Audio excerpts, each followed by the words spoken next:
nih, wartawan Tribun News Ultra yang hari ini bakal ngajakin kamu buat ngeliat tradisi menyambut satu Ramadan di Kota Bau-Bau, Provinsi Sulawesi Tenggara. Jadi kita bakal ke salah satu rumah warga yang nanti kita lihat prosesnya yang namanya tradisi Harwa nih, Tribuners. Kira-kira seperti apa perjalanan saya? Ikutin aku terus ya.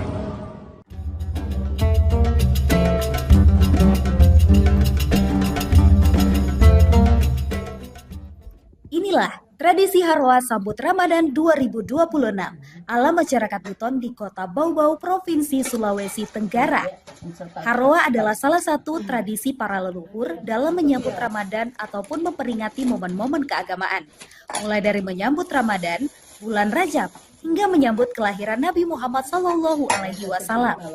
Untuk menyambut Ramadan, biasanya sebagai rasa syukur atau momen memanjatkan doa kepada keluarga yang telah berpulang. Pada momen ini, masyarakat Muslim di Kota Bau-Bau akan memanjatkan doa memohon keselamatan ini pada awal tahun. Prosesi Harwa ini diawali dengan persiapan yang dilakukan oleh pihak keluarga atau orang tua yang akan menggelar tradisi tersebut. Mulai dari sajian makanan hingga pembaca doa yang sudah dikabari untuk melaksanakan prosesi Harwa. Momen ini berlangsung ramai karena para keluarga akan berkumpul di dalam rumah dan mempersiapkan hidangan Harwa. Bahkan, ada yang sudah sibuk memasak di dapur sejak pagi hari. Tidak hanya para keluarga pembaca doa, terkadang tetangga juga datang membawa isi talang mereka pada momen tersebut. Pembaca doa, Laipo, mengatakan doa yang dipanjatkan pada prosesi Harwa adalah doa selamat. Selain itu, doa juga diniatkan untuk para leluhur atau anggota keluarga yang telah pergi lebih dulu, memohon agar kesalahan di dunia diampuni. Kata dia, doa yang dipanjatkan juga untuk mereka yang masih hidup, agar diberikan kesehatan, rezeki yang berlimpah, serta iman, termasuk harapan untuk bisa kembali dipertemukan dengan bulan suci Ramadan. Sosok Laipo ini sudah sering mendapat panggilan untuk menjadi pembaca doa Harwa, tidak hanya untuk keluarganya saja, namun juga para tetangganya. Prosesi sakral lainnya adalah talang Harwa. Ini bukan hanya sekedar sajian makanan biasa untuk disantap.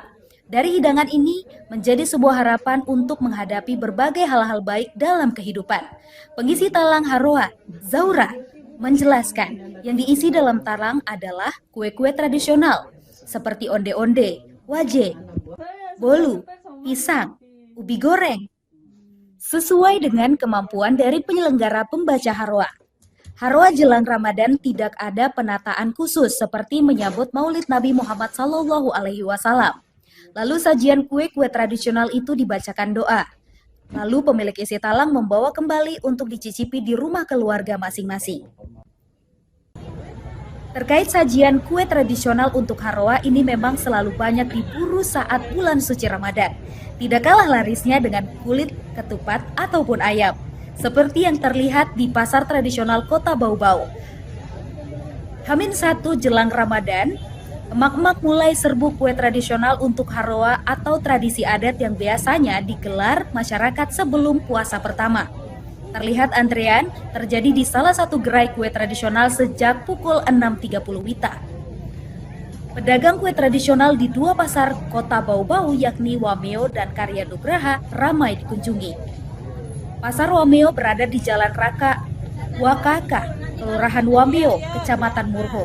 Jaraknya sekitar 2,7 km atau 9 menit berkendara dari Pasar Karya Nugraha di Jalan Haji Agus Salim, Kelurahan Batara Guru, Kecamatan Wolio.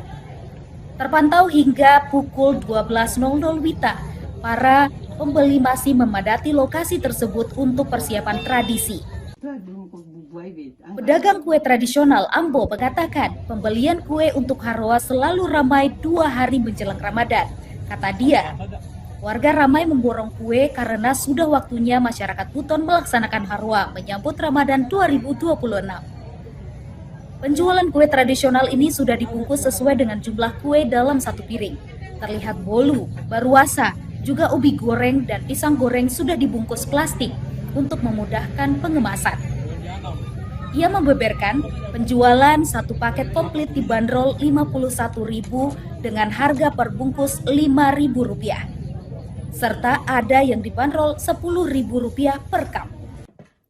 Dalam satu paket komplit, talang harua berisi onde-onde, baruasa, waje, pisang, dan ubi goreng, bolu, cucur, serta palu. Hari ini ramai untuk pembelian makanan tradisional, Pak? Iya, alhamdulillah. Sudah waktunya lagi. Untuk mulai ramainya sejak kapan, Pak? Sejak kemarin sebenarnya, sejak kemarin hingga hari ini. Ada peningkatan dari penjualan sebelumnya, Pak? Untuk kemarin ada peningkatan hari ini. Karena pas hari ini kan waktunya orang mau arwah istilahnya kalau orang di sini, orang mau sini. Gitu. Kalau Bapak hari ini apa yang dijual, Pak, di jajanan? Pisang goreng, ubi goreng, bolu, baruasa, waje, cucur, onde-onde. Untuk harga yang Itu, ditawarkan? iya, itu khusus untuk isi talang.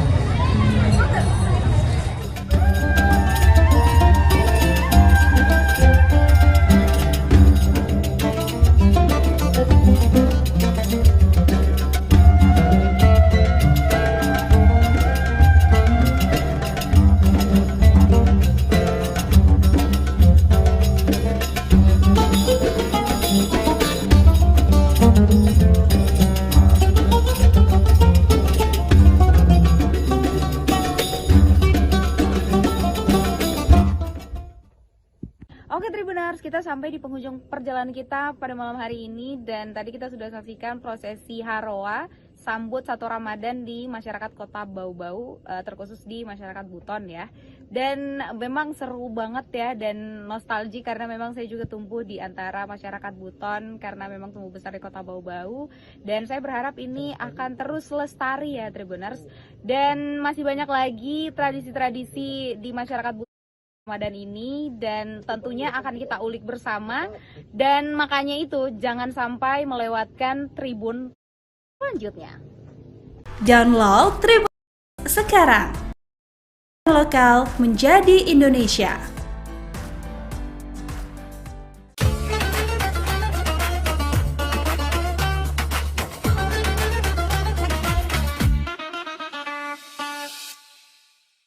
Assalamualaikum warahmatullahi wabarakatuh.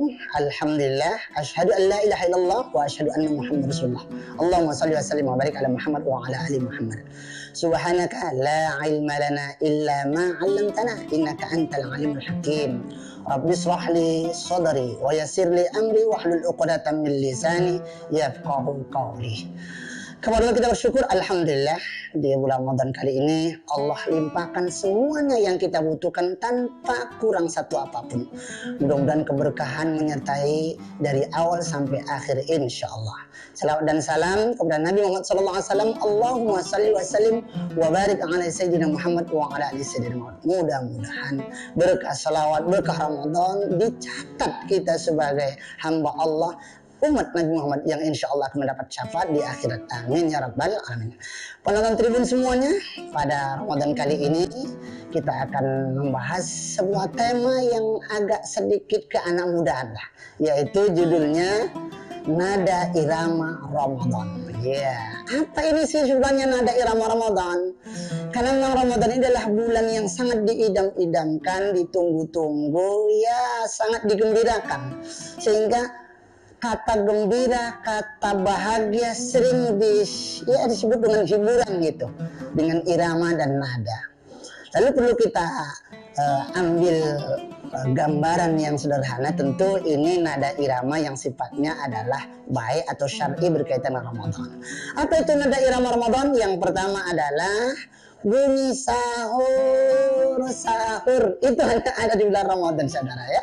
Penonton semuanya, sahur, sahur itu macam-macam nadanya. Ada yang pakai gendang, pakai kaleng, pakai bambu, macam-macam. Ada yang pakai mic di masjid-masjid. Menunjukkan apa? Itu sebagian dari nada irama yang ada di bulan Ramadan. Masya Allah, luar biasa itu kan. Itu mengasihkan, indah. Itulah nada irama Ramadan yang pertama. Yang kedua adalah begitu mendekat kepada subuh akan bunyi sirine tit katanya kan, sekaligus mengajak kepada umat, kepada jamaah melalui masjid-masjid dan sebagainya.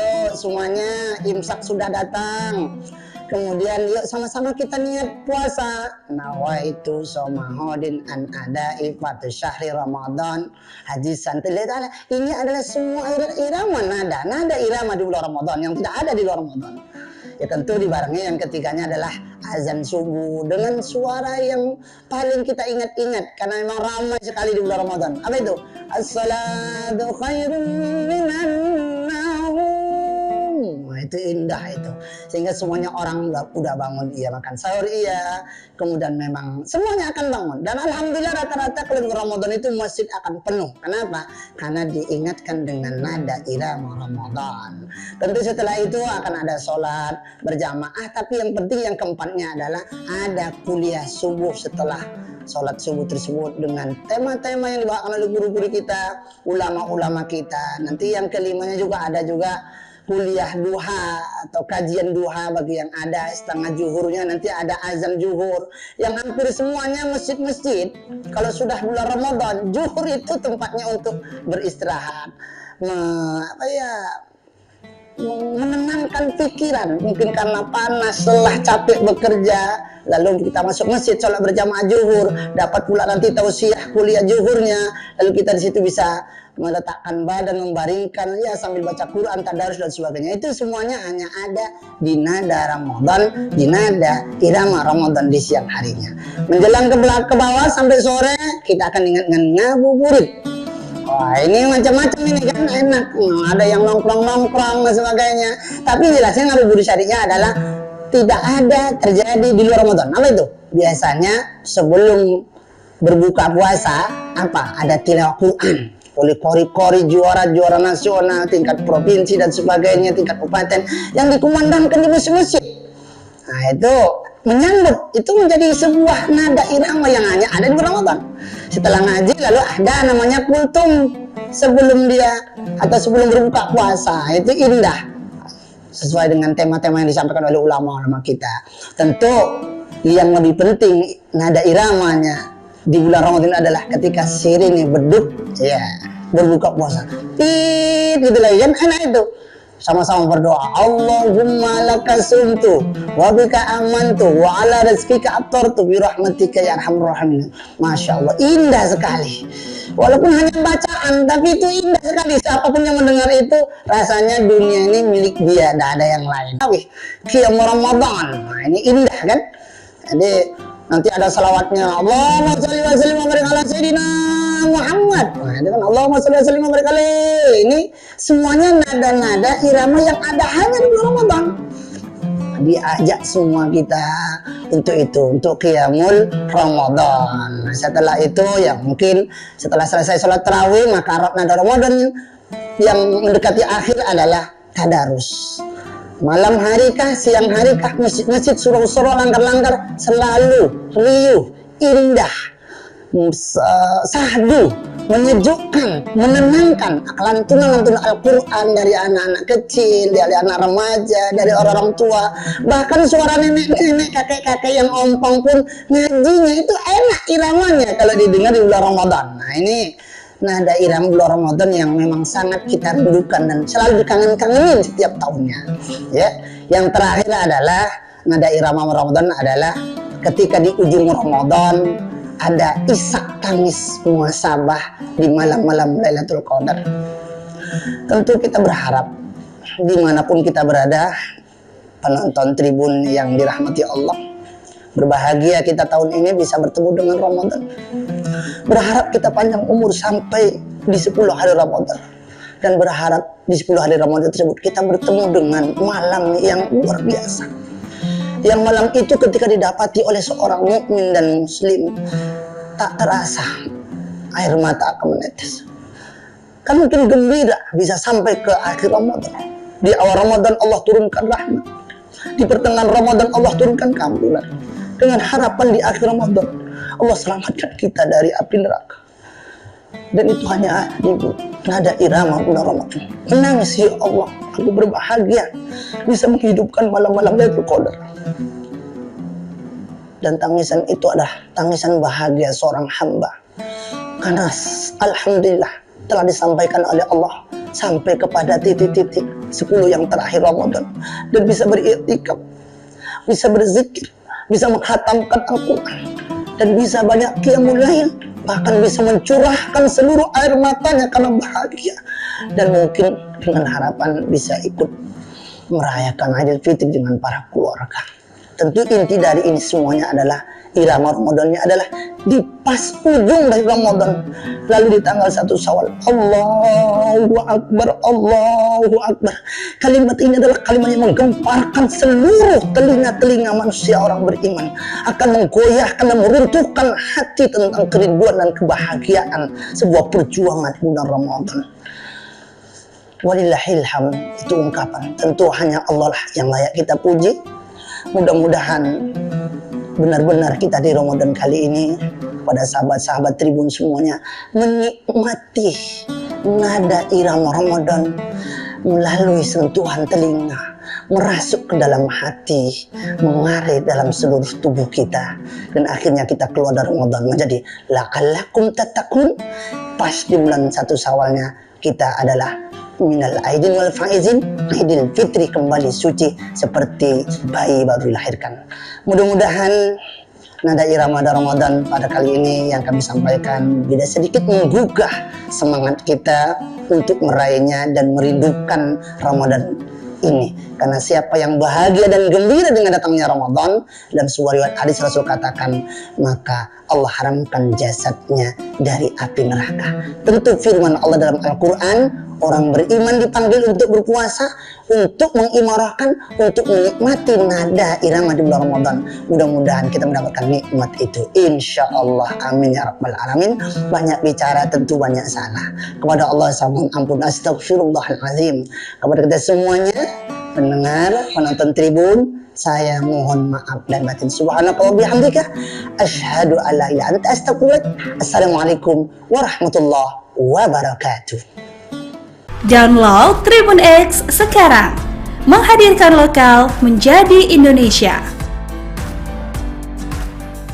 Gaya bahasa kitab-kitab klasik berbeda dengan gaya bahasa kitab-kitab kontemporer. Kita berikan kepada santri kita itu supaya menguasai dua-duanya. Salah satu prinsip yang dipegang oleh Guruta, ialah kualitas mangkoso tidak boleh menurun, tidak boleh kurang. Suatu ketika Allah memberi isyarat kepada saya, lewat mimpi, bahwa pesantren ini akan maju, dan kalau maju tidak muat mangkoso. Kita bersama pimpinan Pondok Pesantren DDI Mangkoso Baru, Profesor Dr. Haji Farid Wajdi, MA. Dia tadi menjelaskan tentang kelebihan dari Ma'had Ali, pendidikan khusus kader ulama.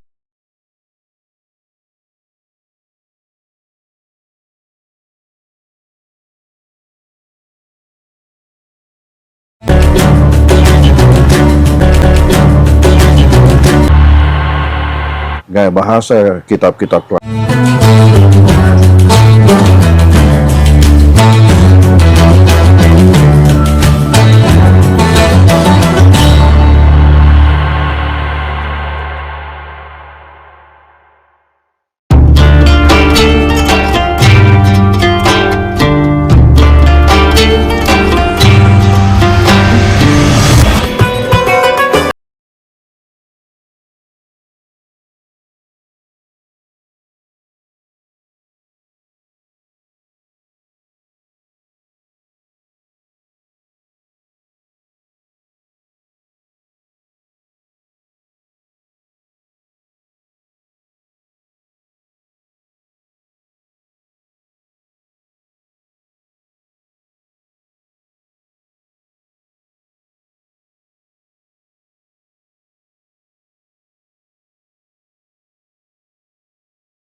Assalamualaikum warahmatullahi wabarakatuh. Tribuners, seperti apa kabar Anda di bulan suci Ramadan ini? Semoga semuanya tetap sehat walafiat dan juga tetap melaksanakan ibadah puasa selama bulan suci Ramadan kali ini. Dan tentunya kita masih bersama dan juga masih kembali memperbincangkan tema-tema menarik lainnya selama bulan suci Ramadan. Tentunya masih di Syiar Ramadan Tribun Timur yang hari ini akan memperbincangkan terkait dengan karakteristik Ramadan. Bersama narasumber kita ada Bapak Ustadz Kiai, juga dilipat gandakan pahalanya, dan ada berbagai macam lagi karakteristik dari bulan suci Ramadan yang bisa disampaikan kepada Tribuners hari ini. Silakan Ustadz. Bismillahirrahmanirrahim. Hamdan wa syukranillah, salatan wa salaman ala rasulillah, amma ba'd. Ya, tentunya bulan suci Ramadan adalah bulan istimewa. Bulan yang dirindukan oleh seluruh umat manusia. Umat terdahulu dirindukan akan datangnya yang dinamakan dengan bulan suci Ramadan. Nah, bulan suci Ramadan ini merupakan bulan yang penuh karakteristik, yang mana karakteristiknya ini tidak didapatkan di luar bulan suci Ramadan. Nah, adapun karakteristik yang pertama, bulan Ramadan ini adalah bulan ampunan. Jadi karakteristik yang pertama adalah bulan ampunan. Sebagaimana kita ketahui bersama bahwa ya, di luar bulan suci Ramadan itu ada amalan-amalan khusus, ada waktu khusus, ada tempat khusus, dan ada cara khusus atau zikir khusus yang kita lakukan, itu bisa mendatangkan ampunan Allah. Tapi khusus di bulan suci Ramadan, malamnya ampunan, siangnya ampunan, 24 jam penuh dengan ampunan. Maka ini yang diinginkan oleh seluruh umat, termasuk umat-umat terdahulu, menginginkan untuk mendapatkan bulan suci Ramadan. Kenapa? Karena ada karakteristik yang dimiliki yang tidak diberikan kepada umat-umat terdahulu. Nah, coba kita lihat pada malam hari. Rasulullah SAW bersabda, "Man qama Ramadhana imanan wa ihtisaban, ghufira lahu ma taqaddama min dzambi." Siapa yang mendirikan malam hari, yang namanya malam hari, yaitu mulai dari maghrib sampai menjelang terbit fajar, itu disebut dengan malam hari. Meskipun nanti ada pembagian, ada waktu sahur, ada waktu fajar, waktu subuh. Tapi kalau kita melihat itu hanya siang dan malam. Ya. Nah, di malam harinya itu penuh dengan ampunan. Mulai dari orang yang melakukan qiyamul lail, tarawih, ghufira lahu ma taqaddama min dzambi, diampuni dosa-dosa ma taqaddama, seluruh dosa, termasuk dosa besar. Jadi kalau ada orang yang berlumuran dosa, ya maka rahmat Allah itu jauh lebih besar dibandingkan murka Allah. Ya, luar biasa. Ini ada sebuah kisah. Ya, Nabi Ibrahim, ketika ada orang Majusi meminta sesuatu kepada Ibrahim. Nah, Majusi ini dia penyembah api. Ibrahim mengatakan, ya saya berikan makanan, tapi harus ada syaratnya. Apa itu? Harus loading dulu, mengucapkan syahadat, berislam. Maka Nabi Ibrahim ditegur oleh Allah. Coba kita lihat. Nabi Ibrahim ditegur oleh Allah. Allah mengatakan, ya Ibrahim, tahukah engkau Majusi itu usianya 70 tahun. 70 tahun usianya, dan dia tidak beriman kepadaku, tapi saya, kata Allah, tiap hari saya berikan makanan. Sementara dia baru meminta satu kali, engkau tidak mengabulkan karena engkau mensyaratkan harus mengucapkan kalimat la ilaha illallah. Ini artinya bahwa jamaah yang dimuliakan al-Tribuners, bahwa ampunan Allah ini itu didapatkan di malam hari. Makanya ma taqaddama min dzambihi. Ma ini berlaku secara umum. Ya, bukan hanya pelaku dosa kecil, tapi termasuk pelaku dosa besar. Maka momentum bulan suci Ramadan yang merasa bahwa saya ini adalah orang yang berlumuran dengan dosa, maka karakteristik yang pertama maksimalkan mendapatkan ampunan yang pertama di bulan suci Ramadan, maka maksimalkan di malam hari. Kemudian ketika tiba waktu sahur, itu wabil asharihum yastaghfirun. Orang yang melakukan amalan di waktu sahur, ya kita terbangun saja makan sahur, itu mendapatkan ampunan dari Allah. Wabil asharihum ya yastaghfirun. Di waktu sahur dia meminta ampunan kepada Allah, dia istighfar. Ini orang-orang yang mendapatkan ampunan. Itu di malam hari. Jadi di waktu malam itu kita akan mendapatkan ampunan Allah. Kemudian di waktu siang, man shoma Ramadhana, siapa yang berpuasa. Saya yakin bahwa Tribuners ini sudah ya rutin kita berpuasa setiap Ramadan. Ghufira lahu ma taqaddama min dzambihi imanan wa ihtisaban. Dalam keadaan iman, spiritualitas, dan juga mengevaluasi diri, ghufira lahu ma taqaddama min dzambihi, maka akan diampuni dosanya sebesar apapun dosanya kepada Allah. Itu akan diampuni. Itu di siang hari. Jadi malamnya mendapatkan ampunan, siangnya mendapatkan ampunan. 24 jam waktu yang diberikan oleh Allah itu penuh dengan ampunan. Bahkan kelebihannya bulan suci Ramadan ini bukan hanya ampunan. Jadi ampunan Allah itu ada dua. Ada ampunan Allah yang disebut dengan Al-Ghafur. Ada ampunan Allah namanya Al-Afu. Apa bedanya Al-Ghafur dengan Al-Afu? Kalau Al-Ghafur itu dosa yang kita lakukan itu ditutupi oleh Allah, tapi dosanya masih ada.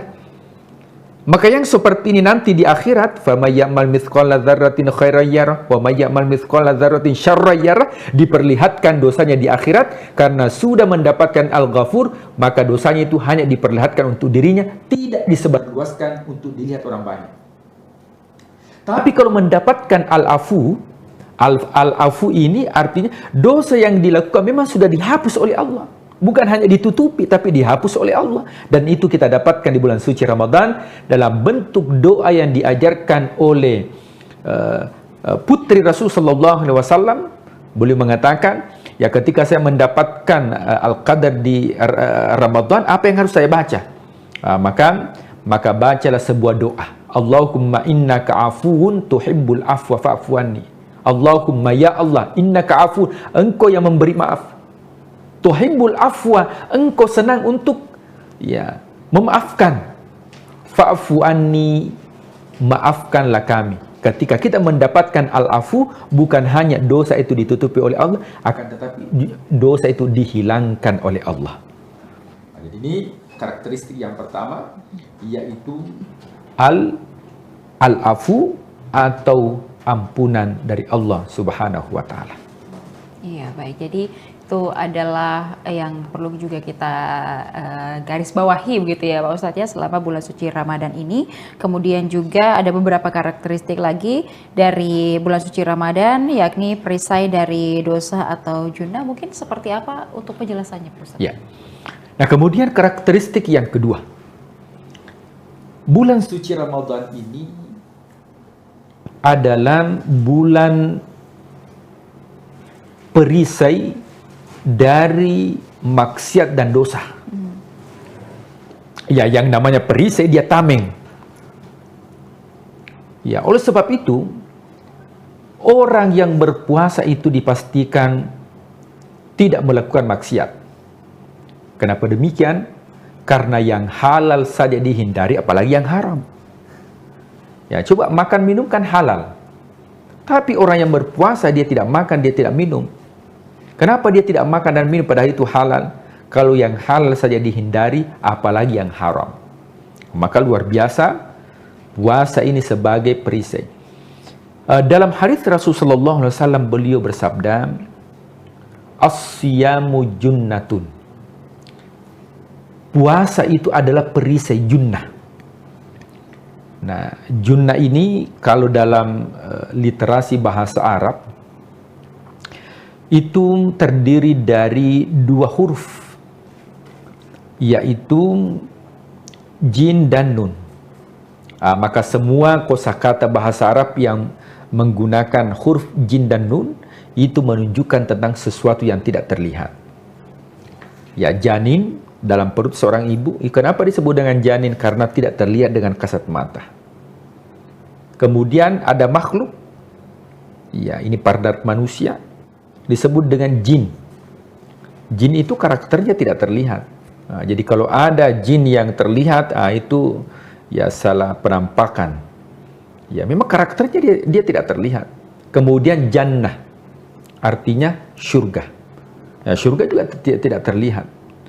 Ya, tidak dilihat oleh mata, mala ainun ra'at wala udhunun, tidak didengar oleh telinga. Nah, sehingga dikatakan bahwa puasa ini sebagai perisai, penghalang kita. Memang tidak dilihat, penghalang itu tidak dilihat. Ya, akan tetapi itu mampu menghalangi kita dari hal-hal yang dilarang oleh Allah Subhanahu wa taala. Bagaimanapun ada orang yang suka marah, temperamen, tapi kalau dia melakukan ibadah puasa, apalagi kalau temperamennya itu muncul, rasa marahnya muncul mendekat buka puasa, saya yakin bahwa dia akan tahan. Itu artinya bahwa dalam bulan suci Ramadan, karakter negatif yang dimiliki oleh seseorang ketika memaksimalkan puasanya di dalam bulan suci Ramadan, maka karakter yang negatif itu bisa menjadi karakter yang positif karena dirubah oleh karakteristik yang ada di dalam bulan suci Ramadan.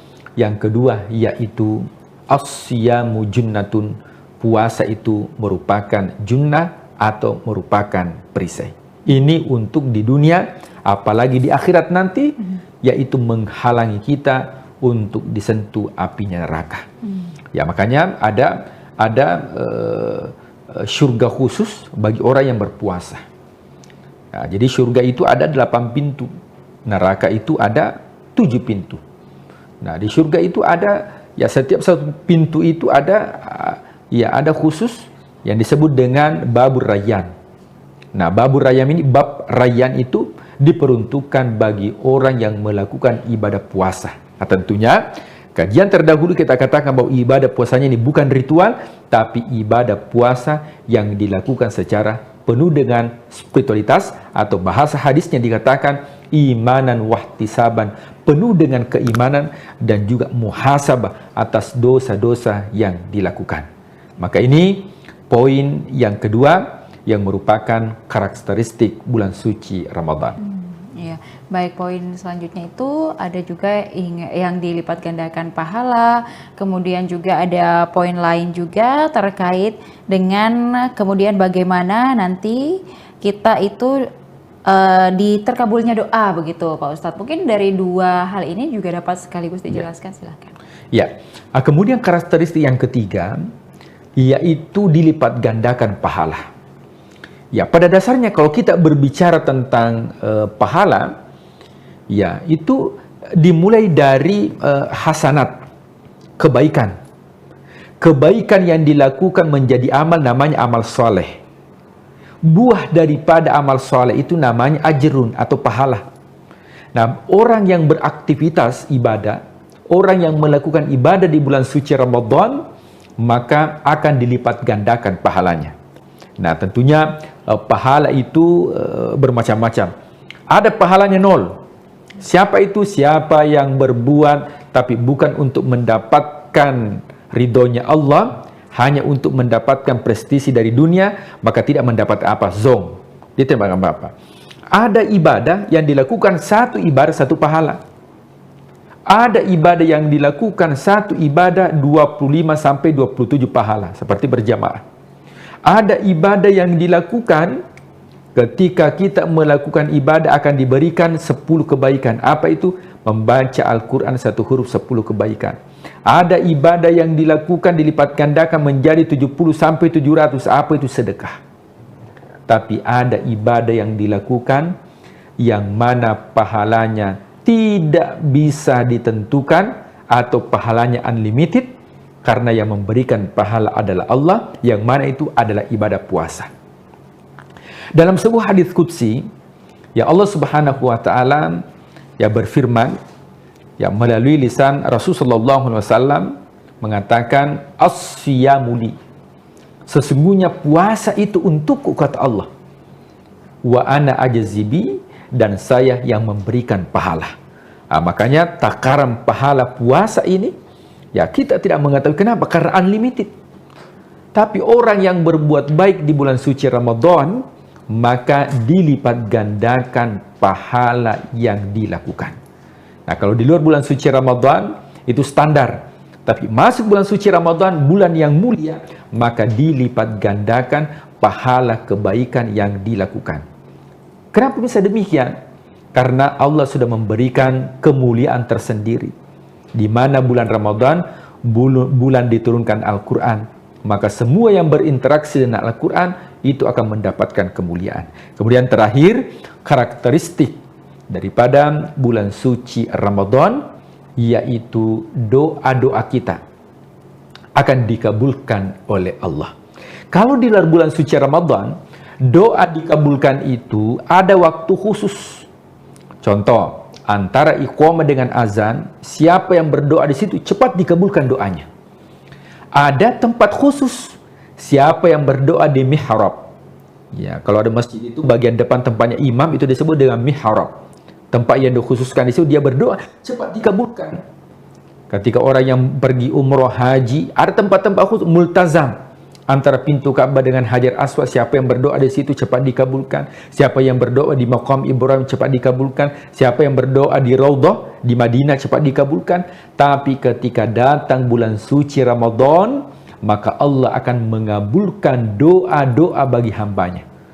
Dan ketika Allah mengabulkan doa bagi hambanya, maka insya Allah tidak melihat waktunya kapan, apakah siang atau malam, tapi semua waktu yang kita gunakan untuk berdoa, maka insya Allah itu akan dikabulkan oleh Allah Subhanahu wa Ta'ala. Makanya pada ayat terakhir ya tentang ayat puasa, maka Allah mengatakan uda'uni astajib lakum, berdoalah kepadaku maka aku akan kabulkan. Nah, maka jamaah yang dimuliakan Allah, Tribuners, mudah-mudahan 4 karakteristik ini bisa kita mengambil dan memanfaatkan sehingga insya Allah bulan suci Ramadan bisa terimplementasi karakter Ramadan menjadi karakter kita ketika sudah keluar di bulan suci Ramadan. Ya baik, jadi itu ada 4 karakteristik yang sudah dapat dijelaskan kepada seluruh Tribuners. Semoga dengan penjelasan ini membantu kita lebih memahami lagi seperti apa ibadah di bulan suci Ramadan, kemudian juga tanggung jawab dan juga kewajiban kita selama bulan suci Ramadan ini. Semoga ibadah kita tetap terjaga dan juga kita tetap khusyuk dan maksimal dalam menjalankan ibadah di bulan suci Ramadan. Pak Ustadz, terima kasih untuk penjelasannya kepada seluruh Tribuners. Semoga kedepannya kita masih terus dapat berbincang terkait hal-hal menarik lainnya selama bulan suci Ramadan, tepatnya di program Syiar Ramadan Tribun Timur, mata lokal menjangkau Indonesia. Saya Ilu Devi Sania beserta narasumber dan juga seluruh kerabat kerja pamit undur diri. Terima kasih. Wassalamualaikum warahmatullahi wabarakatuh. Waalaikumsalam warahmatullahi wabarakatuh.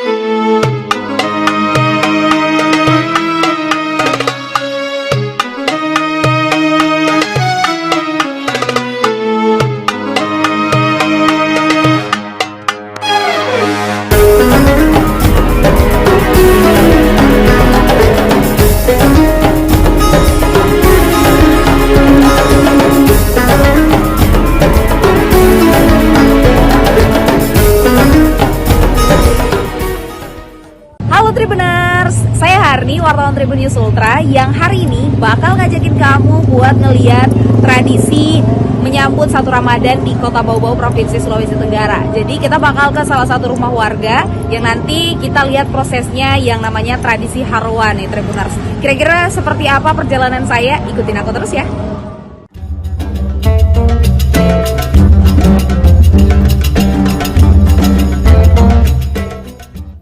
Inilah tradisi Tradisi Harwa sambut Ramadan 2026 ala masyarakat Buton di Kota Bau-Bau, Provinsi Sulawesi Tenggara. Harwa adalah salah satu tradisi para leluhur dalam menyambut Ramadan ataupun memperingati momen-momen keagamaan. Mulai dari menyambut Ramadan, bulan Rajab, hingga menyambut kelahiran Nabi Muhammad SAW. Untuk menyambut Ramadan, biasanya sebagai rasa syukur atau momen memanjatkan doa kepada keluarga yang telah berpulang. Pada momen ini, masyarakat Muslim di Kota Bau-Bau akan memanjatkan doa memohon keselamatan ini pada awal tahun. Prosesi Harwa ini diawali dengan persiapan yang dilakukan oleh pihak keluarga atau orang tua yang akan menggelar tradisi tersebut. Mulai dari sajian makanan hingga pembaca doa yang sudah dikabari untuk melaksanakan prosesi Harwa. Momen ini berlangsung ramai karena para keluarga akan berkumpul di dalam rumah dan mempersiapkan hidangan Harwa. Bahkan, ada yang sudah sibuk memasak di dapur sejak pagi hari. Tidak hanya para keluarga pembaca doa, terkadang tetangga juga datang membawa isi talang mereka pada momen tersebut. Pembaca doa, Laipo, mengatakan doa yang dipanjatkan pada prosesi Harwa adalah doa selamat. Selain itu, doa juga diniatkan untuk para leluhur atau anggota keluarga yang telah pergi lebih dulu, memohon agar kesalahan di dunia diampuni. Kata dia, doa yang dipanjatkan juga untuk mereka yang masih hidup, agar diberikan kesehatan, rezeki yang berlimpah, serta iman, termasuk harapan untuk bisa kembali dipertemukan dengan bulan suci Ramadan. Sosok Laipo ini sudah sering mendapat panggilan untuk menjadi pembaca doa Harwa, tidak hanya untuk keluarganya saja, namun juga para tetangganya. Prosesi sakral lainnya adalah talang Harwa. Ini bukan hanya sekedar sajian makanan biasa untuk disantap. Dari hidangan ini menjadi sebuah harapan untuk menghadapi berbagai hal-hal baik dalam kehidupan. Pengisi talang Harwa, Zaura, menjelaskan yang diisi dalam talang adalah kue-kue tradisional seperti onde-onde, waje, bolu, pisang, ubi goreng. Sesuai dengan kemampuan dari penyelenggara pembaca Harwa. Harwa jelang Ramadan tidak ada penataan khusus seperti menyambut Maulid Nabi Muhammad SAW. Lalu sajian kue-kue tradisional itu dibacakan doa. Lalu pemilik isi talang membawa kembali untuk dicicipi di rumah keluarga masing-masing. Terkait sajian kue tradisional untuk Harwa ini memang selalu banyak diburu saat bulan suci Ramadan. Tidak kalah larisnya dengan kulit, ketupat, ataupun ayam. Seperti yang terlihat di pasar tradisional Kota Bau-Bau. H-1 jelang Ramadan, emak-emak mulai serbu kue tradisional untuk Harwa atau tradisi adat yang biasanya digelar masyarakat sebelum puasa pertama. Terlihat antrean terjadi di salah satu gerai kue tradisional sejak pukul 6.30 WITA. Pedagang kue tradisional di dua pasar Kota Bau-Bau yakni Wameo dan Karya Nugraha ramai dikunjungi. Pasar Wameo berada di Jalan Raka Wakaka, Kelurahan Wameo, Kecamatan Murhum. Jaraknya sekitar 2,7 km atau 9 menit berkendara dari Pasar Karya Nugraha di Jalan Haji Agus Salim, Kelurahan Batara Guru, Kecamatan Wolio. Terpantau hingga pukul 12.00 WITA, para pembeli masih memadati lokasi tersebut untuk persiapan tradisi. Pedagang kue tradisional Ambo mengatakan pembelian kue untuk Harwa selalu ramai 2 hari menjelang Ramadan. Kata dia, warga ramai memborong kue karena sudah waktunya masyarakat Buton melaksanakan Harwa menyambut Ramadan 2026. Penjualan kue tradisional ini sudah dibungkus sesuai dengan jumlah kue dalam satu piring. Terlihat bolu, baruasa, juga ubi goreng dan pisang goreng sudah dibungkus plastik untuk memudahkan pengemasan. Ia membeberkan penjualan satu paket komplit dibanderol Rp51.000 dengan harga per bungkus Rp5.000. Serta ada yang dibanderol Rp10.000 per cup. Dalam satu paket komplit, talang Harwa berisi onde-onde, baruasa, waje, pisang, dan ubi goreng, bolu, cucur, serta palu. Hari ini ramai untuk pembelian makanan tradisional, Pak? Iya, alhamdulillah sudah waktunya lagi. Untuk mulai ramainya sejak kapan, Pak? Sejak kemarin sebenarnya, sejak kemarin hingga hari ini. Ada Ada peningkatan dari penjualan sebelumnya, Pak? Untuk kemarin ada peningkatan hari ini kan. Karena pas hari ini kan waktunya orang mau arwah istilahnya kalau orang di sini kan orang Bogor sini. Gitu. Kalau Bapak hari ini apa yang dijual, Pak, di jajanan? Pisang goreng, ubi goreng, bolu, baruasa, wajib, cucur, onde-onde. Untuk harga yang Itu, ditawarkan? iya, itu khusus untuk isi talang.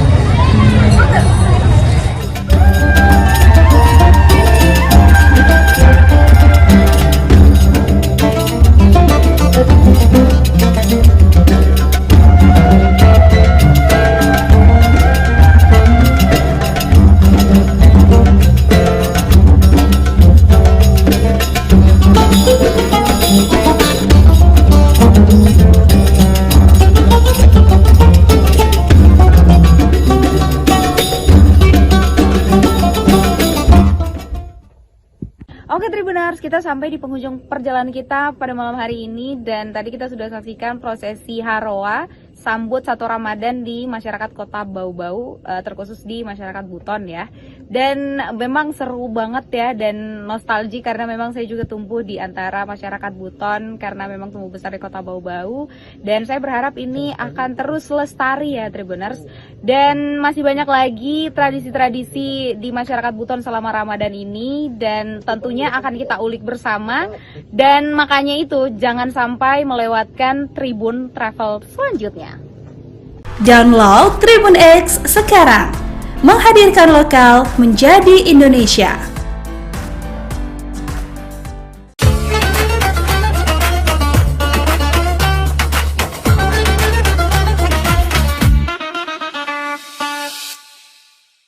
Assalamualaikum warahmatullahi wabarakatuh. Alhamdulillah, asyhadu an la ilaha illallah wa asyhadu anna Muhammadar Rasulullah. Allahumma shalli wa sallim wa barik ala Muhammad wa ala ali Muhammad. Subhanaka la ilma lana illa ma 'allamtana innaka antal alimul hakim. Rabbi shrah li sadri wa yassir li amri wahlul 'uqdatam min lisani yafqahu qawli. Kepada kita bersyukur, alhamdulillah di bulan Ramadan kali ini Allah limpahkan semuanya yang kita butuhkan tanpa kurang satu apapun. Mudah-mudahan keberkahan menyertai dari awal sampai akhir insyaallah. Salawat dan salam kepada Nabi Muhammad SAW. Allahumma salli wa sallim wa barik ala Sayyidina Muhammad wa ala ali Sayyidina Muhammad. Mudah-mudahan berkah salawat, berkah Ramadan dicatat kita sebagai hamba Allah, umat Nabi Muhammad yang insya Allah akan mendapat syafaat di akhirat. Amin ya rabbal alamin.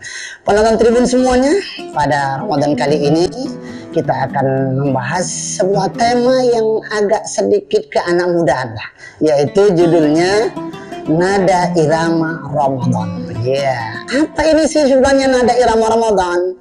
Karena memang Ramadan ini adalah bulan yang sangat diidam-idamkan, ditunggu-tunggu, ya sangat digembirakan, sehingga kata gembira, kata bahagia sering disebut dengan hiburan gitu, dengan irama dan nada. Lalu perlu kita ambil gambaran yang sederhana. Tentu ini nada irama yang sifatnya adalah baik atau syar'i berkaitan dengan Ramadan.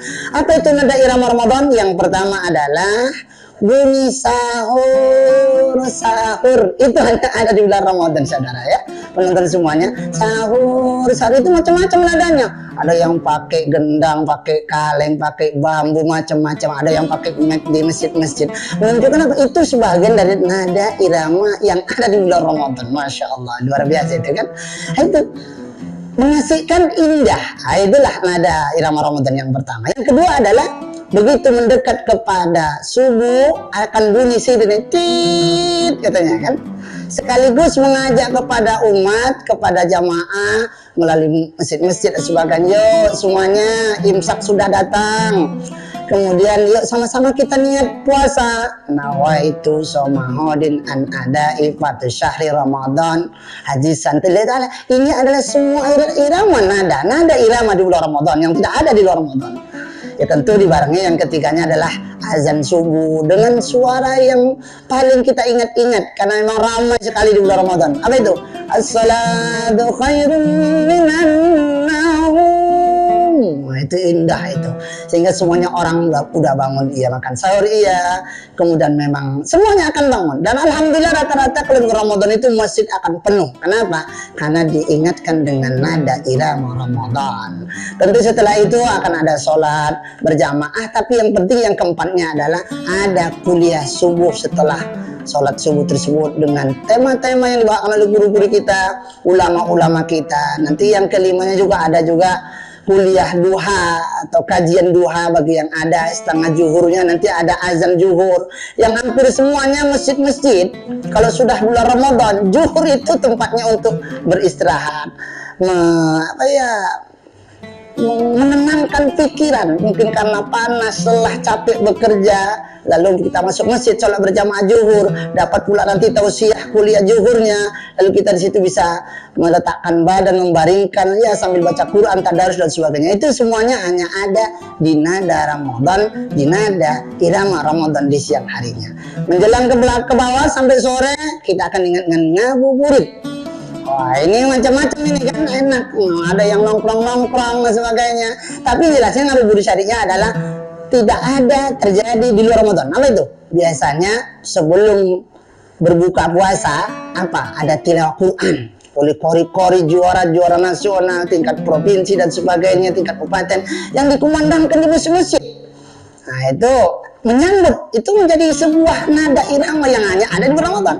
Setelah ngaji lalu ada namanya kultum sebelum dia atau sebelum berbuka puasa, itu indah sesuai dengan tema-tema yang disampaikan oleh ulama-ulama kita. Tentu yang lebih penting nada iramanya di bulan Ramadan adalah ketika sirine beduk ya berbuka puasa. Gitu lagi kan enak itu. Sama-sama berdoa, Allahumma laka sumtu wa bika amantu wa ala rizkika aftartu bi rahmatika ya arhamar rahimin. Masya Allah, indah sekali. Walaupun hanya bacaan, tapi itu indah sekali. Siapapun yang mendengar itu rasanya dunia ini milik dia, tidak ada yang lain begitu. Masya Allah, itu luar biasa itu kan. Nah, masuk ke atas nanti azan Isya. Yang paling penting di azan Isya itu sholat Isya. Setelah sholat Isya akan kita dengarlah pula nada irama di bulan Ramadan. Apa itu? Subhanal malikil ma'mud, subhanal malikil mawjud. Apa ini? Ajakan biasanya ini irama untuk mengantarkan kepada sholat tarawih qiyam Ramadan. Nah, ini indah kan. Jadi nanti ada salawatnya, Allahumma sholli wa sallim wa barik ala sayyidina Muhammad. Nah, itu kan Allahumma sholli wa sallim wa barik ala. Ini semuanya nada-nada irama yang ada hanya di bulan Ramadan. Diajak semua kita untuk itu, untuk qiyamul Ramadan. Nah, setelah itu ya mungkin setelah selesai sholat tarawih maka nada Ramadan yang mendekati akhir adalah tadarus. Malam hari kah, siang hari kah, masjid-masjid, surau-surau, langgar-langgar selalu riuh, indah, sahdu, menyejukkan, menenangkan. Lantunan Al-Quran dari anak-anak kecil, dari anak remaja, dari orang-orang tua, bahkan suara nenek-nenek, kakek-kakek yang ompong pun ngajinya itu enak iramanya kalau didengar di bulan Ramadan. Nah, ini nada irama bulan Ramadan yang memang sangat kita rindukan dan selalu dikangen-kangenin setiap tahunnya. Ya, yang terakhir adalah nada irama Ramadan adalah ketika di ujung Ramadan ada isak tangis muhasabah di malam-malam Lailatul Qadar. Tentu kita berharap dimanapun kita berada, penonton tribun yang dirahmati Allah, berbahagia kita tahun ini bisa bertemu dengan Ramadan. Berharap kita panjang umur sampai di 10 hari Ramadan. Dan berharap di 10 hari Ramadan tersebut kita bertemu dengan malam yang luar biasa. Yang malam itu ketika didapati oleh seorang mukmin dan muslim, tak terasa air mata akan menetes. Kan mungkin gembira bisa sampai ke akhir Ramadan. Di awal Ramadan Allah turunkan rahmat, di pertengahan Ramadan Allah turunkan keampunan, dengan harapan di akhir Ramadan Allah selamatkan kita dari api neraka. Dan itu hanya di nada irama bulan Ramadan. Menangis, ya Allah, aku berbahagia bisa menghidupkan malam-malam Lailatul Qadar. Dan tangisan itu adalah tangisan bahagia seorang hamba, karena alhamdulillah telah disampaikan oleh Allah sampai kepada titik-titik 10 yang terakhir Ramadan, dan bisa beriktikaf, bisa berzikir, bisa menghatamkan Al-Quran, dan bisa banyak qiyamul lail, bahkan bisa mencurahkan seluruh air matanya karena bahagia, dan mungkin dengan harapan bisa ikut merayakan Idul Fitri dengan para keluarga. Tentu inti dari ini semuanya adalah irama Ramadannya adalah di pas ujung dari Ramadan, lalu di tanggal 1 Syawal, Allahu Akbar, Allahu Akbar. Kalimat ini adalah kalimat yang menggemparkan seluruh telinga-telinga manusia orang beriman, akan menggoyahkan dan meruntuhkan hati tentang kerinduan dan kebahagiaan sebuah perjuangan bulan Ramadan. Walillahilham, itu ungkapan. Tentu hanya Allah lah yang layak kita puji. Mudah-mudahan benar-benar kita di Ramadan kali ini, pada sahabat-sahabat Tribun semuanya, menikmati nada irama Ramadan melalui sentuhan telinga, merasuk ke dalam hati, mengalir dalam seluruh tubuh kita, dan akhirnya kita keluar dari Ramadan menjadi la'allakum tattaqun. Pas di bulan 1 Syawalnya kita adalah minal aidin wal faizin, Idul Fitri kembali suci seperti bayi baru dilahirkan. Mudah-mudahan nada irama Ramadan pada kali ini yang kami sampaikan bisa sedikit menggugah semangat kita untuk meraihnya dan merindukan Ramadan ini. Karena siapa yang bahagia dan gembira dengan datangnya Ramadan, dalam sebuah riwayat hadis Rasul katakan, maka Allah haramkan jasadnya dari api neraka. Tentu firman Allah dalam Al-Quran, orang beriman dipanggil untuk berpuasa, untuk mengimarahkan, untuk menikmati nada irama di bulan Ramadan. Mudah-mudahan kita mendapatkan nikmat itu, insya Allah. Amin ya rabbal alamin. Banyak bicara tentu banyak salah. Kepada Allah saya mohon ampun, astagfirullahaladzim. Kepada kita semuanya, pendengar, penonton Tribun, saya mohon maaf dan batin. Subhanakallah bihamdika, asyhadu an la ilaha illa anta, astaghfiruka. Assalamualaikum warahmatullahi wabarakatuh.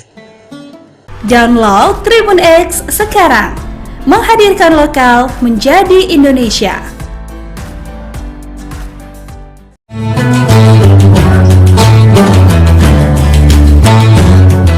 Wa na'udzubika min sakhatika wan nar. Allahumma innaka afuwun karim, tuhibbul afwa fa'fu anna ya karim.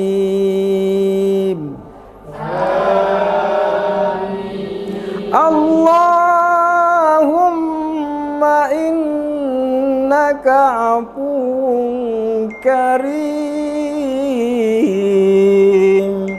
tuhibbul afwa fa'fu anna ya karim. Amin. Allahumma innaka afuwun karim,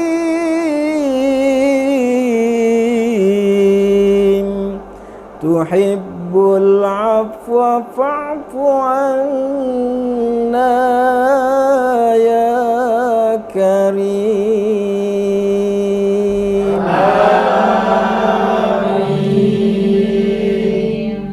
Nashhadu an la ilaha illallah wa nastaghfirullah, nas'aluka ridhaka wal jannah wa na'udzubika min sakhatika wan nar.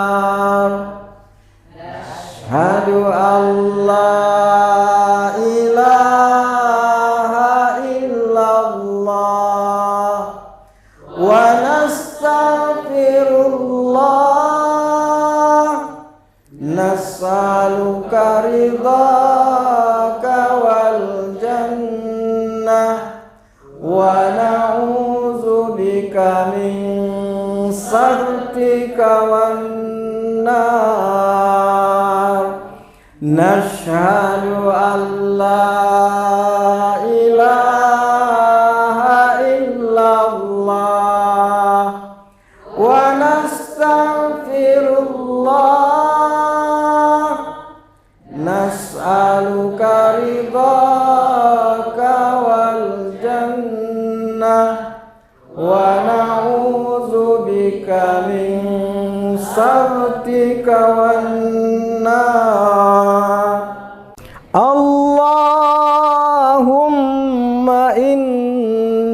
afuwun karim tuhibbul afwa fa'fu anna ya karim.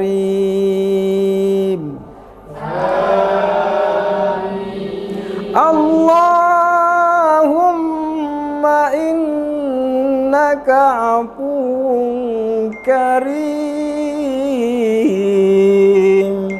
tuhibbul afwa fa'fu anna ya karim.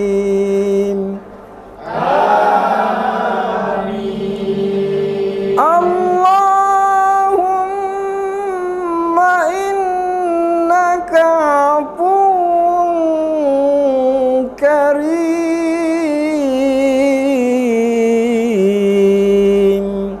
tuhibbul afwa fa'fu anna ya karim.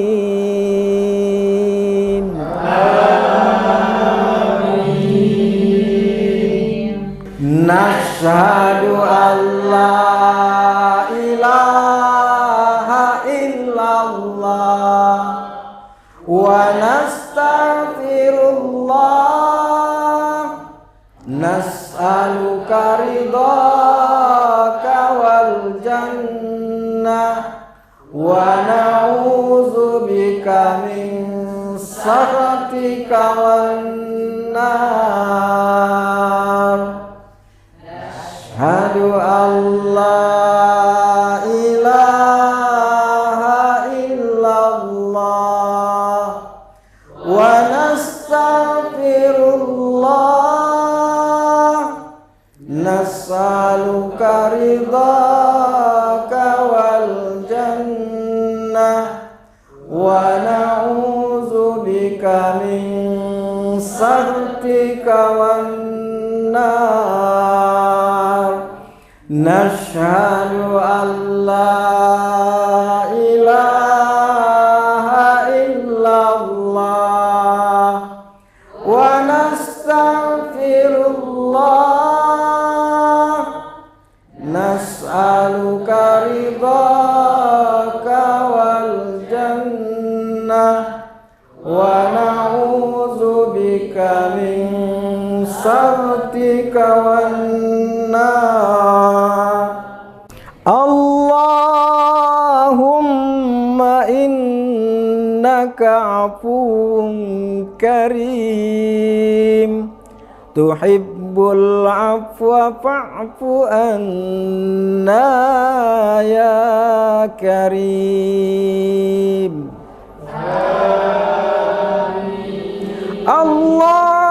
Allahumma innaka afuwun karim tuhibbul afwa fa'fu anna ya karim.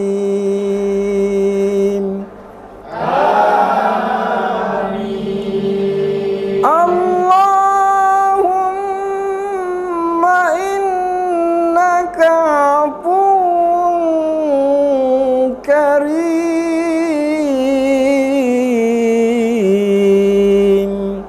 tuhibbul afwa fa'fu anna ya karim.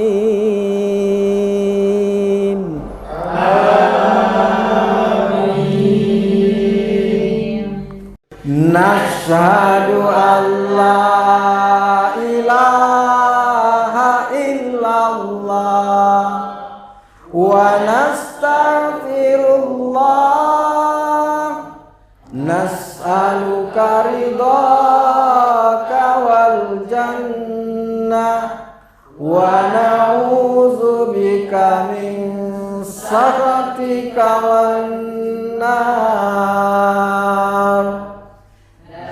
Asyhadu an la ilaha illallah wa nastaghfirullah nas'aluka ridhaka wal jannah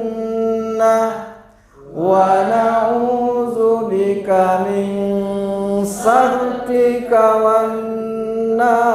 والنار نشهد أن لا إله إلا الله ونستغفر الله نسألك رضاك والجنة ونعوذ بك من سخطك والنار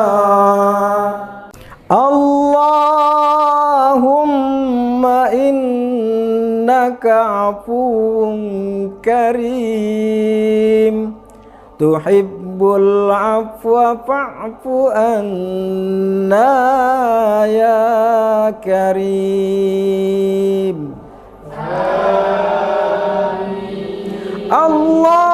اللهم إنك عفو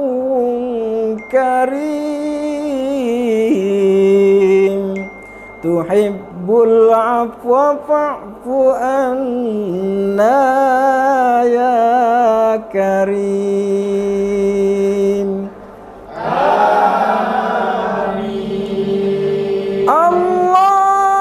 اللهم إنك عفو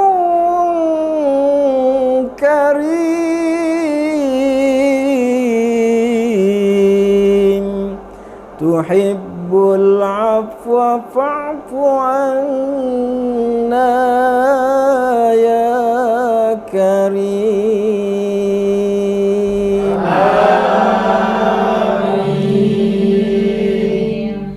نشهد أن لا إله إلا الله ونستغفر الله نسألك رضاك والجنة ونعوذ بك من سخطك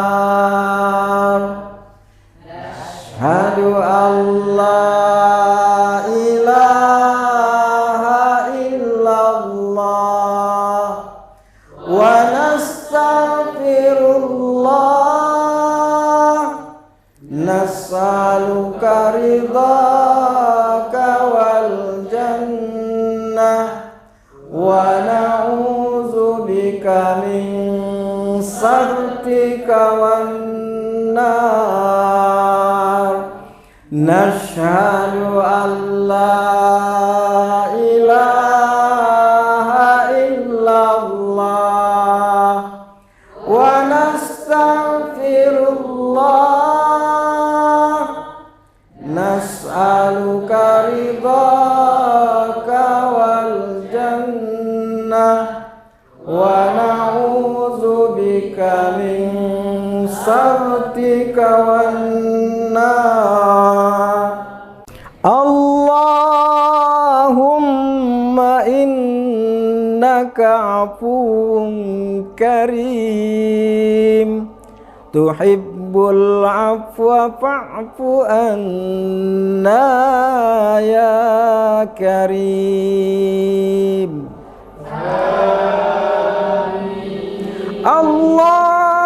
اللهم إنك عفو كريم تحب العفو فاعف عنا يا كريم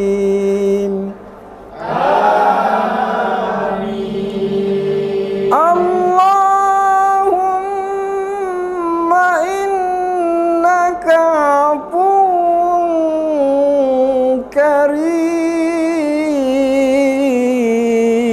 كريم تحب العفو فاعف عنا يا كريم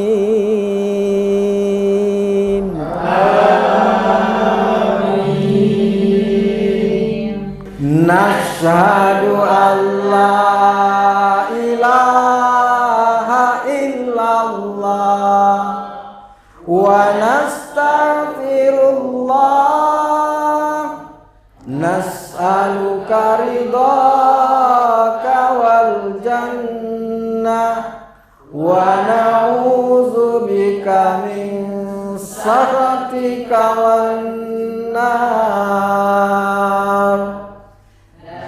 Asyhadu an la ilaha illallah wa nastaghfirullah, nas'aluka ridhaka wal jannah, wa na'udzubika min sakhatika wan nar. Nashhadu an la ilaha illallah wa nastaghfirullah, nas'aluka ridhaka wal jannah, wa na'udzubika min sakhatika wan nar. Allahumma innaka afuwun karim, tuhibbul afwa fa'fu anna ya karim.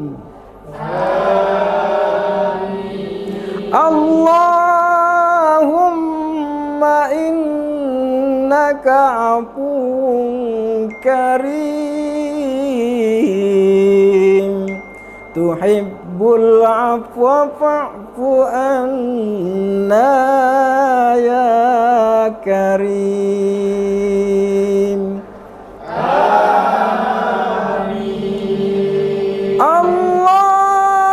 Allahumma innaka afuwun karim, tuhibbul afwa fa'fu anna ya karim.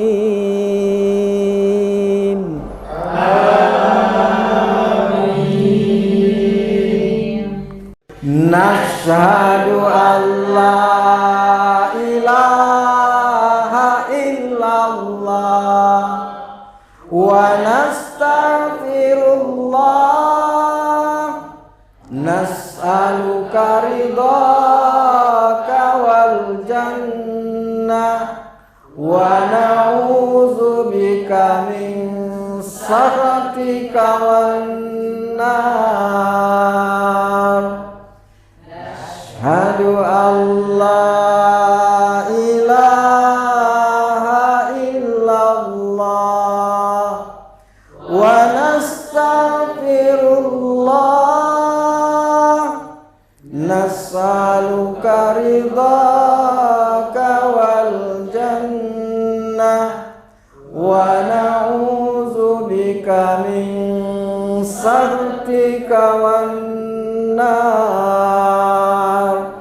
Nashhadu an la ilaha illallah wa nastaghfirullah, nas'aluka ridhaka wal jannah, wa na'udzubika min sakhatika wan nar.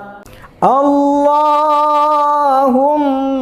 innaka afuwun karim, tuhibbul afwa fa'fu anna ya karim.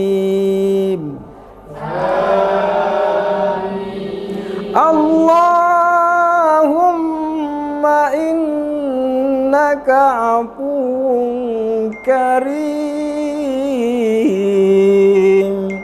tuhibbul tuhibbul afwa fa'fu anna ya karim.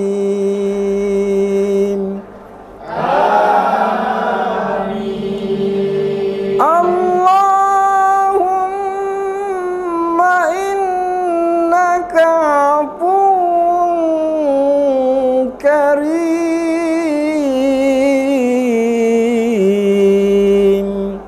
tuhibbul afwa fa'fu anna ya karim.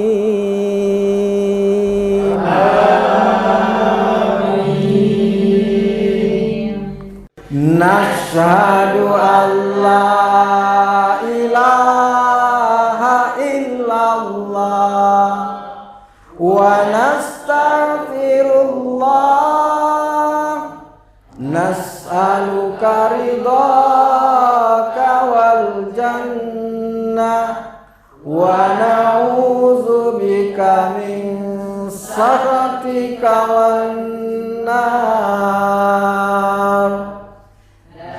Asyhadu an la ilaha illallah wa nastaghfirullah, nas'aluka ridhaka wal jannah wa na'udzubika min sakhatika wan nar. Nashhadu an la ilaha illallah wa nastaghfirullah, nas'aluka ridhaka wal jannah wa na'udzubika min sakhatika wan nar. Allahumma innaka afuwun karim, tuhibbul afwa fa'fu anna ya karim. Allahumma innaka afuwun karim, tuhibbul afwa fa'fu anna ya karim.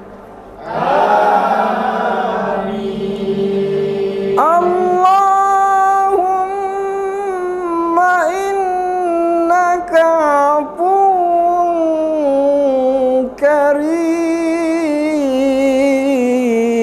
karim, tuhibbul afwa fa'fu anna ya karim.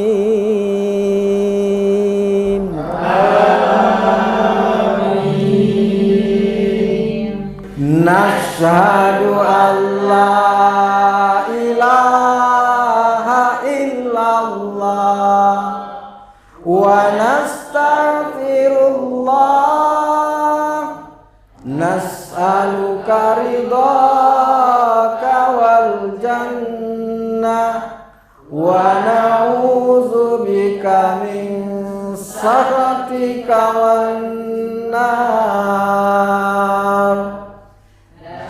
Asyhadu an la ilaha illallah wa nastaghfirullah, nas'aluka ridhaka wal jannah wa na'udzubika min sakhatika wan nar.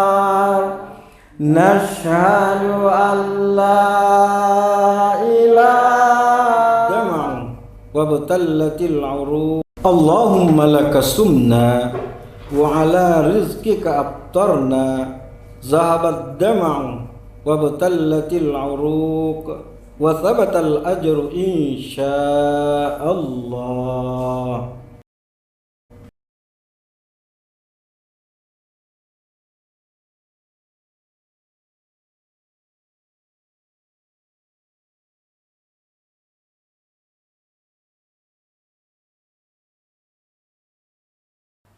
Allahu Akbar, Allahu Akbar, Allahu Akbar,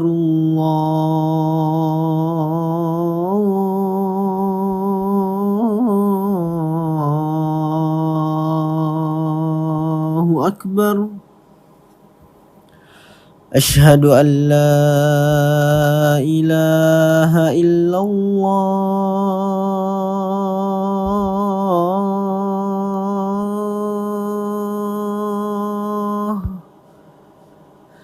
Asyhadu an la ilaha illallah.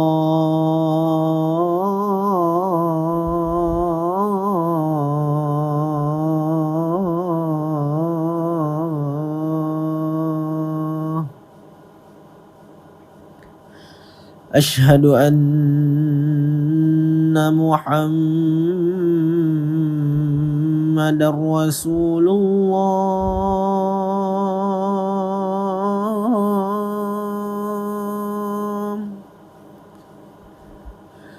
Asyhadu anna Muhammadar Rasulullah.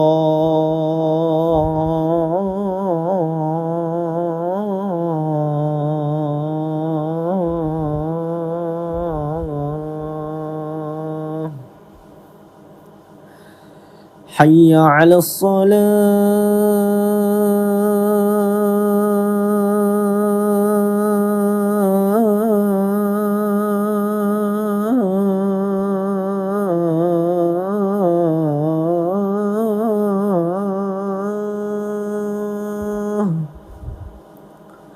Hayya 'alas salah.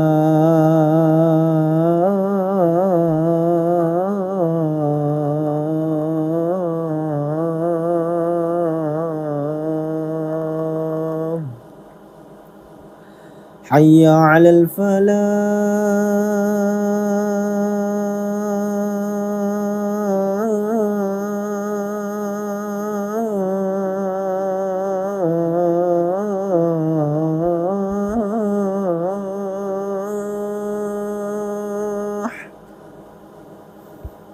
Hayya 'alal falah.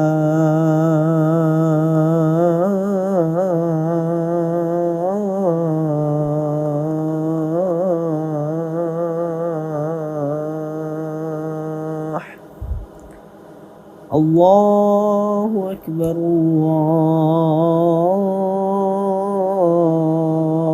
Akbar.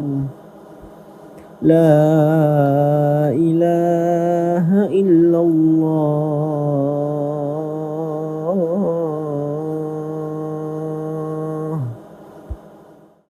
Allahumma rabba hadhihi ad-da'wati at-tammah was-salati al-qa'imah آت محمدا الوسيلة والفضيلة والشرف والدرجة العالية الرفيعة وبعثه مقاما محمودا الذي وعدته إنك لا تخلف الميعاد.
Assalamualaikum warahmatullahi wabarakatuh. Tribuners, seperti apa kabar Anda di bulan suci Ramadan ini? Semoga semuanya tetap sehat walafiat dan juga tetap melaksanakan ibadah puasa selama bulan suci Ramadan kali ini. Dan tentunya kita masih bersama dan juga masih kembali memperbincangkan tema-tema menarik lainnya selama bulan suci Ramadan. Tentunya masih di Syiar Ramadan Tribun Timur yang hari ini akan memperbincangkan terkait dengan karakteristik Ramadan. Bersama narasumber kita ada Bapak Ustadz Kiai Haji Sabarudin LC yang sudah menantikan juga waktu untuk seperti apa berbincang bersama Tribuners kali ini terkait dengan karakteristik Ramadan. Untuk itu kita sapa terlebih dahulu narasumber kita pada hari ini. Assalamualaikum Pak Ustadz. Waalaikumsalam warahmatullahi wabarakatuh. Baik, kabarnya seperti apa Pak Ustadz? Alhamdulillah sehat. Alhamdulillah sehat dan juga tentunya masih semangat menjalankan ibadah puasa gitu.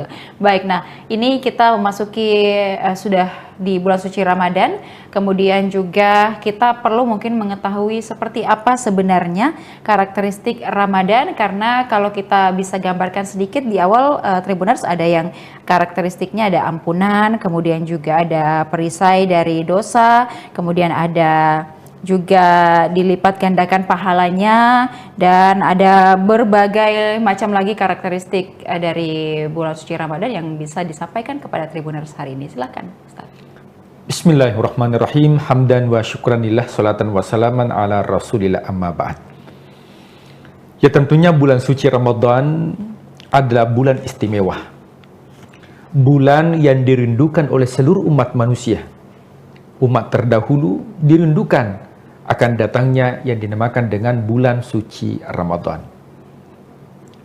Nah, bulan suci Ramadan ini merupakan bulan yang penuh karakteristik, yang mana karakteristiknya ini tidak didapatkan di luar bulan suci Ramadan.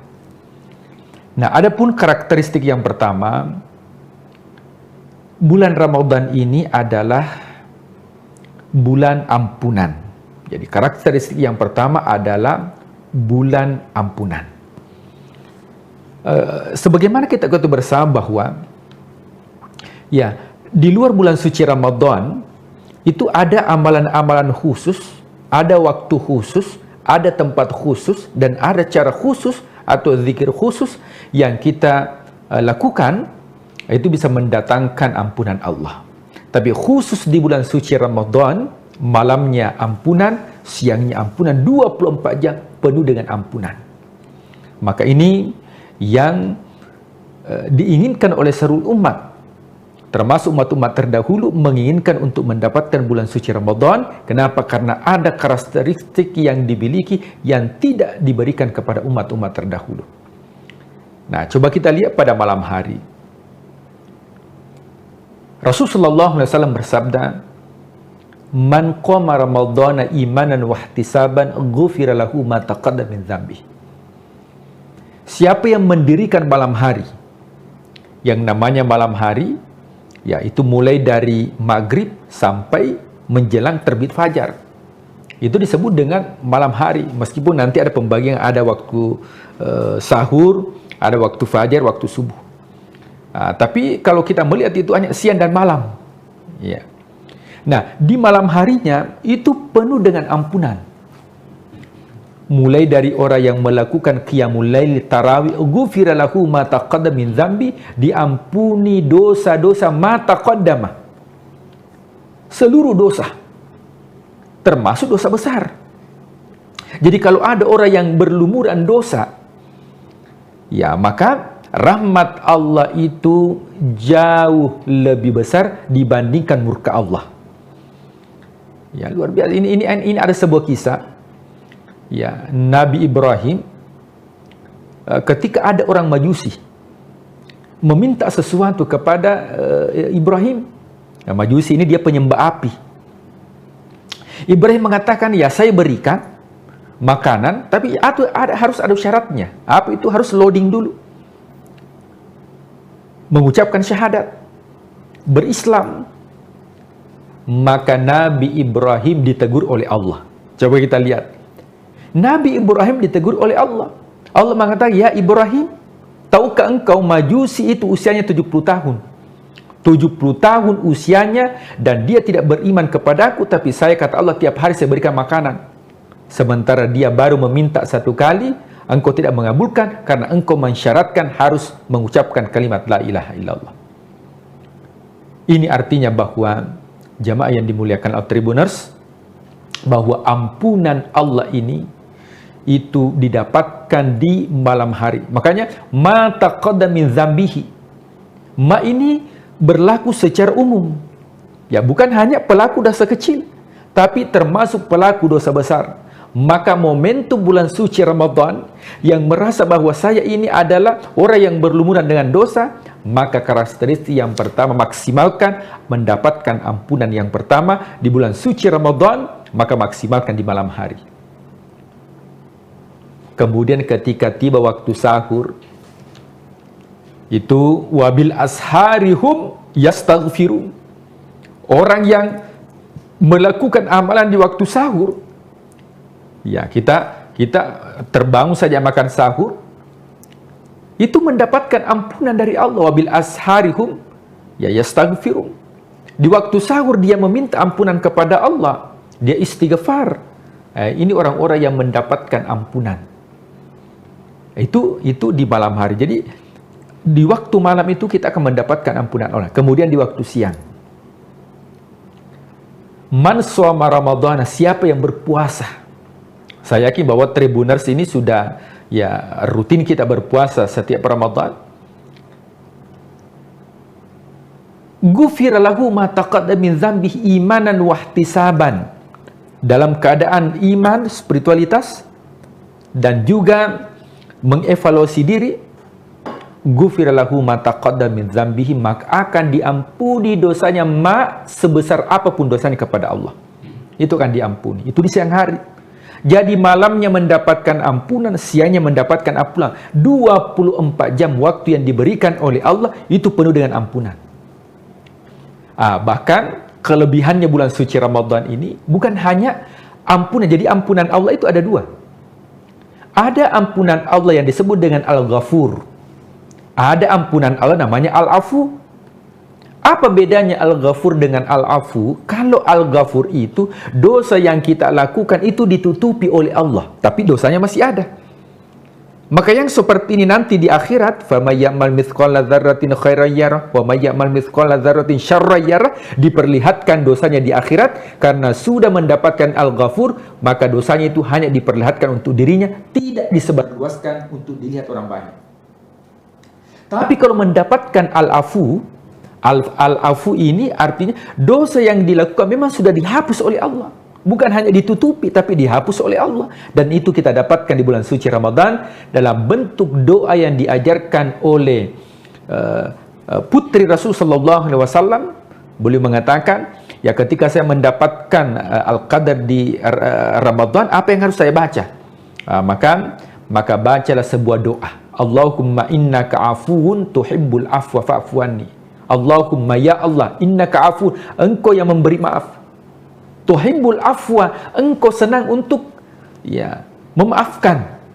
Fa'fu anni, maafkanlah kami. Ketika kita mendapatkan al-afu, bukan hanya dosa itu ditutupi oleh Allah, akan tetapi dosa itu dihilangkan oleh Allah.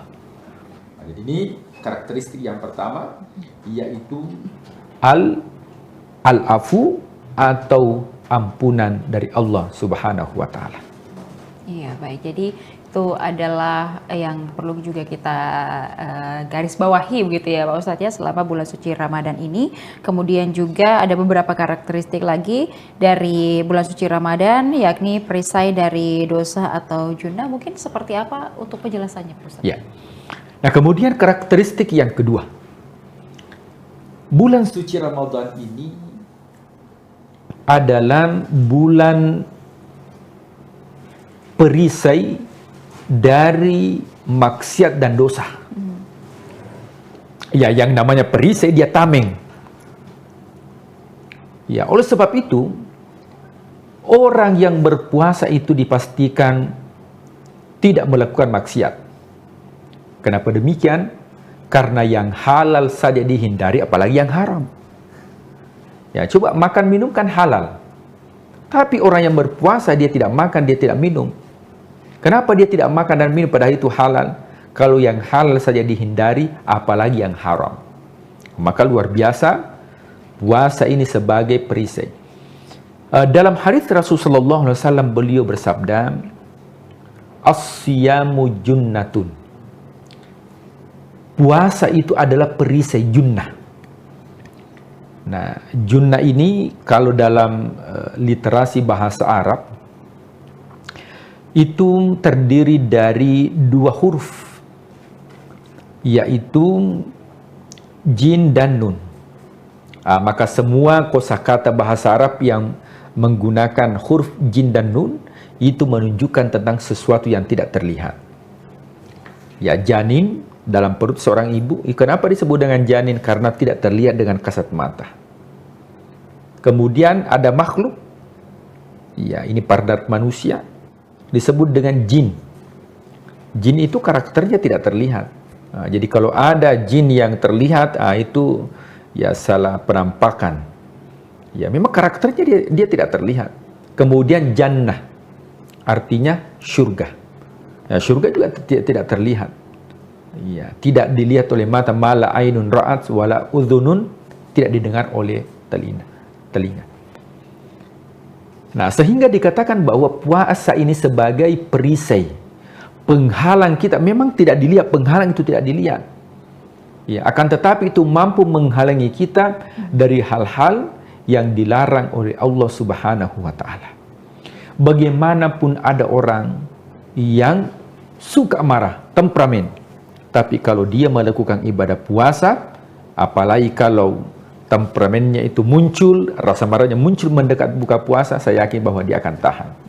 Itu artinya bahwa dalam bulan suci Ramadan, karakter negatif yang dimiliki oleh seseorang ketika memaksimalkan puasanya di dalam bulan suci Ramadan, maka karakter yang negatif itu bisa menjadi karakter yang positif karena dirubah oleh karakteristik yang ada di dalam bulan suci Ramadan. Yang kedua yaitu as-siyamu junnatun, puasa itu merupakan junnah atau merupakan perisai. Ini untuk di dunia, apalagi di akhirat nanti, yaitu menghalangi kita untuk disentuh apinya neraka. Ya makanya ada surga khusus bagi orang yang berpuasa. Nah, jadi surga itu ada 8 pintu, neraka itu ada 7 pintu. Nah di surga itu ada, ya setiap satu pintu itu ada khusus yang disebut dengan babur rayyan.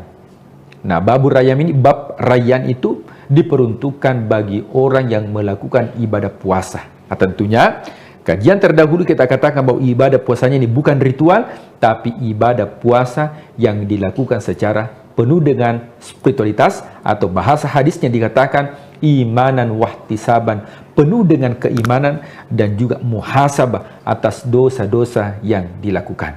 Maka ini poin yang kedua yang merupakan karakteristik bulan suci Ramadan. Ya, baik, poin selanjutnya itu ada juga yang dilipat gandakan pahala, kemudian juga ada poin lain juga terkait dengan kemudian bagaimana nanti kita itu diterkabulnya doa begitu Pak Ustadz. Mungkin dari 2 hal ini juga dapat sekaligus dijelaskan, silakan. Ya, kemudian karakteristik yang ketiga yaitu dilipat gandakan pahala. Ya, pada dasarnya kalau kita berbicara tentang pahala, ya itu dimulai dari hasanat, kebaikan. Kebaikan yang dilakukan menjadi amal namanya amal soleh. Buah daripada amal soleh itu namanya ajrun atau pahala. Nah, orang yang beraktivitas ibadah, orang yang melakukan ibadah di bulan suci Ramadan, maka akan dilipat gandakan pahalanya. Nah, tentunya pahala itu bermacam-macam. Ada pahalanya 0. Siapa itu? Siapa yang berbuat tapi bukan untuk mendapatkan ridhonya Allah, hanya untuk mendapatkan prestisi dari dunia, maka tidak mendapat apa? Zong. Dia tidak mendapat apa. Ada ibadah yang dilakukan satu ibadah satu pahala. Ada ibadah yang dilakukan satu ibadah 25 sampai 27 pahala seperti berjamaah. Ada ibadah yang dilakukan ketika kita melakukan ibadah akan diberikan 10 kebaikan. Apa itu? Membaca Al-Quran satu huruf 10 kebaikan. Ada ibadah yang dilakukan dilipat gandakan menjadi 70 sampai 700. Apa itu? Sedekah. Tapi ada ibadah yang dilakukan yang mana pahalanya tidak bisa ditentukan atau pahalanya unlimited, karena yang memberikan pahala adalah Allah, yang mana itu adalah ibadah puasa. Dalam sebuah hadis qudsi, ya Allah Subhanahu wa taala ya berfirman ya melalui lisan Rasulullah SAW mengatakan, as-siyamuli, sesungguhnya puasa itu untukku, kata Allah, wa ana ajazibi, dan saya yang memberikan pahala. Makanya takaran pahala puasa ini ya kita tidak mengetahui. Kenapa? Karena unlimited. Tapi orang yang berbuat baik di bulan suci Ramadan, maka dilipat gandakan pahala yang dilakukan. Nah, kalau di luar bulan suci Ramadan itu standar. Tapi masuk bulan suci Ramadan, bulan yang mulia, maka dilipat gandakan pahala kebaikan yang dilakukan. Kenapa bisa demikian? Karena Allah sudah memberikan kemuliaan tersendiri. Di mana bulan Ramadan, bulan diturunkan Al-Quran, maka semua yang berinteraksi dengan Al-Quran itu akan mendapatkan kemuliaan. Kemudian terakhir, karakteristik daripada bulan suci Ramadan, yaitu doa-doa kita akan dikabulkan oleh Allah. Kalau di luar bulan suci Ramadan, doa dikabulkan itu ada waktu khusus. Contoh, antara iqamah dengan azan, siapa yang berdoa di situ cepat dikabulkan doanya. Ada tempat khusus, siapa yang berdoa di mihrab. Ya, kalau ada masjid itu bagian depan tempatnya imam itu disebut dengan mihrab. Tempat yang dikhususkan di situ dia berdoa cepat dikabulkan. Ketika orang yang pergi umroh haji, ada tempat-tempat khusus multazam. Antara pintu Ka'bah dengan Hajar Aswad, siapa yang berdoa di situ cepat dikabulkan. Siapa yang berdoa di Maqam Ibrahim cepat dikabulkan. Siapa yang berdoa di Raudhah di Madinah cepat dikabulkan. Tapi ketika datang bulan suci Ramadan, maka Allah akan mengabulkan doa-doa bagi hambanya. Dan ketika Allah mengabulkan doa bagi hambanya, maka insya Allah tidak melihat waktunya kapan, apakah siang atau malam, tapi semua waktu yang kita gunakan untuk berdoa, maka insya Allah itu akan dikabulkan oleh Allah Subhanahu wa Ta'ala. Makanya pada ayat terakhir ya tentang ayat puasa, maka Allah mengatakan, uda'uni astajib lakum, berdoalah kepadaku maka aku akan kabulkan. Nah, maka jamaah yang dimuliakan Allah, Tribuners, mudah-mudahan 4 karakteristik ini bisa kita mengambil dan memanfaatkan sehingga insya Allah bulan suci Ramadan bisa terimplementasi karakter Ramadan menjadi karakter kita ketika sudah keluar di bulan suci Ramadan.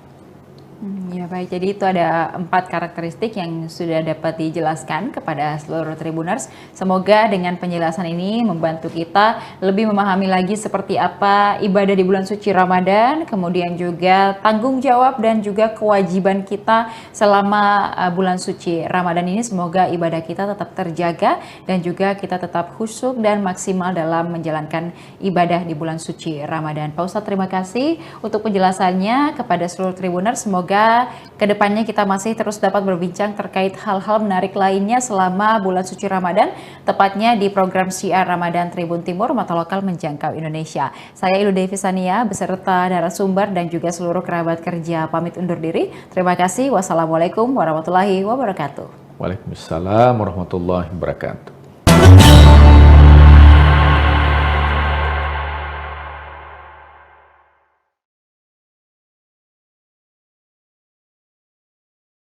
Gaya bahasa kitab-kitab klasik berbeda dengan gaya bahasa kitab-kitab kontemporer. Kita berikan kepada santri kita itu supaya menguasai dua-duanya. Salah satu prinsip yang dipegang oleh Guruta, ialah kualitas mangkoso tidak boleh menurun, tidak boleh kurang. Suatu ketika Allah memberi isyarat kepada saya, lewat mimpi, bahwa pesantren ini akan maju. Dan kalau maju, tidak muat Mangkoso. Kita bersama pimpinan Pondok Pesantren DDI Mangkoso Baru, Profesor Dr. Haji Paritwajidi, MA. Dia tadi menjelaskan tentang kelebihan dari Ma'had Ali, pendidikan khusus kader ulama level setelah alia, jenjang untuk ini ada kelebihannya di Indonesia. Dari ada 92 lebih di Indonesia, salah satu Ma'had Ali yang ada di pesantren Mangkoso inilah yang memiliki kelebihan. Itu bagaimana ceritanya kelebihannya, Puan? Setara katanya bisa langsung diterima S2 ijazahnya di Al-Azhar di Kairo. Menurut asesor yang pergi meninjau, memeriksa, dan itu sudah ada akreditasinya. Dia dikasih akreditasi mumtaz, artinya cum laude. Ya. Salah satu kelebihannya, materi yang diberikan memang lebih tinggi daripada yang lainnya. Sudah diperiksa itu. Mata-mata kuliah diberikan kepada santri kita ini, memang tidak ada yang seperti itu. Yang lebih tinggi. Rata-rata Ma'had Ali yang ada itu semuanya menggunakan kitab-kitab klasik, kitab kuning. Sementara di Mangkoso ini dipadukan antara kitab-kitab klasik dan kitab-kitab kontemporer. Kenapa? Karena itu gaya bahasa dua model ini beda. Gaya bahasa kitab-kitab klasik berbeda dengan gaya bahasa kitab-kitab kontemporer. Kita berikan kepada santri kita itu supaya menguasai dua-duanya. Itu satu kelebihan. Memang lebih di atas pengakuan mereka itu. Ini sejarahnya sudah berusia 20 tahun, Pon. Ma'had Ali ini. Ma'had Ali sebenarnya yang usianya itu nanti tahun 18 baru mulai dibesarkan. Sebenarnya asal awalnya itu saja saya datang, hanya belum resmi waktu itu. Belum resmi ya Ma'had Ali tadi. Sejak saya datang langsung pengajian yang di masjid yang saya hadapi memang hanya untuk tingkat mahasiswa. Jadi itu sebenarnya Ma'had Ali. Cikal bakalnya. Itu berarti 85 sudah mulai ada. Memang sudah ada. Tapi yang model klasikal dipadukan itu memang Ma'had Idadiyah dulu ya, sudah ada kelasnya. Jadi dulu Ibu Nurs ini kalau kita masuk sekolah tamat SD dulu atau tamat ibtidaiyah di luar kemudian masuk ke sini, banyak yang ini karena kita berkurang tahun kita karena masuk Idadiyah 1 tahun, Pak. Itu ceritanya, sejarahnya mendirikan Idadiyah bagaimana itu, Pak? Ide awalnya itu hanya sampai 5 mata pelajaran saja selama 1 tahun. Itu awalnya karena salah satu prinsip yang dipegang oleh Gurutta ialah kualitas Mangkoso tidak boleh menurun, tidak boleh kurang.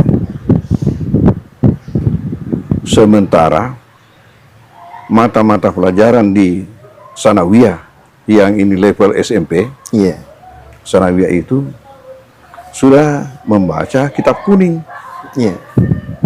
Pertanyaan, mampukah kira-kira alumni SD langsung membaca kitab kuning? Pasti tidak bisa. Maka dulu itu sistem di sini sampai saya kembali dari Kairo, nanti setelah saya kembali baru dirubah. Santri itu mempunyai 2 kelas. Terpisah kelas agamanya dengan kelas umumnya. Terpisah.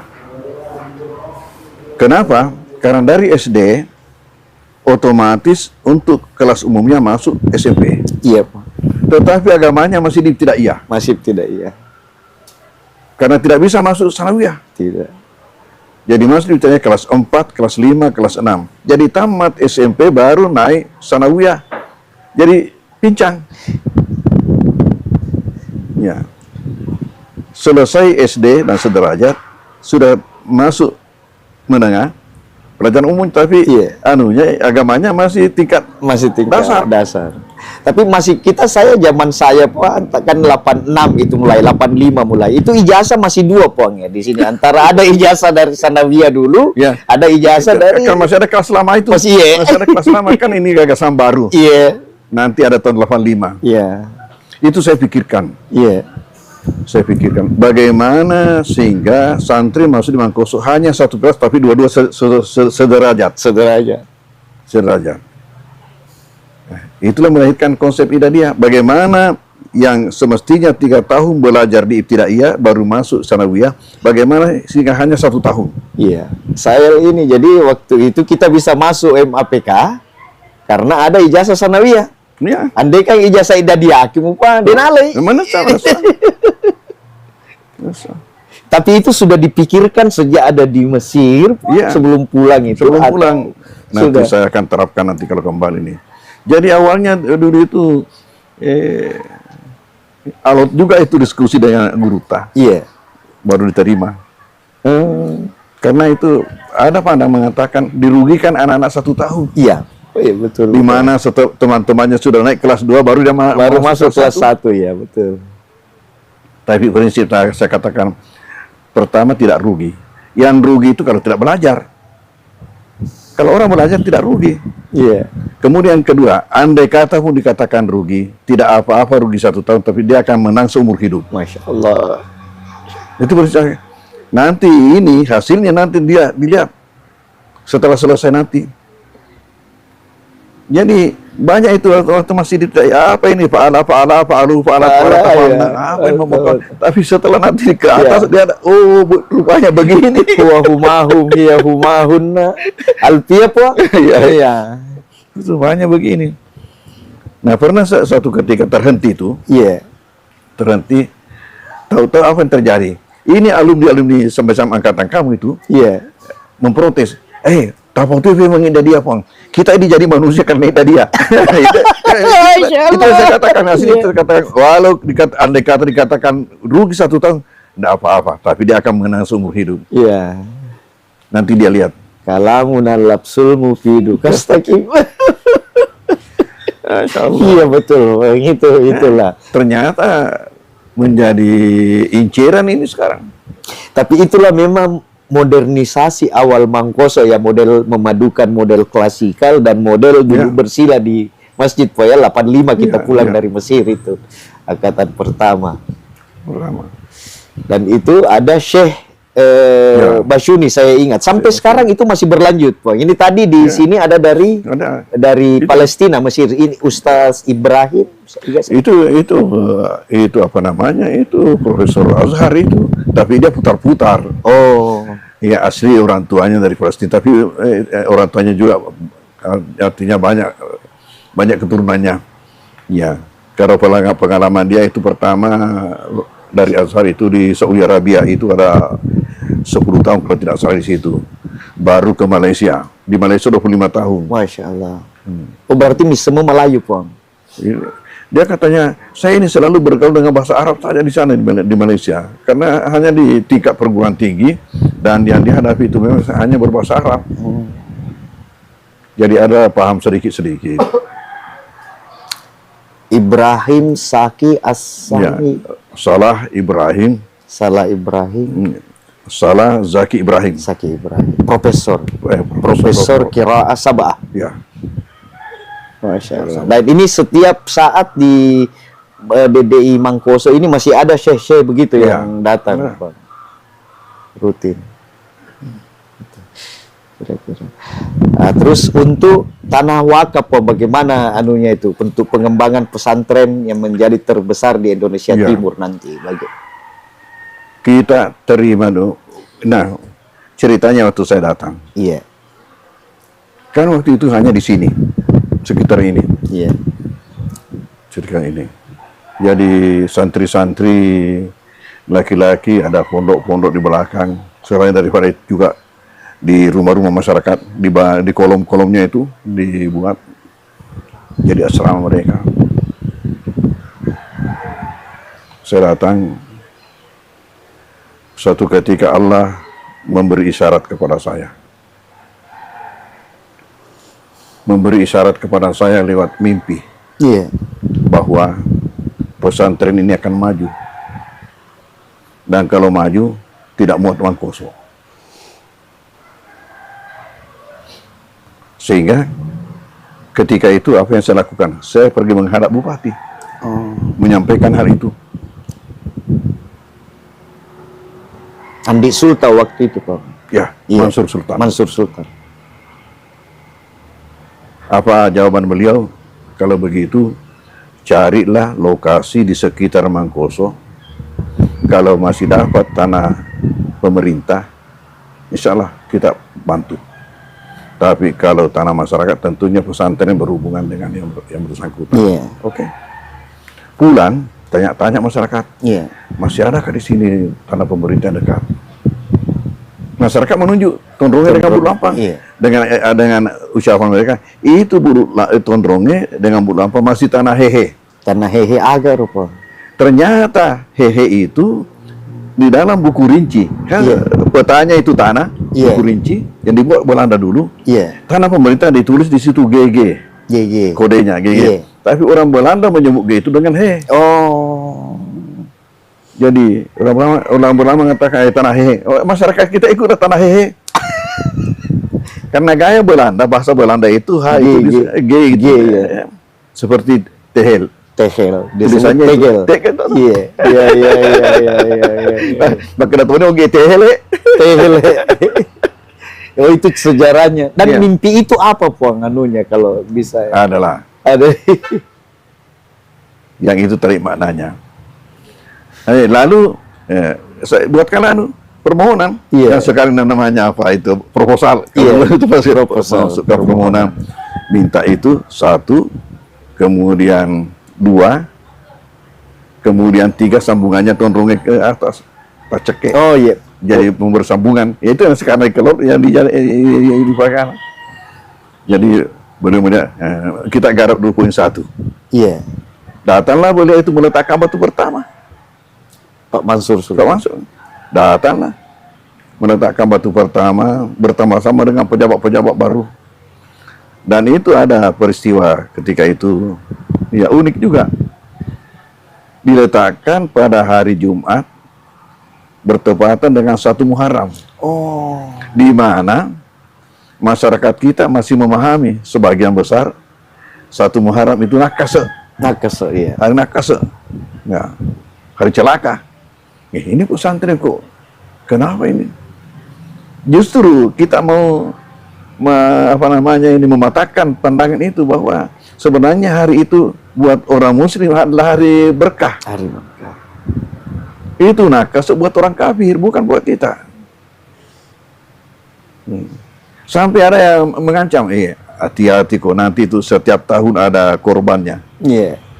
Istilahnya katu waktu nacerak nasa tungkat Ceraki, iya. Dan alhamdulillah apa yang terjadi? Ya, setiap tahun ada kurbannya.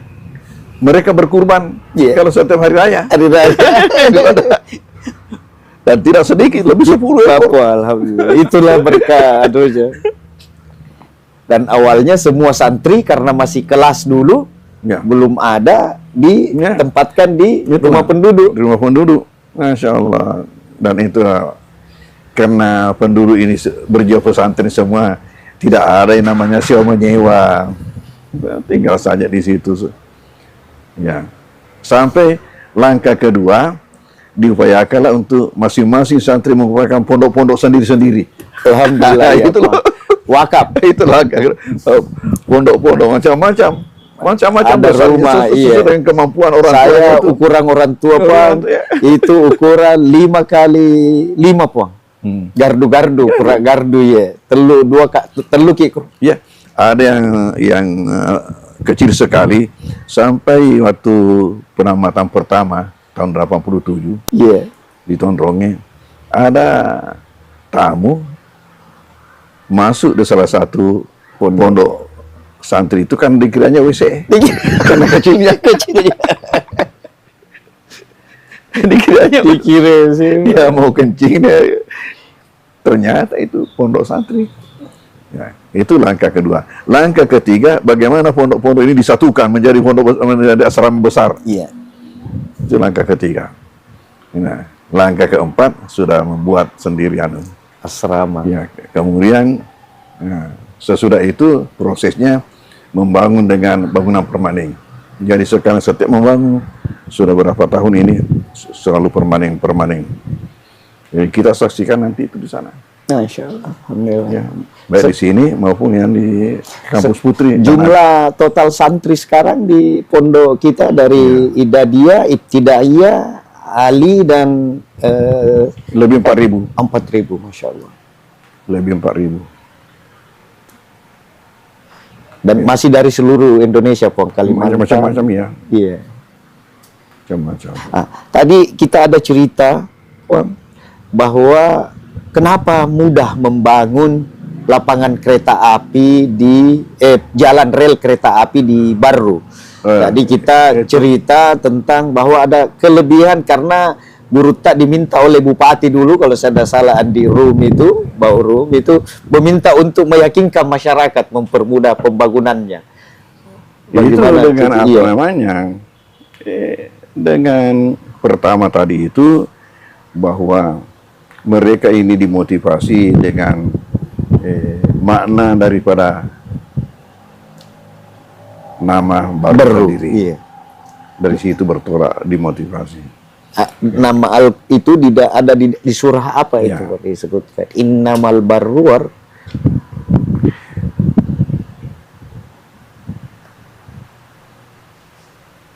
Ada ayatnya Ya, bahwa ya. itulah yang kita pakai untuk meyakinkan masyarakat. Kalau tidak salah surah At-Tur 28.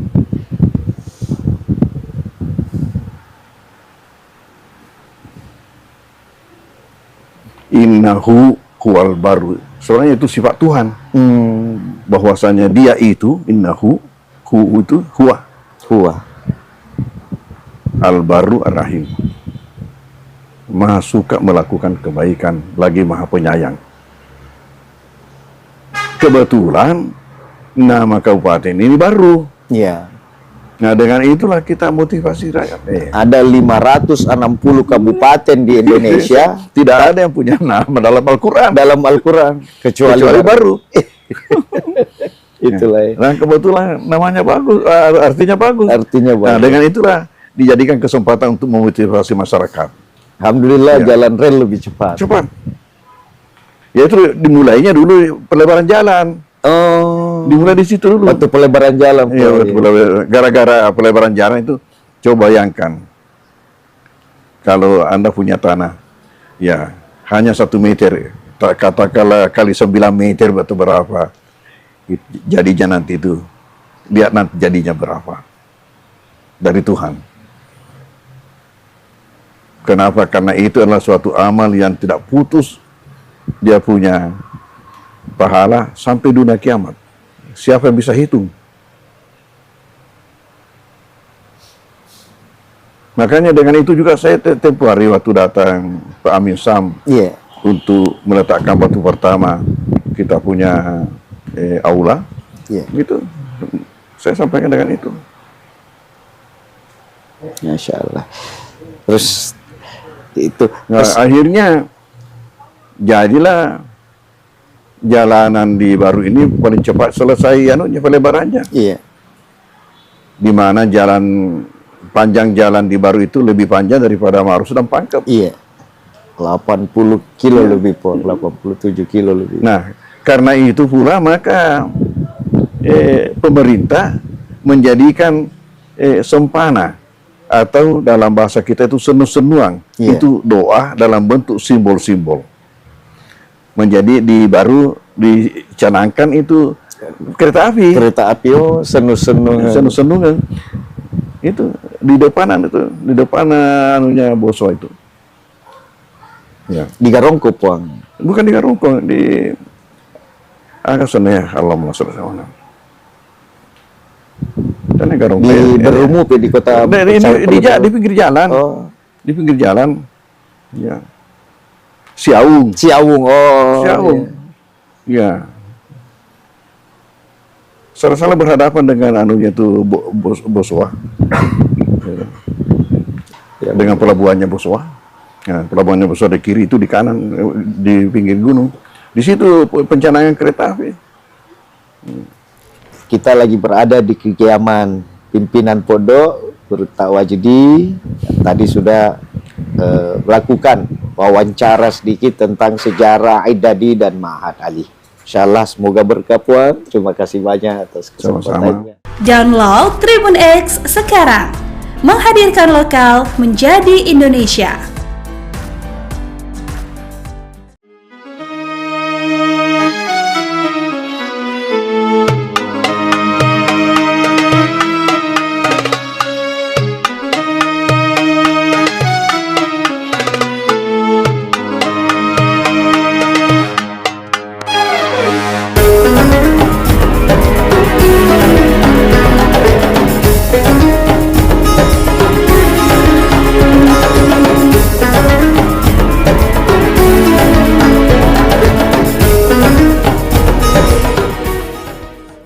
Tribuners, saya Harni, wartawan Tribun News Ultra yang hari ini bakal ngajakin kamu buat ngeliat tradisi menyambut 1 Ramadan di Kota Bau-Bau, Provinsi Sulawesi Tenggara. Jadi kita bakal ke salah satu rumah warga yang nanti kita lihat prosesnya yang namanya tradisi Harwa nih Tribuners. Kira-kira seperti apa perjalanan saya? Ikutin aku terus ya.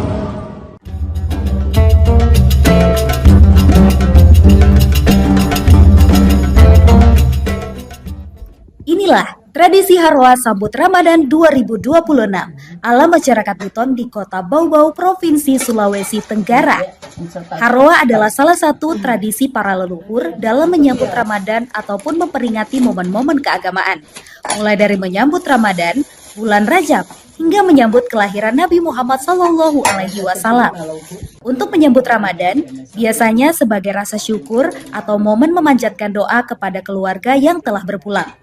Pada momen ini, masyarakat Muslim di Kota Bau-Bau akan memanjatkan doa memohon keselamatan ini pada awal tahun. Prosesi Harwa ini diawali dengan persiapan yang dilakukan oleh pihak keluarga atau orang tua yang akan menggelar tradisi tersebut. Mulai dari sajian makanan hingga pembaca doa yang sudah dikabari untuk melaksanakan prosesi Harwa. Momen ini berlangsung ramai karena para keluarga akan berkumpul di dalam rumah dan mempersiapkan hidangan Harwa. Bahkan, ada yang sudah sibuk memasak di dapur sejak pagi hari. Tidak hanya para keluarga pembaca doa, terkadang tetangga juga datang membawa isi talang mereka pada momen tersebut. Pembaca doa, Laipo, mengatakan doa yang dipanjatkan pada prosesi Harwa adalah doa selamat. Selain itu, doa juga diniatkan untuk para leluhur atau anggota keluarga yang telah pergi lebih dulu, memohon agar kesalahan di dunia diampuni. Kata dia, doa yang dipanjatkan juga untuk mereka yang masih hidup, agar diberikan kesehatan, rezeki yang berlimpah, serta iman, termasuk harapan untuk bisa kembali dipertemukan dengan bulan suci Ramadan. Sosok Laipo ini sudah sering mendapat panggilan untuk menjadi pembaca doa Harwa, tidak hanya untuk keluarganya saja, namun juga para tetangganya. Prosesi sakral lainnya adalah talang Harwa. Ini bukan hanya sekedar sajian makanan biasa untuk disantap. Dari hidangan ini menjadi sebuah harapan untuk menghadapi berbagai hal-hal baik dalam kehidupan.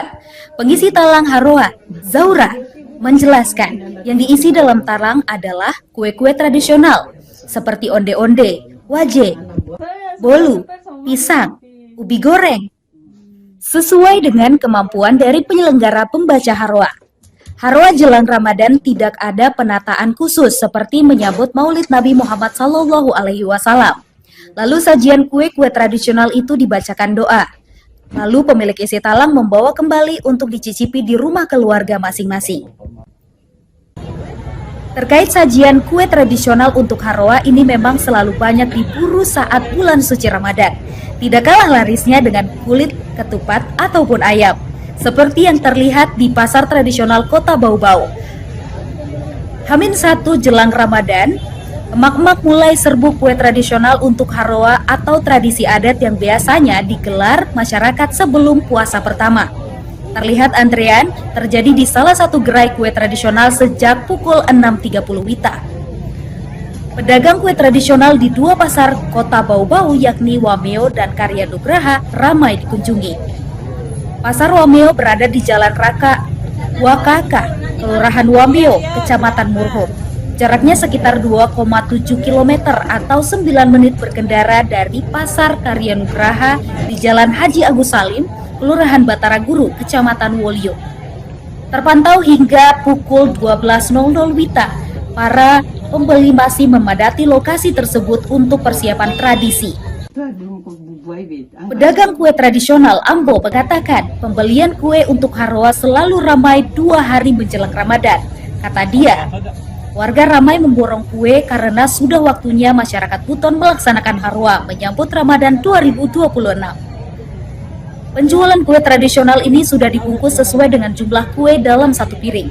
Terlihat bolu, baruasa, juga ubi goreng dan pisang goreng sudah dibungkus plastik untuk memudahkan pengemasan. Ia membeberkan penjualan satu paket komplit dibanderol Rp51.000 dengan harga per bungkus Rp5.000, serta ada yang dibanderol Rp10.000 per cup. Dalam satu paket komplit, talang Haroa berisi onde-onde, baruasa, waje, pisang, dan ubi goreng, bolu, cucur, serta palu. Hari ini ramai untuk pembelian makanan tradisional, Pak? Iya, alhamdulillah sudah waktunya lagi. Untuk mulai ramainya sejak kapan, Pak? Sejak kemarin sebenarnya, sejak kemarin hingga hari ini. Ada peningkatan dari penjualan sebelumnya, Pak? Untuk kemarin ada peningkatan hari ini. Karena pas hari ini kan waktunya orang mau Haroa istilahnya kalau orang di sini, orang Bogor sini. Kalau Bapak hari ini apa yang dijual, Pak, di jajanan? Pisang goreng, ubi goreng, bolu, baruasa, waje, cucur, onde-onde. Untuk harga yang Itu, ditawarkan? iya, itu khusus untuk isi talang.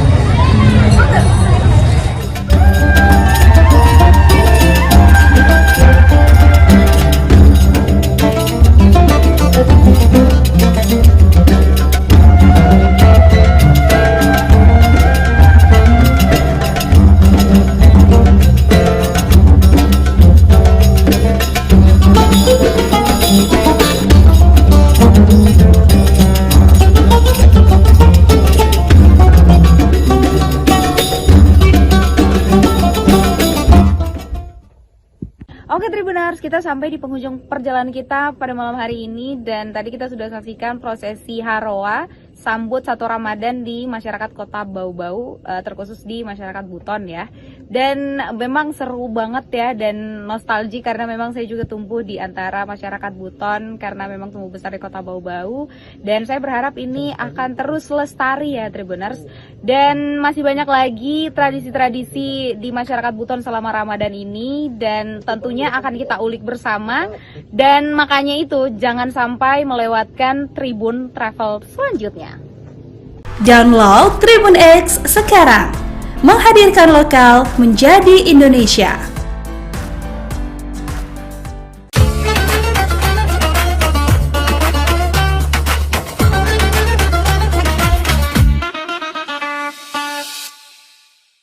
Assalamualaikum warahmatullahi wabarakatuh.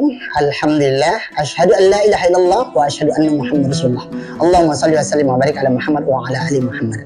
Subhanaka la ilma lana illa ma 'allamtana innaka antal alimul hakim.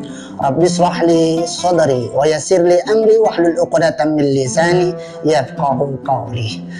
Kepada Allah kita bersyukur, alhamdulillah di bulan Ramadan kali ini Allah limpahkan semuanya yang kita butuhkan tanpa kurang satu apapun. Mudah-mudahan keberkahan menyertai dari awal sampai akhir insyaallah. Salawat dan salam kepada Nabi Muhammad SAW. Allahumma salli wa sallim wa barik ala Sayyidina Muhammad wa ala ali Sayyidina Muhammad. Mudah-mudahan berkah salawat, berkah Ramadan dicatat kita sebagai hamba Allah, umat Nabi Muhammad yang insya Allah akan mendapat syafaat di akhirat. Amin ya rabbal alamin. Penonton Tribun semuanya, pada Ramadan kali ini kita akan membahas sebuah tema yang agak sedikit ke anak mudaan lah, yaitu judulnya nada irama Ramadan. Ya, apa ini sih sebenarnya nada irama Ramadan? Karena memang Ramadan ini adalah bulan yang sangat diidam-idamkan, ditunggu-tunggu, ya sangat digembirakan. Sehingga kata gembira, kata bahagia sering disebut dengan hiburan gitu, dengan irama dan nada. Lalu perlu kita ambil gambaran yang sederhana. Tentu ini nada irama yang sifatnya adalah baik atau syar'i berkaitan dengan Ramadan. Apa itu nada irama Ramadan? Yang pertama adalah bunyi sahur. Itu hanya ada di bulan Ramadan, saudara ya, penonton semuanya. Sahur itu macam-macam nadanya. Ada yang pakai gendang, pakai kaleng, pakai bambu, macam-macam. Ada yang pakai mic di masjid-masjid. Menunjukkan apa? Itu sebagian dari nada irama yang ada di bulan Ramadan. Masya Allah, luar biasa itu kan. Itu mengasihkan, indah. Itulah nada irama Ramadan yang pertama. Yang kedua adalah begitu mendekat kepada subuh akan bunyi sirine tit katanya kan, sekaligus mengajak kepada umat, kepada jamaah melalui masjid-masjid dan sebagainya. Yuk semuanya, imsak sudah datang, kemudian yuk sama-sama kita niat puasa. Nawaitu somahodin an ada ifatu syahri Ramadan haji santai. Ini adalah semua irama nada irama di bulan Ramadan yang tidak ada di luar Ramadan. Ya tentu dibarengi yang ketiganya adalah azan subuh dengan suara yang paling kita ingat-ingat karena memang ramai sekali di bulan Ramadan. Apa itu? As-salatu khairun minan naum. Itu indah itu. Sehingga semuanya orang udah bangun, iya makan sahur, iya. Kemudian memang semuanya akan bangun. Dan alhamdulillah rata-rata kalau Ramadan itu masjid akan penuh. Kenapa? Karena diingatkan dengan nada irama Ramadan. Tentu setelah itu akan ada sholat berjamaah. Tapi yang penting yang keempatnya adalah ada kuliah subuh setelah sholat subuh tersebut dengan tema-tema yang dibawakan oleh guru-guru kita, ulama-ulama kita. Nanti yang kelimanya juga ada juga kuliah duha atau kajian duha bagi yang ada setengah zuhurnya, nanti ada azan zuhur yang hampir semuanya masjid-masjid kalau sudah bulan Ramadan zuhur itu tempatnya untuk beristirahat, menenangkan pikiran, mungkin karena panas, lelah, capek bekerja, lalu kita masuk masjid sholat berjamaah zuhur, dapat pula nanti tausiah kuliah zuhurnya, lalu kita di situ bisa meletakkan badan, membaringkan ya sambil baca Quran, tadarus dan sebagainya. Itu semuanya hanya ada di nada Ramadan, di nada irama Ramadan di siang harinya. Menjelang ke bawah sampai sore kita akan ingat dengan ngabuburit. Wah ini macam-macam ini kan enak, ada yang nongkrong-nongkrong dan sebagainya. Tapi jelasnya ngabuburit syariahnya adalah tidak ada terjadi di luar Ramadan. Apa itu? Biasanya sebelum berbuka puasa ada tilawah Quran oleh kori-kori juara-juara nasional, tingkat provinsi dan sebagainya, tingkat kabupaten yang dikumandangkan di masjid-masjid. Nah itu menyambut, itu menjadi sebuah nada irama yang hanya ada di Ramadan. Setelah ngaji lalu ada namanya kultum sebelum dia atau sebelum berbuka puasa. Itu indah sesuai dengan tema-tema yang disampaikan oleh ulama-ulama kita. Tentu yang lebih penting nada iramanya di bulan Ramadan adalah ketika sirine beduk ya berbuka puasa. Gitu lagi kan enak itu. Sama-sama berdoa, Allahumma laka sumtu wa bika amantu wa ala rizkika aftartu bi rahmatika ya arhamar rahimin. Masya Allah, indah sekali. Walaupun hanya bacaan, tapi itu indah sekali. Siapapun yang mendengar itu rasanya dunia ini milik dia, tidak ada yang lain begitu. Masya Allah, itu luar biasa itu kan. Nah, masuk ke atas nanti azan Isya. Yang paling penting di azan Isya itu sholat Isya. Setelah sholat Isya akan kita dengarlah pula nada irama di bulan Ramadan. Apa itu? Subhanal malikil ma'mud, subhanal malikil mawjud. Apa ini? Ajakan biasanya ini irama untuk mengantarkan kepada sholat tarawih qiyam Ramadan. Nah ini indah kan. Jadi nanti ada salawatnya, Allahumma sholli wa sallim wa barik ala sayyidina Muhammad. Nah itu kan Allahumma sholli wa sallim wa barik ala. Ini semuanya nada-nada irama yang ada hanya di bulan Ramadan. Diajak semua kita untuk itu, untuk qiyamul Ramadan. Setelah itu ya mungkin setelah selesai sholat tarawih maka nada Ramadan yang mendekati akhir adalah tadarus. Malam hari kah, siang hari kah, masjid-masjid, surau-surau, langgar-langgar selalu riuh indah, sahdu, menyejukkan, menenangkan. Lantunan Al-Quran dari anak-anak kecil, dari anak remaja, dari orang-orang tua, bahkan suara nenek-nenek, kakek-kakek yang ompong pun ngajinya itu enak iramanya kalau didengar di bulan Ramadan. Nah ini nada irama bulan Ramadan yang memang sangat kita rindukan dan selalu dikangen-kangenin setiap tahunnya.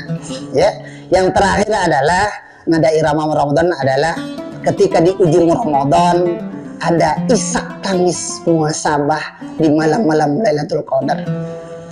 Tentu kita berharap dimanapun kita berada, penonton tribun yang dirahmati Allah, berbahagia kita tahun ini bisa bertemu dengan Ramadan. Berharap kita panjang umur sampai di 10 hari Ramadan. Dan berharap di 10 hari Ramadan tersebut kita bertemu dengan malam yang luar biasa. Yang malam itu ketika didapati oleh seorang mukmin dan muslim, tak terasa air mata akan menetes. Kan mungkin gembira bisa sampai ke akhir Ramadan. Di awal Ramadan Allah turunkan rahmat. Di pertengahan Ramadan Allah turunkan keampunan. Dengan harapan di akhir Ramadan Allah selamatkan kita dari api neraka. Dan itu hanya nada irama bulan Ramadan. Menangis, ya Allah, aku berbahagia bisa menghidupkan malam-malam Lailatul Qadar. Dan tangisan itu adalah tangisan bahagia seorang hamba. Karena alhamdulillah telah disampaikan oleh Allah sampai kepada titik-titik 10 yang terakhir Ramadan. Dan bisa beriktikaf, bisa berzikir, bisa menghatamkan Al-Quran, dan bisa banyak qiyamul lail, bahkan bisa mencurahkan seluruh air matanya karena bahagia. Dan mungkin dengan harapan bisa ikut merayakan Idul Fitri dengan para keluarga. Tentu inti dari ini semuanya adalah irama Ramadannya adalah di pas ujung dari Ramadan, lalu di tanggal 1 Syawal. Allahu Akbar, Allahu Akbar. Kalimat ini adalah kalimat yang menggemparkan seluruh telinga-telinga manusia orang beriman, akan menggoyahkan dan meruntuhkan hati tentang kerinduan dan kebahagiaan sebuah perjuangan bulan Ramadan. Walillahil hamd, itu ungkapan. Tentu hanya Allah lah yang layak kita puji. Mudah-mudahan benar-benar kita di Ramadan kali ini, pada sahabat-sahabat tribun semuanya, menikmati nada irama Ramadan melalui sentuhan telinga, merasuk ke dalam hati, mengalir dalam seluruh tubuh kita, dan akhirnya kita keluar dari Ramadan menjadi la'allakum tattaqun. Pas di bulan 1 Syawalnya kita adalah minal aidin wal faizin, Idul Fitri kembali suci seperti bayi baru dilahirkan. Mudah-mudahan nada irama Ramadan pada kali ini yang kami sampaikan bisa sedikit menggugah semangat kita untuk meraihnya dan merindukan Ramadan ini. Karena siapa yang bahagia dan gembira dengan datangnya Ramadan, dalam sebuah riwayat hadis Rasul katakan, maka Allah haramkan jasadnya dari api neraka. Tentu firman Allah dalam Al-Quran, orang beriman dipanggil untuk berpuasa, untuk mengimarahkan, untuk menikmati nada irama di bulan Ramadan. Mudah-mudahan kita mendapatkan nikmat itu, insya Allah. Amin ya rabbal alamin. Banyak bicara tentu banyak salah. Kepada Allah saya mohon ampun, astagfirullahaladzim. Kepada kita semuanya, pendengar, penonton tribun, saya mohon maaf dan batin. Subhanakallah bihamdika, asyhadu an la ilaha illa anta, astaghfiruka. Assalamualaikum warahmatullahi wabarakatuh. Download Tribun X sekarang, menghadirkan lokal menjadi Indonesia.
Assalamualaikum warahmatullahi wabarakatuh. Tribuners, seperti apa kabar Anda di bulan suci Ramadan ini? Semoga semuanya tetap sehat walafiat dan juga tetap melaksanakan ibadah puasa selama bulan suci Ramadan kali ini. Dan tentunya kita masih bersama dan juga masih kembali memperbincangkan tema-tema menarik lainnya selama bulan suci Ramadan. Tentunya masih di Syiar Ramadan Tribun Timur yang hari ini akan memperbincangkan terkait dengan karakteristik Ramadan.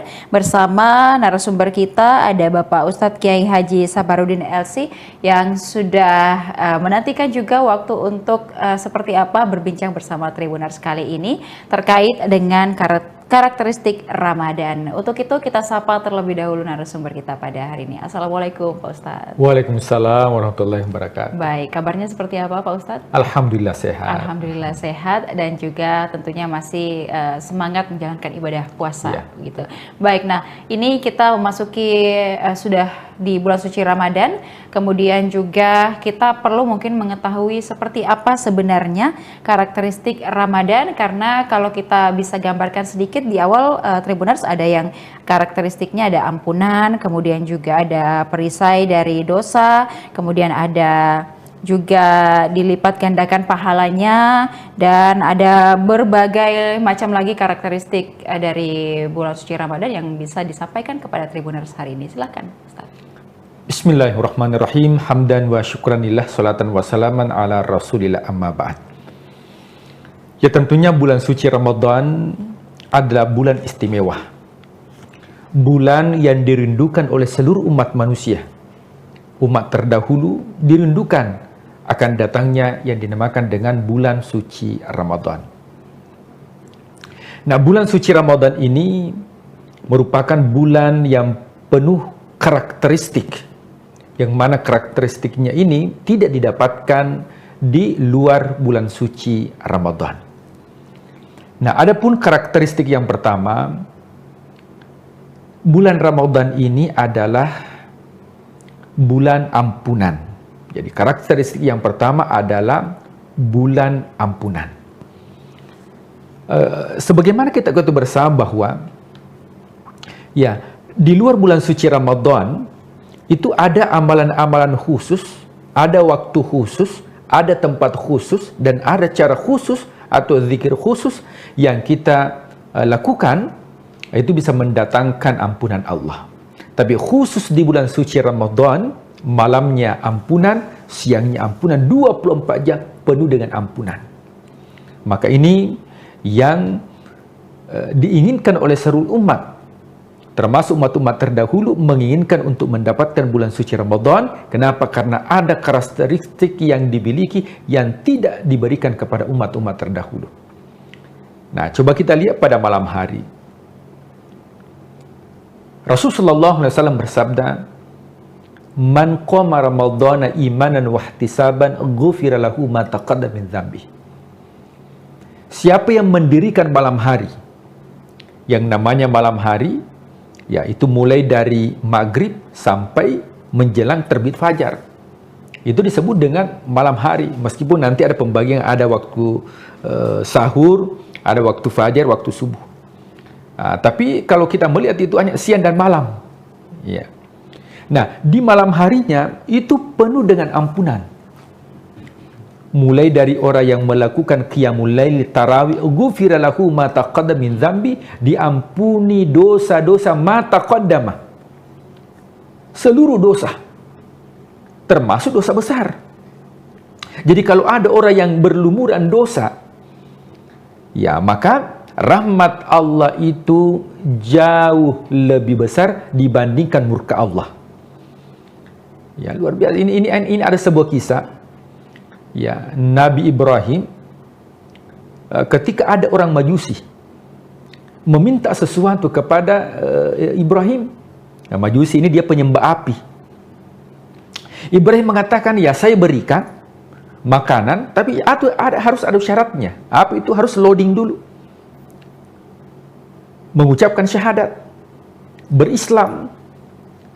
Maka Nabi Ibrahim ditegur oleh Allah. Coba kita lihat. Nabi Ibrahim ditegur oleh Allah. Allah mengatakan, ya Ibrahim, tahukah engkau Majusi itu usianya 70 tahun. 70 70 tahun usianya dan dia tidak beriman kepadaku, tapi saya, kata Allah, tiap hari saya berikan makanan.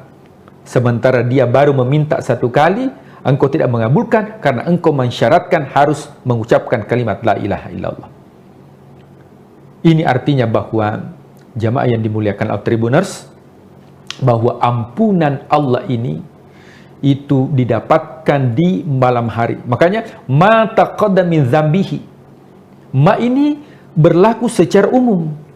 Ya, bukan hanya pelaku dosa kecil, tapi termasuk pelaku dosa besar. Maka momentum bulan suci Ramadan yang merasa bahwa saya ini adalah orang yang berlumuran dengan dosa, maka karakteristik yang pertama, maksimalkan mendapatkan ampunan yang pertama di bulan suci Ramadan, maka maksimalkan di malam hari. Kemudian ketika tiba waktu sahur, itu wabil asharihum yastaghfirun.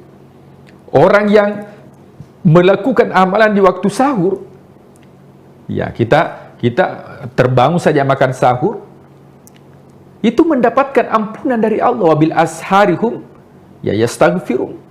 Di waktu sahur dia meminta ampunan kepada Allah, dia istighfar.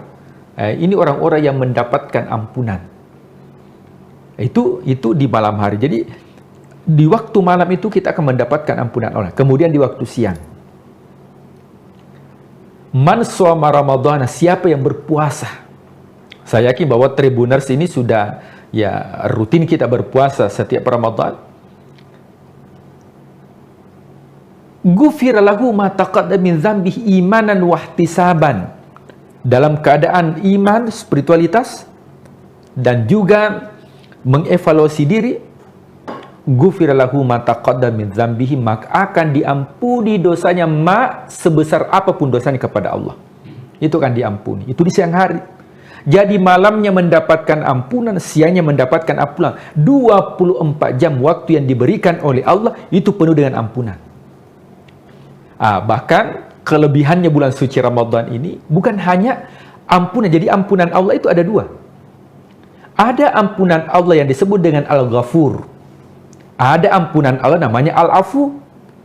Apa bedanya Al-Ghafur dengan Al-Afu? Kalau Al-Ghafur itu dosa yang kita lakukan itu ditutupi oleh Allah, tapi dosanya masih ada. Maka yang seperti ini nanti di akhirat, faman ya'mal mithqala dzarratin khairan yarah wa may ya'mal mithqala dzarratin syarran yarah, diperlihatkan dosanya di akhirat karena sudah mendapatkan Al-Ghafur, maka dosanya itu hanya diperlihatkan untuk dirinya, tidak disebarluaskan untuk dilihat orang banyak. Tapi kalau mendapatkan Al-Afu, Al-Afu ini artinya dosa yang dilakukan memang sudah dihapus oleh Allah. Bukan hanya ditutupi, tapi dihapus oleh Allah. Dan itu kita dapatkan di bulan suci Ramadan dalam bentuk doa yang diajarkan oleh putri Rasul Sallallahu Alaihi Wasallam. Beliau mengatakan, ya ketika saya mendapatkan Al-Qadar di Ramadan, apa yang harus saya baca?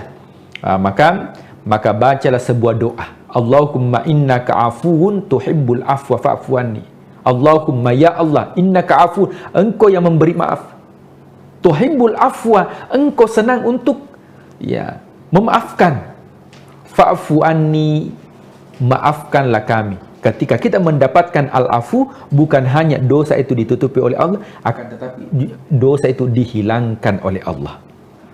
Jadi ini karakteristik yang pertama, yaitu al-afu atau ampunan dari Allah Subhanahu wa taala. Iya, baik. Jadi itu adalah yang perlu juga kita garis bawahi begitu ya Pak Ustadz ya selama bulan suci Ramadan ini. Kemudian juga ada beberapa karakteristik lagi dari bulan suci Ramadan, yakni perisai dari dosa atau junah. Mungkin seperti apa untuk penjelasannya Pak Ustadz? Ya. Nah, kemudian karakteristik yang kedua. Bulan suci Ramadan ini adalah bulan perisai dari maksiat dan dosa. Ya, yang namanya perisai dia tameng. Ya, oleh sebab itu orang yang berpuasa itu dipastikan tidak melakukan maksiat. Kenapa demikian? Karena yang halal saja dihindari, apalagi yang haram. Ya, coba makan minum kan halal. Tapi orang yang berpuasa dia tidak makan, dia tidak minum.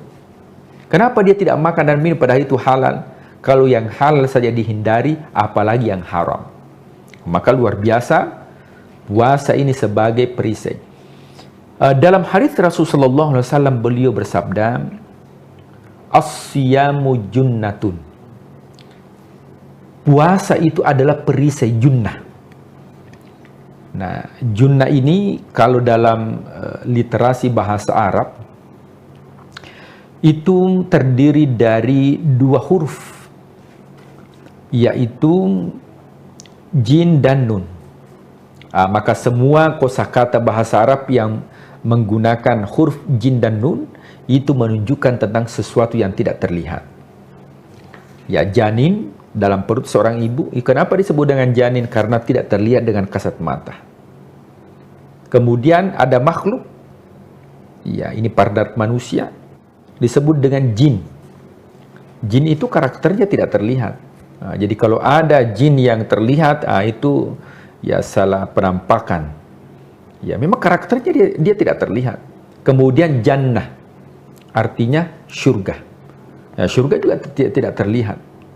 Ya, tidak dilihat oleh mata, mala ainun ra'at wala udhunun, tidak didengar oleh telinga. Nah, sehingga dikatakan bahwa puasa ini sebagai perisai, penghalang kita. Memang tidak dilihat, penghalang itu tidak dilihat. Ya, akan tetapi itu mampu menghalangi kita dari hal-hal yang dilarang oleh Allah Subhanahu wa taala. Bagaimanapun ada orang yang suka marah, temperamen, tapi kalau dia melakukan ibadah puasa, apalagi kalau temperamennya itu muncul, rasa marahnya muncul mendekat buka puasa, saya yakin bahwa dia akan tahan.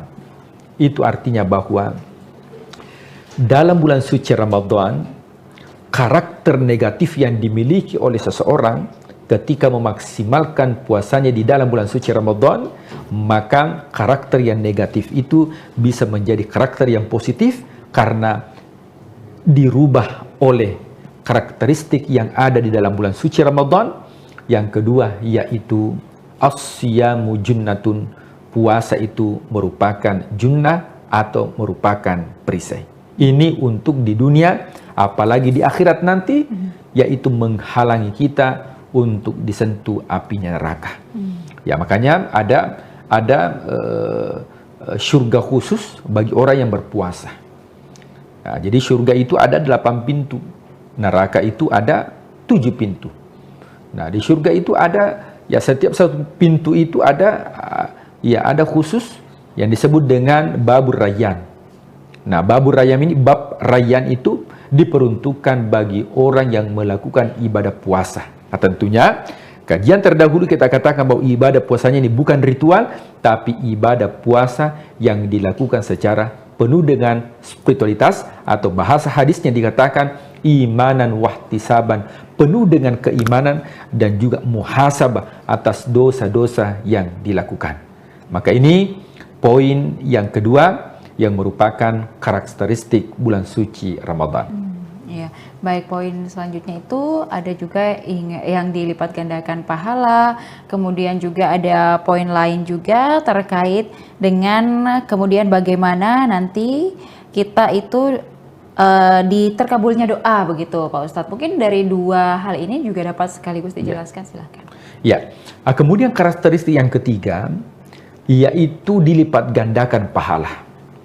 Ya, pada dasarnya kalau kita berbicara tentang pahala, ya itu dimulai dari hasanat, kebaikan. Kebaikan yang dilakukan menjadi amal namanya amal soleh. Buah daripada amal soleh itu namanya ajrun atau pahala. Nah, orang yang beraktivitas ibadah, orang yang melakukan ibadah di bulan suci Ramadan, maka akan dilipat gandakan pahalanya. Nah, tentunya pahala itu bermacam-macam. Ada pahalanya 0. Siapa itu? Siapa yang berbuat tapi bukan untuk mendapatkan ridhonya Allah, hanya untuk mendapatkan prestisi dari dunia, maka tidak mendapat apa? Zong. Dia tidak apa-apa. Ada ibadah yang dilakukan satu ibadah satu pahala. Ada ibadah yang dilakukan satu ibadah 25 sampai 27 pahala seperti berjamaah. Ada ibadah yang dilakukan ketika kita melakukan ibadah akan diberikan 10 kebaikan. Apa itu? Membaca Al-Quran 1 huruf 10 kebaikan. Ada ibadah yang dilakukan dilipat gandakan menjadi 70 sampai 700. Apa itu? Sedekah.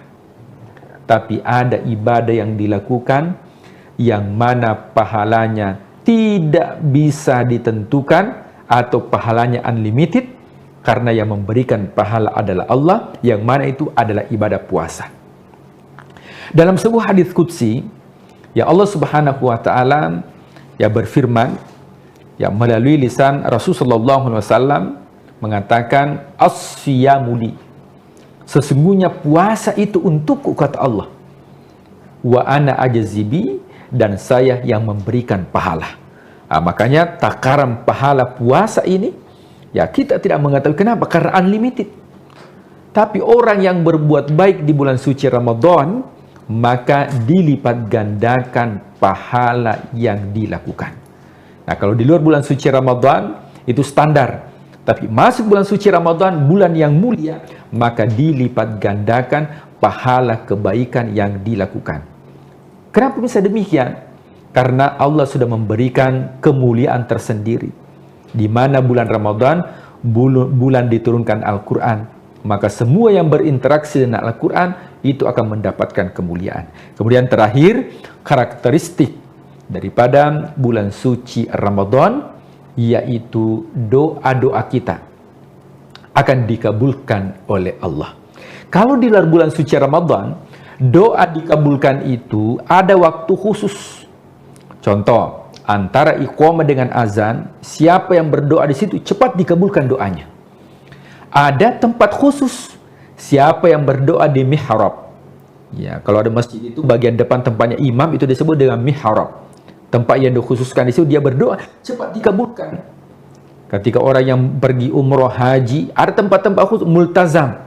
Antara pintu Ka'bah dengan Hajar Aswad, siapa yang berdoa di situ cepat dikabulkan. Siapa yang berdoa di Maqam Ibrahim cepat dikabulkan. Siapa yang berdoa di Raudhah di Madinah cepat dikabulkan. Tapi ketika datang bulan suci Ramadan, maka Allah akan mengabulkan doa-doa bagi hambanya. Dan ketika Allah mengabulkan doa bagi hambanya, maka insya Allah tidak melihat waktunya kapan, apakah siang atau malam, tapi semua waktu yang kita gunakan untuk berdoa, maka insya Allah itu akan dikabulkan oleh Allah Subhanahu wa Ta'ala. Makanya pada ayat terakhir ya tentang ayat puasa, maka Allah mengatakan, uda'uni astajib lakum, berdoalah kepadaku maka aku akan kabulkan. Nah, maka jamaah yang dimuliakan Allah, Tribuners, mudah-mudahan 4 karakteristik ini bisa kita mengambil dan memanfaatkan sehingga insya Allah bulan suci Ramadan bisa terimplementasi karakter Ramadan menjadi karakter kita ketika sudah keluar di bulan suci Ramadan. Ya baik, jadi itu ada 4 karakteristik yang sudah dapat dijelaskan kepada seluruh Tribuners. Semoga dengan penjelasan ini membantu kita lebih memahami lagi seperti apa ibadah di bulan suci Ramadan, kemudian juga tanggung jawab dan juga kewajiban kita selama bulan suci Ramadan ini. Semoga ibadah kita tetap terjaga dan juga kita tetap khusyuk dan maksimal dalam menjalankan ibadah di bulan suci Ramadan. Pak Ustadz, terima kasih untuk penjelasannya kepada seluruh Tribuners. Semoga kedepannya kita masih terus dapat berbincang terkait hal-hal menarik lainnya selama bulan suci Ramadan, tepatnya di program Syiar Ramadan Tribun Timur, mata lokal menjangkau Indonesia. Saya Ilu Devi Sania beserta narasumber dan juga seluruh kerabat kerja pamit undur diri. Terima kasih. Wassalamualaikum warahmatullahi wabarakatuh. Waalaikumsalam warahmatullahi wabarakatuh.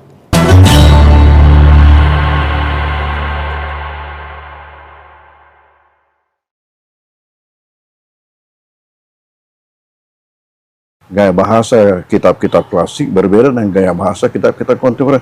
Kita berikan kepada santri kita itu supaya menguasai dua-duanya. Salah satu prinsip yang dipegang oleh Guruta, ialah kualitas mangkoso tidak boleh menurun, tidak boleh kurang.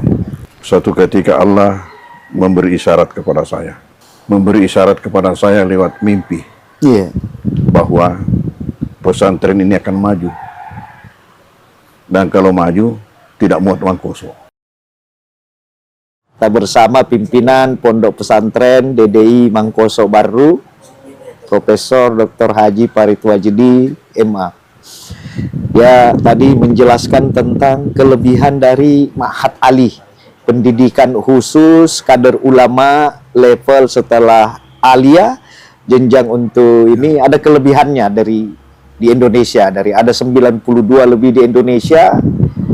Salah satu Ma'had Ali yang ada di pesantren Mangkoso inilah yang memiliki kelebihan. Itu bagaimana ceritanya kelebihannya, Puan? Setara katanya bisa langsung diterima S2 ijazahnya di Al-Azhar di Kairo. Menurut asesor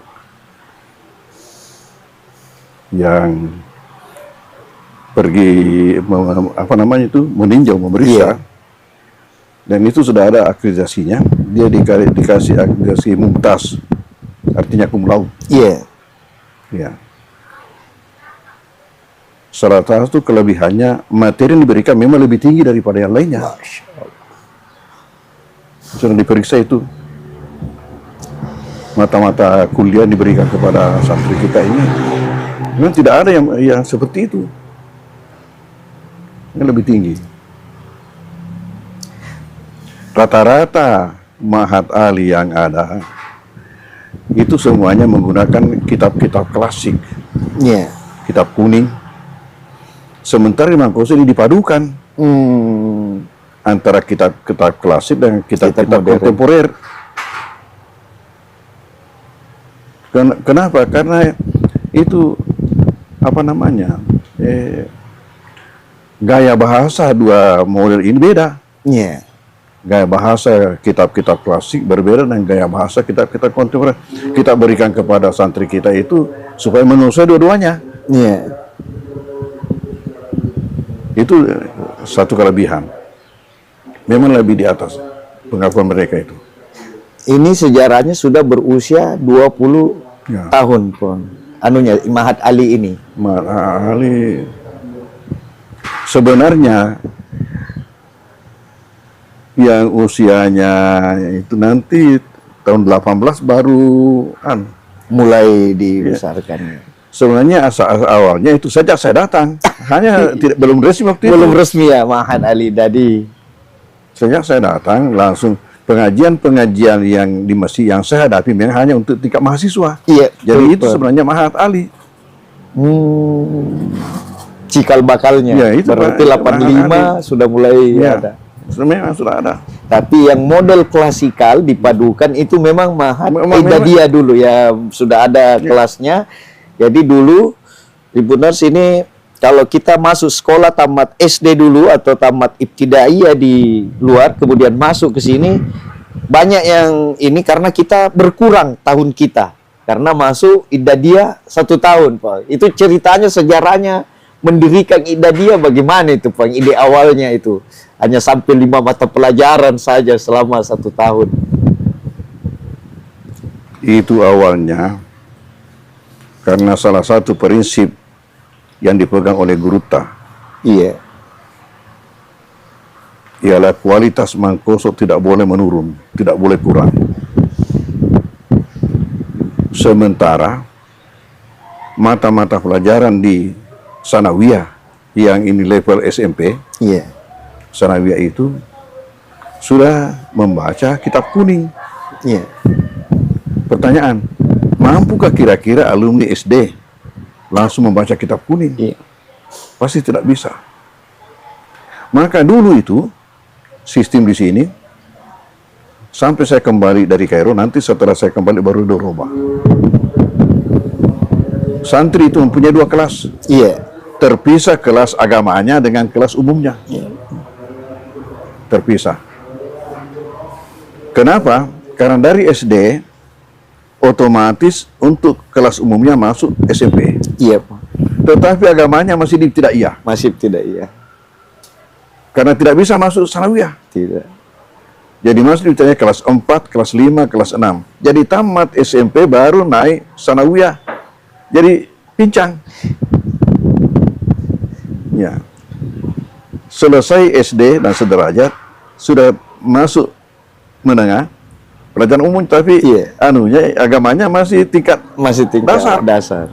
Tapi masih saya zaman saya kan 86 itu mulai 85 mulai. Itu ijazah masih 2 Poang ya di sini. Antara ada ijazah dari sanawiyah dulu, ada ijazah dari kan masih ada kelas lama itu. Masih ada kelas lama kan, ini gagasan baru. Nanti ada tahun 85.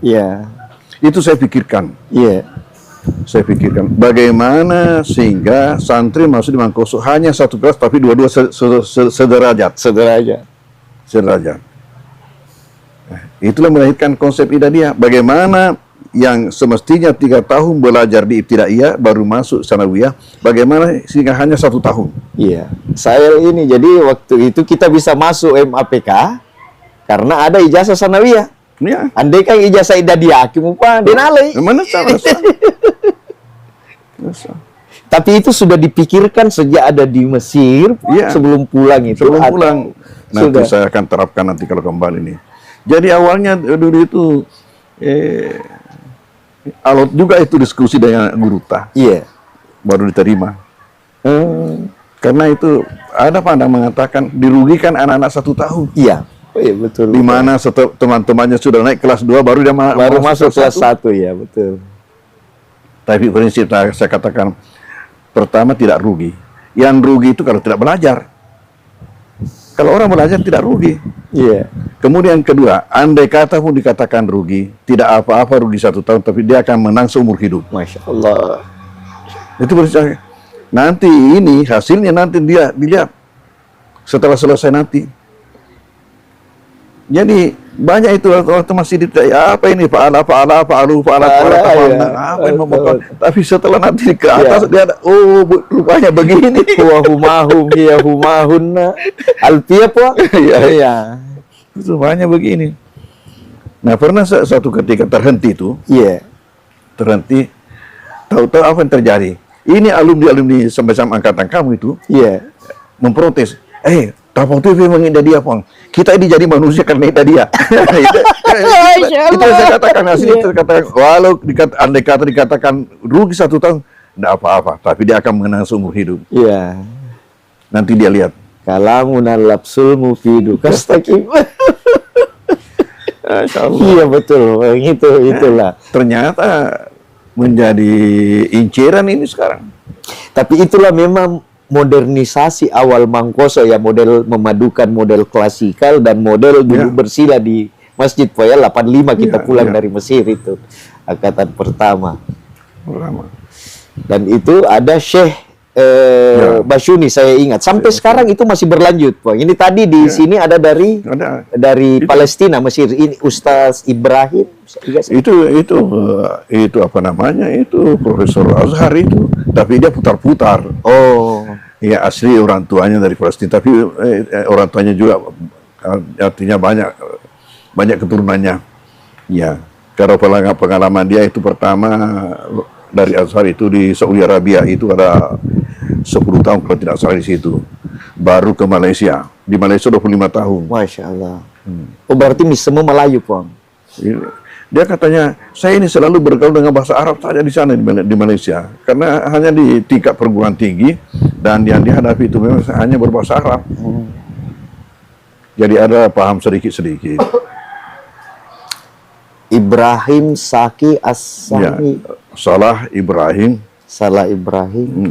Salah Zaki Ibrahim. Profesor Qiraah Sab'ah. Masya Allah. Dan ini setiap saat di DDI Mangkoso ini masih ada syekh-syekh begitu yang datang, Pak. Rutin. Kira-kira.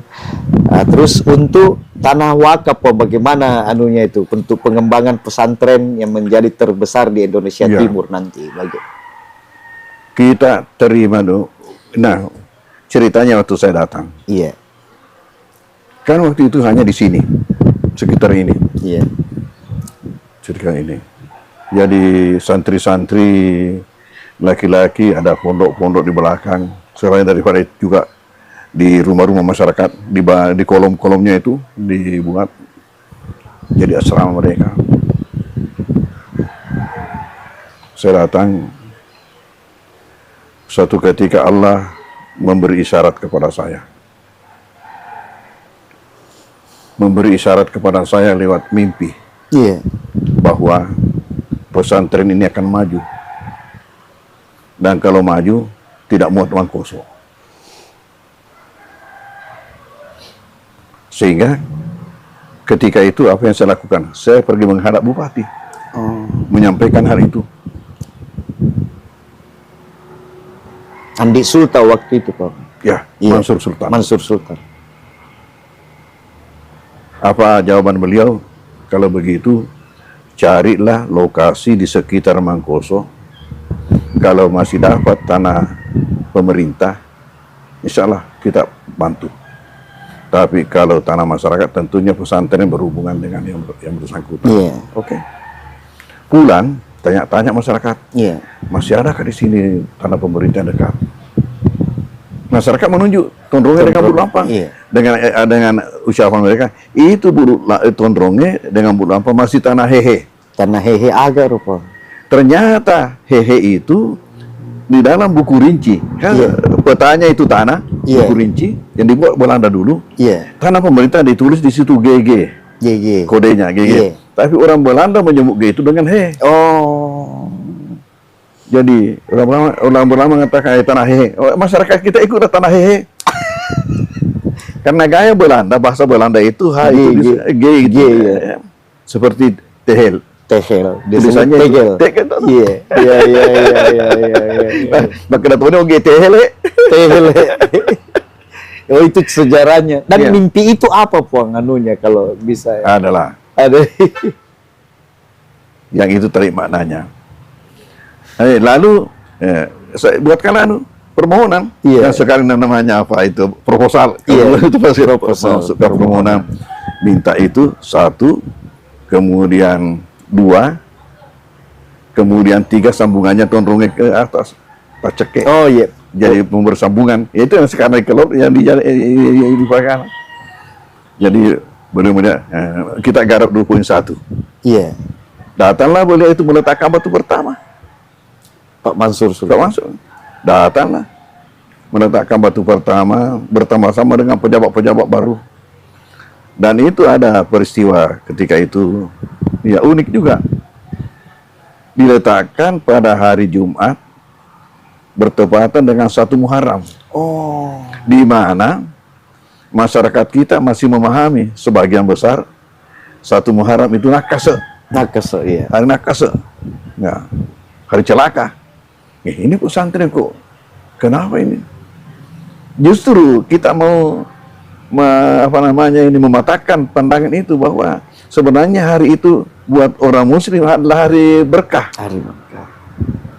Itu nakase buat orang kafir, bukan buat kita. Sampai ada yang mengancam, hati-hati kok nanti itu setiap tahun ada korbannya. Iya. Istilahnya katu waktu nacerak nasatu kat Ceraki, iya. Alhamdulillah apa yang terjadi? Ya, setiap tahun ada kurbannya. Mereka berkurban kalau setiap hari raya. Hari raya. Dan tidak sedikit, lebih 10 ekor. Alhamdulillah. Itulah berkah aduhnya. Dan awalnya semua santri karena masih kelas dulu, belum ada ditempatkan di rumah penduduk. Di rumah penduduk. Masya Allah. Dan itu karena penduduk ini berjiwa pesantren semua, tidak ada yang namanya sewa menyewa. Tinggal saja di situ. Ya. Sampai langkah kedua, diupayakanlah untuk masing-masing santri mengupayakan pondok-pondok sendiri-sendiri. Alhamdulillah. Ya, itulah wakaf. Itulah pondok-pondok macam-macam. Macam-macam ada rumah, sesuai dengan kemampuan orang tua. Saya itu. ukuran orang tua, Pak, itu ukuran 5 kali 5, Pak. Gardu-gardu, ukuran gardu ya. Telu ki. Ya, ada yang kecil sekali sampai waktu penamatan pertama tahun 87. Iya. Di Tondrongnya ada tamu masuk di salah satu pondok santri itu kan dikiranya WC karena kecilnya.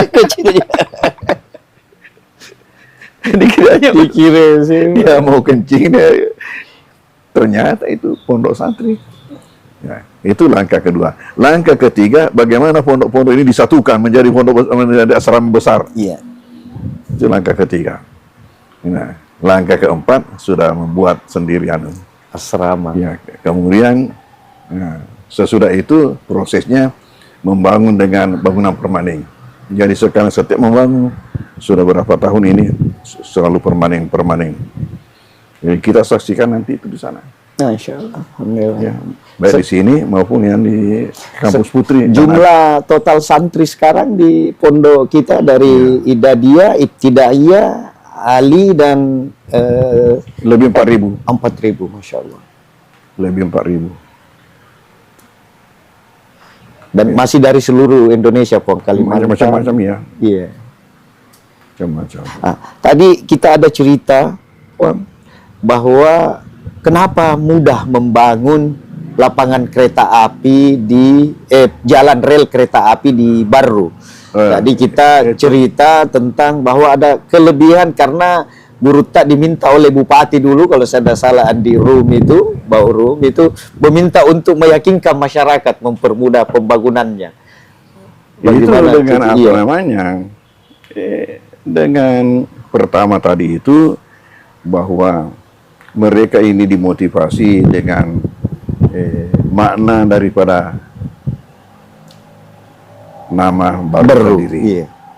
Dari situ bertolak dimotivasi. Nama itu tidak ada di surah apa itu disebutkan? Innamal barruar.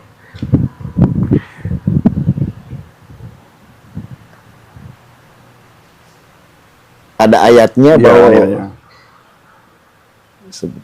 itulah yang kita pakai untuk meyakinkan masyarakat. Kalau tidak salah surah At-Tur 28.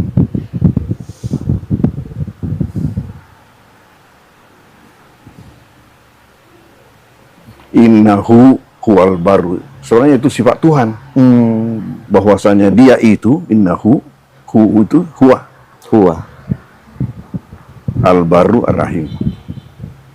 Maha suka melakukan kebaikan, lagi maha penyayang. Kebetulan nama kabupaten ini baru. Ya. Nah, dengan itulah kita motivasi rakyat. Ada 560 kabupaten di Indonesia. Tidak ada yang punya nama dalam Al-Quran. Kecuali baru. Itulah. Nah, kebetulan namanya bagus, artinya bagus. Nah, dengan itulah dijadikan kesempatan untuk memotivasi masyarakat. Alhamdulillah jalan rel lebih cepat. Ya itu dimulainya dulu pelebaran jalan. Dimulai di situ dulu. Waktu pelebaran jalan. Iya, gara-gara pelebaran jalan itu, coba bayangkan kalau Anda punya tanah, ya hanya 1 meter, katakanlah kali 9 meter atau berapa, jadinya nanti itu, lihat nanti jadinya berapa dari Tuhan. Kenapa? Karena itu adalah suatu amal yang tidak putus, dia punya pahala sampai dunia kiamat. Siapa yang bisa hitung? Makanya dengan itu juga saya tempoh hari waktu datang Pak Amin Sam untuk meletakkan batu pertama kita punya aula, gitu. Saya sampaikan dengan itu. Masya Allah.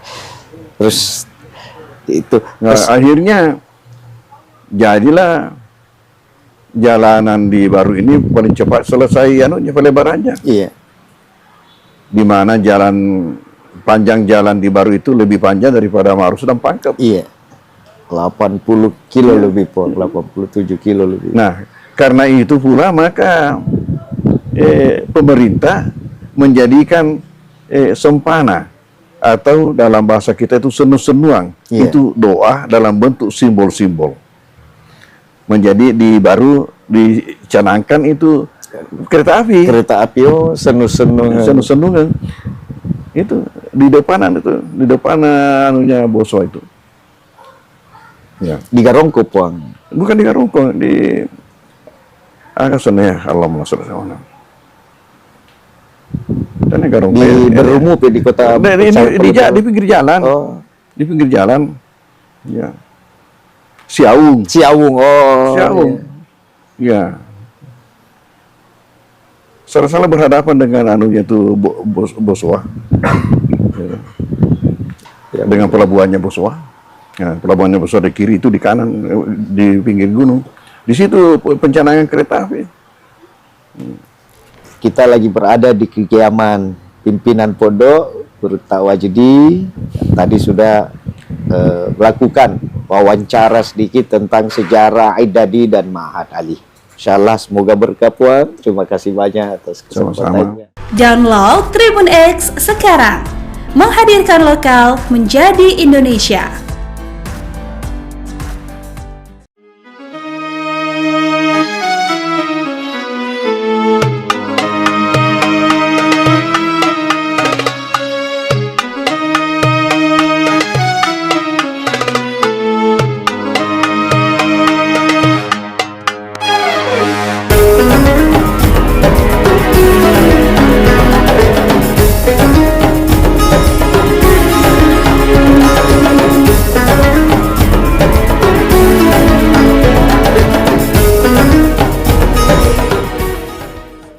Tribuners, saya Harni, wartawan Tribun News Ultra yang hari ini bakal ngajakin kamu buat ngeliat tradisi menyambut satu Ramadan di Kota Bau-Bau, Provinsi Sulawesi Tenggara. Jadi kita bakal ke salah satu rumah warga yang nanti kita lihat prosesnya yang namanya tradisi Harwa nih Tribuners. Kira-kira seperti apa perjalanan saya? Ikutin aku terus ya.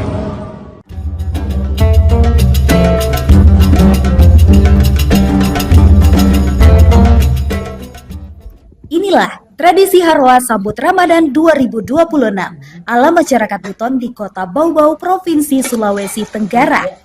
Harwa adalah salah satu tradisi para leluhur dalam menyambut Ramadan ataupun memperingati momen-momen keagamaan. Mulai dari menyambut Ramadan, bulan Rajab, hingga menyambut kelahiran Nabi Muhammad SAW. Untuk menyambut Ramadan, biasanya sebagai rasa syukur atau momen memanjatkan doa kepada keluarga yang telah berpulang. Pada momen ini, masyarakat Muslim di Kota Bau-Bau akan memanjatkan doa memohon keselamatan ini pada awal tahun. Prosesi Harwa ini diawali dengan persiapan yang dilakukan oleh pihak keluarga atau orang tua yang akan menggelar tradisi tersebut. Mulai dari sajian makanan hingga pembaca doa yang sudah dikabari untuk melaksanakan prosesi Harwa. Momen ini berlangsung ramai karena para keluarga akan berkumpul di dalam rumah dan mempersiapkan hidangan Harwa. Bahkan, ada yang sudah sibuk memasak di dapur sejak pagi hari. Tidak hanya para keluarga pembaca doa, terkadang tetangga juga datang membawa isi talang mereka pada momen tersebut. Pembaca doa, Laipo, mengatakan doa yang dipanjatkan pada prosesi Harwa adalah doa selamat. Selain itu, doa juga diniatkan untuk para leluhur atau anggota keluarga yang telah pergi lebih dulu, memohon agar kesalahan di dunia diampuni. Kata dia, doa yang dipanjatkan juga untuk mereka yang masih hidup, agar diberikan kesehatan, rezeki yang berlimpah, serta iman, termasuk harapan untuk bisa kembali dipertemukan dengan bulan suci Ramadan. Sosok Laipo ini sudah sering mendapat panggilan untuk menjadi pembaca doa Harwa, tidak hanya untuk keluarganya saja, namun juga para tetangganya. Prosesi sakral lainnya adalah talang Harwa. Ini bukan hanya sekedar sajian makanan biasa untuk disantap. Dari hidangan ini menjadi sebuah harapan untuk menghadapi berbagai hal-hal baik dalam kehidupan. Pengisi talang Harwa, Zaura, menjelaskan yang diisi dalam talang adalah kue-kue tradisional seperti onde-onde, waje, bolu, pisang, ubi goreng. Sesuai dengan kemampuan dari penyelenggara pembaca Harwa. Harwa jelang Ramadan tidak ada penataan khusus seperti menyambut Maulid Nabi Muhammad SAW. Lalu sajian kue-kue tradisional itu dibacakan doa. Lalu pemilik isi talang membawa kembali untuk dicicipi di rumah keluarga masing-masing. Terkait sajian kue tradisional untuk Harwa ini memang selalu banyak diburu saat bulan suci Ramadan. Tidak kalah larisnya dengan kulit, ketupat, ataupun ayam. Seperti yang terlihat di pasar tradisional Kota Bau-Bau. H-1 jelang Ramadan, emak-emak mulai serbu kue tradisional untuk Harwa atau tradisi adat yang biasanya digelar masyarakat sebelum puasa pertama. Terlihat antrean terjadi di salah satu gerai kue tradisional sejak pukul 6.30 WITA. Pedagang kue tradisional di dua pasar Kota Bau-Bau yakni Wameo dan Karya Nugraha ramai dikunjungi. Pasar Wameo berada di Jalan Raka Wakaka, Kelurahan Wameo, Kecamatan Murho. Jaraknya sekitar 2,7 km atau 9 menit berkendara dari Pasar Karya Nugraha di Jalan Haji Agus Salim, Kelurahan Batara Guru, Kecamatan Wolio. Terpantau hingga pukul 12.00 WITA, para pembeli masih memadati lokasi tersebut untuk persiapan tradisi. Pedagang kue tradisional Ambo mengatakan pembelian kue untuk Haroa selalu ramai 2 hari menjelang Ramadan. Kata dia, warga ramai memborong kue karena sudah waktunya masyarakat Buton melaksanakan Haroa menyambut Ramadan 2026. Penjualan kue tradisional ini sudah dibungkus sesuai dengan jumlah kue dalam satu piring. Terlihat bolu, baruasa, juga ubi goreng dan pisang goreng sudah dibungkus plastik untuk memudahkan pengemasan. Ia membeberkan penjualan satu paket komplit dibanderol Rp51.000 dengan harga per bungkus Rp5.000, serta ada yang dibanderol Rp10.000 per cup. Dalam satu paket komplit, talang Haroa berisi onde-onde, baruasa, waje, pisang, dan ubi goreng, bolu, cucur, serta palu. Hari ini ramai untuk pembelian makanan tradisional, Pak? Iya, alhamdulillah sudah waktunya lagi. Untuk mulai ramainya sejak kapan, Pak? Sejak kemarin sebenarnya, sejak kemarin hingga hari ini. Ada peningkatan dari penjualan sebelumnya, Pak? Untuk kemarin ada peningkatan hari ini. Karena pas hari ini kan waktunya orang mau Haroa istilahnya kalau orang di sini, orang Bogor sini. Gitu. Kalau Bapak hari ini apa yang dijual, Pak, di jajanan? Pisang goreng, ubi goreng, bolu, baruasa, waje, cucur, onde-onde. Untuk harga yang Itu, ditawarkan? iya, itu khusus untuk isi talang.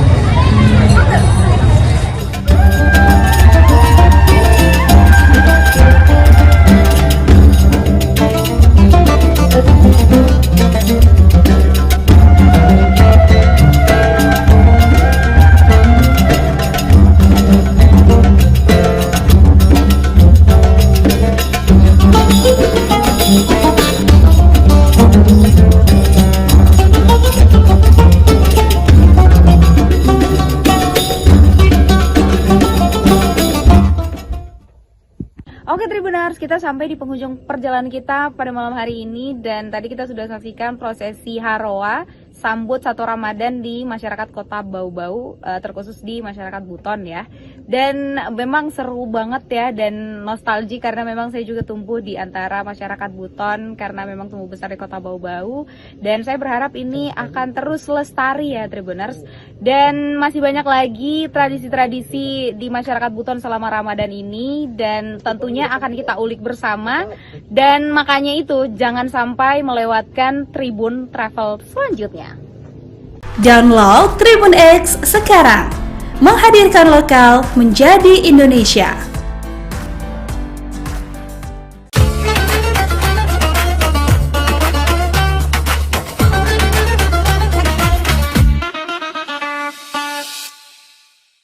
Assalamualaikum warahmatullahi wabarakatuh.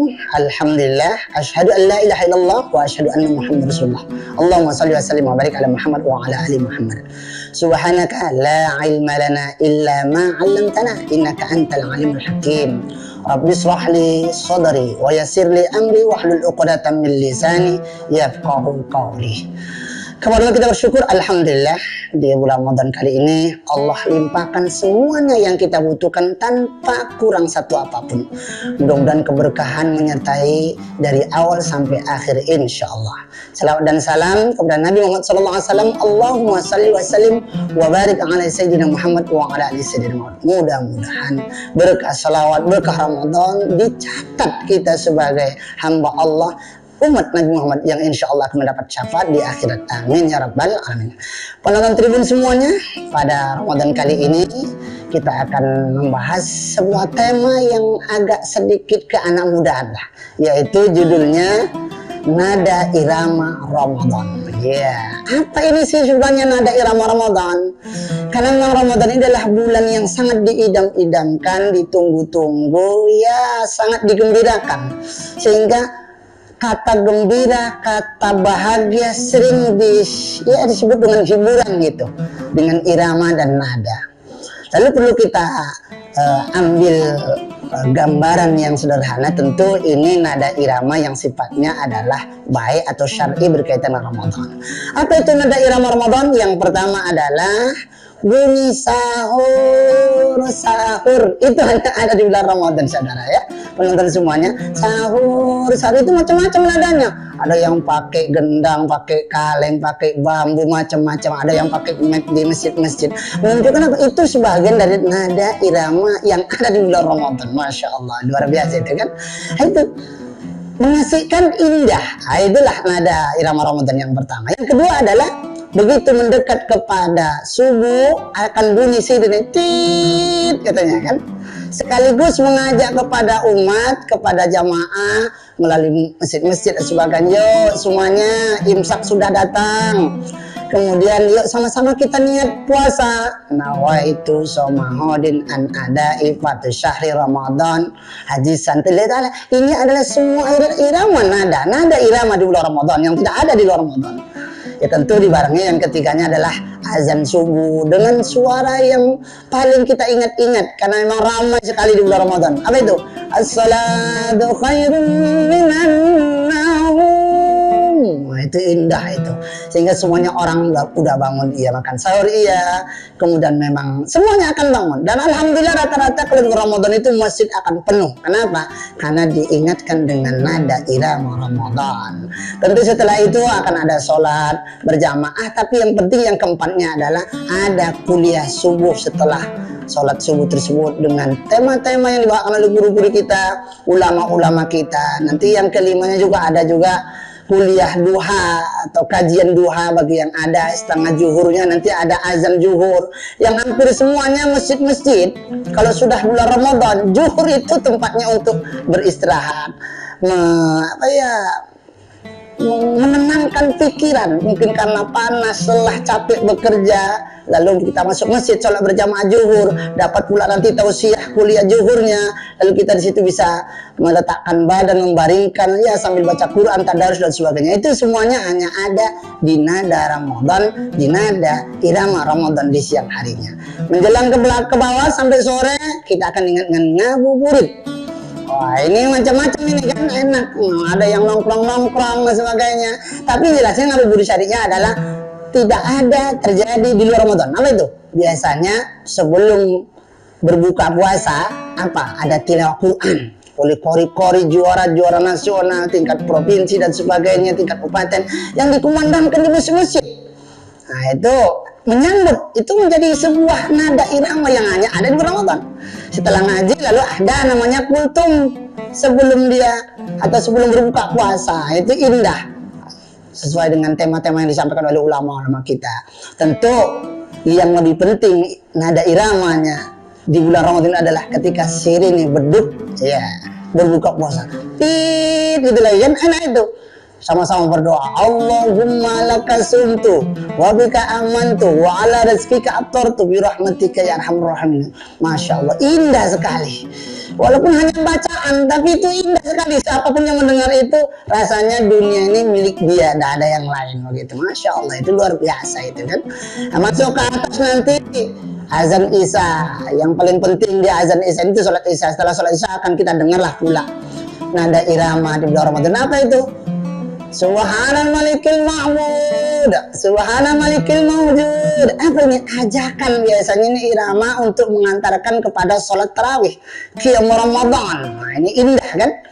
Jadi nanti ada salawatnya, Allahumma sholli wa sallim wa barik ala sayyidina Muhammad. Nah itu kan Allahumma sholli wa sallim wa barik alaihi. Ini semuanya nada-nada irama yang ada hanya di bulan Ramadan.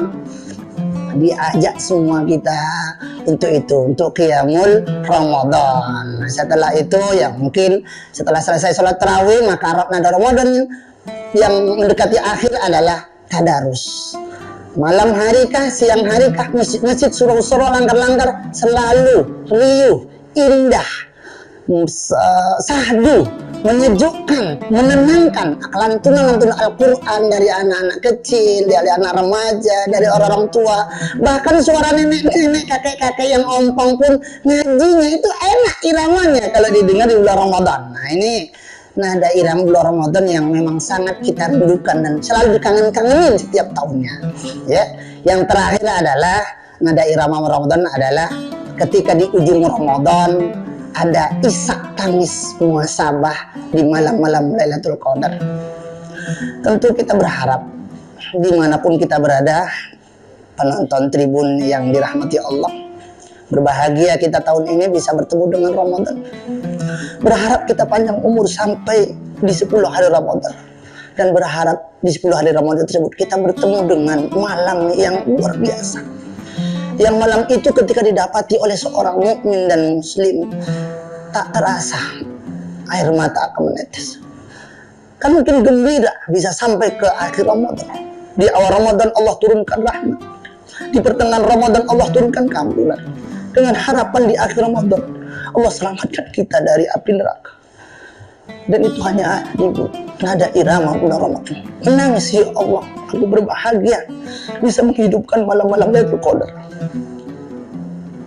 Dan tangisan itu adalah tangisan bahagia seorang hamba, karena alhamdulillah telah disampaikan oleh Allah sampai kepada titik-titik 10 yang terakhir Ramadan, dan bisa beriktikaf, bisa berzikir, bisa menghatamkan Al-Quran, dan bisa banyak qiyamul lail, bahkan bisa mencurahkan seluruh air matanya karena bahagia, dan mungkin dengan harapan bisa ikut merayakan Idul Fitri dengan para keluarga. Tentu inti dari ini semuanya adalah irama Ramadannya adalah di pas ujung dari Ramadan, lalu di tanggal 1 Syawal, Allahu Akbar, Allahu Akbar. Kalimat ini adalah kalimat yang menggemparkan seluruh telinga-telinga manusia orang beriman, akan menggoyahkan dan meruntuhkan hati tentang kerinduan dan kebahagiaan sebuah perjuangan bulan Ramadan. Walillahilham, itu ungkapan. Tentu hanya Allah lah yang layak kita puji.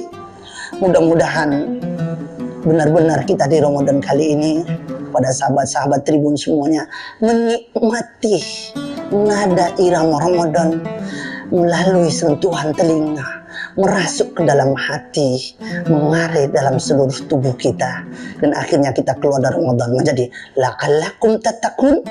Pas di bulan 1 Syawalnya kita adalah minal aidin wal faizin, Idul Fitri kembali suci seperti bayi baru dilahirkan.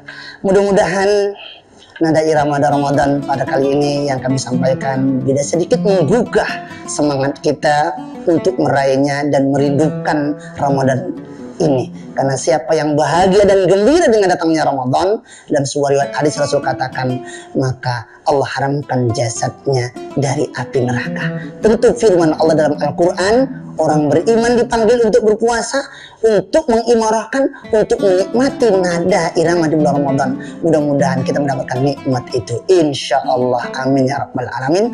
Banyak bicara tentu banyak salah. Kepada Allah saya mohon ampun, astagfirullahaladzim. Kepada kita semuanya, pendengar, penonton tribun, saya mohon maaf dan batin. Subhanallah wa bihamdika, asyhadu an la ilaha illa anta, astaghfiruka. Assalamualaikum warahmatullahi wabarakatuh. Download Tribun X sekarang, menghadirkan lokal menjadi Indonesia.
Rasa.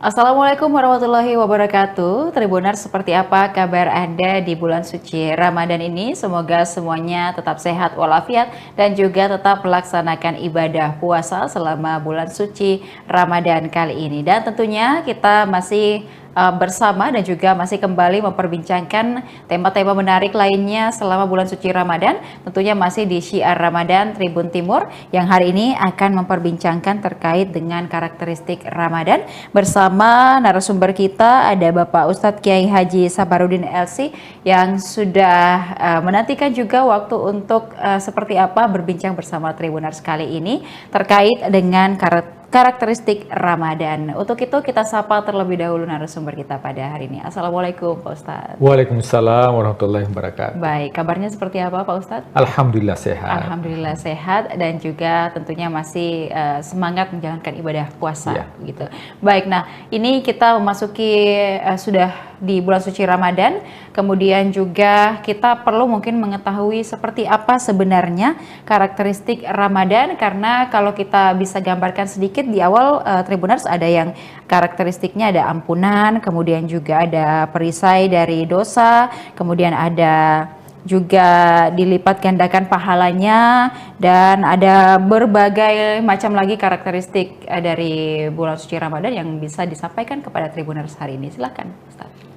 Bismillahirrahmanirrahim. Hamdan wa syukranillah, salatan wa salaman ala rasulillah, amma ba'd.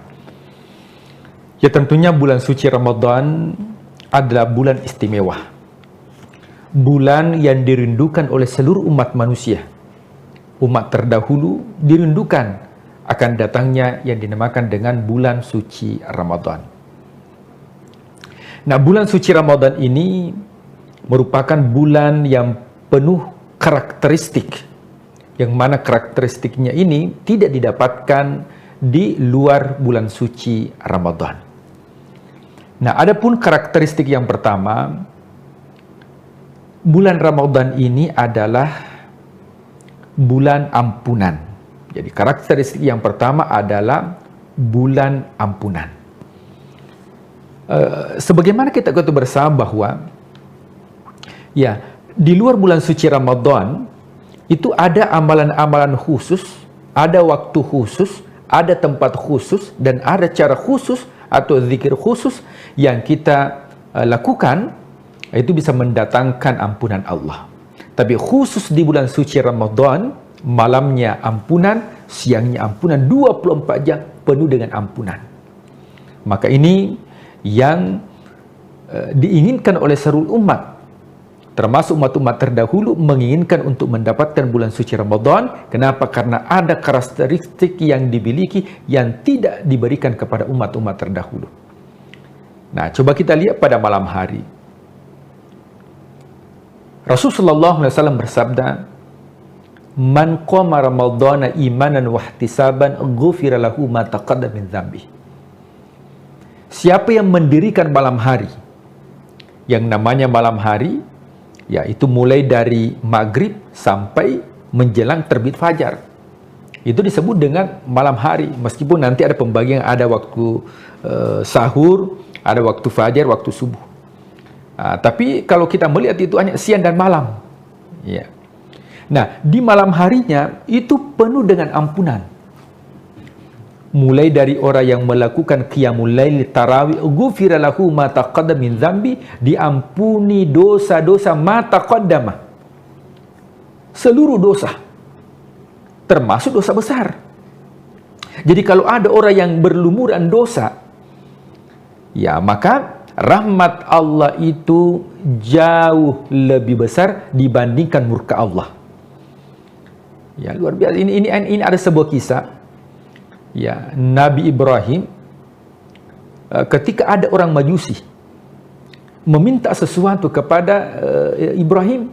Nah, Majusi ini dia penyembah api. Ibrahim mengatakan, ya saya berikan makanan, tapi harus ada syaratnya. Apa itu? Harus loading dulu. Mengucapkan syahadat. Berislam. Maka Nabi Ibrahim ditegur oleh Allah. Coba kita lihat. Nabi Ibrahim ditegur oleh Allah. Allah mengatakan, ya Ibrahim, tahukah engkau Majusi itu usianya 70 tahun? 70 tahun usianya dan dia tidak beriman kepadaku, tapi saya, kata Allah, tiap hari saya berikan makanan. Sementara dia baru meminta satu kali, engkau tidak mengabulkan karena engkau mensyaratkan harus mengucapkan kalimat la ilaha illallah. Ini artinya bahwa jamaah yang dimuliakan Al-Tribuners, bahwa ampunan Allah ini itu didapatkan di malam hari. Makanya ma taqaddama min dzambihi. Ma ini berlaku secara umum. Ya, bukan hanya pelaku dosa kecil, tapi termasuk pelaku dosa besar. Maka momentum bulan suci Ramadan yang merasa bahwa saya ini adalah orang yang berlumuran dengan dosa, maka karakteristik yang pertama, maksimalkan mendapatkan ampunan yang pertama di bulan suci Ramadan, maka maksimalkan di malam hari. Kemudian ketika tiba waktu sahur, itu wabil asharihum yastaghfirun. Orang yang melakukan amalan di waktu sahur, ya kita terbangun saja makan sahur, itu mendapatkan ampunan dari Allah. Wabil asharihum ya yastaghfirun. Di waktu sahur dia meminta ampunan kepada Allah, dia istighfar. Ini orang-orang yang mendapatkan ampunan. Itu di malam hari. Jadi di waktu malam itu kita akan mendapatkan ampunan Allah. Kemudian di waktu siang, man shoma Ramadhan, siapa yang berpuasa. Saya yakin bahwa Tribuners ini sudah ya rutin kita berpuasa setiap Ramadan. Ghufira lahu ma taqaddama min dzambihi imanan wa ihtisaban. Dalam keadaan iman, spiritualitas, dan juga mengevaluasi diri, ghufira lahu ma taqaddama min dzambihi, maka akan diampuni dosanya sebesar apapun dosanya kepada Allah. Itu akan diampuni. Itu di siang hari. Jadi malamnya mendapatkan ampunan, siangnya mendapatkan ampunan. 24 jam waktu yang diberikan oleh Allah itu penuh dengan ampunan. Bahkan kelebihannya bulan suci Ramadan ini bukan hanya ampunan. Jadi ampunan Allah itu ada dua. Ada ampunan Allah yang disebut dengan Al-Ghafur. Ada ampunan Allah namanya Al-Afu. Apa bedanya Al-Ghafur dengan Al-Afu? Kalau Al-Ghafur itu dosa yang kita lakukan itu ditutupi oleh Allah, tapi dosanya masih ada. Maka yang seperti ini nanti di akhirat, فَمَنْ يَعْمَلْ مِثْقَالَ ذَرَّةٍ خَيْرًا يَرَهُ وَمَنْ يَعْمَلْ مِثْقَالَ ذَرَّةٍ شَرًّا يَرَهُ, diperlihatkan dosanya di akhirat karena sudah mendapatkan Al-Ghafur, maka dosanya itu hanya diperlihatkan untuk dirinya, tidak disebarluaskan untuk dilihat orang banyak. Tapi kalau mendapatkan Al-Afu, Al-Afu ini artinya dosa yang dilakukan memang sudah dihapus oleh Allah. Bukan hanya ditutupi, tapi dihapus oleh Allah. Dan itu kita dapatkan di bulan suci Ramadan dalam bentuk doa yang diajarkan oleh putri Rasul Sallallahu Alaihi Wasallam. Beliau mengatakan, ya ketika saya mendapatkan Al-Qadar di Ramadan, apa yang harus saya baca? Maka bacalah sebuah doa. Allahumma innaka afuun tuhibbul afwa fa'fu anni. Allahumma ya Allah, innaka afuun, engkau yang memberi maaf. Tuhibbul afwa, engkau senang untuk memaafkan. Fa'fu anni, maafkanlah kami. Ketika kita mendapatkan al-afu, bukan hanya dosa itu ditutupi oleh Allah, akan tetapi dosa itu dihilangkan oleh Allah. Jadi ini karakteristik yang pertama, yaitu al-afu atau ampunan dari Allah Subhanahu wa taala. Iya, baik. Jadi itu adalah yang perlu juga kita garis bawahi begitu ya Pak Ustadz ya selama bulan suci Ramadan ini. Kemudian juga ada beberapa karakteristik lagi dari bulan suci Ramadan, yakni perisai dari dosa atau junah. Mungkin seperti apa untuk penjelasannya Pak Ustadz? Ya. Nah, kemudian karakteristik yang kedua. Bulan suci Ramadan ini adalah bulan perisai dari maksiat dan dosa. Ya, yang namanya perisai dia tameng.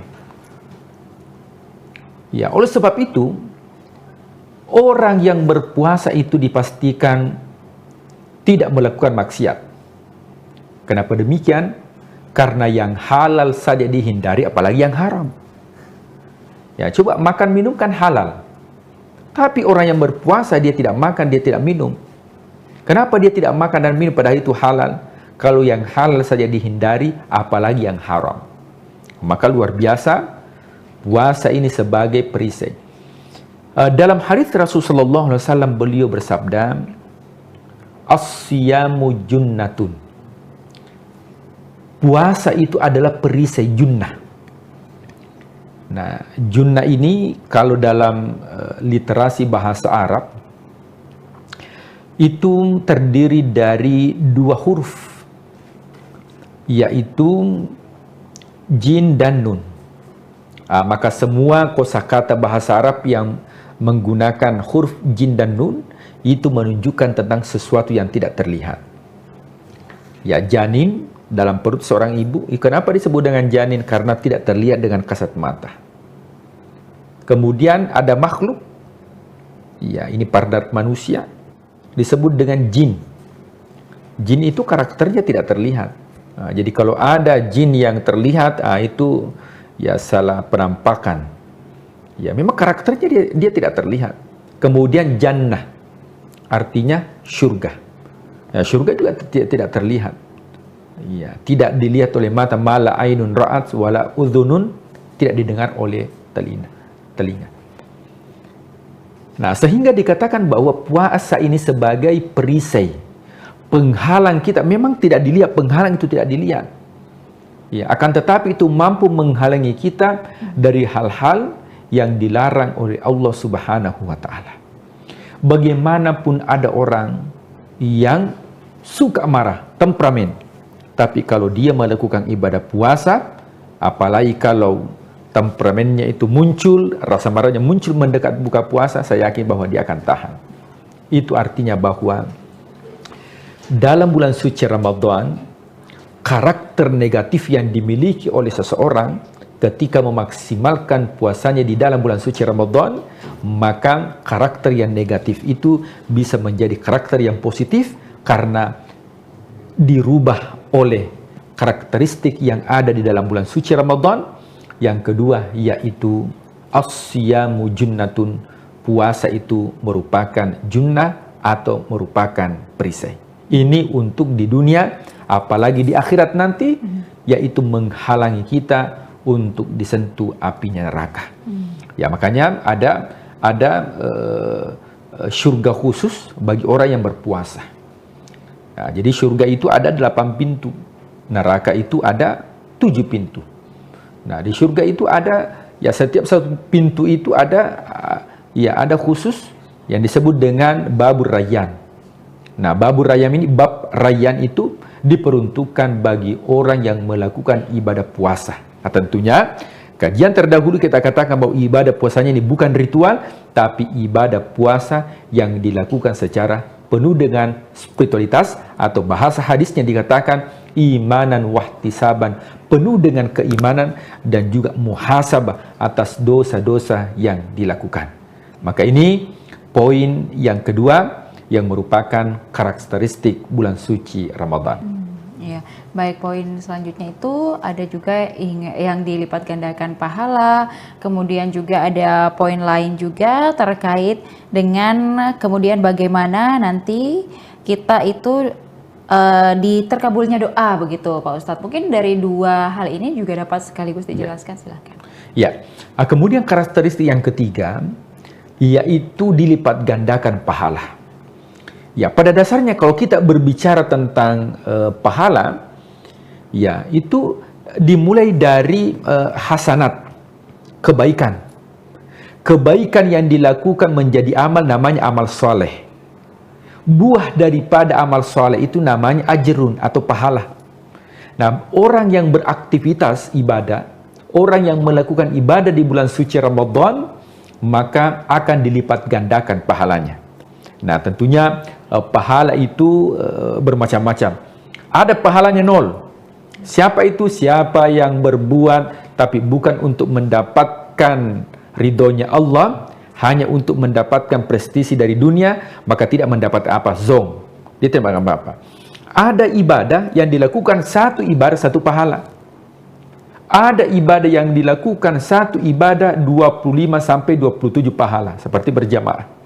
Ada ibadah yang dilakukan ketika kita melakukan ibadah akan diberikan 10 kebaikan. Apa itu? Membaca Al-Quran 1 huruf 10 kebaikan. Ada ibadah yang dilakukan dilipat gandakan menjadi 70 sampai 700. Apa itu? Sedekah. Tapi ada ibadah yang dilakukan yang mana pahalanya tidak bisa ditentukan atau pahalanya unlimited, karena yang memberikan pahala adalah Allah, yang mana itu adalah ibadah puasa. Dalam sebuah hadis qudsi, ya Allah Subhanahu wa taala ya berfirman ya melalui lisan Rasulullah SAW mengatakan, as-siyamuli, sesungguhnya puasa itu untukku, kata Allah, wa ana ajzibi, dan saya yang memberikan pahala. Makanya takaran pahala puasa ini ya kita tidak mengetahui. Kenapa? Karena unlimited. Tapi orang yang berbuat baik di bulan suci Ramadan, maka dilipat gandakan pahala yang dilakukan. Nah, kalau di luar bulan suci Ramadan itu standar. Tapi masuk bulan suci Ramadan, bulan yang mulia, maka dilipat gandakan pahala kebaikan yang dilakukan. Kenapa bisa demikian? Karena Allah sudah memberikan kemuliaan tersendiri. Di mana bulan Ramadan, bulan diturunkan Al-Quran, maka semua yang berinteraksi dengan Al-Quran itu akan mendapatkan kemuliaan. Kemudian terakhir, karakteristik daripada bulan suci Ramadan, yaitu doa-doa kita akan dikabulkan oleh Allah. Kalau di luar bulan suci Ramadan, doa dikabulkan itu ada waktu khusus. Contoh, antara iqamah dengan azan, siapa yang berdoa di situ cepat dikabulkan doanya. Ada tempat khusus, siapa yang berdoa di mihrab. Ya, kalau ada masjid itu bagian depan tempatnya imam itu disebut dengan mihrab. Tempat yang dikhususkan di situ dia berdoa cepat dikabulkan. Ketika orang yang pergi umroh haji, ada tempat-tempat khusus multazam. Antara pintu Ka'bah dengan Hajar Aswad, siapa yang berdoa di situ cepat dikabulkan. Siapa yang berdoa di Maqam Ibrahim cepat dikabulkan. Siapa yang berdoa di Raudhah di Madinah cepat dikabulkan. Tapi ketika datang bulan suci Ramadan, maka Allah akan mengabulkan doa-doa bagi hambanya. Dan ketika Allah mengabulkan doa bagi hambanya, maka insya Allah tidak melihat waktunya kapan, apakah siang atau malam, tapi semua waktu yang kita gunakan untuk berdoa, maka insya Allah itu akan dikabulkan oleh Allah Subhanahu wa Ta'ala. Makanya pada ayat terakhir ya tentang ayat puasa, maka Allah mengatakan, uda'uni astajib lakum, berdoalah kepadaku maka aku akan kabulkan. Maka jamaah yang dimuliakan Allah, Tribuners, mudah-mudahan 4 karakteristik ini bisa kita mengambil dan memanfaatkan sehingga insya Allah bulan suci Ramadan bisa terimplementasi karakter Ramadan menjadi karakter kita ketika sudah keluar di bulan suci Ramadan. Ya baik, jadi itu ada 4 karakteristik yang sudah dapat dijelaskan kepada seluruh Tribuners. Semoga dengan penjelasan ini membantu kita lebih memahami lagi seperti apa ibadah di bulan suci Ramadan, kemudian juga tanggung jawab dan juga kewajiban kita selama bulan suci Ramadan ini. Semoga ibadah kita tetap terjaga dan juga kita tetap khusyuk dan maksimal dalam menjalankan ibadah di bulan suci Ramadan. Pak Ustadz, terima kasih untuk penjelasannya kepada seluruh Tribuners. Semoga kedepannya kita masih terus dapat berbincang terkait hal-hal menarik lainnya selama bulan suci Ramadan, tepatnya di program Syiar Ramadan Tribun Timur, mata lokal menjangkau Indonesia. Saya Ilu Devi Sania beserta narasumber dan juga seluruh kerabat kerja pamit undur diri. Terima kasih. Wassalamualaikum warahmatullahi wabarakatuh. Waalaikumsalam warahmatullahi wabarakatuh.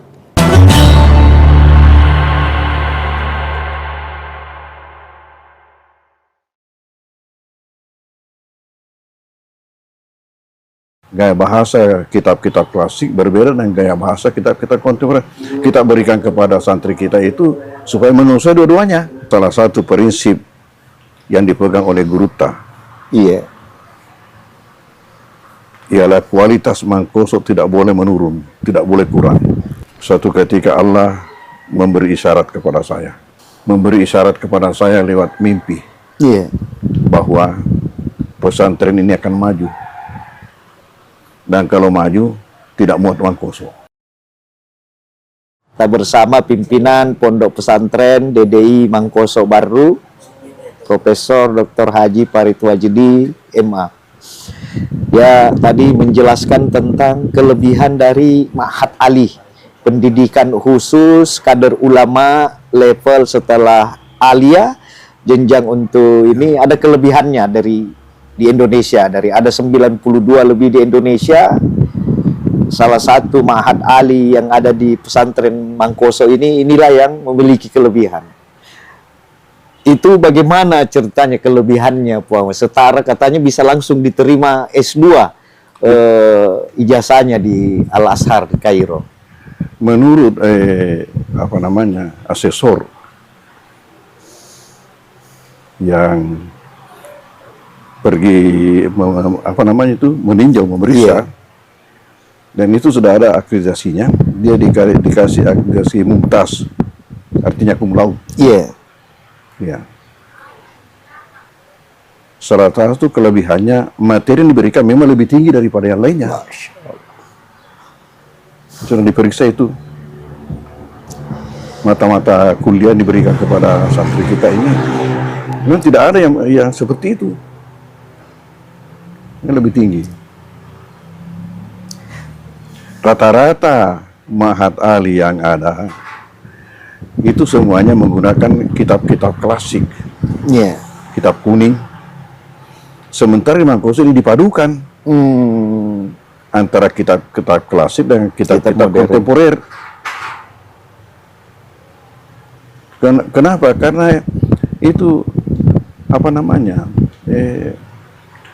gaya bahasa dua model ini beda. Gaya bahasa kitab-kitab klasik berbeda dengan gaya bahasa kitab-kitab kontemporer.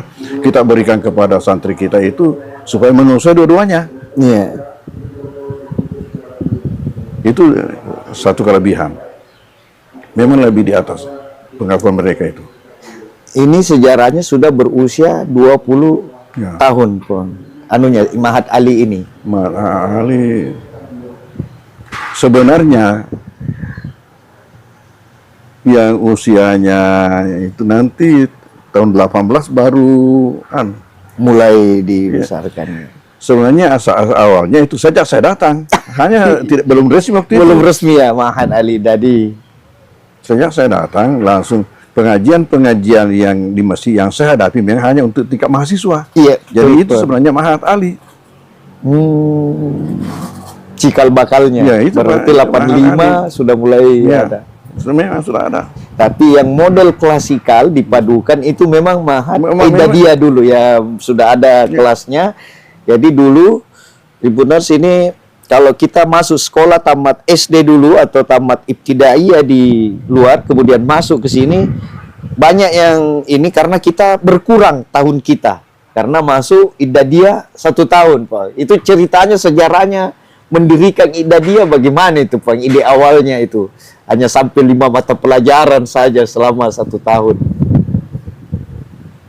Itu awalnya karena salah satu prinsip yang dipegang oleh Guruta,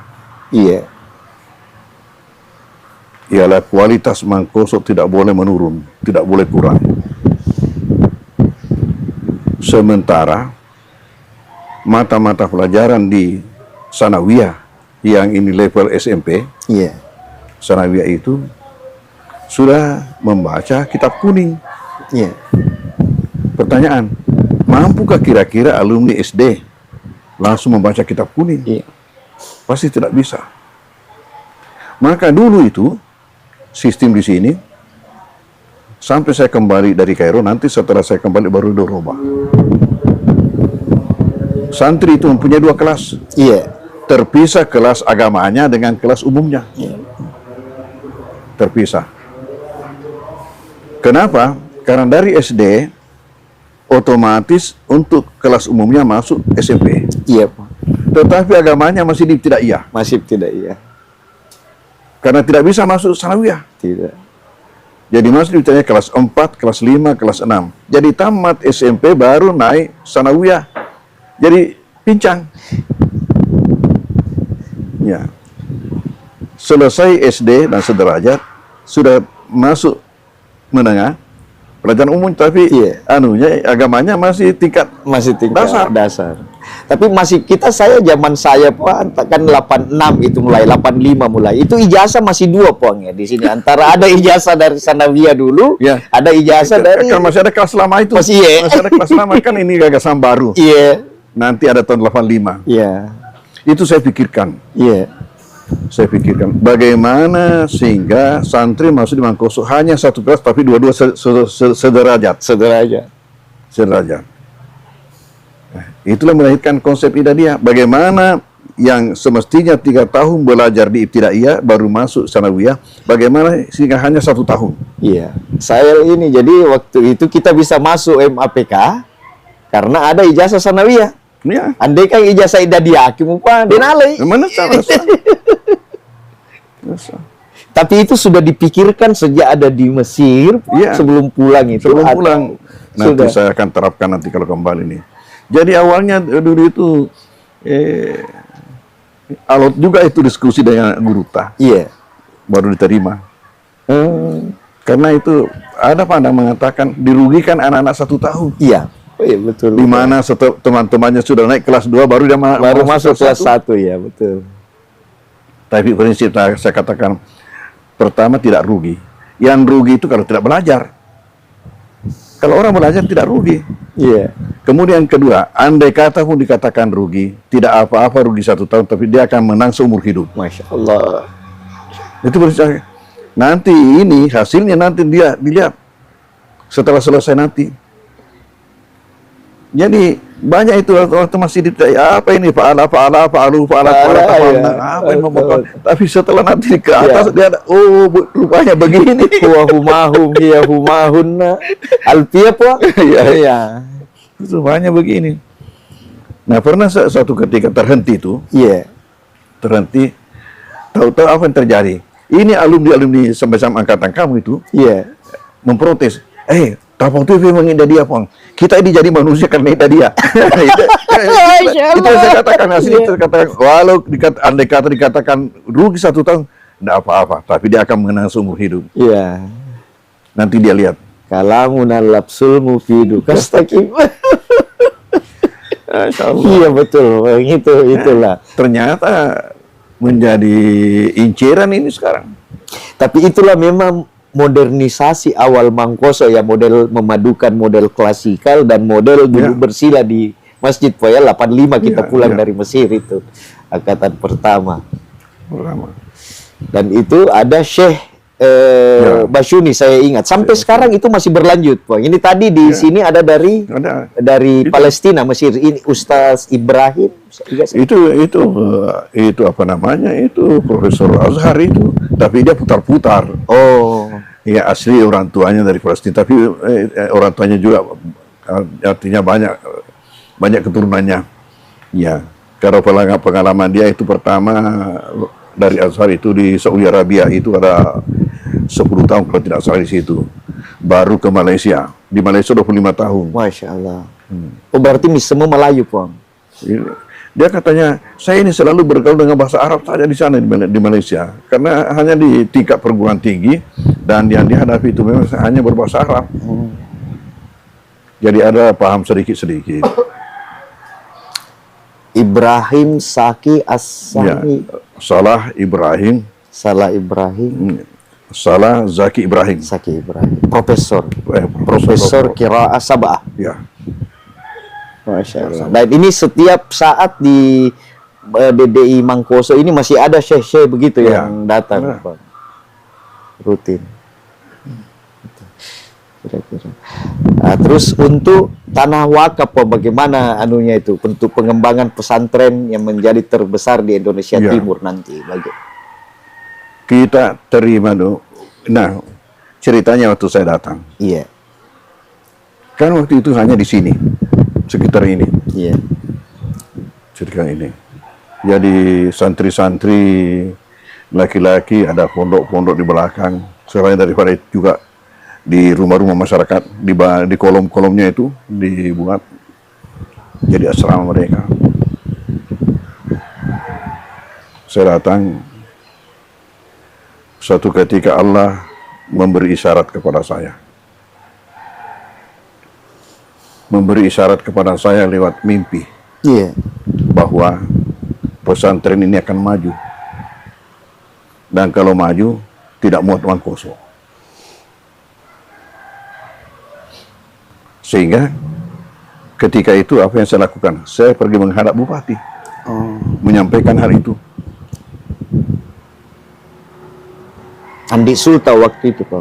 Ya, Iya. Mansur Sultan. Mansur Sultan. Apa jawaban beliau? Kalau begitu, carilah lokasi di sekitar Mangkoso. Kalau masih dapat tanah pemerintah, insya Allah kita bantu.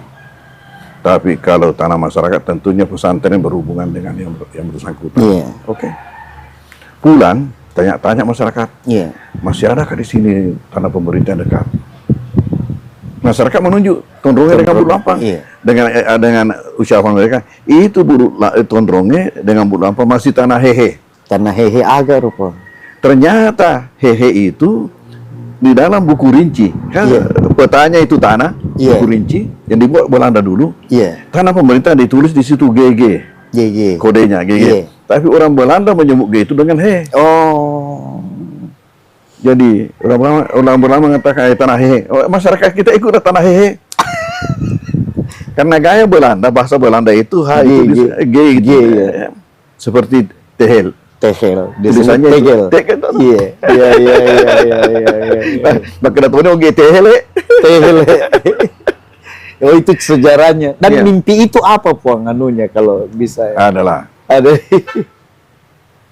yang itu tarik maknanya. Lalu saya buatkan permohonan. Iya. Yang sekarang namanya apa itu? Proposal. Iya. Kalau itu pasti Proposal. masuk ke permohonan. Minta itu 1, kemudian 2, kemudian 3 sambungannya tondrongnya ke atas. Paceke. Oh iya. Jadi bersambungan. Itu yang sekarang kelot yang dipakai. Jadi benar-benar kita garap 2.1. Iya. Datanglah beliau itu meletakkan batu pertama. Pak Mansur Sudah masuk. Datanglah meletakkan batu pertama bersama-sama dengan pejabat-pejabat baru. Dan itu ada peristiwa ketika itu, ya unik juga. Diletakkan pada hari Jumat bertepatan dengan 1 Muharram.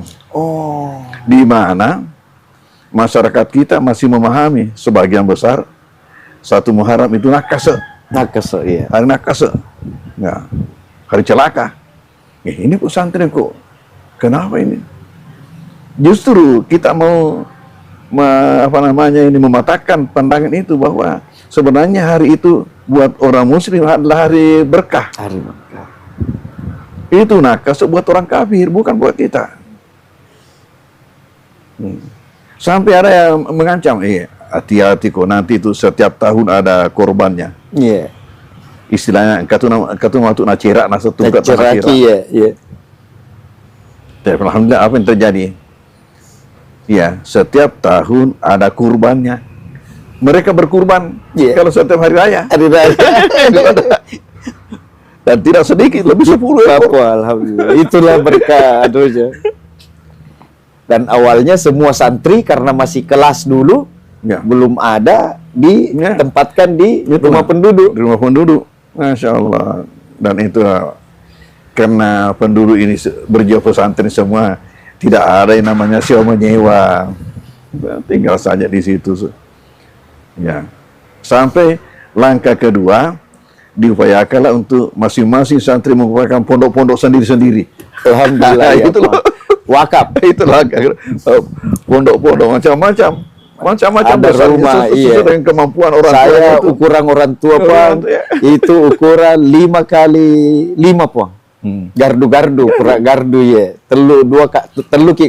Ya, ada yang kecil sekali sampai waktu penamatan pertama tahun 87 di Tondronge ada tamu masuk di salah satu pondok santri itu kan dikiranya WC karena kecilnya dikira sih dia mau kencing ternyata itu pondok santri. Ya, itu langkah kedua. Langkah ketiga, bagaimana pondok-pondok ini disatukan menjadi menjadi asrama besar. Iya. Itu langkah ketiga. Nah, langkah keempat sudah membuat sendirian asrama. Ya, kemudian sesudah itu prosesnya membangun dengan bangunan permanen. Jadi sekarang setiap membangun sudah berapa tahun ini selalu permanen. Jadi kita saksikan nanti itu di sana. Masya Allah. Ya, baik di sini maupun yang di kampus Putri. Jumlah total santri sekarang di pondok kita dari Idadiyah, Ibtidaiyah, Ali dan lebih 4.000. 4.000, Masya Allah. Lebih 4.000. Dan masih dari seluruh Indonesia, Pong, Kalimantan. Macam-macam ya. Iya. Macam-macam. Tadi kita ada cerita, Pong, bahwa kenapa mudah membangun lapangan kereta api di jalan rel kereta api di Barru. Jadi kita cerita tentang bahwa ada kelebihan karena Guru Tak diminta oleh Bupati dulu, kalau saya tidak salah Andi Rum itu, Bau Rum itu meminta untuk meyakinkan masyarakat mempermudah pembangunannya. Bagaimana itu dengan apa namanya? Dengan pertama tadi itu bahwa mereka ini dimotivasi dengan makna daripada nama baru sendiri. Iya. Dari situ bertolak dimotivasi. Nama itu tidak ada di surah apa itu disebutkan? Innamal barruwar.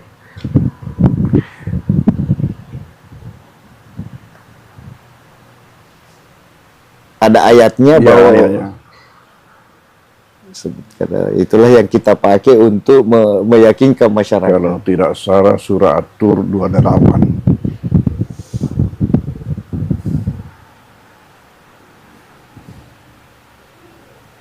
Innahu huwal baru. Sebenarnya itu sifat Tuhan. Bahwasanya dia itu innahu itu huwa. Al-Baru Ar-Rahim. Maha suka melakukan kebaikan, lagi maha penyayang. Kebetulan nama kabupaten ini baru. Ya.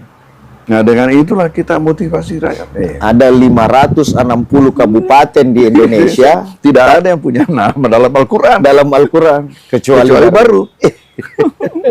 Itulah. Nah, kebetulan namanya bagus, artinya bagus. Nah, dengan itulah dijadikan kesempatan untuk memotivasi masyarakat.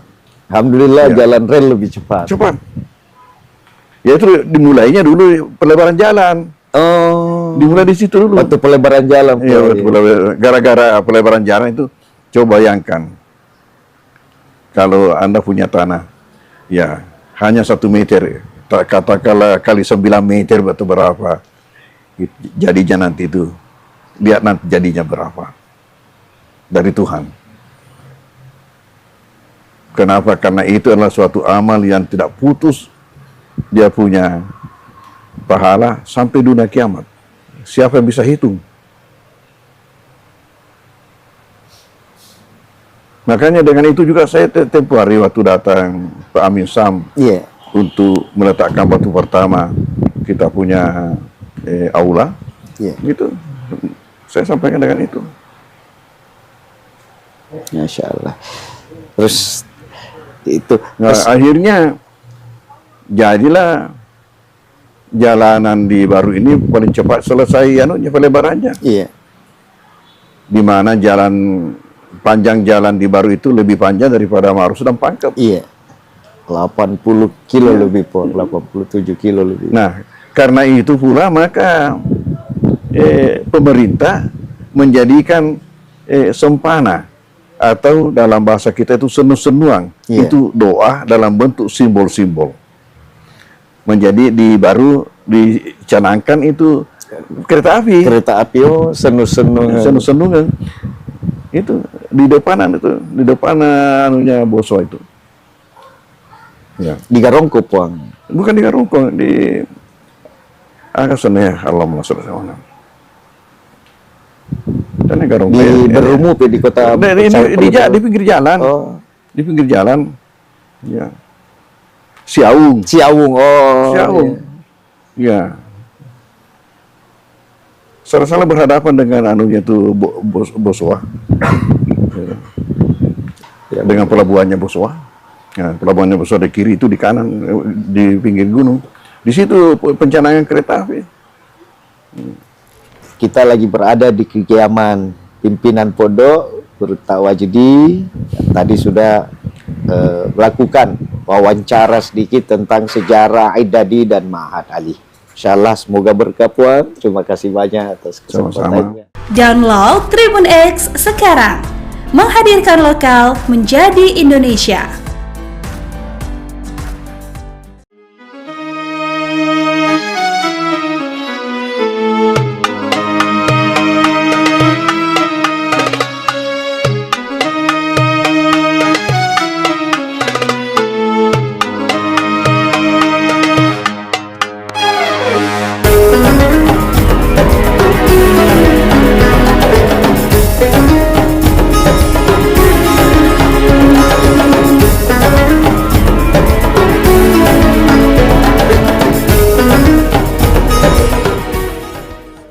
Tribuners, saya Harni, wartawan Tribun News Ultra yang hari ini bakal ngajakin kamu buat ngeliat tradisi menyambut satu Ramadan di Kota Bau-Bau, Provinsi Sulawesi Tenggara. Jadi kita bakal ke salah satu rumah warga yang nanti kita lihat prosesnya yang namanya tradisi Harwa nih Tribuners. Kira-kira seperti apa perjalanan saya? Ikutin aku terus ya.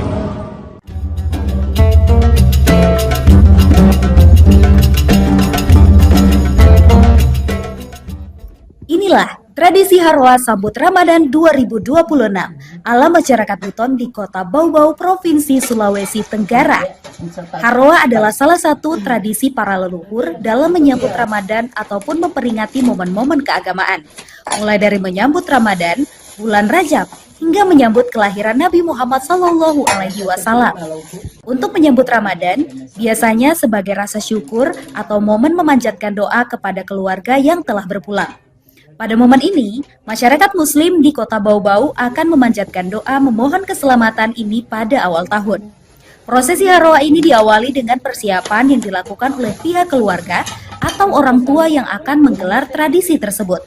Mulai dari sajian makanan hingga pembaca doa yang sudah dikabari untuk melaksanakan prosesi Harwa. Momen ini berlangsung ramai karena para keluarga akan berkumpul di dalam rumah dan mempersiapkan hidangan Harwa. Bahkan, ada yang sudah sibuk memasak di dapur sejak pagi hari. Tidak hanya para keluarga pembaca doa, terkadang tetangga juga datang membawa isi talang mereka pada momen tersebut. Pembaca doa, Laipo, mengatakan doa yang dipanjatkan pada prosesi Harwa adalah doa selamat. Selain itu, doa juga diniatkan untuk para leluhur atau anggota keluarga yang telah pergi lebih dulu, memohon agar kesalahan di dunia diampuni. Kata dia, doa yang dipanjatkan juga untuk mereka yang masih hidup, agar diberikan kesehatan, rezeki yang berlimpah, serta iman, termasuk harapan untuk bisa kembali dipertemukan dengan bulan suci Ramadan. Sosok Laipo ini sudah sering mendapat panggilan untuk menjadi pembaca doa Harwa, tidak hanya untuk keluarganya saja, namun juga para tetangganya. Prosesi sakral lainnya adalah talang Harwa. Ini bukan hanya sekedar sajian makanan biasa untuk disantap. Dari hidangan ini menjadi sebuah harapan untuk menghadapi berbagai hal-hal baik dalam kehidupan. Pengisi talang Harwa, Zaura, menjelaskan yang diisi dalam talang adalah kue-kue tradisional seperti onde-onde, waje, bolu, pisang, ubi goreng, sesuai dengan kemampuan dari penyelenggara pembaca Harwa. Harwa jelang Ramadan tidak ada penataan khusus seperti menyambut Maulid Nabi Muhammad SAW. Lalu sajian kue-kue tradisional itu dibacakan doa. Lalu pemilik isi talang membawa kembali untuk dicicipi di rumah keluarga masing-masing. Terkait sajian kue tradisional untuk Haroa ini memang selalu banyak diburu saat bulan suci Ramadan. Tidak kalah larisnya dengan kulit, ketupat, ataupun ayam. Seperti yang terlihat di pasar tradisional Kota Bau-Bau. H-1 jelang Ramadan, emak-emak mulai serbu kue tradisional untuk Haroa atau tradisi adat yang biasanya digelar masyarakat sebelum puasa pertama. Terlihat antrean terjadi di salah satu gerai kue tradisional sejak pukul 6.30 WITA. Pedagang kue tradisional di dua pasar Kota Bau-Bau yakni Wameo dan Karya Nugraha ramai dikunjungi. Pasar Wameo berada di Jalan Raka Wakaka, Kelurahan Wameo, Kecamatan Murhum. Jaraknya sekitar 2,7 km atau 9 menit berkendara dari Pasar Karya Nugraha di Jalan Haji Agus Salim, Kelurahan Batara Guru, Kecamatan Wolio. Terpantau hingga pukul 12.00 WITA, para pembeli masih memadati lokasi tersebut untuk persiapan tradisi. Pedagang kue tradisional Ambo mengatakan pembelian kue untuk Haroa selalu ramai 2 hari menjelang Ramadan. Kata dia, warga ramai memborong kue karena sudah waktunya masyarakat Buton melaksanakan Haroa menyambut Ramadan 2026.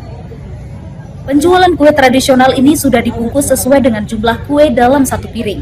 Terlihat bolu, baruasa, juga ubi goreng dan pisang goreng sudah dibungkus plastik untuk memudahkan pengemasan. Ia membeberkan penjualan satu paket komplit dibanderol Rp51.000 dengan harga per bungkus Rp5.000. Serta ada yang dibanderol Rp10.000 per cup. Dalam satu paket komplit, talang Haroa berisi onde-onde, baruasa, waje, pisang, dan ubi goreng, bolu, cucur, serta palu. Hari ini ramai untuk pembelian makanan tradisional, Pak? Iya, alhamdulillah sudah waktunya lagi. Untuk mulai ramainya sejak kapan, Pak? Sejak kemarin sebenarnya, sejak kemarin hingga hari ini. Ada peningkatan dari penjualan sebelumnya, Pak? Untuk kemarin ada peningkatan hari ini. Karena pas hari ini kan waktunya orang mau Haroa istilahnya kalau orang di sini, orang Bogor sini. Gitu. Kalau Bapak hari ini apa yang dijual, Pak, di jajanan? Pisang goreng, ubi goreng, bolu, baruasa, waje, cucur, onde-onde. Untuk harga yang Itu, ditawarkan? iya, itu khusus untuk isi talang.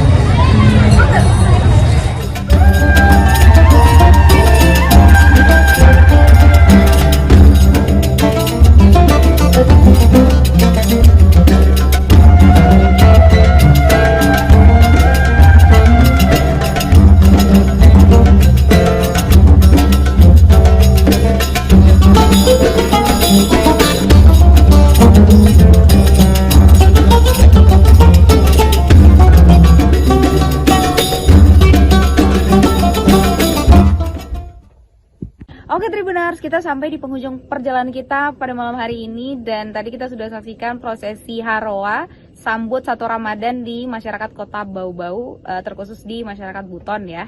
Dan memang seru banget ya dan nostalgia karena memang saya juga tumbuh di antara masyarakat Buton karena memang tumbuh besar di Kota Bau-Bau dan saya berharap ini akan terus lestari ya Tribuners.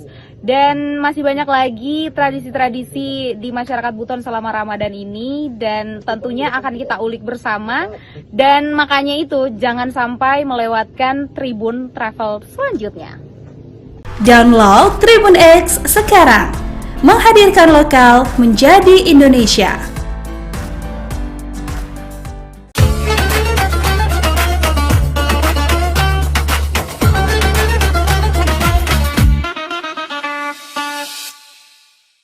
Assalamualaikum warahmatullahi wabarakatuh. Alhamdulillah, asyhadu an la ilaha illallah wa asyhadu anna Muhammadar Rasulullah. Allahumma shalli wa sallim wa barik ala Muhammad wa ala ali Muhammad. Subhanaka la ilma lana illa ma 'allamtana innaka antal alimul hakim.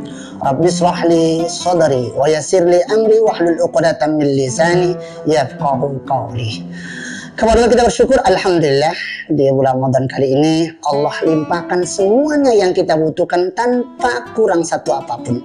Mudah-mudahan keberkahan menyertai dari awal sampai akhir insya Allah. Salawat dan salam kepada Nabi Muhammad SAW. Allahumma salli wa sallim wa barik ala Sayyidina Muhammad wa ala ali Sayyidina Muhammad. Mudah-mudahan berkah salawat, berkah Ramadan dicatat kita sebagai hamba Allah, umat Nabi Muhammad yang insya Allah akan mendapat syafaat di akhirat. Amin ya rabbal alamin. Penonton Tribun semuanya, pada Ramadan kali ini kita akan membahas sebuah tema yang agak sedikit ke anak mudaan lah, yaitu judulnya nada irama Ramadan. Ya, apa ini sih sebenarnya nada irama Ramadan? Karena memang Ramadan ini adalah bulan yang sangat diidam-idamkan, ditunggu-tunggu, ya sangat digembirakan, sehingga kata gembira, kata bahagia sering disebut dengan hiburan gitu, dengan irama dan nada. Lalu perlu kita ambil gambaran yang sederhana. Tentu ini nada irama yang sifatnya adalah baik atau syar'i berkaitan dengan Ramadan. Apa itu nada irama Ramadan? Yang pertama adalah bunyi sahur, sahur. Itu hanya ada di bulan Ramadan, saudara ya. Penonton semuanya, sahur, sahur itu macam-macam nadanya.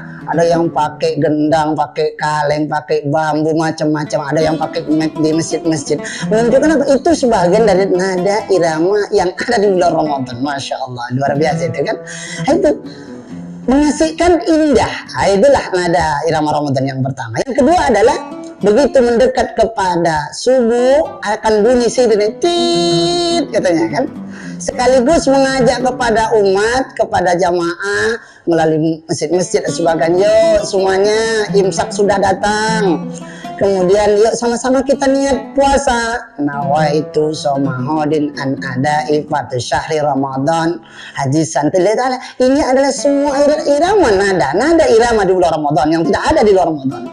Ya tentu dibarengi yang ketiganya adalah azan subuh dengan suara yang paling kita ingat-ingat karena memang ramai sekali di bulan Ramadan. Apa itu? As-salatu khairun minan naum. Itu indah itu, sehingga semuanya orang udah bangun, iya makan sahur, iya, kemudian memang semuanya akan bangun. Dan alhamdulillah rata-rata kalau Ramadan itu masjid akan penuh. Kenapa? Karena diingatkan dengan nada irama Ramadan. Tentu setelah itu akan ada sholat berjamaah, tapi yang penting yang keempatnya adalah ada kuliah subuh setelah sholat subuh tersebut dengan tema-tema yang dibawakan oleh guru-guru kita, ulama-ulama kita. Nanti yang kelimanya juga ada juga kuliah duha atau kajian duha bagi yang ada setengah zuhurnya, nanti ada azan zuhur yang hampir semuanya masjid-masjid. Kalau sudah bulan Ramadan, zuhur itu tempatnya untuk beristirahat, menenangkan pikiran, mungkin karena panas, lelah, capek bekerja, lalu kita masuk masjid sholat berjamaah zuhur, dapat pula nanti tausiah kuliah zuhurnya, lalu kita di situ bisa meletakkan badan, membaringkan ya sambil baca Quran, tadarus dan sebagainya. Itu semuanya hanya ada di nada Ramadan, di nada irama Ramadan di siang harinya. Menjelang ke bawah sampai sore kita akan ingat dengan ngabuburit. Wah ini macam-macam ini kan enak, ada yang nongkrong-nongkrong dan sebagainya. Tapi jelasnya ngabuburit syariahnya adalah tidak ada terjadi di luar Ramadan. Apa itu? Biasanya sebelum berbuka puasa apa? Ada tilawah Quran oleh kori-kori juara-juara nasional, tingkat provinsi dan sebagainya, tingkat kabupaten yang dikumandangkan di masjid-masjid. Nah itu menyambut, itu menjadi sebuah nada irama yang hanya ada di Ramadan. Setelah ngaji lalu ada namanya kultum sebelum dia atau sebelum berbuka puasa. Itu indah sesuai dengan tema-tema yang disampaikan oleh ulama-ulama kita. Tentu yang lebih penting nada iramanya di bulan Ramadan adalah ketika sirine beduk ya berbuka puasa. Gitu lagi kan enak itu. Sama-sama berdoa, Allahumma laka sumtu wa bika amantu wa ala rizkika attartu bi rahmatika ya arhamar rahimin. Masya Allah, indah sekali. Walaupun hanya bacaan, tapi itu indah sekali. Siapapun yang mendengar itu rasanya dunia ini milik dia, tidak ada yang lain begitu. Masya Allah, itu luar biasa itu kan. Nah, masuk ke atas nanti azan Isya. Yang paling penting di azan Isya itu sholat Isya. Setelah sholat Isya akan kita dengarlah pula nada irama di bulan Ramadan. Apa itu? Subhanal malikil ma'mur mawjud, subhana malikil mawjud. Apa ini? Ajakan biasanya ini irama untuk mengantarkan kepada sholat tarawih, qiyam Ramadan. Nah, ini indah kan? Jadi nanti ada salawatnya, Allahumma sholli wa sallim wa barik ala sayyidina Muhammad. Nah, itu kan Allahumma sholli wa sallim wa barik alaihi. Ini semuanya nada-nada irama yang ada hanya di bulan Ramadan. Diajak semua kita untuk itu, untuk qiyamul Ramadan. Setelah itu ya mungkin setelah selesai sholat tarawih, maka nada Ramadan yang mendekati akhir adalah tadarus. Malam hari kah, siang hari kah, masjid surau-surau, langgar-langgar selalu riuh, indah, sahdu, menyejukkan, menenangkan. Lantunan Al-Quran dari anak-anak kecil, dari anak remaja, dari orang-orang tua, bahkan suara nenek-nenek, kakek-kakek yang ompong pun ngajinya itu enak iramanya kalau didengar di bulan Ramadan. Nah, ini nada irama bulan Ramadan yang memang sangat kita rindukan dan selalu dikangen-kangenin setiap tahunnya. Ya, yang terakhir adalah nada irama Ramadan adalah ketika di ujung Ramadan ada isak tangis muhasabah di malam-malam Lailatul Qadar. Tentu kita berharap dimanapun kita berada, penonton tribun yang dirahmati Allah, berbahagia kita tahun ini bisa bertemu dengan Ramadan. Berharap kita panjang umur sampai di 10 hari Ramadan. Dan berharap di 10 hari Ramadan tersebut kita bertemu dengan malam yang luar biasa. Yang malam itu ketika didapati oleh seorang mukmin dan muslim, tak terasa air mata akan menetes. Kan mungkin gembira bisa sampai ke akhir Ramadan. Di awal Ramadan Allah turunkan rahmat. Di pertengahan Ramadan Allah turunkan keampunan. Dengan harapan di akhir Ramadan Allah selamatkan kita dari api neraka. Dan itu hanya ibu nada irama bulan Ramadan. Menangis, ya Allah, aku berbahagia bisa menghidupkan malam-malam Lailatul Qadar.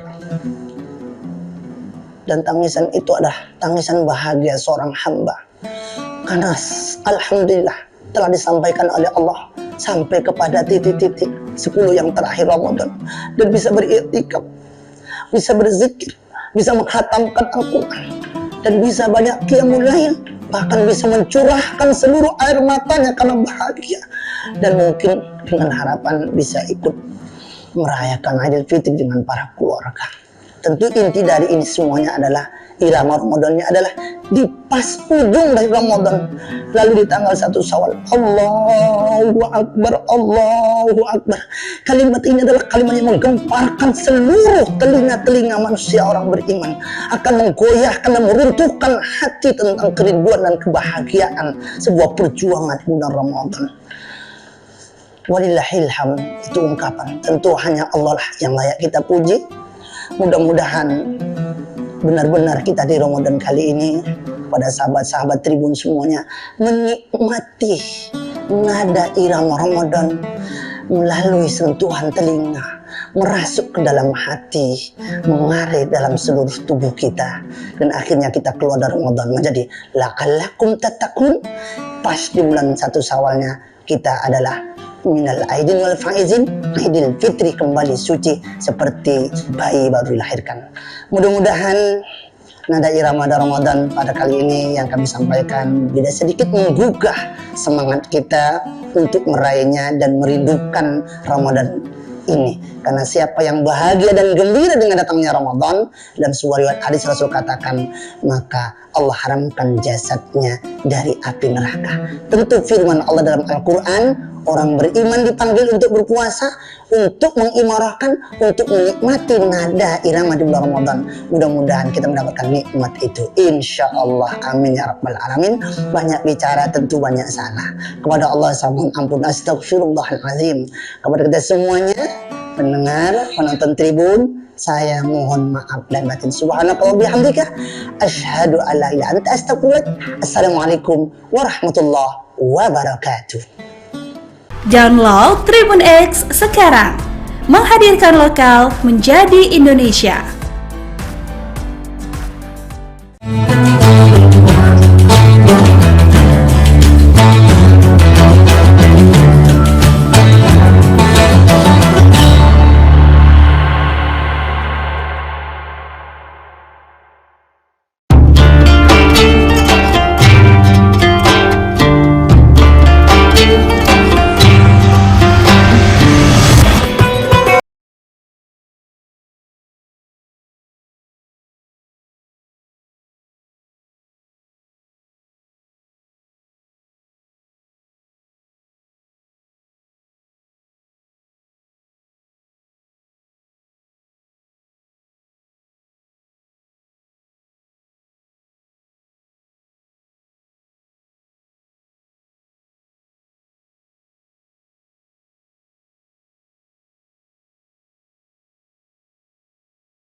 Assalamualaikum warahmatullahi wabarakatuh. Tribuners, seperti apa kabar Anda di bulan suci Ramadan ini? Semoga semuanya tetap sehat walafiat dan juga tetap melaksanakan ibadah puasa selama bulan suci Ramadan kali ini. Dan tentunya kita masih bersama dan juga masih kembali memperbincangkan tema-tema menarik lainnya selama bulan suci Ramadan.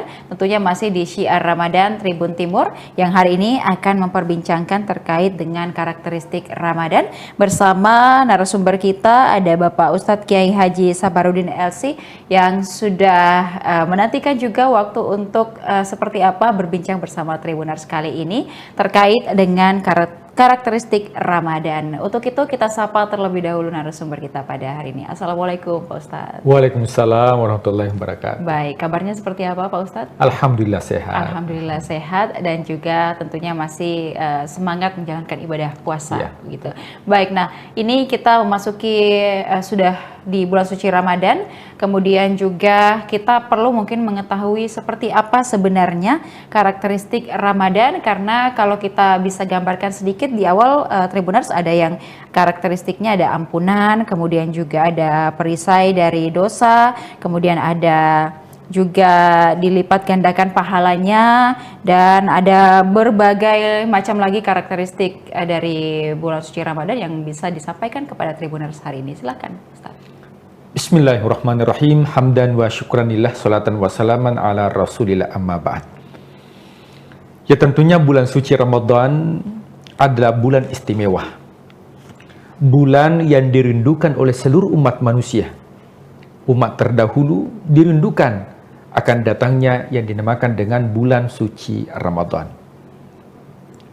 Nah, bulan suci Ramadan ini merupakan bulan yang penuh karakteristik, yang mana karakteristiknya ini tidak didapatkan di luar bulan suci Ramadan.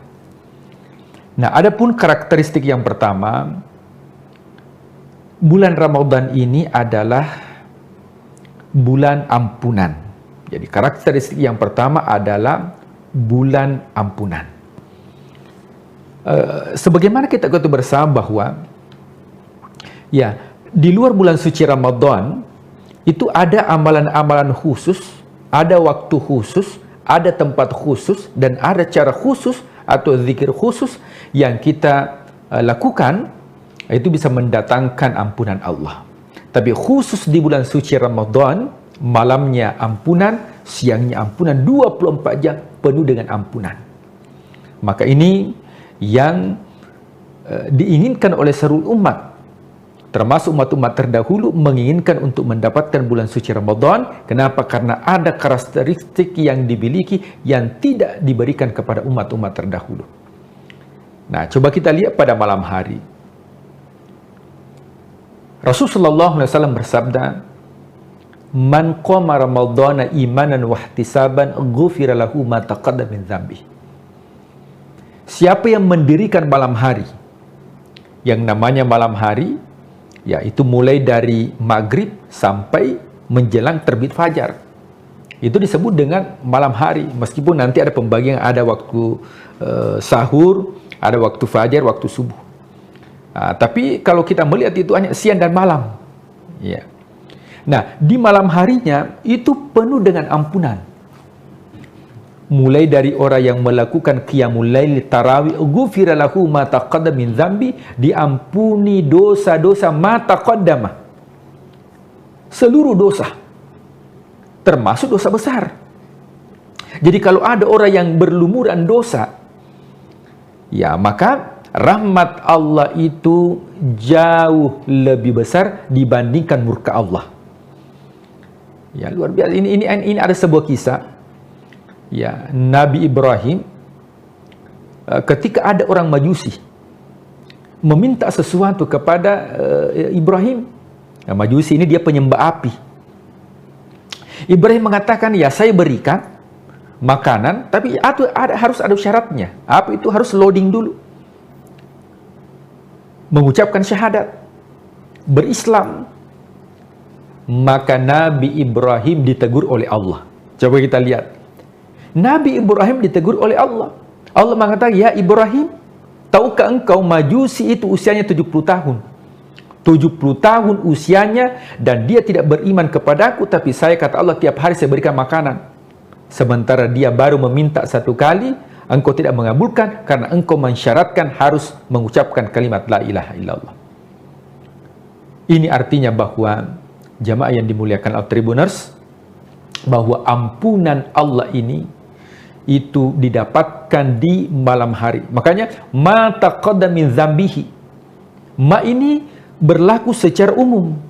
Ya, bukan hanya pelaku dosa kecil, tapi termasuk pelaku dosa besar.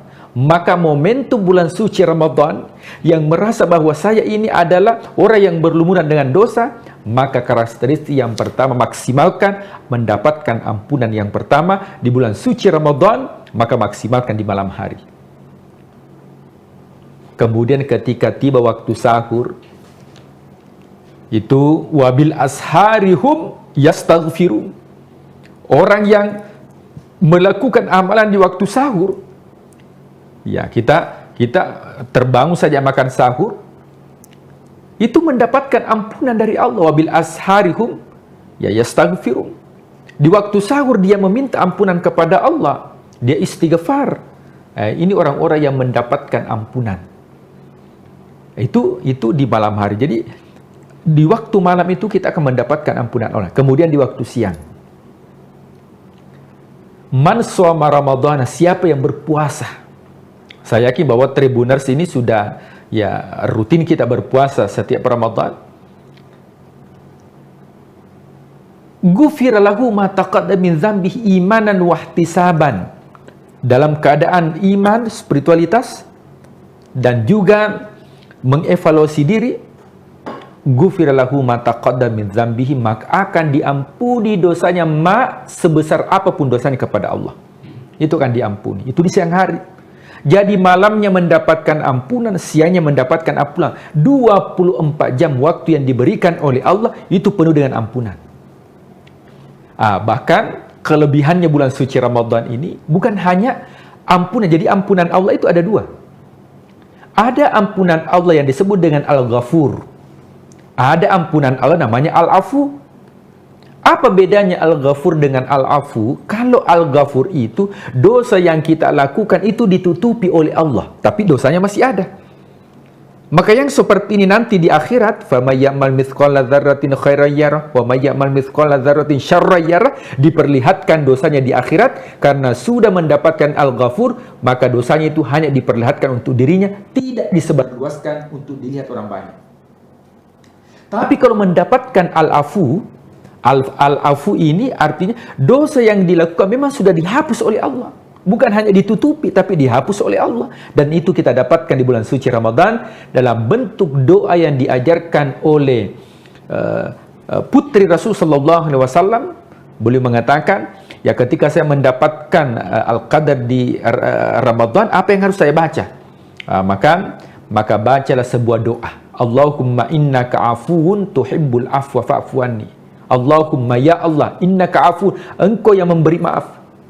Tuhibbul afwa, engkau senang untuk ya memaafkan. Fa'fu anni, maafkanlah kami. Ketika kita mendapatkan al-afu, bukan hanya dosa itu ditutupi oleh Allah, akan tetapi dosa itu dihilangkan oleh Allah. Jadi ini karakteristik yang pertama, yaitu al-afu atau ampunan dari Allah Subhanahu wa taala. Iya, baik. Jadi itu adalah yang perlu juga kita garis bawahi begitu ya Pak Ustadz ya selama bulan suci Ramadan ini. Kemudian juga ada beberapa karakteristik lagi dari bulan suci Ramadan, yakni perisai dari dosa atau junah. Mungkin seperti apa untuk penjelasannya Pak Ustadz? Ya. Nah, kemudian karakteristik yang kedua, bulan suci Ramadan ini adalah bulan perisai dari maksiat dan dosa. Ya, yang namanya perisai dia tameng. Ya, oleh sebab itu orang yang berpuasa itu dipastikan tidak melakukan maksiat. Kenapa demikian? Karena yang halal saja dihindari, apalagi yang haram. Ya, coba makan minum kan halal. Tapi orang yang berpuasa dia tidak makan, dia tidak minum. Kenapa dia tidak makan dan minum padahal itu halal?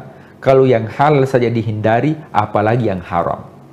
Maka luar biasa puasa ini sebagai perisai. Dalam hadis Rasulullah SAW beliau bersabda, as-siyamu junnatun. Puasa itu adalah perisai junnah.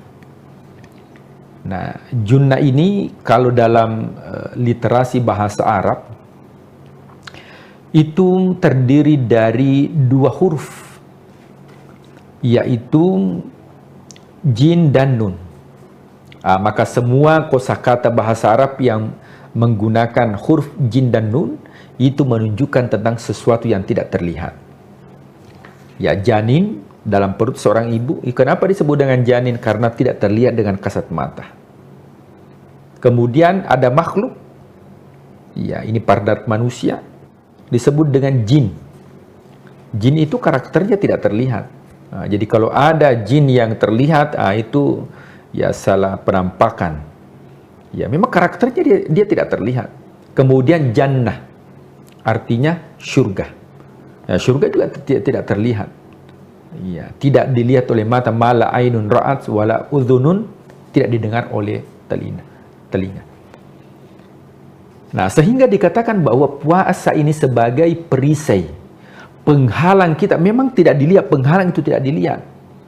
Ya, akan tetapi itu mampu menghalangi kita dari hal-hal yang dilarang oleh Allah Subhanahu wa Ta'ala. Bagaimanapun ada orang yang suka marah, temperamen, tapi kalau dia melakukan ibadah puasa, apalagi kalau temperamennya itu muncul, rasa marahnya muncul mendekat buka puasa, saya yakin bahwa dia akan tahan. Itu artinya bahwa dalam bulan suci Ramadan, karakter negatif yang dimiliki oleh seseorang ketika memaksimalkan puasanya di dalam bulan suci Ramadan, maka karakter yang negatif itu bisa menjadi karakter yang positif karena dirubah oleh karakteristik yang ada di dalam bulan suci Ramadan. Yang kedua yaitu as-siyamu junnatun, puasa itu merupakan junnah atau merupakan perisai. Ini untuk di dunia, apalagi di akhirat nanti, yaitu menghalangi kita untuk disentuh apinya neraka. Ya makanya ada surga khusus bagi orang yang berpuasa. Nah, jadi surga itu ada 8 pintu, neraka itu ada 7 pintu.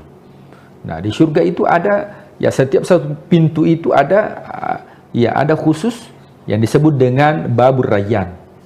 Nah, babur rayyan ini, bab rayyan itu diperuntukkan bagi orang yang melakukan ibadah puasa. Nah, tentunya kajian terdahulu kita katakan bahwa ibadah puasanya ini bukan ritual, tapi ibadah puasa yang dilakukan secara penuh dengan spiritualitas, atau bahasa hadisnya dikatakan imanan wahtisaban, penuh dengan keimanan dan juga muhasabah atas dosa-dosa yang dilakukan. Maka ini poin yang kedua yang merupakan karakteristik bulan suci Ramadan. Ya, baik, poin selanjutnya itu ada juga yang dilipat gandakan pahala, kemudian juga ada poin lain juga terkait dengan kemudian bagaimana nanti kita itu diterkabulnya doa begitu Pak Ustadz. Mungkin dari dua hal ini juga dapat sekaligus dijelaskan, silakan. Ya, kemudian karakteristik yang ketiga yaitu dilipat gandakan pahala. Ya, pada dasarnya kalau kita berbicara tentang pahala, ya itu dimulai dari hasanat, kebaikan. Kebaikan yang dilakukan menjadi amal namanya amal soleh. Buah daripada amal soleh itu namanya ajrun atau pahala. Nah, orang yang beraktivitas ibadah, orang yang melakukan ibadah di bulan suci Ramadan, maka akan dilipat gandakan pahalanya. Nah, tentunya pahala itu bermacam-macam. Ada pahalanya 0. Siapa itu? Siapa yang berbuat tapi bukan untuk mendapatkan ridhonya Allah, hanya untuk mendapatkan prestisi dari dunia, maka tidak mendapat apa? Zong. Dia tidak apa-apa. Ada ibadah yang dilakukan satu ibadah satu pahala. Ada ibadah yang dilakukan satu ibadah 25 sampai 27 pahala seperti berjamaah. Ada ibadah yang dilakukan ketika kita melakukan ibadah akan diberikan 10 kebaikan. Apa itu? Membaca Al-Quran 1 huruf 10 kebaikan. Ada ibadah yang dilakukan dilipat gandakan menjadi 70 sampai 700. Apa itu? Sedekah. Tapi ada ibadah yang dilakukan yang mana pahalanya tidak bisa ditentukan atau pahalanya unlimited, karena yang memberikan pahala adalah Allah, yang mana itu adalah ibadah puasa. Dalam sebuah hadis qudsi, ya Allah Subhanahu wa taala ya berfirman ya melalui lisan Rasulullah SAW mengatakan, as-siyamu li, sesungguhnya puasa itu untukku, kata Allah, wa ana ajzibi, dan saya yang memberikan pahala. Makanya takaran pahala puasa ini ya kita tidak mengetahui. Kenapa? Karena unlimited. Tapi orang yang berbuat baik di bulan suci Ramadan, maka dilipat gandakan pahala yang dilakukan.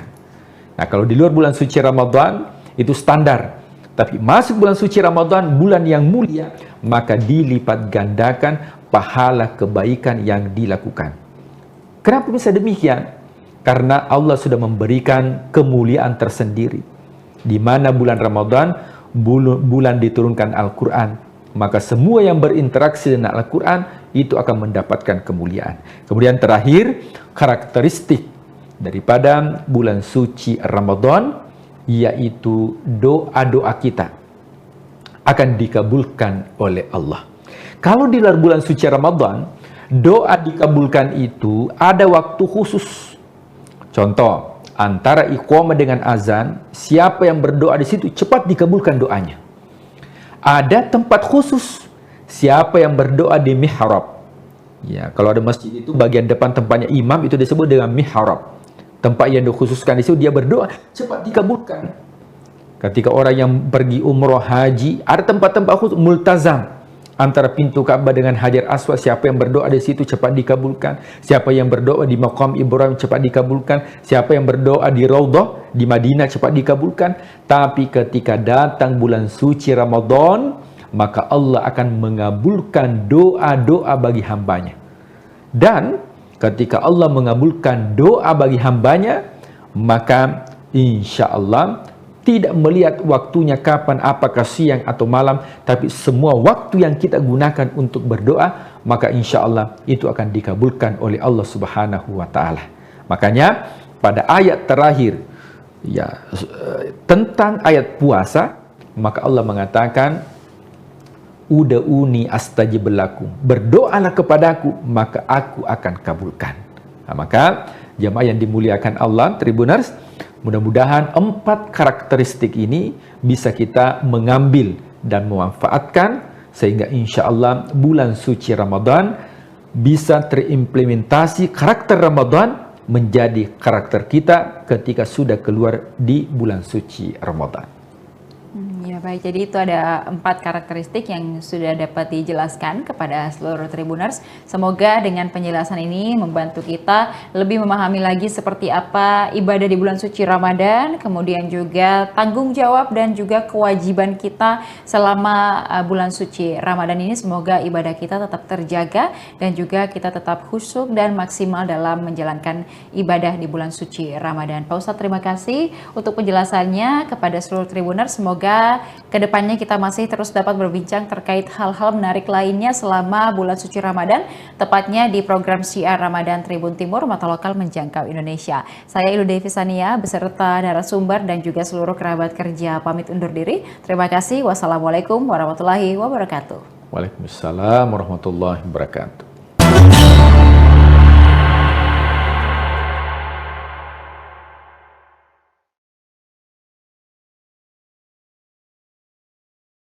Gaya bahasa kitab-kitab klasik berbeda dengan gaya bahasa kitab-kitab kontemporer. Kita berikan kepada santri kita itu supaya menguasai dua-duanya. Salah satu prinsip yang dipegang oleh Guruta, ialah kualitas mangkoso tidak boleh menurun, tidak boleh kurang. Suatu ketika Allah memberi isyarat kepada saya, lewat mimpi. bahwa pesantren ini akan maju. Dan kalau maju, tidak muat Mangkoso. Kita bersama pimpinan Pondok Pesantren DDI Mangkoso Baru, Profesor Dr. Haji Paritwajidi, MA. Ya, tadi menjelaskan tentang kelebihan dari Ma'had Ali, pendidikan khusus kader ulama level setelah alia, jenjang untuk ini ada kelebihannya di Indonesia, dari ada 92 lebih di Indonesia. Salah satu Ma'had Ali yang ada di pesantren Mangkoso inilah yang memiliki kelebihan. Itu bagaimana ceritanya kelebihannya, Puan? Setara katanya bisa langsung diterima S2 ijazahnya di Al-Azhar di Kairo. Menurut asesor yang pergi meninjau, memeriksa, dan itu sudah ada akreditasinya. Dia dikasih akreditasi mumtaz, artinya cum laude. Ya. Salah satu kelebihannya, materi yang diberikan memang lebih tinggi daripada yang lainnya. Sudah diperiksa itu. Mata-mata kuliah diberikan kepada santri kita ini, memang tidak ada yang seperti itu. Yang lebih tinggi. Rata-rata Ma'had Ali yang ada itu semuanya menggunakan kitab-kitab klasik, kitab kuning. Sementara di Mangkoso ini dipadukan antara kitab-kitab klasik dan kitab-kitab kontemporer.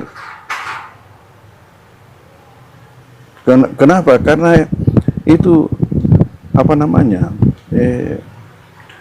gaya bahasa dua model ini beda. Gaya bahasa kitab-kitab klasik berbeda dengan gaya bahasa kitab-kitab kontemporer. Kita berikan kepada santri kita itu supaya menguasai dua-duanya. Itu satu kelebihan. Memang lebih di atas pengakuan mereka itu. Ini sejarahnya sudah berusia 20 tahun, Pon. Ma'had Ali ini. Ma'had Ali sebenarnya yang usianya itu nanti tahun 18 baru mulai dibesarkan. Sebenarnya awalnya itu sejak saya datang, hanya belum resmi waktu itu. Belum resmi ya Ma'had Ali tadi.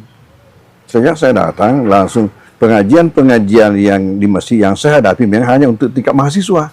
Jadi itu sebenarnya Ma'had Ali. Cikal bakalnya. Ya, itu berarti 85 sudah mulai ada. Memang sudah ada. Tapi yang model klasikal dipadukan itu memang Ma'had Idadiyah dulu ya, sudah ada kelasnya. Jadi dulu Ibu Nurs ini kalau kita masuk sekolah tamat SD dulu atau tamat ibtidaiyah di luar kemudian masuk ke sini, banyak yang ini karena kita berkurang tahun kita karena masuk Idadiyah 1 tahun, Pak. Itu ceritanya, sejarahnya mendirikan Idadiyah bagaimana itu, Pak? Ide awalnya itu hanya sampai 5 mata pelajaran saja selama 1 tahun. Itu awalnya karena salah satu prinsip yang dipegang oleh Guruta. Ialah kualitas Mangkoso tidak boleh menurun, tidak boleh kurang. Sementara mata-mata pelajaran di Sanawiyah yang ini level SMP, Sanawiyah itu sudah membaca kitab kuning. Pertanyaan, mampukah kira-kira alumni SD langsung membaca kitab kuning? Pasti tidak bisa. Maka dulu itu sistem di sini sampai saya kembali dari Kairo, nanti setelah saya kembali baru dirubah. Santri itu mempunyai 2 kelas. Terpisah kelas agamanya dengan kelas umumnya. Terpisah. Kenapa? Karena dari SD otomatis untuk kelas umumnya masuk SMP. Tetapi agamanya masih tidak iya. Karena tidak bisa masuk Sanawiyah. Jadi masih ditanya kelas 4, kelas 5, kelas 6. Jadi tamat SMP baru naik Sanawiyah. Jadi pincang.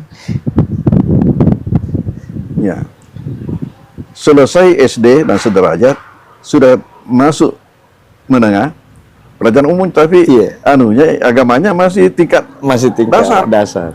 Tapi saya zaman saya Pak, kan 86 itu mulai, 85 mulai. Itu ijazah masih 2 Poang ya di sini. Antara ada ijazah dari sanawiyah dulu, ada ijazah dari kan masih ada kelas lama itu. Masih ada kelas lama, kan ini gagasan baru. Nanti ada tahun 85. Itu saya pikirkan.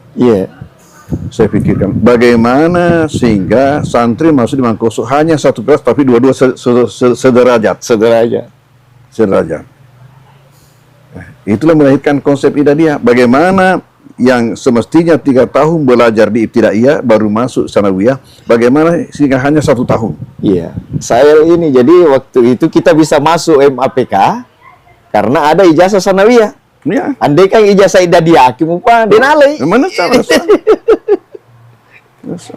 Tapi itu sudah dipikirkan sejak ada di Mesir, sebelum pulang itu. Sebelum pulang.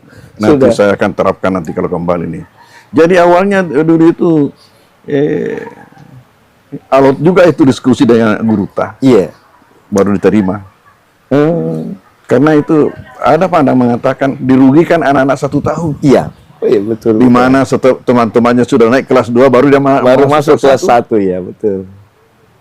Tapi prinsip saya katakan pertama tidak rugi. Yang rugi itu kalau tidak belajar. Kalau orang belajar tidak rugi. Kemudian kedua, andai kata pun dikatakan rugi, tidak apa-apa rugi 1 tahun, tapi dia akan menang seumur hidup. Masya Allah. Itu prinsip. Nanti ini hasilnya nanti dia dilihat setelah selesai nanti. Jadi banyak itu orang masih ditanya apa ini apa ini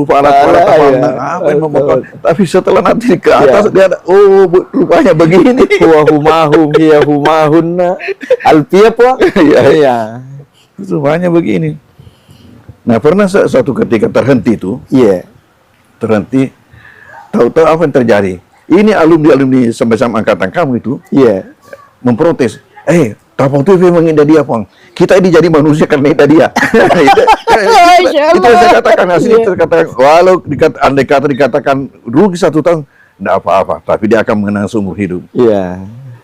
Nanti dia lihat. Kalamun al-lapsul mufidu kastaqim.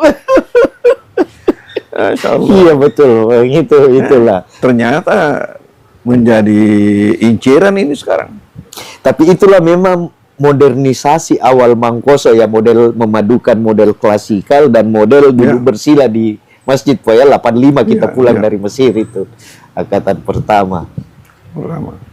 Dan itu ada Syekh Basyuni, saya ingat sampai sekarang itu masih berlanjut, Pak. Ini tadi di sini ada dari Palestina, Mesir. Ini Ustaz Ibrahim. Itu apa namanya? Itu Profesor Azhar itu. Tapi dia putar-putar. Ya asli orang tuanya dari Palestina, tapi orang tuanya juga artinya banyak keturunannya. Ya, kalau pengalaman dia itu pertama dari Azhar itu di Saudi Arabia itu ada 10 tahun kalau tidak salah di situ. Baru ke Malaysia. Di Malaysia 25 tahun. Masya Allah. Berarti semua Melayu, Pong. Dia katanya, saya ini selalu bergaul dengan bahasa Arab saja di sana di Malaysia. Karena hanya di tingkat perguruan tinggi dan yang dihadapi itu memang hanya berbahasa Arab.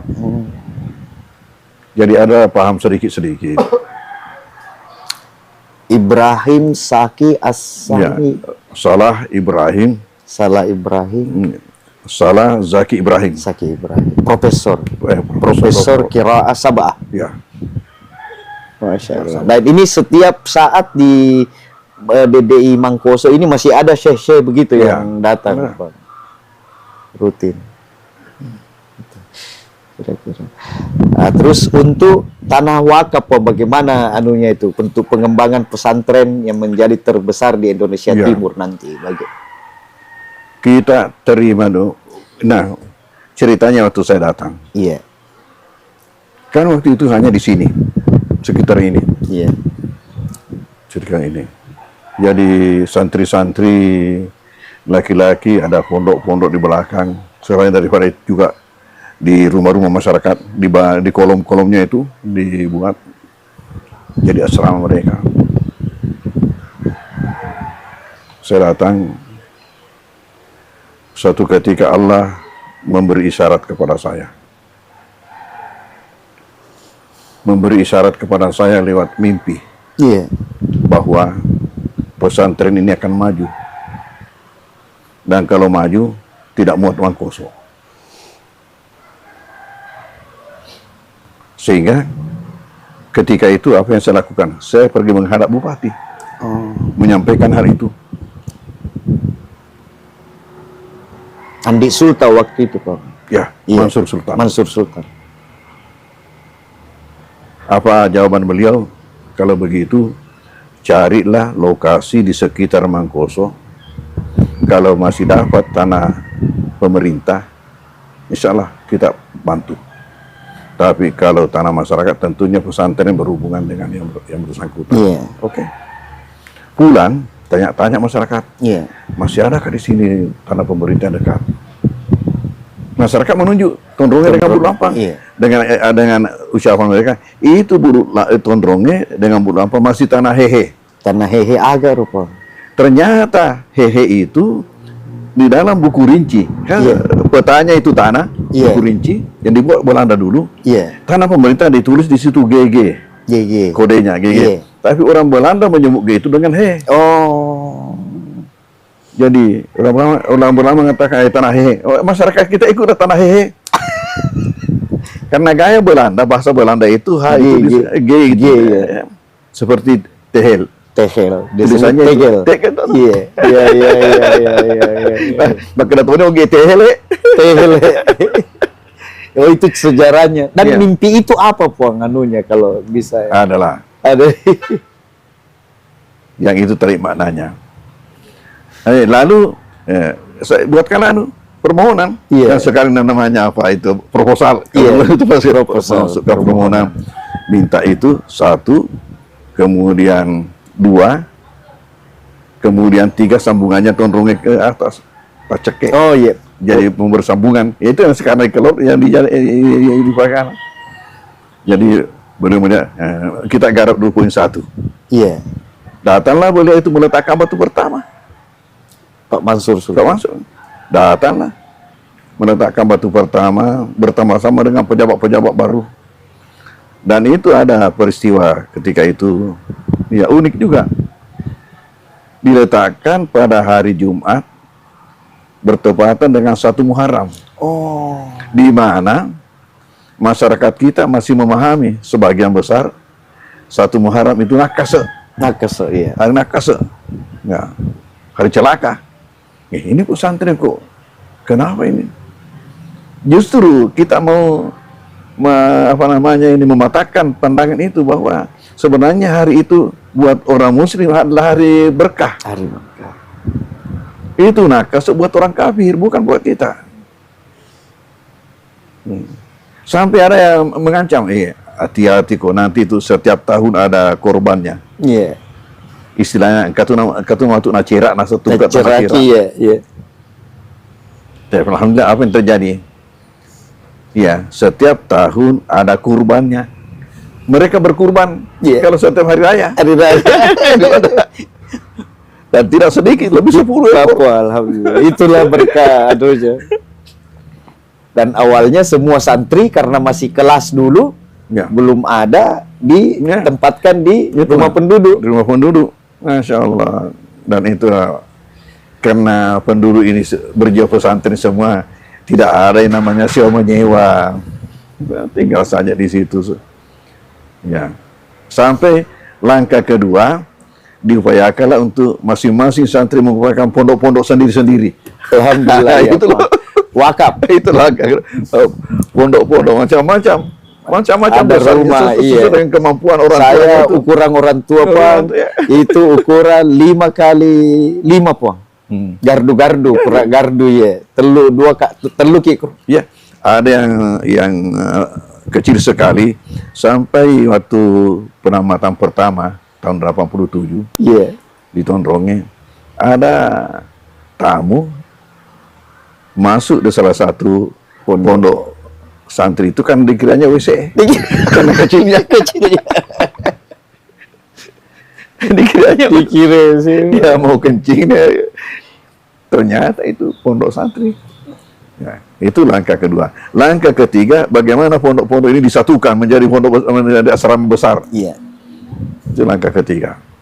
Nah, langkah keempat sudah membuat sendirian Asrama. ya. Kemudian sesudah itu prosesnya membangun dengan bangunan permanen. Jadi sekarang setiap membangun sudah berapa tahun ini selalu permanen. Jadi kita saksikan nanti itu di sana.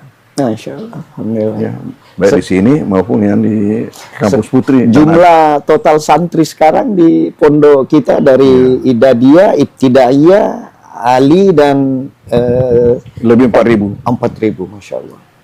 Lebih 4.000. Dan masih dari seluruh Indonesia, Pong, Kalimantan. Macam-macam ya. Iya.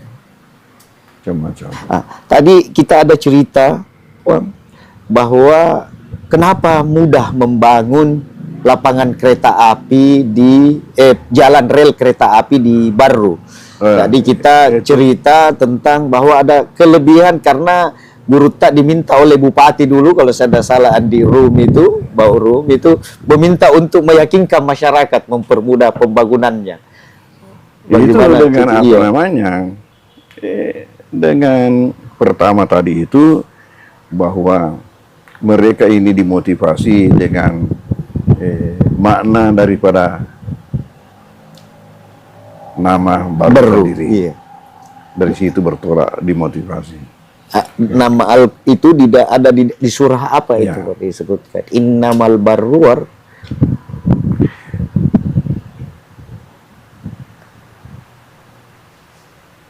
Ada ayatnya Ya, bahwa ya.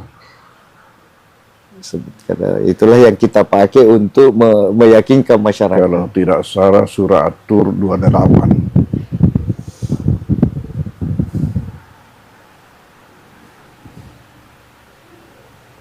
Innahu huwal baru. Sebenarnya itu sifat Tuhan.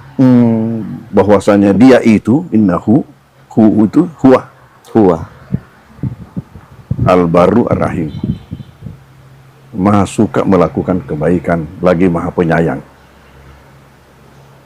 Kebetulan nama kabupaten ini baru. Ya. Nah, dengan itulah kita motivasi rakyat. Ada 560 kabupaten di Indonesia, Tidak ada yang punya nama dalam Al-Quran. kecuali baru. Itulah. Ya. Dan kebetulan namanya bagus, artinya bagus. Nah, dengan itulah dijadikan kesempatan untuk memotivasi masyarakat. Alhamdulillah Ya. jalan rel lebih cepat. Ya itu dimulainya dulu pelebaran jalan. Oh. Dimulai di situ dulu. Waktu pelebaran jalan. Iya, gara-gara pelebaran jalan itu, coba bayangkan. Kalau Anda punya tanah, ya hanya 1 meter, katakanlah kali 9 meter atau berapa, jadinya nanti itu, lihat nanti jadinya berapa. Dari Tuhan. Kenapa? Karena itu adalah suatu amal yang tidak putus, dia punya pahala sampai dunia kiamat. Siapa yang bisa hitung? Makanya dengan itu juga saya tempoh hari waktu datang Pak Amin Sam untuk meletakkan batu pertama kita punya aula, gitu. Saya sampaikan dengan itu. Masya Allah. Terus itu. Nah, akhirnya jadilah jalanan di Baru ini paling cepat selesai pelebarannya. Iya. Di mana panjang jalan di Baru itu lebih panjang daripada Marus dan Pangkep. Iya. 80 kilo lebih, 87 kilo lebih. Nah, karena itu pula maka pemerintah menjadikan sempana atau dalam bahasa kita itu senu-senuang. Itu doa dalam bentuk simbol-simbol. Menjadi di Baru dicanangkan itu kereta api. Kereta api, senu-senungan. Senu-senungan. Itu di depanan anunya Boso itu. Ya. Di Garongko, Puang. Bukan di Garongko, di Akasannya Allahumma sholli ala Muhammad. Dan di Garongko. Di Berumup di kota. Di pinggir jalan. Oh. Di pinggir jalan. Ya. Siaung. Siaung, oh. Siaung. Ya. Salah-salah berhadapan dengan anunya itu Boswa. Ya, dengan pelabuhannya Boswa. Ya, pelabuhannya Boswa di kiri itu di kanan di pinggir gunung. Di situ pencanangan kereta api. Kita lagi berada di kediaman pimpinan pondok Guru Tawajudi. Tadi sudah melakukan wawancara sedikit tentang sejarah Aidadi dan Ma'had Ali. Insyaallah semoga berkah Puan. Terima kasih banyak atas kesempatannya. Download Tribun X sekarang. Menghadirkan lokal menjadi Indonesia.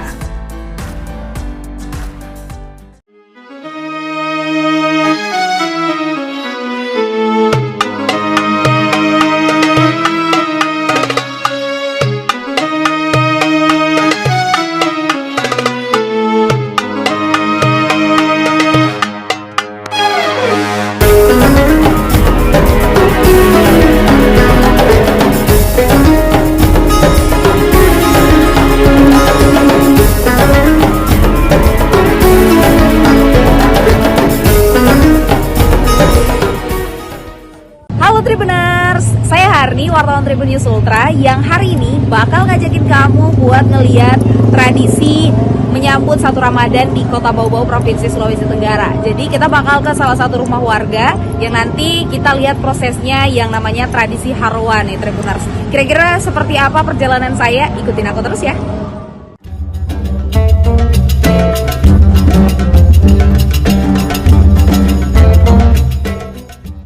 Inilah tradisi Harwa sambut Ramadan 2026 ala masyarakat Buton di Kota Bau-Bau, Provinsi Sulawesi Tenggara.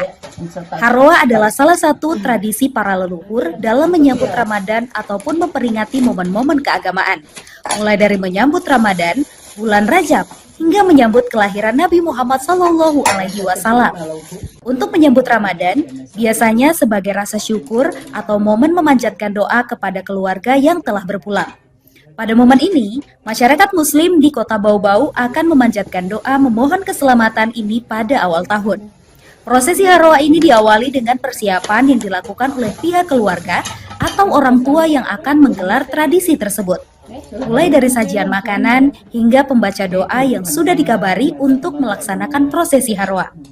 Momen ini berlangsung ramai karena para keluarga akan berkumpul di dalam rumah dan mempersiapkan hidangan Harwa. Bahkan, ada yang sudah sibuk memasak di dapur sejak pagi hari. Tidak hanya para keluarga pembaca doa, terkadang tetangga juga datang membawa isi talang mereka pada momen tersebut. Pembaca doa, Laipo, mengatakan doa yang dipanjatkan pada prosesi Harwa adalah doa selamat. Selain itu, doa juga diniatkan untuk para leluhur atau anggota keluarga yang telah pergi lebih dulu, memohon agar kesalahan di dunia diampuni. Kata dia, doa yang dipanjatkan juga untuk mereka yang masih hidup, agar diberikan kesehatan, rezeki yang berlimpah, serta iman, termasuk harapan untuk bisa kembali dipertemukan dengan bulan suci Ramadan. Sosok Laipo ini sudah sering mendapat panggilan untuk menjadi pembaca doa Harwa, tidak hanya untuk keluarganya saja, namun juga para tetangganya. Prosesi sakral lainnya adalah talang Harwa. Ini bukan hanya sekedar sajian makanan biasa untuk disantap. Dari hidangan ini menjadi sebuah harapan untuk menghadapi berbagai hal-hal baik dalam kehidupan. Pengisi talang Harwa, Zaura, menjelaskan yang diisi dalam talang adalah kue-kue tradisional seperti onde-onde, waje, bolu, pisang, ubi goreng. Sesuai dengan kemampuan dari penyelenggara pembaca Harwa. Harwa jelang Ramadan tidak ada penataan khusus seperti menyambut Maulid Nabi Muhammad SAW. Lalu sajian kue-kue tradisional itu dibacakan doa. Lalu pemilik isi talang membawa kembali untuk dicicipi di rumah keluarga masing-masing. Terkait sajian kue tradisional untuk Harwa ini memang selalu banyak diburu saat bulan suci Ramadan. Tidak kalah larisnya dengan kulit, ketupat, ataupun ayam. Seperti yang terlihat di pasar tradisional Kota Bau-Bau. H-1 jelang Ramadan, emak-emak mulai serbu kue tradisional untuk Harwa atau tradisi adat yang biasanya digelar masyarakat sebelum puasa pertama. Terlihat antrean terjadi di salah satu gerai kue tradisional sejak pukul 6.30 WITA. Pedagang kue tradisional di dua pasar Kota Bau-Bau yakni Wameo dan Karya Nugraha ramai dikunjungi. Pasar Wameo berada di Jalan Raka Wakaka, Kelurahan Wameo, Kecamatan Murhum. Jaraknya sekitar 2,7 km atau 9 menit berkendara dari Pasar Karya Nugraha di Jalan Haji Agus Salim, Kelurahan Batara Guru, Kecamatan Wolio. Terpantau hingga pukul 12.00 WITA, para pembeli masih memadati lokasi tersebut untuk persiapan tradisi. Pedagang kue tradisional Ambo mengatakan pembelian kue untuk Haroa selalu ramai 2 hari menjelang Ramadan. Kata dia, warga ramai memborong kue karena sudah waktunya masyarakat Buton melaksanakan Haroa menyambut Ramadan 2026. Penjualan kue tradisional ini sudah dibungkus sesuai dengan jumlah kue dalam satu piring. Terlihat bolu, baruasa, juga ubi goreng dan pisang goreng sudah dibungkus plastik untuk memudahkan pengemasan. Ia membeberkan penjualan satu paket komplit dibanderol Rp51.000 dengan harga per bungkus Rp5.000, serta ada yang dibanderol Rp10.000 per cup. Dalam satu paket komplit, talang Haroa berisi onde-onde, baruasa, waje, pisang, dan ubi goreng, bolu, cucur, serta palu. Hari ini ramai untuk pembelian makanan tradisional, Pak? Iya, alhamdulillah sudah waktunya lagi. Untuk mulai ramainya sejak kapan, Pak? Sejak kemarin sebenarnya, sejak kemarin hingga hari ini.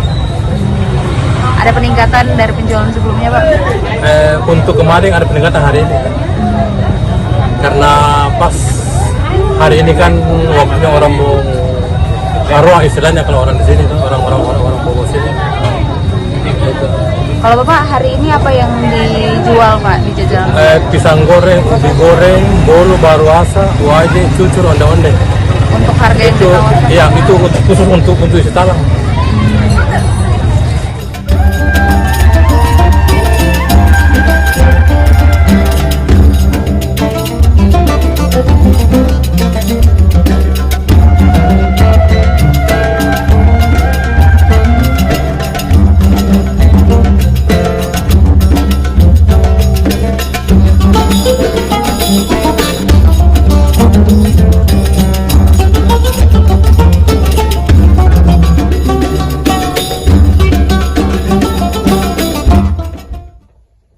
Oke Tribuners, kita sampai di penghujung perjalanan kita pada malam hari ini dan tadi kita sudah saksikan prosesi Haroa sambut 1 Ramadan di masyarakat Kota Bau-Bau, terkhusus di masyarakat Buton ya.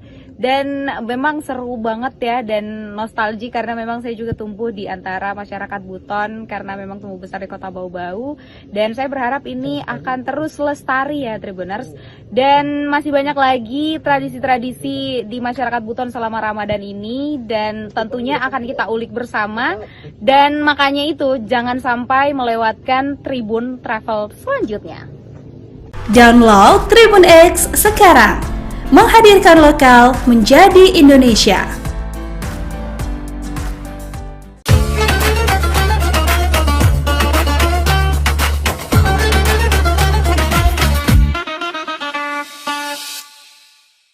Assalamualaikum warahmatullahi wabarakatuh.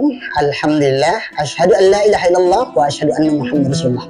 Allahumma shalli wa sallim wa barik ala Muhammad wa ala ali Muhammad. Subhanaka la ilma lana illa ma 'allamtana innaka antal alimul hakim. Rabbi shrah li sadri wa yassir li amri wahlul 'uqdatam min lisani yafqahu qawli. Kemudian kita bersyukur alhamdulillah di bulan Ramadan kali ini Allah limpahkan semuanya yang kita butuhkan tanpa kurang satu apapun. Mudah-mudahan keberkahan menyertai dari awal sampai akhir insyaallah. Salawat dan salam kepada Nabi Muhammad SAW. Allahumma salli wa sallim wa barik ala Sayyidina Muhammad wa ala ali Sayyidina Muhammad. Mudah-mudahan berkah salawat, berkah Ramadan dicatat kita sebagai hamba Allah, umat Nabi Muhammad yang insya Allah akan mendapat syafaat di akhirat. Amin ya rabbal alamin. Penonton Tribun semuanya, pada Ramadan kali ini kita akan membahas sebuah tema yang agak sedikit ke anak mudaan lah, yaitu judulnya Nada Irama Ramadan. Ya, apa ini sih sebenarnya nada irama Ramadan? Karena memang Ramadan ini adalah bulan yang sangat diidam-idamkan, ditunggu-tunggu, ya sangat digembirakan.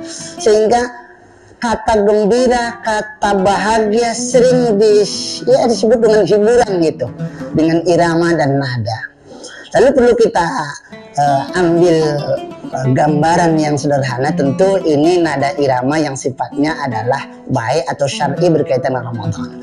Apa itu nada irama Ramadan? Yang pertama adalah bunyi sahur, sahur. Itu hanya ada di bulan Ramadan, saudara ya.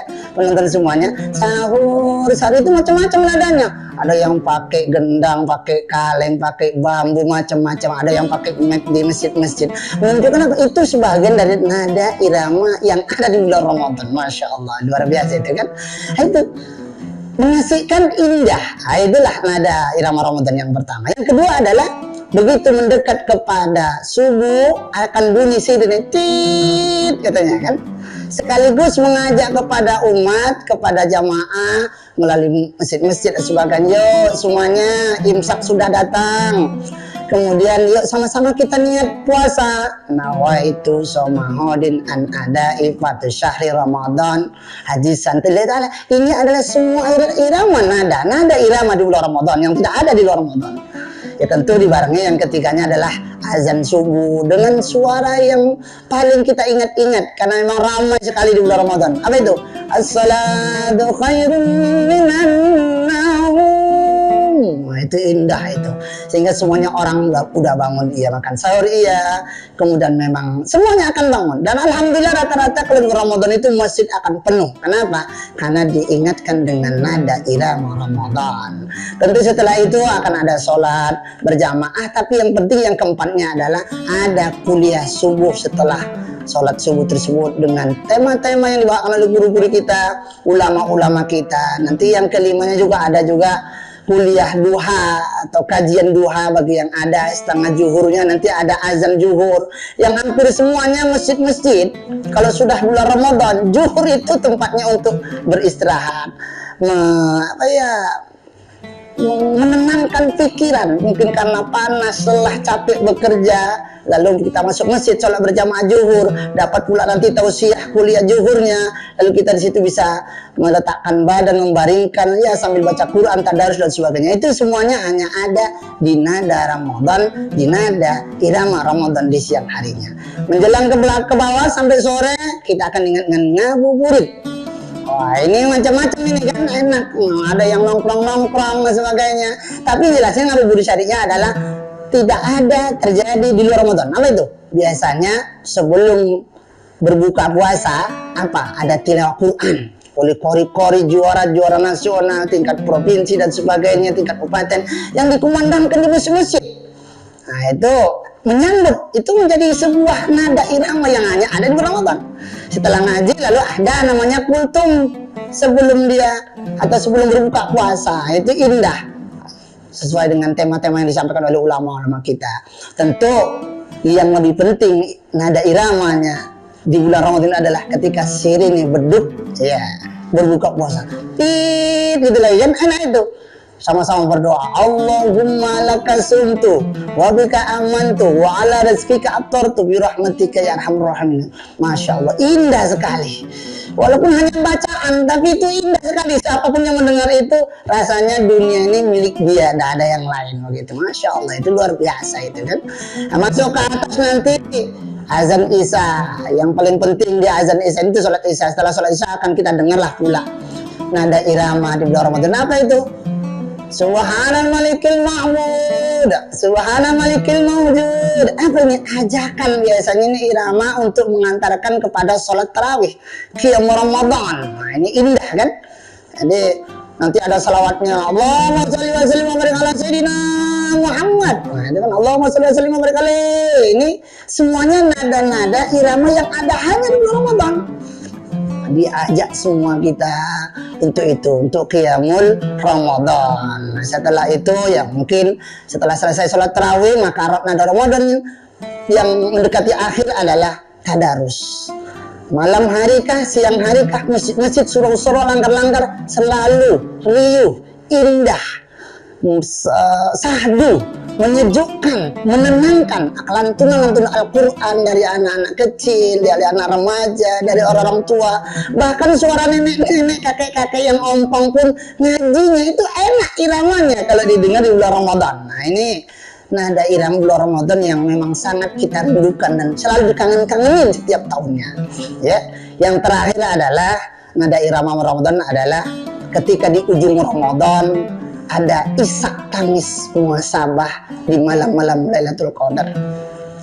Tentu kita berharap dimanapun kita berada, penonton tribun yang dirahmati Allah, berbahagia kita tahun ini bisa bertemu dengan Ramadan. Berharap kita panjang umur sampai di 10 hari Ramadan, dan berharap di 10 hari Ramadan tersebut kita bertemu dengan malam yang luar biasa. Yang malam itu ketika didapati oleh seorang mukmin dan muslim, tak terasa air mata akan menetes. Kan mungkin gembira bisa sampai ke akhir Ramadan. Di awal Ramadan Allah turunkan rahmat, di pertengahan Ramadan Allah turunkan keampunan, dengan harapan di akhir Ramadan Allah selamatkan kita dari api neraka. Dan itu hanya di nada irama bulan Ramadan. Menangis, ya Allah, aku berbahagia bisa menghidupkan malam-malam Lailatul Qadar.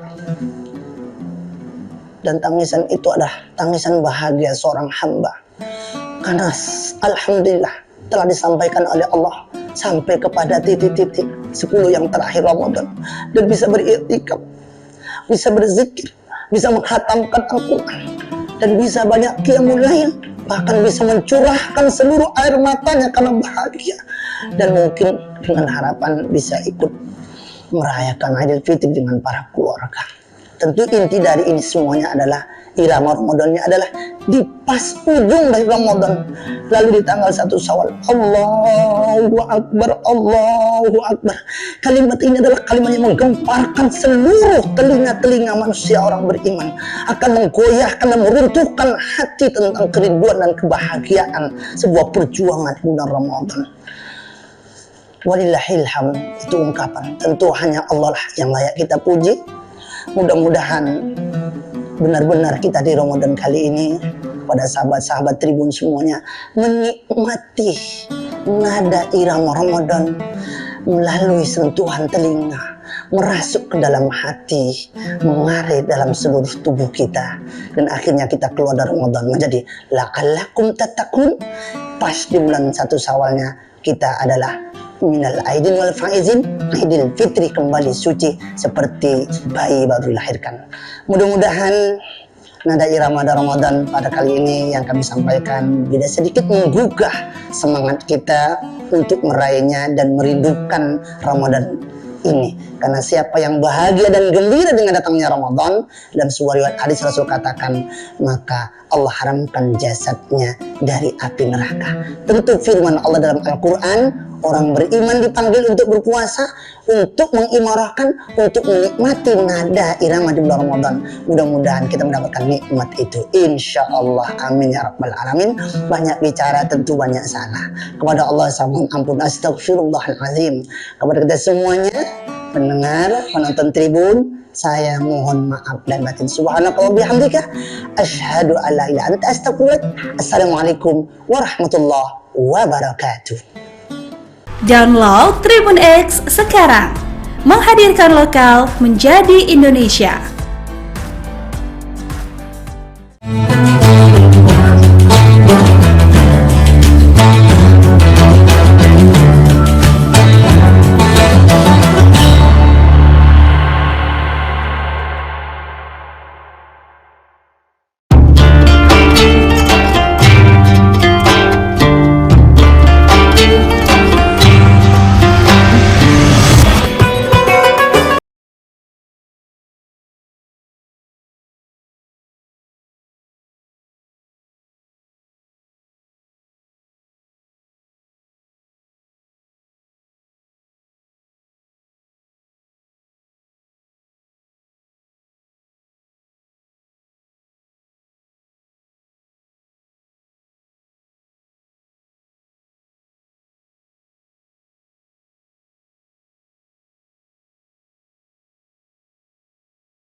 Assalamualaikum warahmatullahi wabarakatuh. Tribuners, seperti apa kabar Anda di bulan suci Ramadan ini? Semoga semuanya tetap sehat walafiat dan juga tetap melaksanakan ibadah puasa selama bulan suci Ramadan kali ini. Dan tentunya kita masih bersama dan juga masih kembali memperbincangkan tema-tema menarik lainnya selama bulan suci Ramadan, tentunya masih di Syiar Ramadan Tribun Timur yang hari ini akan memperbincangkan terkait dengan karakteristik Ramadan. Bersama narasumber kita ada Bapak Ustadz Kiai Haji Sabarudin LC yang sudah menantikan juga waktu untuk seperti apa berbincang bersama Tribuners kali ini terkait dengan karakteristik Ramadan. Untuk itu kita sapa terlebih dahulu narasumber kita pada hari ini. Assalamualaikum Pak Ustadz. Waalaikumsalam warahmatullahi wabarakatuh. Baik, kabarnya seperti apa Pak Ustadz? Alhamdulillah sehat. Alhamdulillah sehat dan juga tentunya masih semangat menjalankan ibadah puasa gitu. Baik, nah ini kita memasuki sudah di bulan suci Ramadan, kemudian juga kita perlu mungkin mengetahui seperti apa sebenarnya karakteristik Ramadan, karena kalau kita bisa gambarkan sedikit di awal Tribuners, ada yang karakteristiknya ada ampunan, kemudian juga ada perisai dari dosa, kemudian ada juga dilipat gandakan pahalanya, dan ada berbagai macam lagi karakteristik dari bulan suci Ramadan yang bisa disampaikan kepada Tribuners hari ini. Silakan Ustaz. Bismillahirrahmanirrahim. Hamdan wa syukranillah, salatan wa salaman ala rasulillah, amma ba'd. Ya, tentunya bulan suci Ramadan adalah bulan istimewa. Bulan yang dirindukan oleh seluruh umat manusia. Umat terdahulu dirindukan akan datangnya yang dinamakan dengan bulan suci Ramadan. Nah, bulan suci Ramadan ini merupakan bulan yang penuh karakteristik, yang mana karakteristiknya ini tidak didapatkan di luar bulan suci Ramadan. Nah, adapun karakteristik yang pertama, bulan Ramadan ini adalah bulan ampunan. Jadi karakteristik yang pertama adalah bulan ampunan. Sebagaimana kita ketahui bersama bahwa ya, di luar bulan suci Ramadan itu ada amalan-amalan khusus, ada waktu khusus, ada tempat khusus, dan ada cara khusus atau zikir khusus yang kita lakukan, itu bisa mendatangkan ampunan Allah. Tapi khusus di bulan suci Ramadan, malamnya ampunan, siangnya ampunan, 24 jam penuh dengan ampunan. Maka ini yang diinginkan oleh seluruh umat, termasuk umat-umat terdahulu menginginkan untuk mendapatkan bulan suci Ramadan. Kenapa? Karena ada karakteristik yang dimiliki yang tidak diberikan kepada umat-umat terdahulu. Nah, coba kita lihat pada malam hari. Rasulullah SAW bersabda, "Man qama Ramadhana imanan wa ihtisaban ghufira lahu ma taqaddama min dzambi." Siapa yang mendirikan malam hari, yang namanya malam hari, yaitu mulai dari maghrib sampai menjelang terbit fajar, itu disebut dengan malam hari. Meskipun nanti ada pembagian, ada waktu sahur, ada waktu fajar, waktu subuh. Tapi kalau kita melihat itu hanya siang dan malam. Ya. Nah, di malam harinya itu penuh dengan ampunan. Mulai dari orang yang melakukan qiyamul lail, tarawih, ghufira lahu ma taqaddama min dzambi, diampuni dosa-dosa ma taqaddama. Seluruh dosa, termasuk dosa besar. Jadi kalau ada orang yang berlumuran dosa, ya maka rahmat Allah itu jauh lebih besar dibandingkan murka Allah. Ya, luar biasa. Ini ada sebuah kisah. Ya, Nabi Ibrahim, ketika ada orang Majusi meminta sesuatu kepada Ibrahim. Nah, Majusi ini dia penyembah api. Ibrahim mengatakan, ya saya berikan makanan, tapi harus ada syaratnya. Api itu harus loading dulu, mengucapkan syahadat, berislam.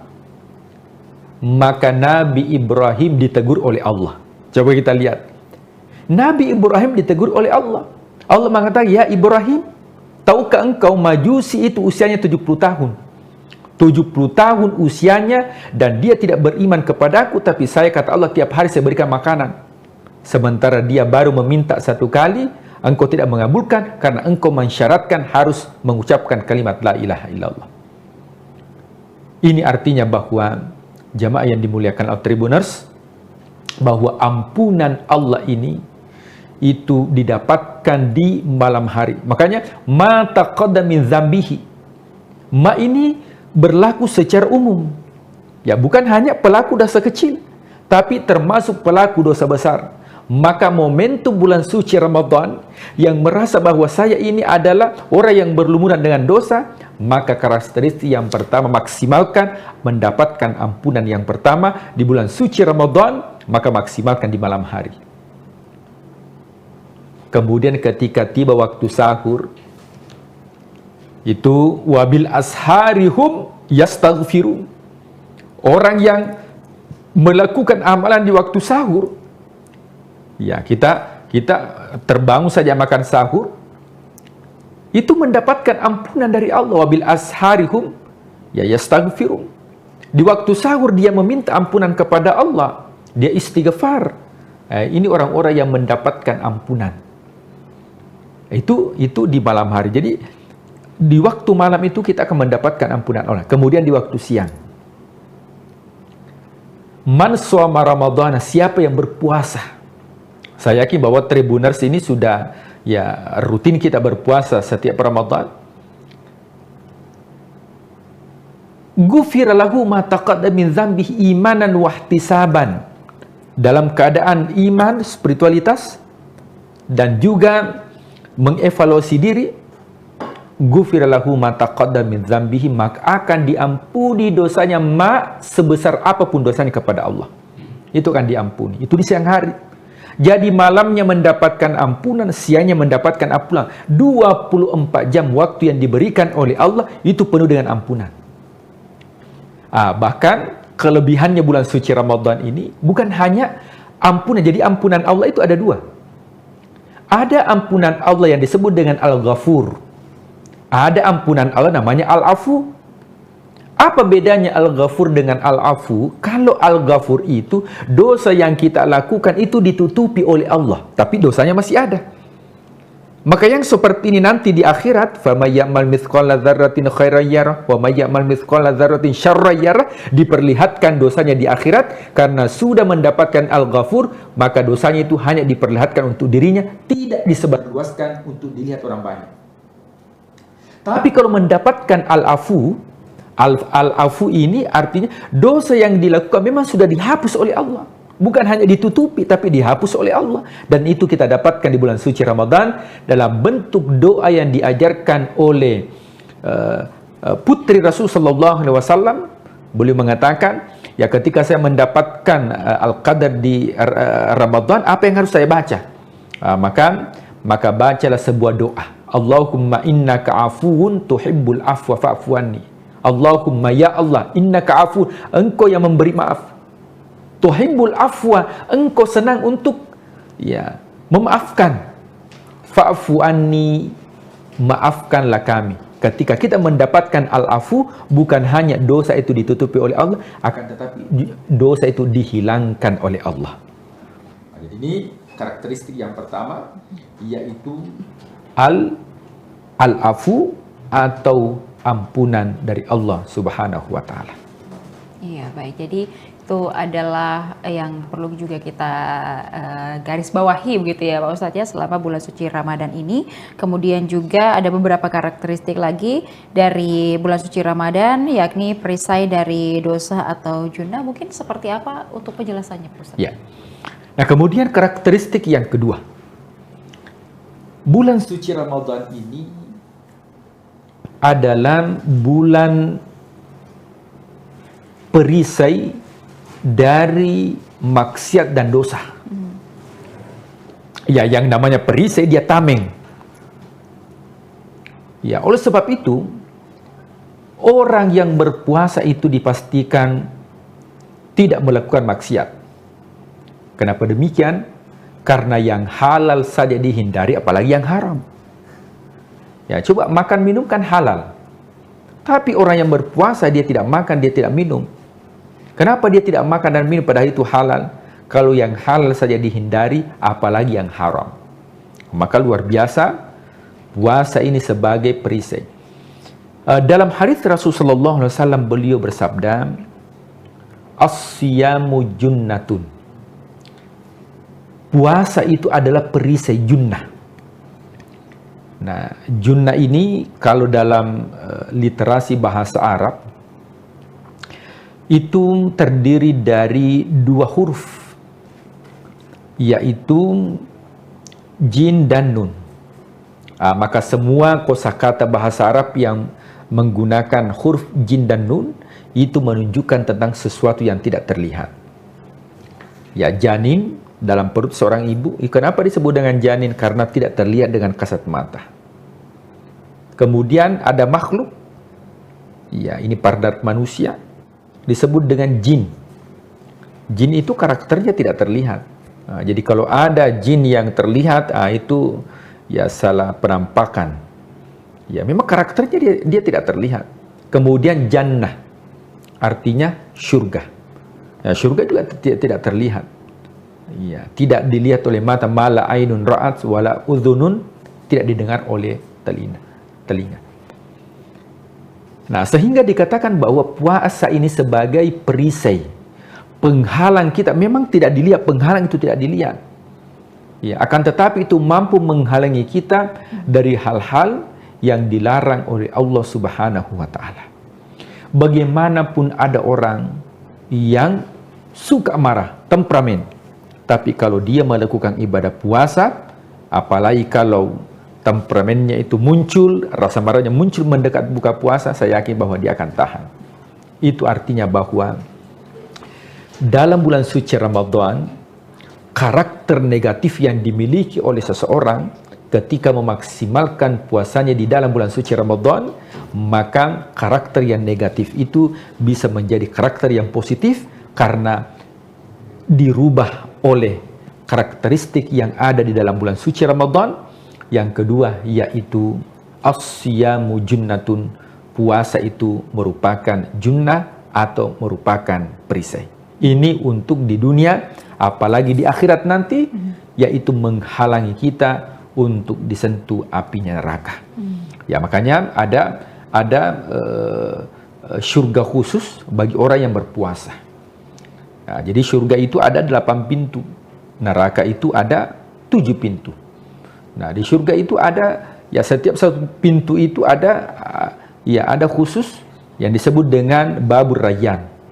Nah, babur rayyan ini, bab rayyan itu diperuntukkan bagi orang yang melakukan ibadah puasa. Nah, tentunya kajian terdahulu kita katakan bahwa ibadah puasanya ini bukan ritual, tapi ibadah puasa yang dilakukan secara penuh dengan spiritualitas, atau bahasa hadisnya dikatakan imanan wahtisaban, penuh dengan keimanan dan juga muhasabah atas dosa-dosa yang dilakukan. Maka ini poin yang kedua yang merupakan karakteristik bulan suci Ramadan. Ya, baik, poin selanjutnya itu ada juga yang dilipat gandakan pahala, kemudian juga ada poin lain juga terkait dengan kemudian bagaimana nanti kita itu terkabulnya doa begitu Pak Ustadz. Mungkin dari 2 hal ini juga dapat sekaligus dijelaskan, silakan. Ya, kemudian karakteristik yang ketiga yaitu dilipat gandakan pahala. Ya, pada dasarnya kalau kita berbicara tentang pahala, ya itu dimulai dari hasanat, kebaikan. Kebaikan yang dilakukan menjadi amal namanya amal soleh. Buah daripada amal soleh itu namanya ajrun atau pahala. Nah, orang yang beraktivitas ibadah, orang yang melakukan ibadah di bulan suci Ramadan, maka akan dilipat gandakan pahalanya.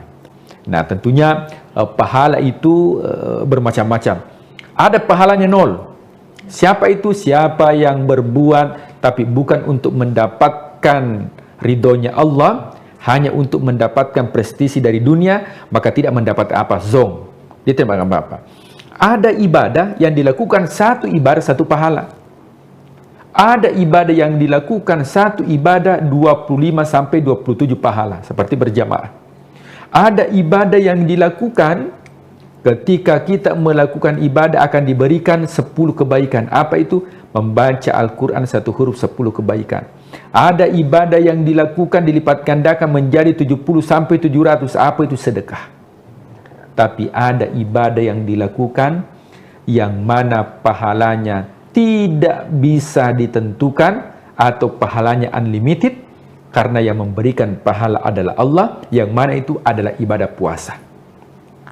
Dalam sebuah hadis qudsi, ya Allah Subhanahu wa taala ya berfirman ya melalui lisan Rasulullah SAW mengatakan, as-siyamu li, sesungguhnya puasa itu untukku, kata Allah, wa ana ajzibi, dan saya yang memberikan pahala. Makanya takaran pahala puasa ini ya kita tidak mengetahui. Kenapa? Karena unlimited. Tapi orang yang berbuat baik di bulan suci Ramadan, maka dilipat gandakan pahala yang dilakukan. Nah, kalau di luar bulan suci Ramadan itu standar, tapi masuk bulan suci Ramadan, bulan yang mulia, maka dilipat gandakan pahala kebaikan yang dilakukan. Kenapa bisa demikian? Karena Allah sudah memberikan kemuliaan tersendiri.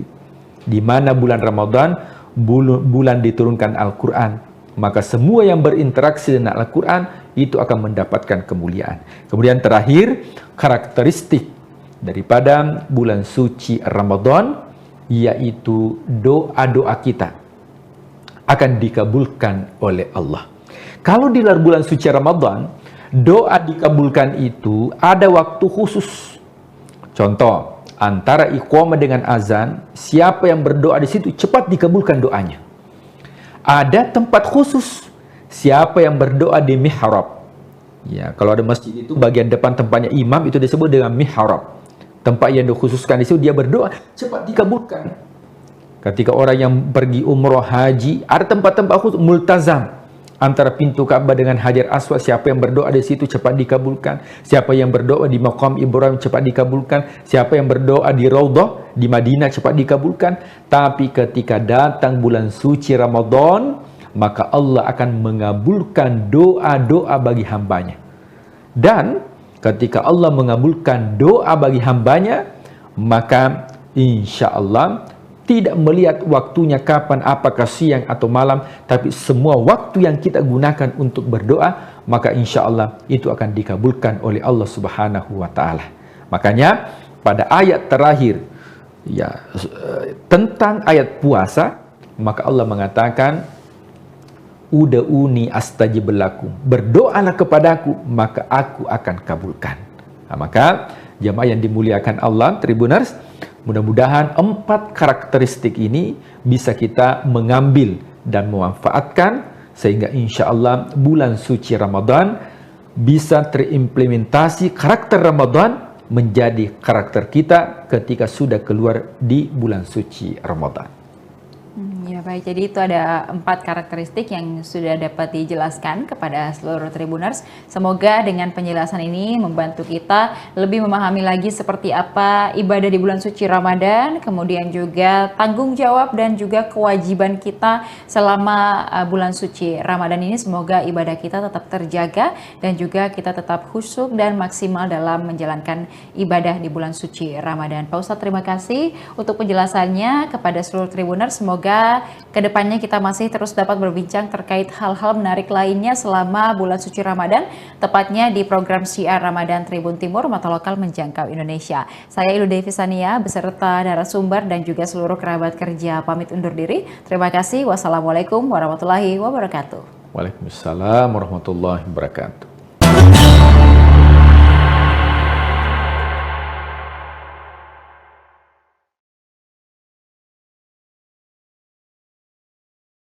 Gaya bahasa kitab-kitab klasik berbeda dengan gaya bahasa kitab-kitab kontemporer.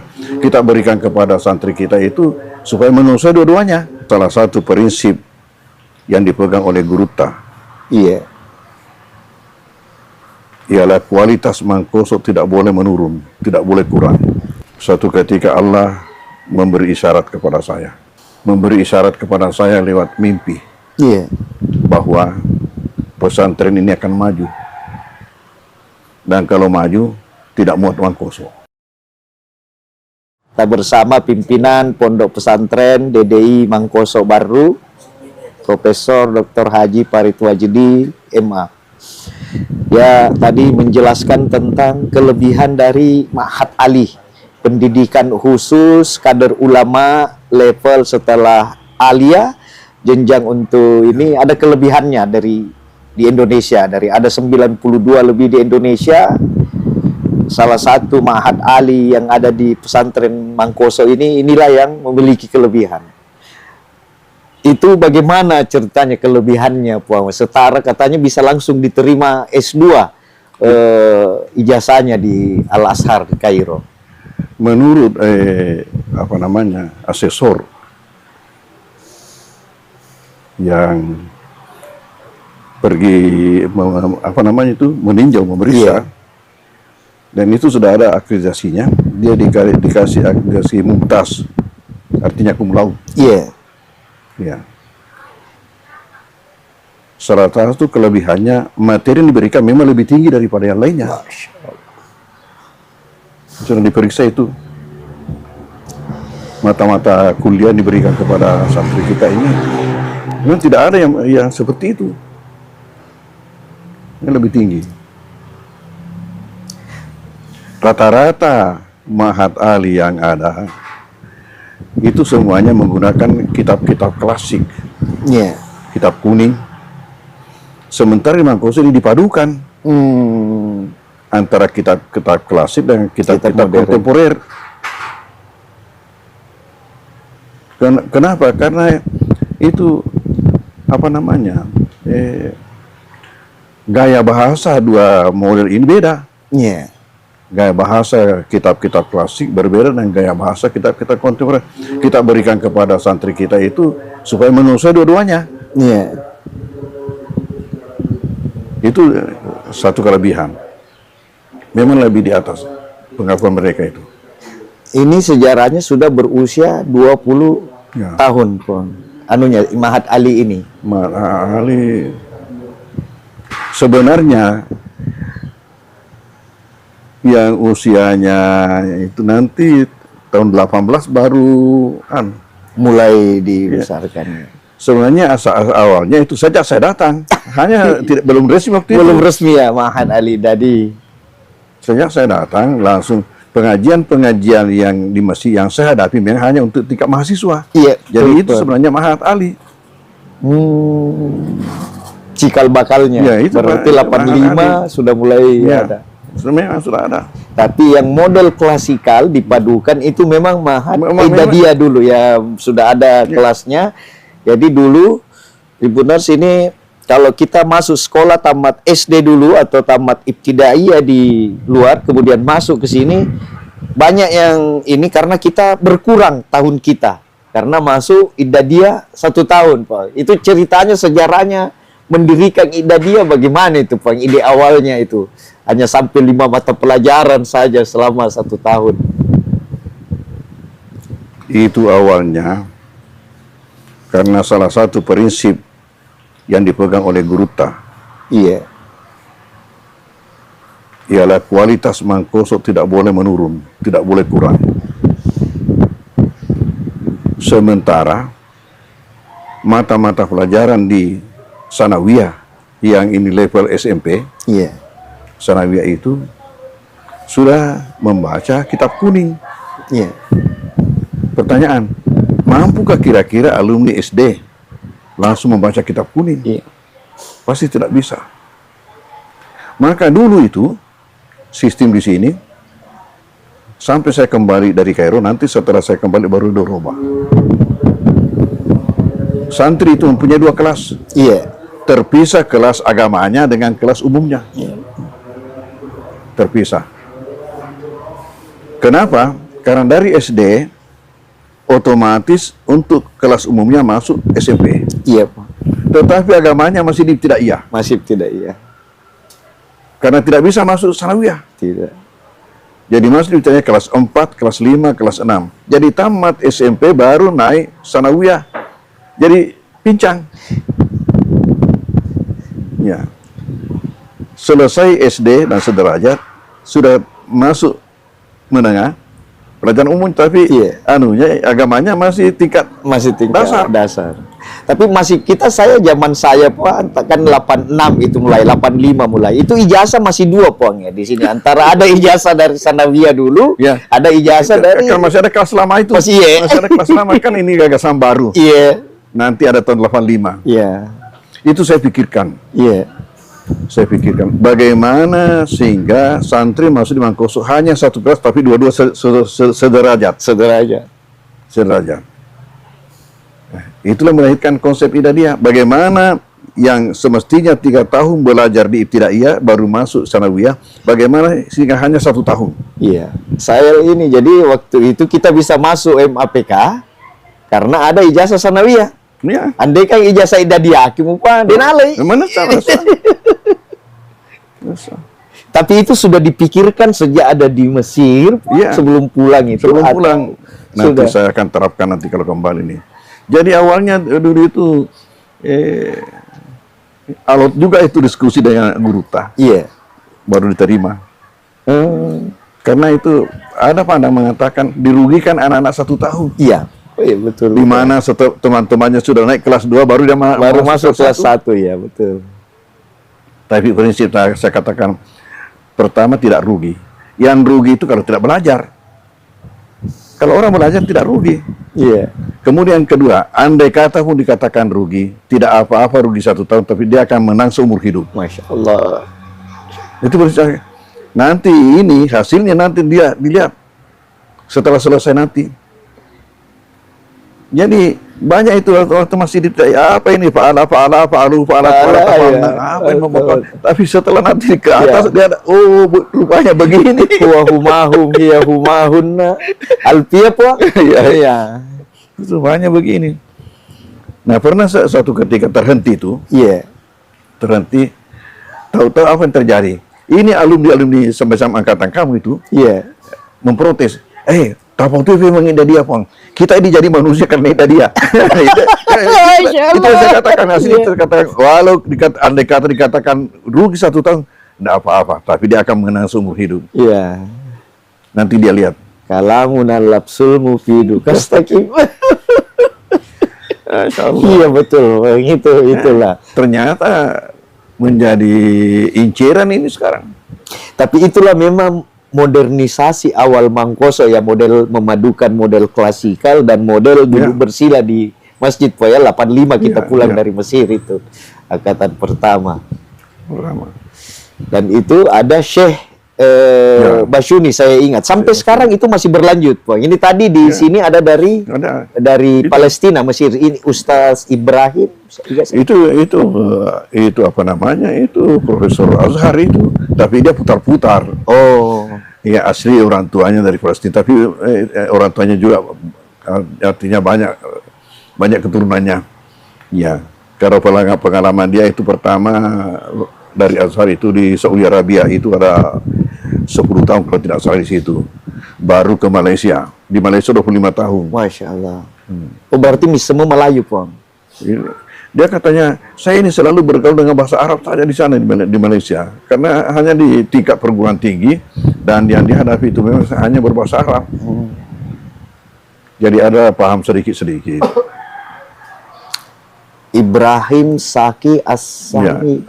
Salah Ibrahim. Salah Zaki Ibrahim. Profesor Qiraah Sab'ah. Masya Allah. Dan ini setiap saat di DDI Mangkoso ini masih ada syekh-syekh begitu yang datang, Pak. Rutin. Kira-kira.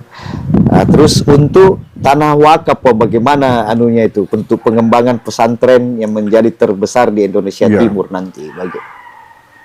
Kita terima dulu. Nah, ceritanya waktu saya datang. Kan waktu itu hanya di sini, sekitar ini. Sekitar ini. Jadi santri-santri laki-laki ada pondok-pondok di belakang. Selain daripada itu juga di rumah-rumah masyarakat di kolom-kolomnya itu dibuat jadi asrama mereka.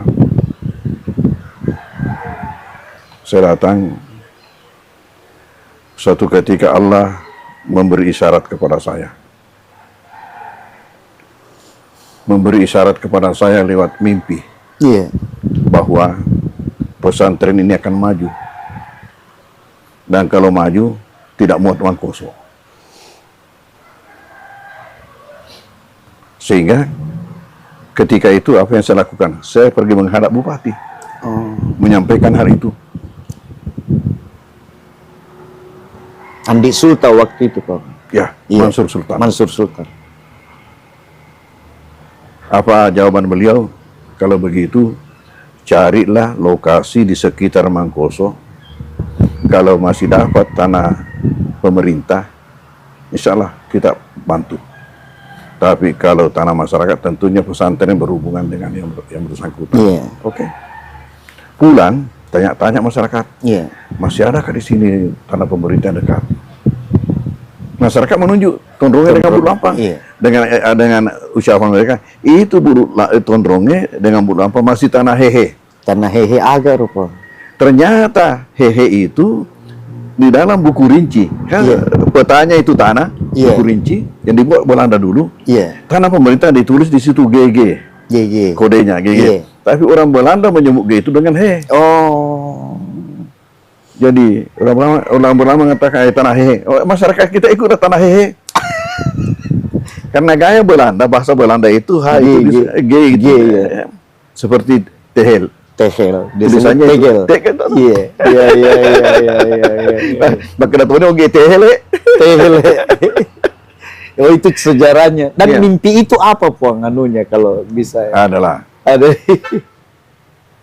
yang itu tarik maknanya.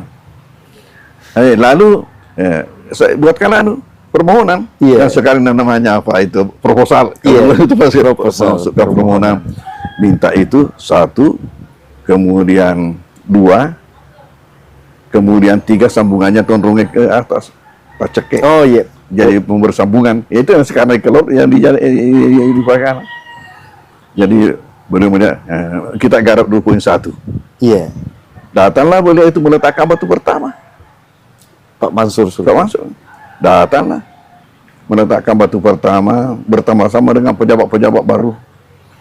Dan itu ada peristiwa ketika itu, ya unik juga. Diletakkan pada hari Jumat bertepatan dengan 1 Muharram. Oh. Di mana masyarakat kita masih memahami sebagian besar 1 Muharram itu nakase. Nakase, iya. Hari nakase. Ya. Hari celaka. Ini pesantren kok. Kenapa ini? Justru kita mau mematahkan pandangan itu bahwa sebenarnya hari itu buat orang muslim adalah hari berkah. Hari berkah. Itu nakase buat orang kafir, bukan buat kita. Sampai ada yang mengancam, hati-hati kok nanti itu setiap tahun ada korbannya. Iya. Istilahnya katu waktu nacerak nasatu Ceraki, iya. Alhamdulillah, apa yang terjadi? Ya, setiap tahun ada kurbannya. Mereka berkurban kalau setiap hari raya. Hari raya. Dan tidak sedikit, lebih 10 ekor. Alhamdulillah. Itulah berkah aduhnya. Dan awalnya semua santri karena masih kelas dulu, belum ada ditempatkan di rumah penduduk. Di rumah penduduk. Masya Allah. Dan itulah karena penduduk ini berjiwa pesantren semua, tidak ada yang namanya sewa menyewa. Tinggal saja di situ. Ya. Sampai langkah kedua diupayakanlah untuk masing-masing santri membuatkan pondok-pondok sendiri-sendiri. Alhamdulillah. Ya, itulah wakaf. Itulah pondok-pondok macam-macam. Ada rumah, sesuai dengan kemampuan orang tua. Saya ukuran orang tua, Puang, itu ukuran 5 kali 5, Puang. Gardu-gardu, ukuran gardu ya. Telu kik. Ya, ada yang kecil sekali sampai waktu penamatan pertama tahun 87. Iya. Di Tondrongnya ada tamu masuk di salah satu pondok santri itu kan dikiranya WC karena kecilnya. Dikira sih dia mau kencing, ternyata itu pondok santri. Ya, itu langkah kedua. Langkah ketiga, bagaimana pondok-pondok ini disatukan menjadi menjadi asrama besar. Iya. Itu langkah ketiga. Nah, langkah keempat sudah membuat sendirian Asrama. ya. Kemudian sesudah itu prosesnya membangun dengan bangunan permanen. Jadi sekarang setiap membangun sudah berapa tahun ini selalu permanen. Jadi kita saksikan nanti itu di sana. Nah, insya Allah. Alhamdulillah. Ya, baik di sini maupun yang di kampus Putri. Jumlah total santri sekarang di pondok kita dari Idadiyah, Ibtidaiyah, Ali dan lebih 4.000. 4.000, Masya Allah. Lebih 4.000. Dan masih dari seluruh Indonesia, Pong, Kalimantan. Macam-macam ya. Iya. Macam-macam. Tadi kita ada cerita, Pong, bahwa kenapa mudah membangun lapangan kereta api di jalan rel kereta api di Barru. Jadi kita cerita tentang bahwa ada kelebihan karena Guru Tak diminta oleh Bupati dulu, kalau saya tidak salah, Andi Rum itu, Bau Rum itu meminta untuk meyakinkan masyarakat, mempermudah pembangunannya. Bagaimana itu dengan apa namanya? Dengan pertama tadi itu bahwa mereka ini dimotivasi dengan makna daripada nama baru sendiri. Iya. Dari situ bertolak dimotivasi. Nama itu tidak ada di surah apa itu disebutkan? Innamal barruar.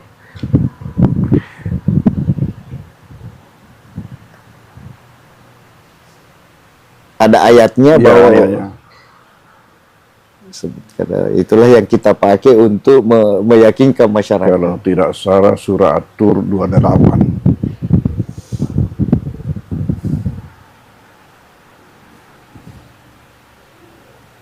Innahu huwal baru. Sebenarnya itu sifat Tuhan.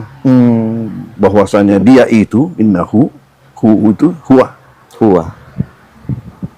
Al-Baru Ar-Rahim. Maha suka melakukan kebaikan, lagi Maha penyayang. Kebetulan nama kabupaten ini baru. Ya. Nah, dengan itulah kita motivasi rakyat. Ada 560 kabupaten di Indonesia, tidak ada yang punya nama dalam Al-Quran. Kecuali baru. Itulah. Nah, kebetulan namanya bagus, artinya bagus. Nah, dengan itulah dijadikan kesempatan untuk memotivasi masyarakat. Alhamdulillah jalan rel lebih cepat. Ya itu dimulainya dulu pelebaran jalan. Dimulai di situ dulu. Waktu pelebaran jalan. Iya, gara-gara pelebaran jalan itu, coba bayangkan kalau Anda punya tanah, ya hanya 1 meter, katakanlah kali 9 meter atau berapa, jadinya nanti itu, lihat nanti jadinya berapa dari Tuhan. Kenapa? Karena itu adalah suatu amal yang tidak putus, dia punya pahala sampai dunia kiamat. Siapa yang bisa hitung? Makanya dengan itu juga saya tempoh hari waktu datang Pak Amin Sam untuk meletakkan batu pertama kita punya aula, gitu. Saya sampaikan dengan itu.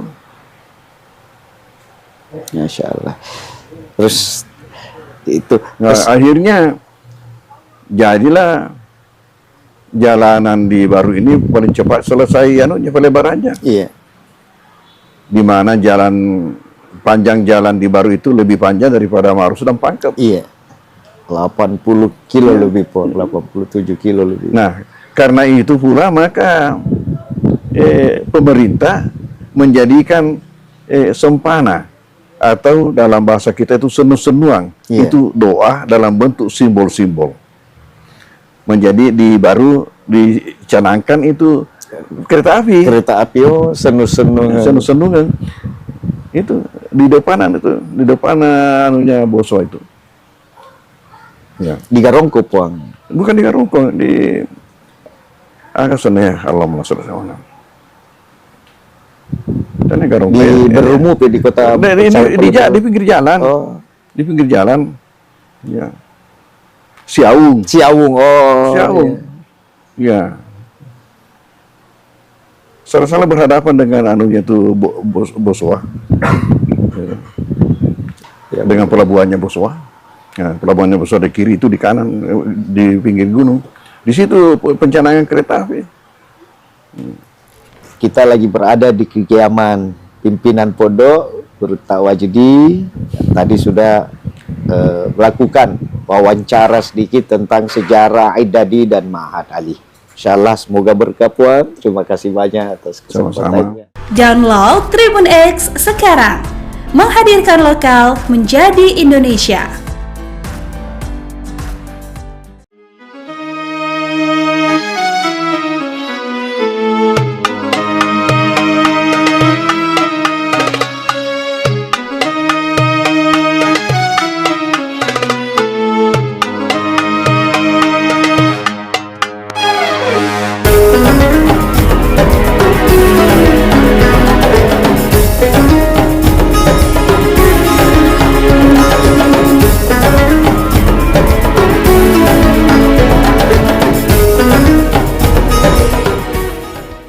Halo Tribuners, saya Harni, wartawan Tribun News Ultra yang hari ini bakal ngajakin kamu buat ngeliat tradisi menyambut 1 Ramadan di Kota Bau-Bau, Provinsi Sulawesi Tenggara. Jadi kita bakal ke salah satu rumah warga yang nanti kita lihat prosesnya yang namanya tradisi Harwa nih Tribuners. Kira-kira seperti apa perjalanan saya? Ikutin aku terus ya.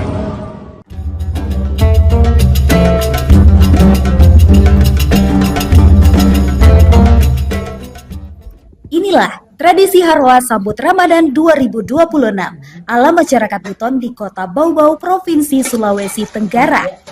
Harwa adalah salah satu tradisi para leluhur dalam menyambut Ramadan ataupun memperingati momen-momen keagamaan. Mulai dari menyambut Ramadan, bulan Rajab, hingga menyambut kelahiran Nabi Muhammad SAW. Untuk menyambut Ramadan, biasanya sebagai rasa syukur atau momen memanjatkan doa kepada keluarga yang telah berpulang. Pada momen ini, masyarakat Muslim di Kota Bau-Bau akan memanjatkan doa memohon keselamatan ini pada awal tahun. Prosesi Harwa ini diawali dengan persiapan yang dilakukan oleh pihak keluarga atau orang tua yang akan menggelar tradisi tersebut. Mulai dari sajian makanan hingga pembaca doa yang sudah dikabari untuk melaksanakan prosesi Harwa. Momen ini berlangsung ramai karena para keluarga akan berkumpul di dalam rumah dan mempersiapkan hidangan Harwa. Bahkan, ada yang sudah sibuk memasak di dapur sejak pagi hari. Tidak hanya para keluarga pembaca doa, terkadang tetangga juga datang membawa isi talang mereka pada momen tersebut. Pembaca doa, Laipo, mengatakan doa yang dipanjatkan pada prosesi Harwa adalah doa selamat. Selain itu, doa juga diniatkan untuk para leluhur atau anggota keluarga yang telah pergi lebih dulu, memohon agar kesalahan di dunia diampuni. Kata dia, doa yang dipanjatkan juga untuk mereka yang masih hidup, agar diberikan kesehatan, rezeki yang berlimpah, serta iman, termasuk harapan untuk bisa kembali dipertemukan dengan bulan suci Ramadan. Sosok Laipo ini sudah sering mendapat panggilan untuk menjadi pembaca doa Harwa, tidak hanya untuk keluarganya saja, namun juga para tetangganya. Prosesi sakral lainnya adalah talang Harwa. Ini bukan hanya sekedar sajian makanan biasa untuk disantap. Dari hidangan ini menjadi sebuah harapan untuk menghadapi berbagai hal-hal baik dalam kehidupan. Pengisi talang Harwa, Zaura, menjelaskan yang diisi dalam talang adalah kue-kue tradisional seperti onde-onde, waje, bolu, pisang, ubi goreng. Sesuai dengan kemampuan dari penyelenggara pembaca Harwa. Harwa jelang Ramadan tidak ada penataan khusus seperti menyambut Maulid Nabi Muhammad SAW. Lalu sajian kue-kue tradisional itu dibacakan doa. Lalu pemilik isi talang membawa kembali untuk dicicipi di rumah keluarga masing-masing. Terkait sajian kue tradisional untuk Harwa ini memang selalu banyak diburu saat bulan suci Ramadan. Tidak kalah larisnya dengan kulit, ketupat, ataupun ayam. Seperti yang terlihat di pasar tradisional Kota Bau-Bau. H-1 jelang Ramadan, emak-emak mulai serbu kue tradisional untuk Harwa atau tradisi adat yang biasanya digelar masyarakat sebelum puasa pertama.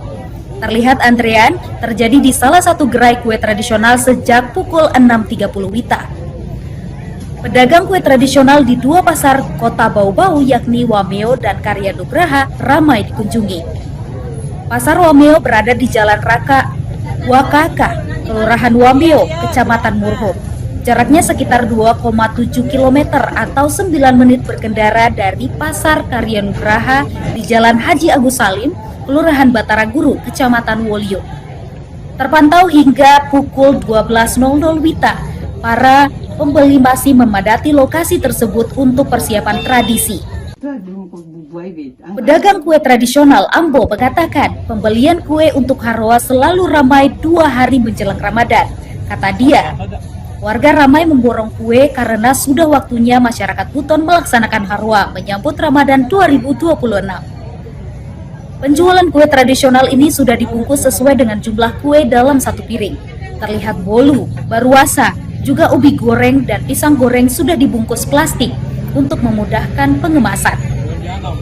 Ia membeberkan penjualan satu paket komplit dibanderol Rp51.000 dengan harga per bungkus Rp5.000.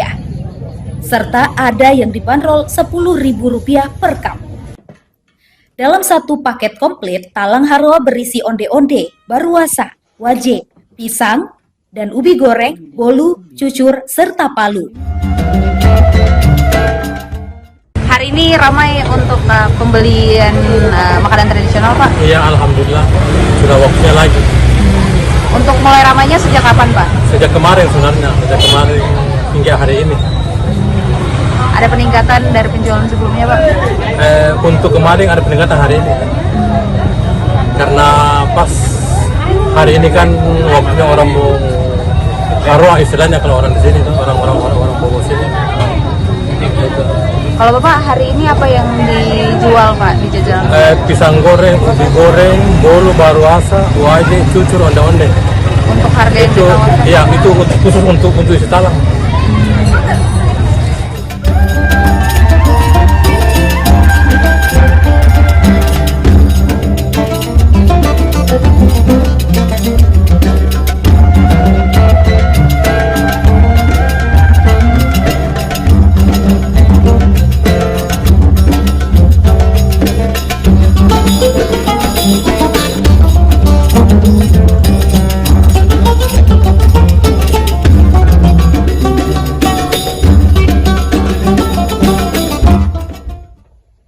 Oke Tribuners, kita sampai di penghujung perjalanan kita pada malam hari ini dan tadi kita sudah saksikan prosesi Haroa sambut 1 Ramadan di masyarakat Kota Bau-Bau, terkhusus di masyarakat Buton ya.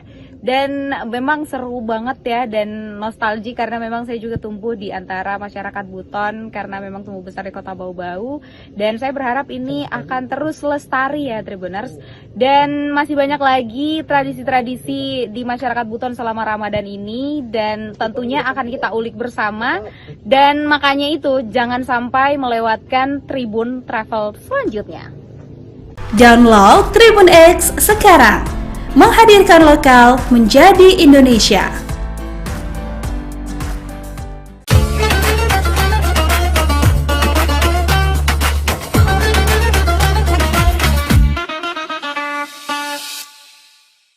Assalamualaikum warahmatullahi wabarakatuh.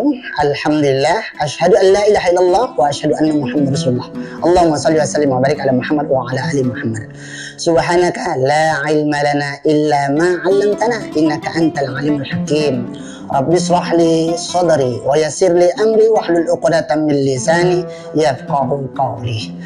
Kemudian kita bersyukur alhamdulillah di bulan Ramadan kali ini Allah limpahkan semuanya yang kita butuhkan tanpa kurang satu apapun.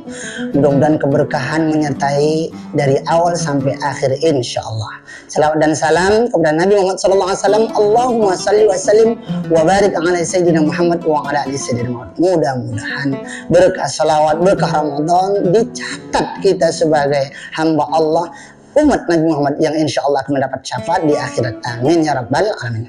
Penonton Tribun semuanya, pada Ramadan kali ini kita akan membahas sebuah tema yang agak sedikit ke anak mudaan lah, yaitu judulnya Nada Irama Ramadan. Ya, apa ini sih sebenarnya nada irama Ramadan? Karena memang Ramadan ini adalah bulan yang sangat diidam-idamkan, ditunggu-tunggu, ya sangat digembirakan. Sehingga kata gembira, kata bahagia sering disebut dengan hiburan gitu, dengan irama dan nada. Lalu perlu kita ambil gambaran yang sederhana. Tentu ini nada irama yang sifatnya adalah baik atau syar'i berkaitan dengan Ramadan. Apa itu nada irama Ramadan? Yang pertama adalah bunyi sahur. Itu hanya ada di bulan Ramadan, saudara ya. Penonton semuanya, sahur itu macam-macam nadanya. Ada yang pakai gendang, pakai kaleng, pakai bambu, macam-macam. Ada yang pakai mic di masjid-masjid. Menunjukkan apa? Itu sebagian dari nada irama yang ada di bulan Ramadan. Masya Allah, luar biasa itu kan. Itu mengasihkan, indah. Itulah nada irama Ramadan yang pertama. Yang kedua adalah begitu mendekat kepada subuh akan bunyi sirine tit katanya kan, sekaligus mengajak kepada umat, kepada jamaah melalui masjid-masjid dan sebagainya. Yuk semuanya, imsak sudah datang, kemudian yuk sama-sama kita niat puasa. Nawaitu somahodin an adai fatu syahri Ramadan haji santai. Ini adalah semua irama nada irama di bulan Ramadan yang tidak ada di luar Ramadan. Ya tentu dibarengi yang ketiganya adalah azan subuh dengan suara yang paling kita ingat-ingat karena memang ramai sekali di bulan Ramadan. Apa itu? As-salatu khairun minan naum. Itu indah itu. Sehingga semuanya orang udah bangun, iya makan sahur, iya. Kemudian memang semuanya akan bangun. Dan alhamdulillah rata-rata kalau di Ramadan itu masjid akan penuh. Kenapa? Karena diingatkan dengan nada irama Ramadan. Tentu setelah itu akan ada sholat berjamaah. Tapi yang penting yang keempatnya adalah ada kuliah subuh setelah sholat subuh tersebut dengan tema-tema yang dibawakan oleh guru-guru kita, ulama-ulama kita. Nanti yang kelimanya juga ada juga kuliah duha atau kajian duha bagi yang ada setengah zuhurnya, nanti ada azan zuhur yang hampir semuanya masjid-masjid. Kalau sudah bulan Ramadan, zuhur itu tempatnya untuk beristirahat, menenangkan pikiran, mungkin karena panas, lelah, capek bekerja. Lalu kita masuk masjid, sholat berjamaah zuhur, dapat pula nanti tausiah kuliah zuhurnya.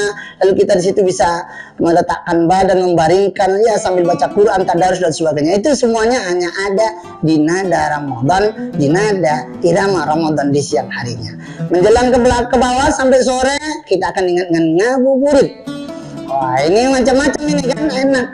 Ada yang nongkrong-nongkrong dan sebagainya. Tapi jelasnya ngabuburit syariahnya adalah tidak ada terjadi di luar Ramadan. Apa itu? Biasanya sebelum berbuka puasa ada tilawah Quran oleh kori-kori juara-juara nasional, tingkat provinsi dan sebagainya, tingkat kabupaten yang dikumandangkan di masjid-masjid. Nah itu menyambut, itu menjadi sebuah nada irama yang hanya ada di bulan Ramadan. Setelah ngaji lalu ada namanya kultum sebelum dia atau sebelum berbuka puasa. Itu indah sesuai dengan tema-tema yang disampaikan oleh ulama-ulama kita. Tentu yang lebih penting nada iramanya di bulan Ramadan adalah ketika sirine beduk, ya berbuka puasa. Gitu lagi kan enak itu. Sama-sama berdoa, Allahumma laka sumtu wa bika amantu wa ala rizkika aftartu bi rahmatika ya arhamar rahimin. Masya Allah, indah sekali. Walaupun hanya bacaan, tapi itu indah sekali. Siapapun yang mendengar itu rasanya dunia ini milik dia, tidak ada yang lain begitu. Masya Allah, itu luar biasa itu kan. Nah, masuk ke atas nanti azan Isya. Yang paling penting di azan Isya itu sholat Isya. Setelah sholat Isya akan kita dengarlah pula nada irama di bulan Ramadan. Apa itu? Subhanal malikil ma'bud, subhanal malikil mawjud. Apa ini? Ajakan biasanya ini irama untuk mengantarkan kepada sholat tarawih qiyam Ramadan. Nah ini indah kan. Jadi nanti ada salawatnya, Allahumma sholli wa sallim wa barik ala sayyidina Muhammad. Nah itu kan Allahumma sholli wa sallim wa barik alaihi. Ini semuanya nada-nada irama yang ada hanya di bulan Ramadan. Diajak semua kita untuk itu, untuk qiyamul Ramadan. Setelah itu ya mungkin setelah selesai sholat tarawih maka nada Ramadan yang mendekati akhir adalah tadarus. Malam hari kah, siang hari kah, masjid-masjid, surau-surau, langgar-langgar selalu riuh, indah sahdu, menyejukkan, menenangkan lantunan Al-Quran dari anak-anak kecil, dari anak remaja, dari orang-orang tua, bahkan suara nenek-nenek, kakek-kakek yang ompong pun ngajinya itu enak iramanya kalau didengar di bulan Ramadan. Nah ini nada irama bulan Ramadan yang memang sangat kita rindukan dan selalu dikangen-kangenin setiap tahunnya. Ya, yang terakhir adalah nada irama Ramadan adalah ketika di ujung Ramadan ada isak tangis muhasabah di malam-malam Lailatul Qadar. Tentu kita berharap dimanapun kita berada, penonton tribun yang dirahmati Allah, berbahagia kita tahun ini bisa bertemu dengan Ramadan. Berharap kita panjang umur sampai di 10 hari Ramadan, dan berharap di 10 hari Ramadan tersebut kita bertemu dengan malam yang luar biasa. Yang malam itu ketika didapati oleh seorang mukmin dan muslim, tak terasa air mata akan menetes. Kan mungkin gembira bisa sampai ke akhir Ramadan. Di awal Ramadan Allah turunkan rahmat, di pertengahan Ramadan Allah turunkan keampunan, dengan harapan di akhir Ramadan Allah selamatkan kita dari api neraka. Dan itu hanya di nada irama bulan Ramadan. Menangis, ya Allah, aku berbahagia bisa menghidupkan malam-malam Lailatul Qadar. Dan tangisan itu adalah tangisan bahagia seorang hamba, karena alhamdulillah telah disampaikan oleh Allah sampai kepada titik-titik 10 yang terakhir Ramadan, dan bisa beriktikaf, bisa berzikir, bisa menghatamkan Al-Quran, dan bisa banyak qiyamul lail, bahkan bisa mencurahkan seluruh air matanya karena bahagia, dan mungkin dengan harapan bisa ikut merayakan Idul Fitri dengan para keluarga. Tentu inti dari ini semuanya adalah irama Ramadannya adalah di pas ujung dari Ramadan, lalu di tanggal 1 Syawal, Allahu Akbar, Allahu Akbar. Kalimat ini adalah kalimat yang menggemparkan seluruh telinga-telinga manusia orang beriman, akan menggoyahkan dan meruntuhkan hati tentang kerinduan dan kebahagiaan sebuah perjuangan bulan Ramadan. Walillahil hamd, itu ungkapan. Tentu hanya Allah lah yang layak kita puji. Mudah-mudahan benar-benar kita di Ramadan kali ini, pada sahabat-sahabat tribun semuanya, menikmati nada irama Ramadan melalui sentuhan telinga, merasuk ke dalam hati, mengalir dalam seluruh tubuh kita, dan akhirnya kita keluar dari Ramadan menjadi la'allakum tattaqun. Pas di bulan 1 Syawalnya kita adalah minal aidin wal faizin, Idul Fitri kembali suci seperti bayi baru dilahirkan. Mudah-mudahan nada irama Ramadan pada kali ini yang kami sampaikan bisa sedikit menggugah semangat kita untuk meraihnya dan merindukan Ramadan ini. Karena siapa yang bahagia dan gembira dengan datangnya Ramadan, dalam sebuah riwayat hadis Rasul katakan, maka Allah haramkan jasadnya dari api neraka. Tentu firman Allah dalam Al-Quran, orang beriman dipanggil untuk berpuasa, untuk mengimarahkan, untuk menikmati nada irama di bulan Ramadan. Mudah-mudahan kita mendapatkan nikmat itu, insya Allah. Amin ya rabbal alamin. Banyak bicara tentu banyak salah. Kepada Allah saya mohon ampun, astagfirullahaladzim. Kepada kita semuanya, pendengar, penonton tribun, saya mohon maaf dan batin. Subhanakallah bihamdika, asyhadu an la ilaha illa anta, astaghfiruka. Assalamualaikum warahmatullahi wabarakatuh. Download Tribun X sekarang, menghadirkan lokal menjadi Indonesia.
Assalamualaikum warahmatullahi wabarakatuh. Tribuners, seperti apa kabar Anda di bulan suci Ramadan ini? Semoga semuanya tetap sehat walafiat dan juga tetap melaksanakan ibadah puasa selama bulan suci Ramadan kali ini. Dan tentunya kita masih bersama dan juga masih kembali memperbincangkan tema-tema menarik lainnya selama bulan suci Ramadan.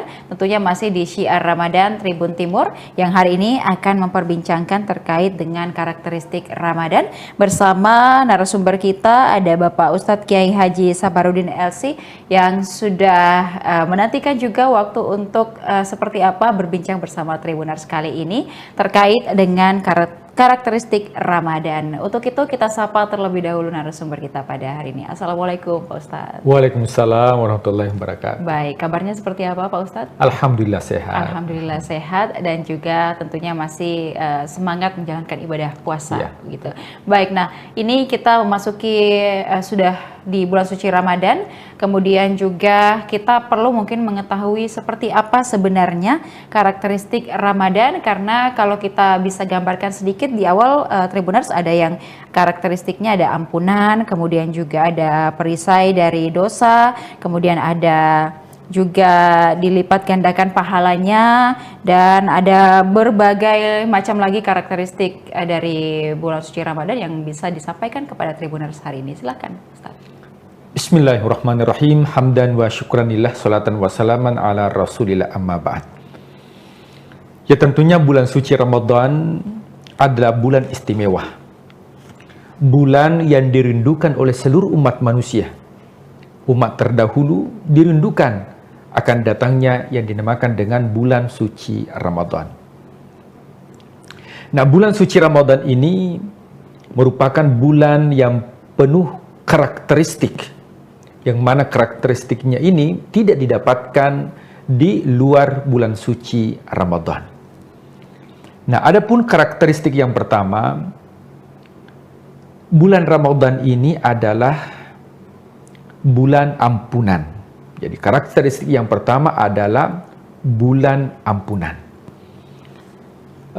Sebagaimana kita ketahui bersama bahwa ya, di luar bulan suci Ramadan itu ada amalan-amalan khusus, ada waktu khusus, ada tempat khusus, dan ada cara khusus atau zikir khusus yang kita lakukan, itu bisa mendatangkan ampunan Allah. Tapi khusus di bulan suci Ramadan, malamnya ampunan, siangnya ampunan, 24 jam penuh dengan ampunan. Maka ini yang diinginkan oleh seluruh umat, termasuk umat-umat terdahulu, menginginkan untuk mendapatkan bulan suci Ramadan. Kenapa? Karena ada karakteristik yang dimiliki yang tidak diberikan kepada umat-umat terdahulu. Nah, coba kita lihat pada malam hari. Rasulullah SAW bersabda, "Man qama Ramadhana imanan wa ihtisaban ghufira lahu ma taqaddama min dzambi." Siapa yang mendirikan malam hari, yang namanya malam hari, yaitu mulai dari maghrib sampai menjelang terbit fajar, itu disebut dengan malam hari. Meskipun nanti ada pembagian, ada waktu sahur, ada waktu fajar, waktu subuh. Tapi kalau kita melihat itu hanya siang dan malam. Ya. Nah, di malam harinya itu penuh dengan ampunan. Mulai dari orang yang melakukan qiyamul lail, tarawih, ghufira lahu ma taqaddama min dzambi, diampuni dosa-dosa ma taqaddama. Seluruh dosa, termasuk dosa besar. Jadi kalau ada orang yang berlumuran dosa, ya maka rahmat Allah itu jauh lebih besar dibandingkan murka Allah. Ya, luar biasa. Ini ada sebuah kisah. Ya, Nabi Ibrahim, ketika ada orang Majusi meminta sesuatu kepada Ibrahim. Nah, Majusi ini dia penyembah api. Ibrahim mengatakan, ya saya berikan makanan, tapi harus ada syaratnya. Api itu harus loading dulu, mengucapkan syahadat, berislam. Maka Nabi Ibrahim ditegur oleh Allah. Coba kita lihat. Nabi Ibrahim ditegur oleh Allah. Allah mengatakan, ya Ibrahim, tahukah engkau Majusi itu usianya 70 tahun. 70 tahun usianya dan dia tidak beriman kepadaku, tapi saya, kata Allah, tiap hari saya berikan makanan. Sementara dia baru meminta 1 kali, engkau tidak mengabulkan karena engkau mensyaratkan harus mengucapkan kalimat la ilaha illallah.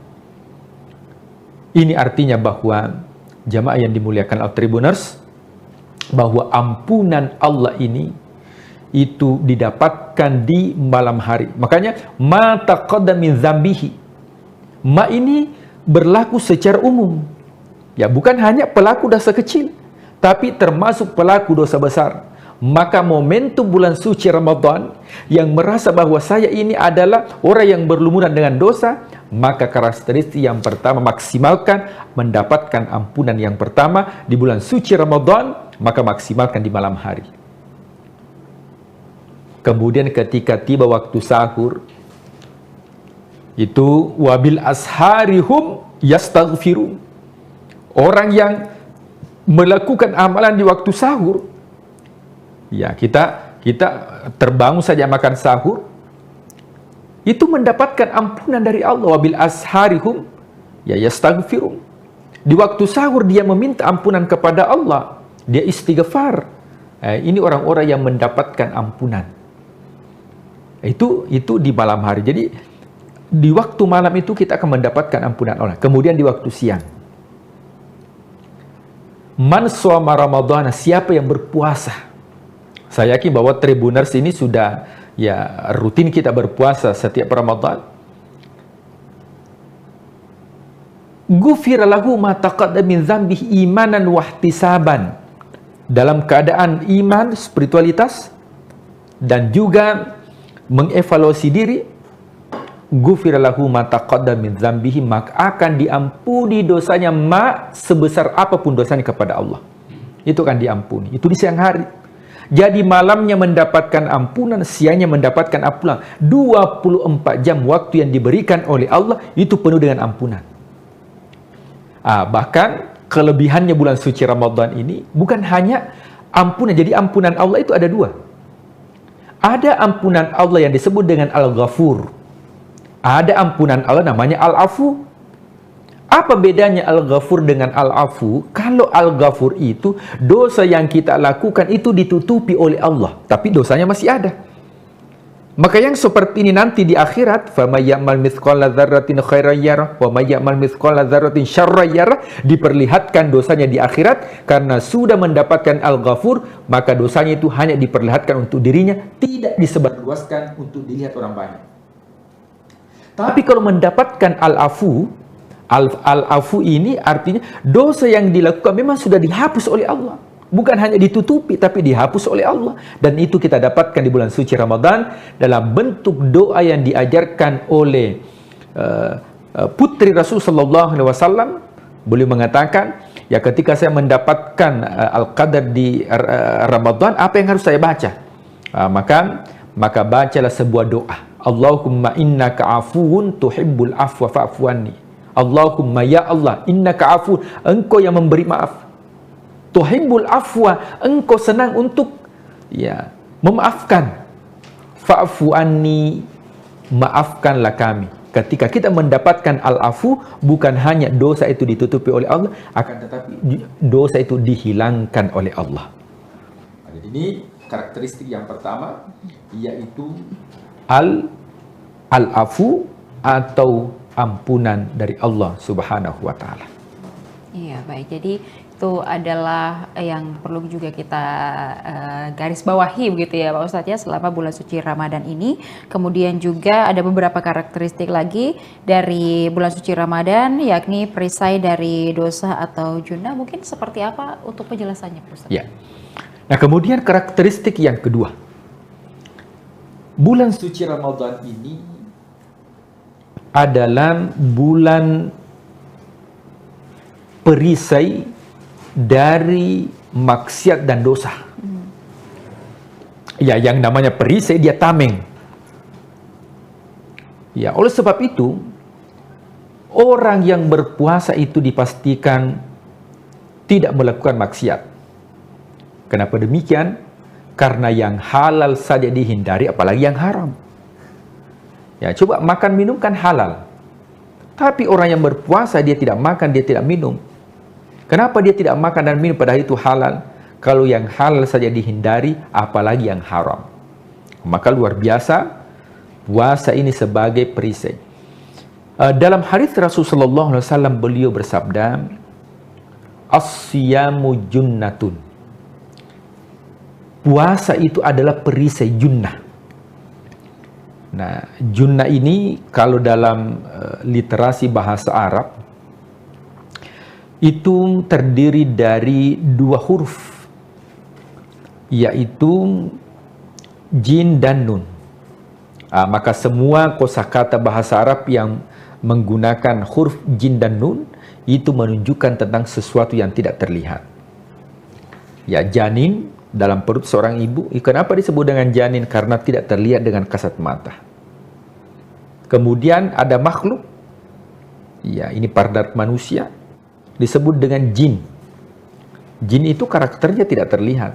Jadi kalau ada jin yang terlihat, itu ya salah penampakan. Ya memang karakternya dia tidak terlihat. Kemudian jannah, artinya surga. Ya, surga juga tidak terlihat. Ya, tidak dilihat oleh mata, mala ainun ra'at wala udhunun, tidak didengar oleh telinga. Nah, sehingga dikatakan bahwa puasa ini sebagai perisai, penghalang kita. Memang tidak dilihat, penghalang itu tidak dilihat. Ya, akan tetapi itu mampu menghalangi kita dari hal-hal yang dilarang oleh Allah Subhanahu wa Ta'ala. Bagaimanapun ada orang yang suka marah, temperamen, tapi kalau dia melakukan ibadah puasa, apalagi kalau temperamennya itu muncul, rasa marahnya muncul mendekat buka puasa, saya yakin bahwa dia akan tahan.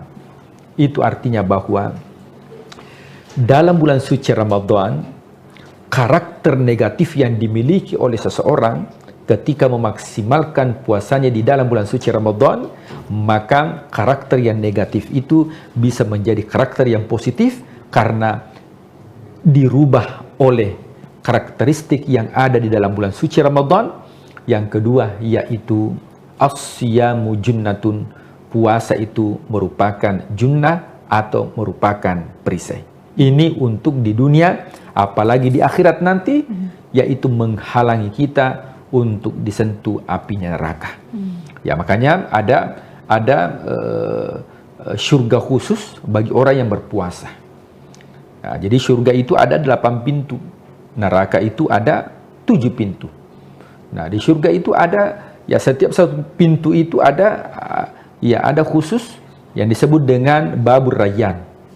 Nah, babur rayyan ini, bab rayyan itu diperuntukkan bagi orang yang melakukan ibadah puasa. Nah, tentunya kajian terdahulu kita katakan bahwa ibadah puasanya ini bukan ritual, tapi ibadah puasa yang dilakukan secara penuh dengan spiritualitas, atau bahasa hadisnya dikatakan imanan wahtisaban, penuh dengan keimanan dan juga muhasabah atas dosa-dosa yang dilakukan. Maka ini poin yang kedua yang merupakan karakteristik bulan suci Ramadan.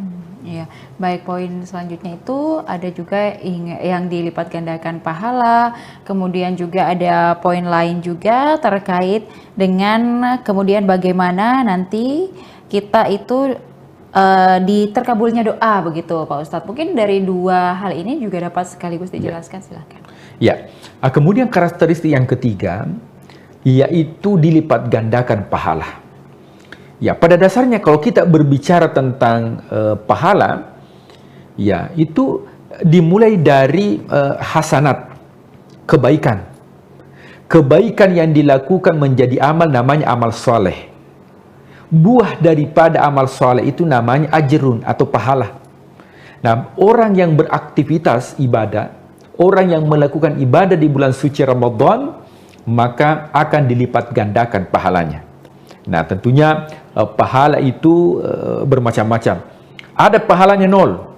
Siapa itu? Siapa yang berbuat tapi bukan untuk mendapatkan ridhonya Allah, hanya untuk mendapatkan prestisi dari dunia, maka tidak mendapat apa? Zong.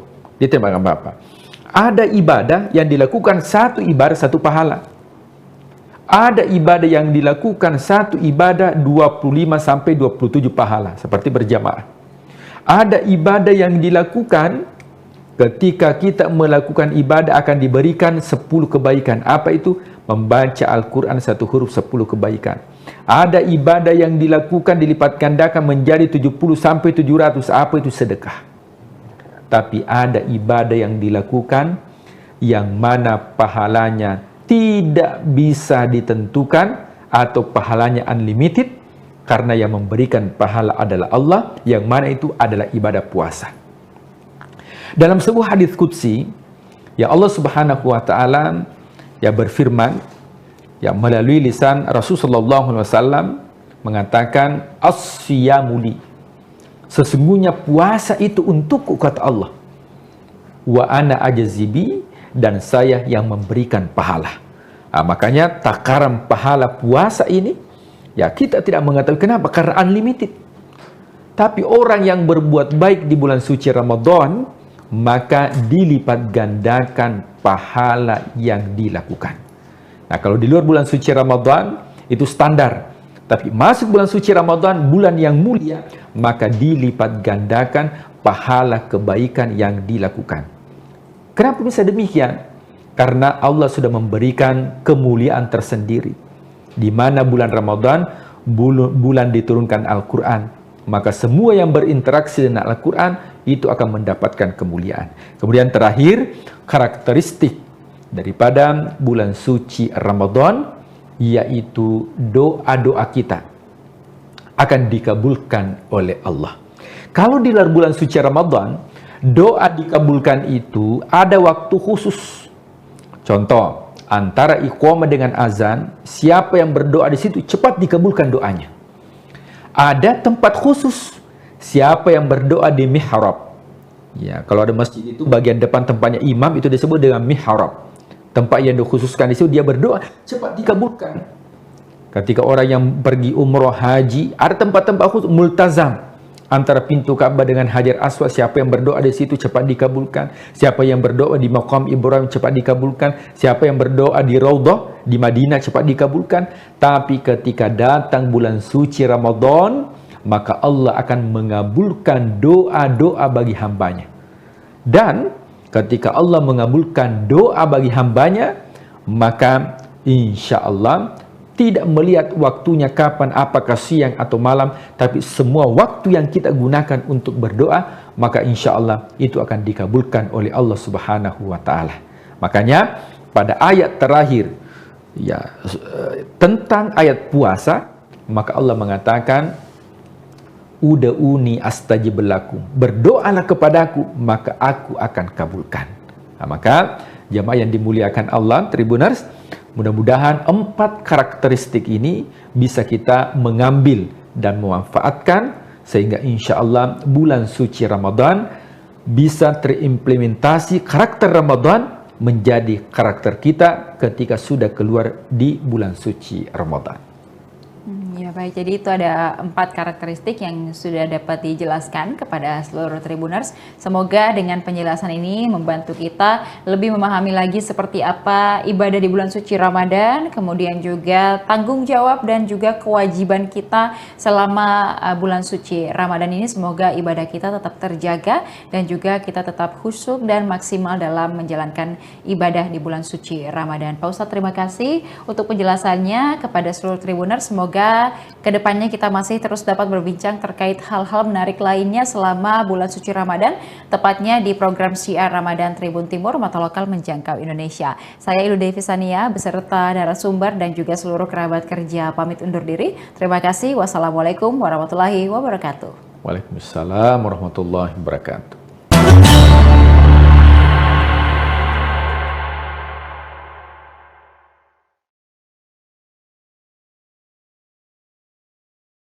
Gaya bahasa kitab-kitab klasik berbeda dengan gaya bahasa kitab-kitab kontemporer. Kita berikan kepada santri kita itu supaya menguasai dua-duanya. Salah satu prinsip yang dipegang oleh Guruta,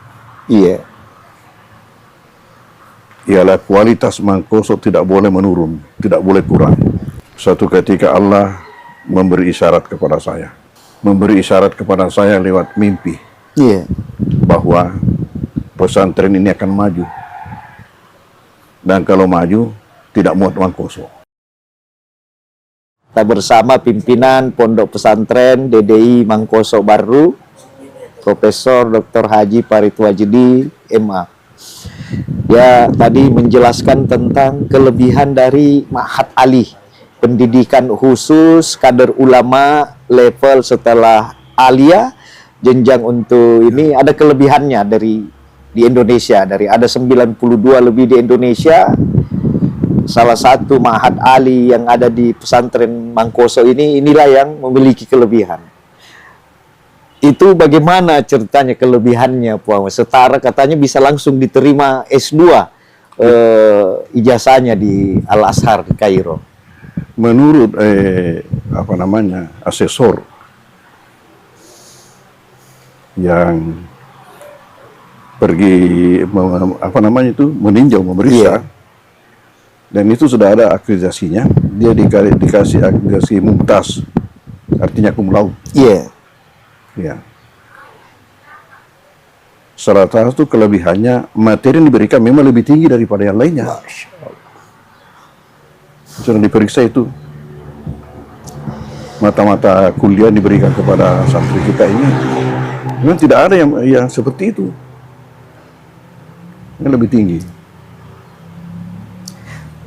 Rata-rata Ma'had Ali yang ada itu semuanya menggunakan kitab-kitab klasik, kitab kuning.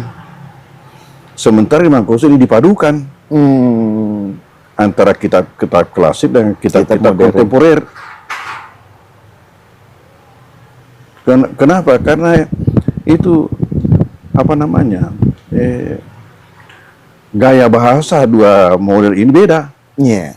Gaya bahasa kitab-kitab klasik berbeda dengan gaya bahasa kitab-kitab kontemporer. Kita berikan kepada santri kita itu supaya menguasai dua-duanya. Itu satu kelebihan. Memang lebih di atas pengakuan mereka itu. Ini sejarahnya sudah berusia 20 tahun, Pon. Ma'had Ali ini. Ma'had Ali sebenarnya yang usianya itu nanti tahun 18 baru mulai dibesarkan. Sebenarnya awalnya itu sejak saya datang, hanya belum resmi waktu itu. Belum resmi ya Ma'had Ali tadi. Sejak saya datang langsung pengajian-pengajian yang di masjid yang saya hadapi memang hanya untuk tingkat mahasiswa. Jadi itu sebenarnya Ma'had Ali. Cikal bakalnya. Ya, itu berarti 85 sudah mulai ada. Memang sudah ada. Tapi yang model klasikal dipadukan itu memang Ma'had Idadiyah dulu ya, sudah ada kelasnya.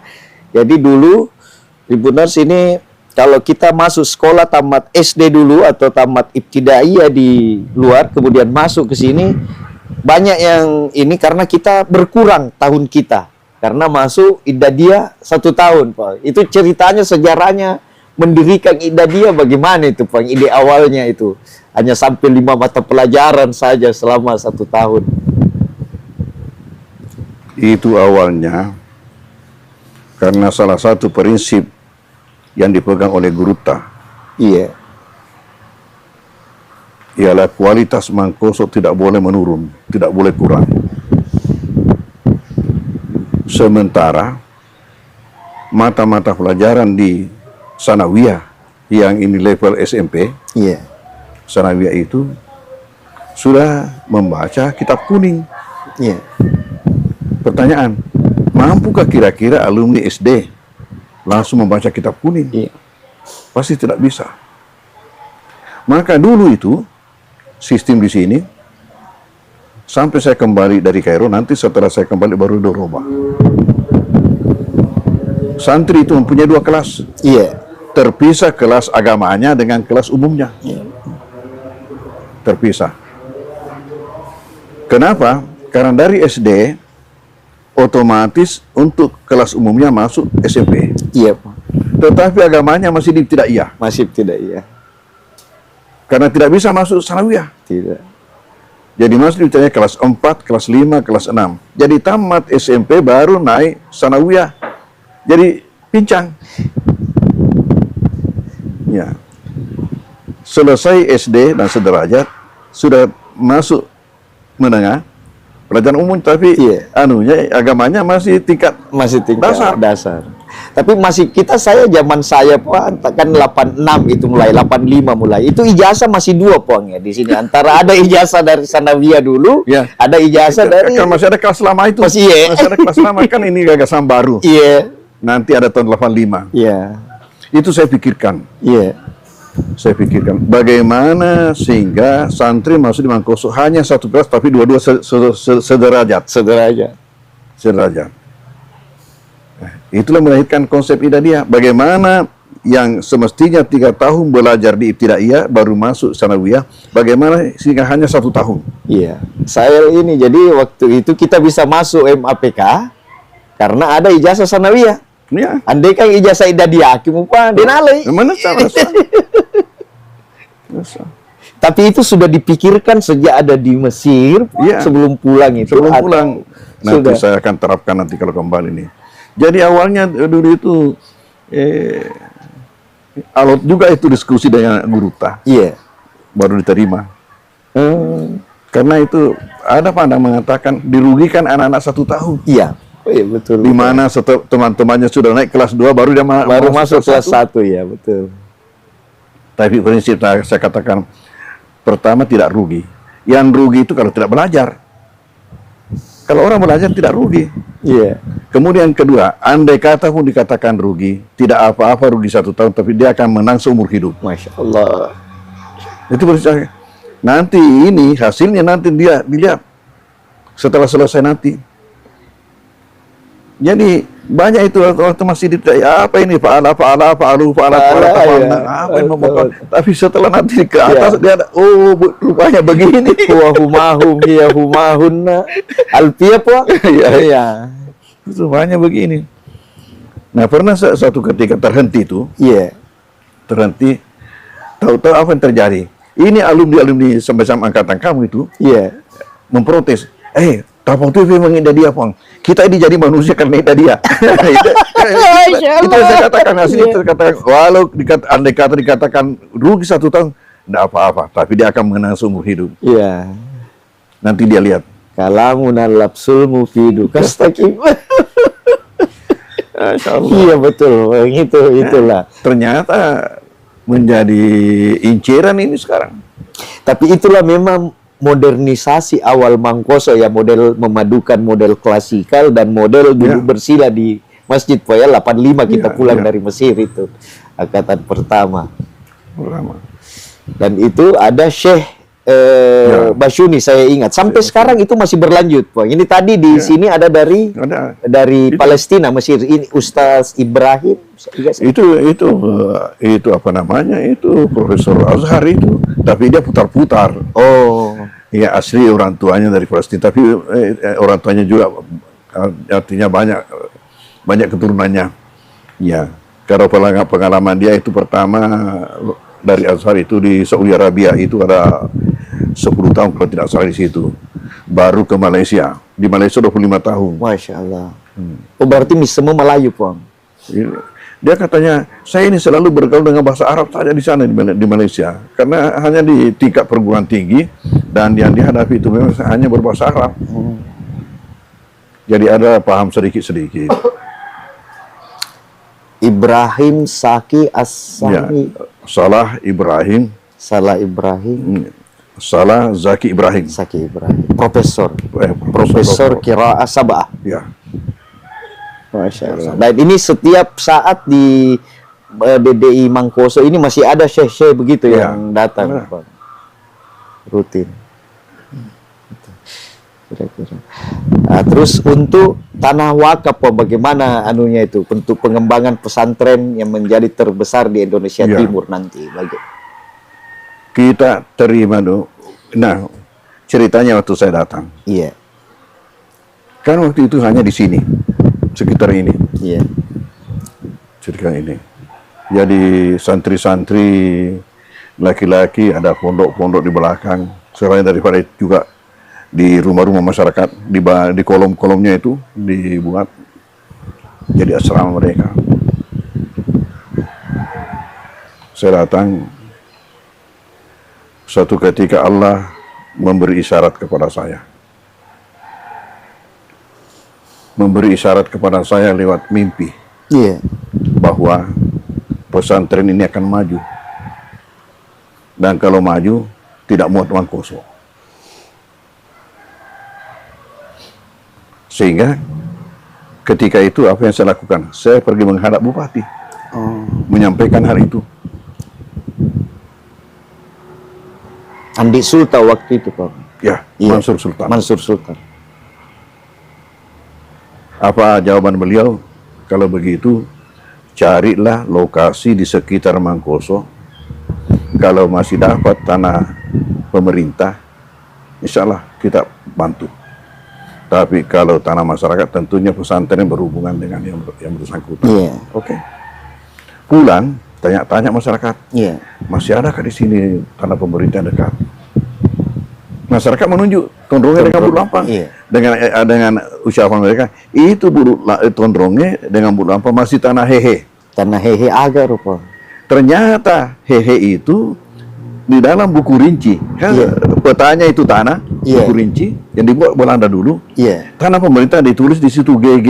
GG. Kodenya GG. Iya. Tapi orang Belanda menyebut G itu dengan he. Oh. Jadi orang Belanda mengatakan tanah hehe. Masyarakat kita ikut tanah hehe. Karena gaya Belanda, bahasa Belanda itu H itu G gitu. Ya. Seperti tehel. Tehel. Tulisannya tegel. Tegel. Iya. Iya. Maka datangnya G tehel. Tehel. Oh, itu sejarahnya. Dan mimpi itu apa, Puang, anunya kalau bisa? Adalah. Ada. Yang itu tarik maknanya. Lalu saya buatkan permohonan. Yang sekarang namanya apa itu? Proposal. Kalau itu pasti proposal. Masuk ke permohonan. Minta itu 1, kemudian 2, kemudian 3 sambungannya tondrongnya ke atas. Paceke. Oh iya. Jadi bersambungan. Itu yang sekarang keluar yang dipakai. Jadi benar-benar kita garap 2.1. Iya. Datanglah beliau itu meletakkan batu pertama. Pak Mansur Pak Mansur. Datanglah meletakkan batu pertama bersama-sama dengan pejabat-pejabat baru. Dan itu ada peristiwa ketika itu ya unik juga. Diletakkan pada hari Jumat bertepatan dengan 1 Muharram. Oh. Di mana masyarakat kita masih memahami sebagian besar 1 Muharram itu nakase. Nakase, iya. Hari nakase. Ya. Hari celaka. Ini pesantren kok. Kenapa ini? Justru kita mau mematahkan pandangan itu bahwa sebenarnya hari itu buat orang muslim adalah hari berkah. Hari berkah. Itu nakase buat orang kafir, bukan buat kita. Sampai ada yang mengancam, hati-hati kok nanti itu setiap tahun ada korbannya. Iya. Istilahnya katu waktu nacerak satu naceraki, iya. Alhamdulillah apa yang terjadi? Ya, setiap tahun ada kurbannya. Mereka berkurban kalau setiap hari raya. Hari raya. Dan tidak sedikit, lebih 10 ekor. Alhamdulillah. Itulah berkah aduhnya.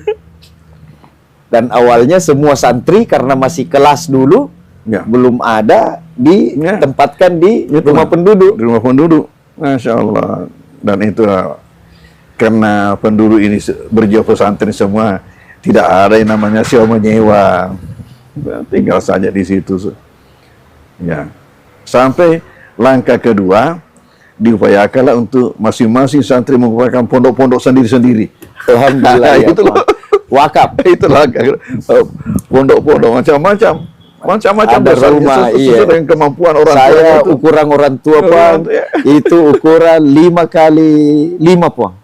Gardu-gardu, ukuran gardu ya. Telu ki. Ya, ada yang kecil sekali sampai waktu penamatan pertama tahun 87. Iya.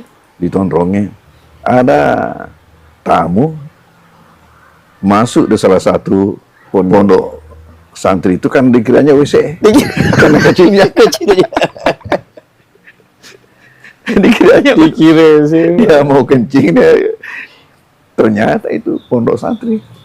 Ya, itu langkah kedua. Langkah ketiga, bagaimana pondok-pondok ini disatukan menjadi menjadi asrama besar. Iya.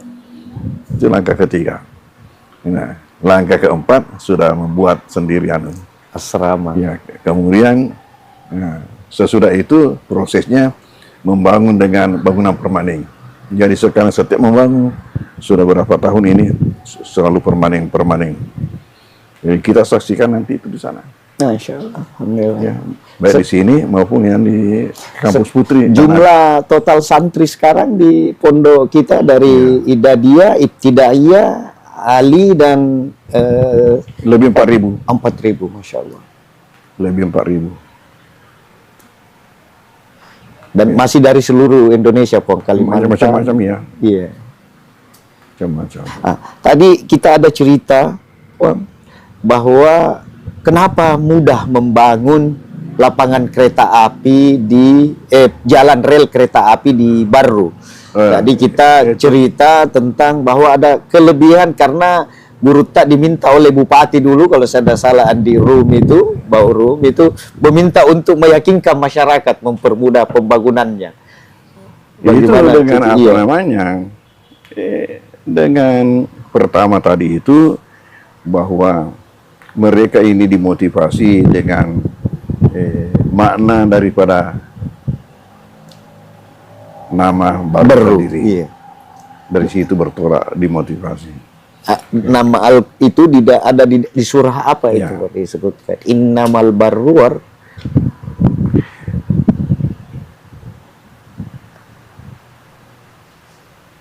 Ada ayatnya Ya, bahwa ya.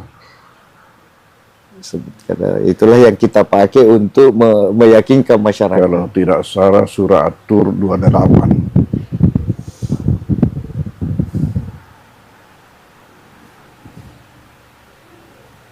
Innahu huwal baru. Soalnya itu sifat Tuhan.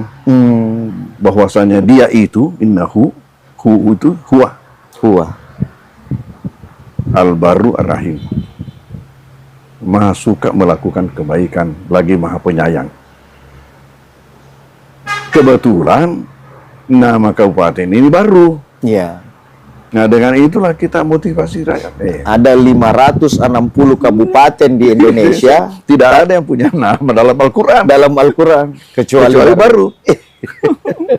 Itulah. Nah, kebetulan namanya bagus, artinya bagus. Artinya Nah, bagus. dengan itulah dijadikan kesempatan untuk memotivasi masyarakat. Alhamdulillah Ya. jalan rel lebih cepat. Cepat.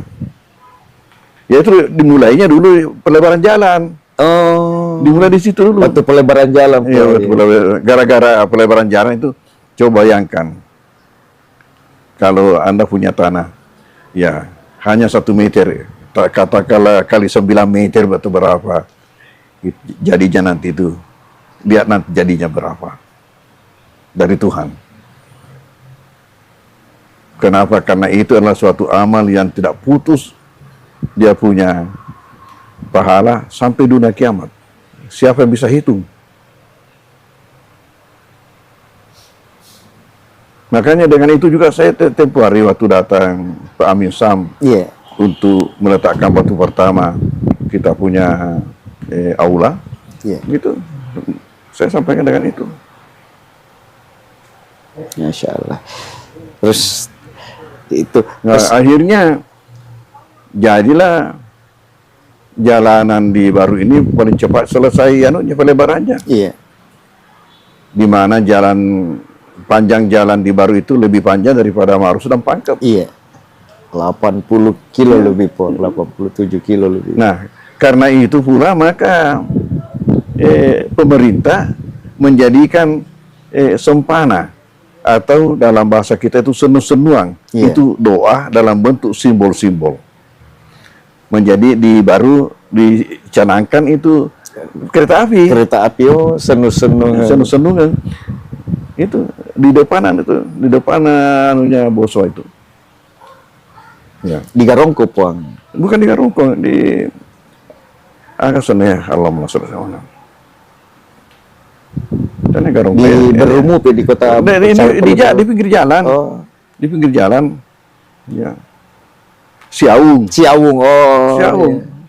Ya. Salah-salah berhadapan dengan anunya itu Boswa. Ya, dengan pelabuhannya Boswa. Ya, pelabuhannya Boswa di kiri, itu di kanan, di pinggir gunung. Di situ pencanangan kereta api. Kita lagi berada di kediaman pimpinan pondok Guru Tawajudi. Tadi sudah melakukan wawancara sedikit tentang sejarah Aidadi dan Ma'had Ali. Insyaallah semoga berkah Puan. Terima kasih banyak atas kesempatannya. Download Tribun X sekarang. Menghadirkan lokal menjadi Indonesia.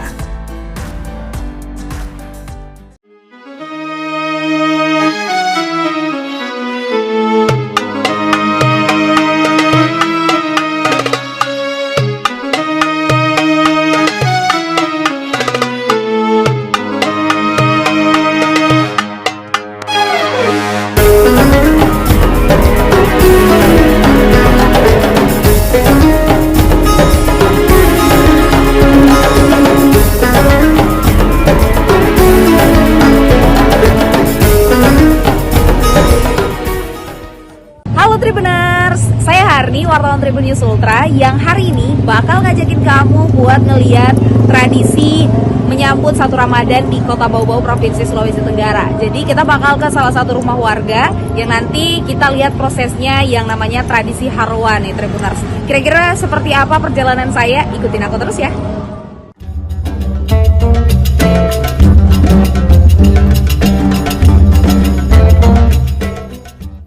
Inilah tradisi Harwa sambut Ramadan 2026 ala masyarakat Buton di Kota Bau-Bau, Provinsi Sulawesi Tenggara. Harwa adalah salah satu tradisi para leluhur dalam menyambut Ramadan ataupun memperingati momen-momen keagamaan. Mulai dari menyambut Ramadan, bulan Rajab, hingga menyambut kelahiran Nabi Muhammad SAW. Untuk menyambut Ramadan, biasanya sebagai rasa syukur atau momen memanjatkan doa kepada keluarga yang telah berpulang. Pada momen ini, masyarakat Muslim di Kota Bau-Bau akan memanjatkan doa memohon keselamatan ini pada awal tahun. Prosesi Harwa ini diawali dengan persiapan yang dilakukan oleh pihak keluarga atau orang tua yang akan menggelar tradisi tersebut.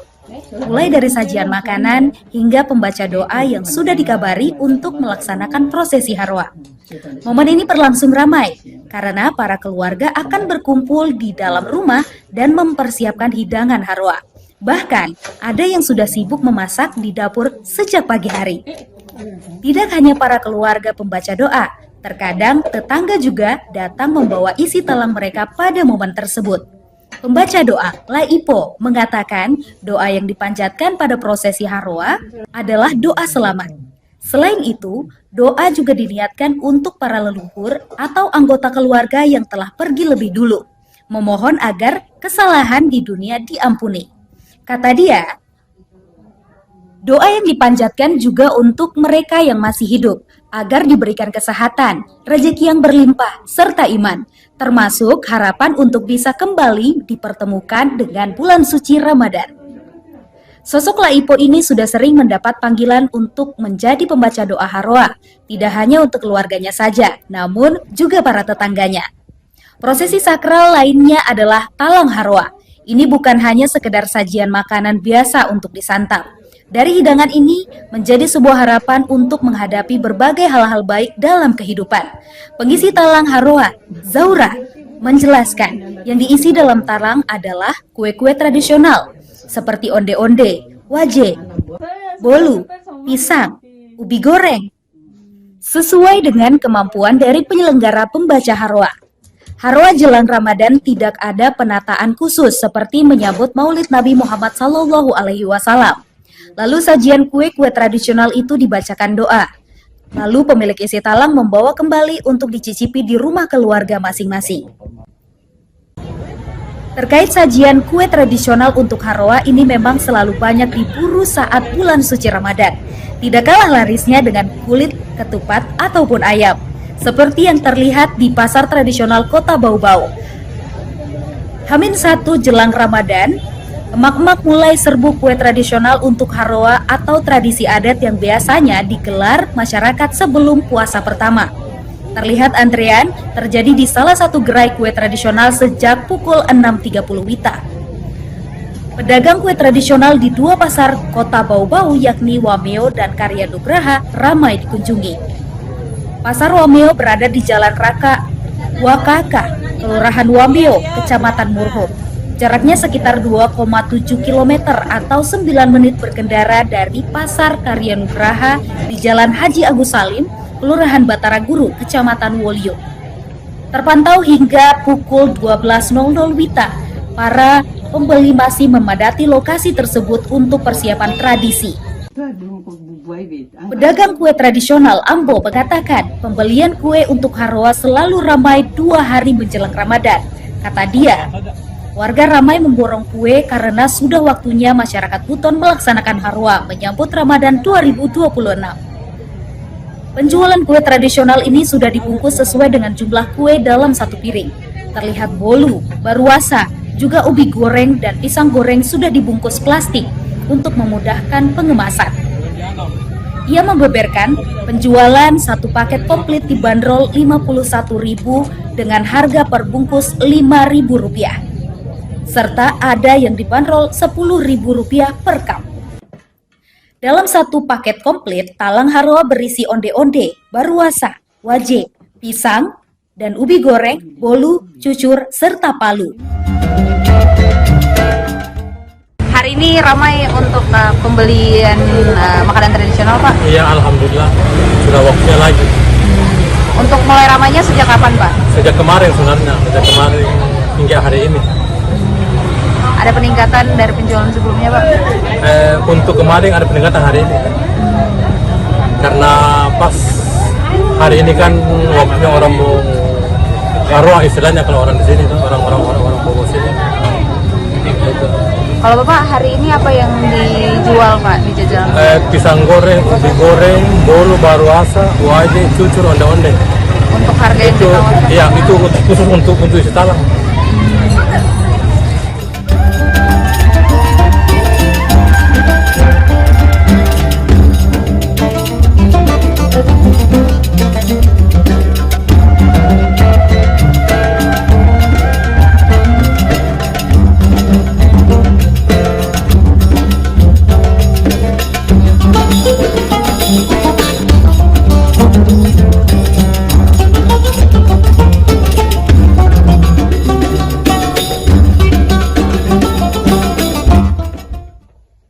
Oke Tribuners, kita sampai di penghujung perjalanan kita pada malam hari ini. Dan tadi kita sudah saksikan prosesi Haroa sambut 1 Ramadan di masyarakat Kota Bau-Bau, terkhusus di masyarakat Buton ya.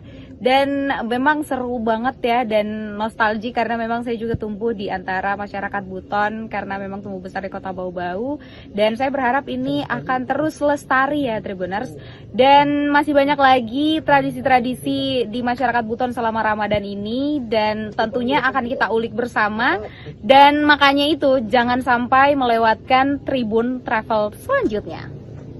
Download Tribun X sekarang, menghadirkan lokal menjadi Indonesia.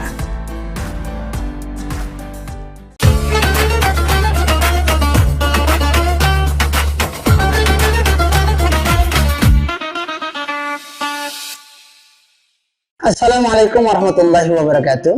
Alhamdulillah, asyhadu an la ilaha illallah wa asyhadu anna Muhammadar Rasulullah. Allahumma shalli wa sallim wa barik ala Muhammad wa ala ali Muhammad.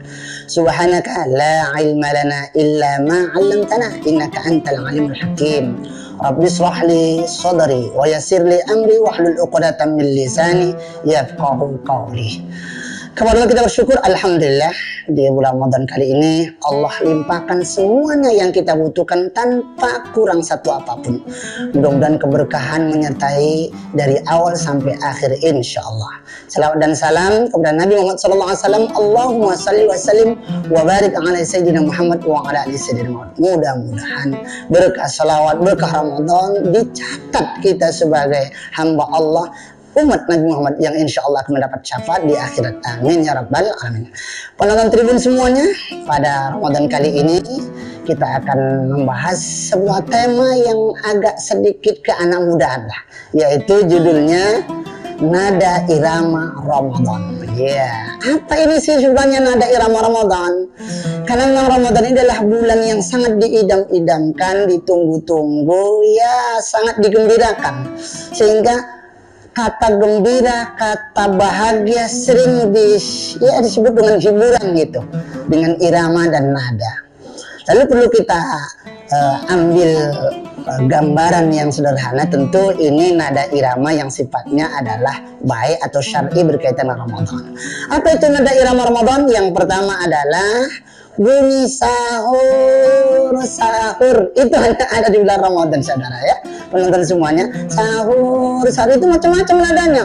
Ada yang pakai gendang, pakai kaleng, pakai bambu, macam-macam. Ada yang pakai mic di masjid-masjid.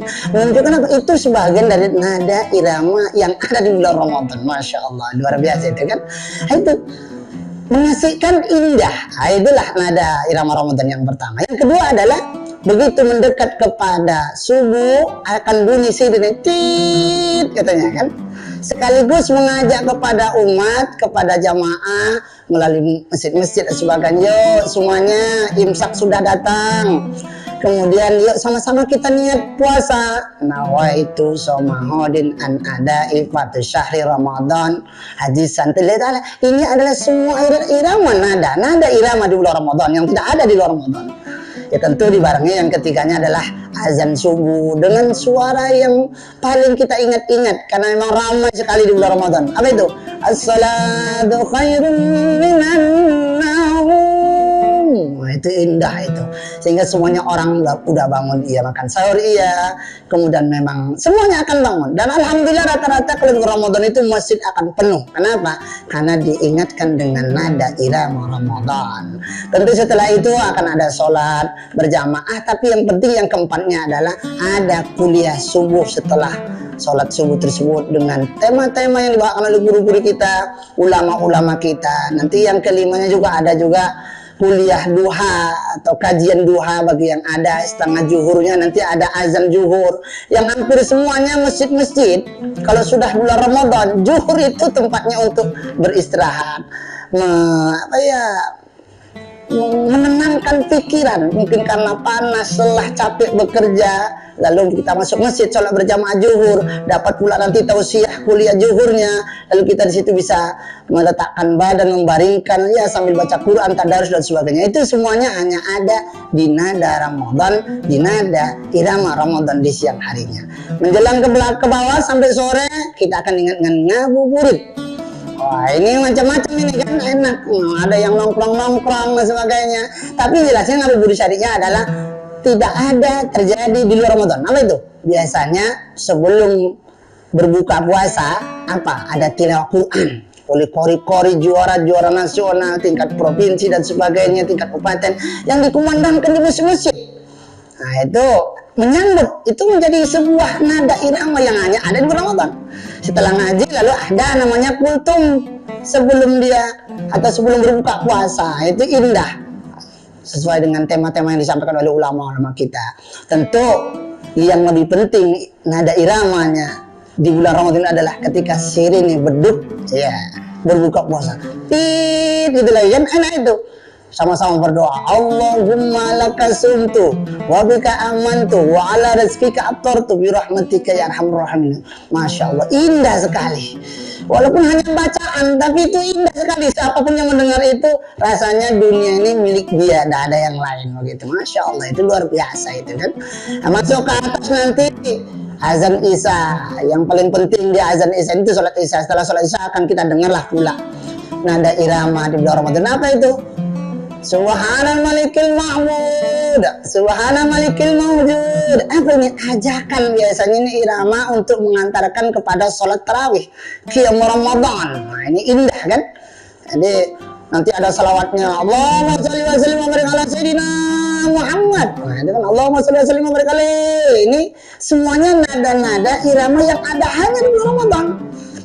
Diajak semua kita untuk itu, untuk qiyamul Ramadan. Nah, setelah itu ya mungkin setelah selesai sholat tarawih maka nada Ramadan yang mendekati akhir adalah tadarus. Malam hari kah, siang hari kah, masjid-masjid, surau-surau, langgar-langgar selalu riuh, indah.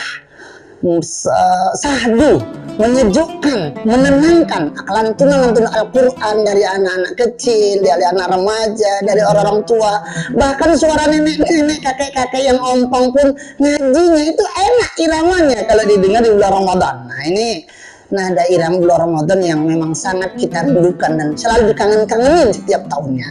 Ya, yang terakhir adalah nada irama Ramadan adalah ketika di ujung Ramadan ada isak tangis muhasabah di malam-malam Lailatul Qadar. Tentu kita berharap dimanapun kita berada, penonton tribun yang dirahmati Allah, berbahagia kita tahun ini bisa bertemu dengan Ramadan. Berharap kita panjang umur sampai di 10 hari Ramadan.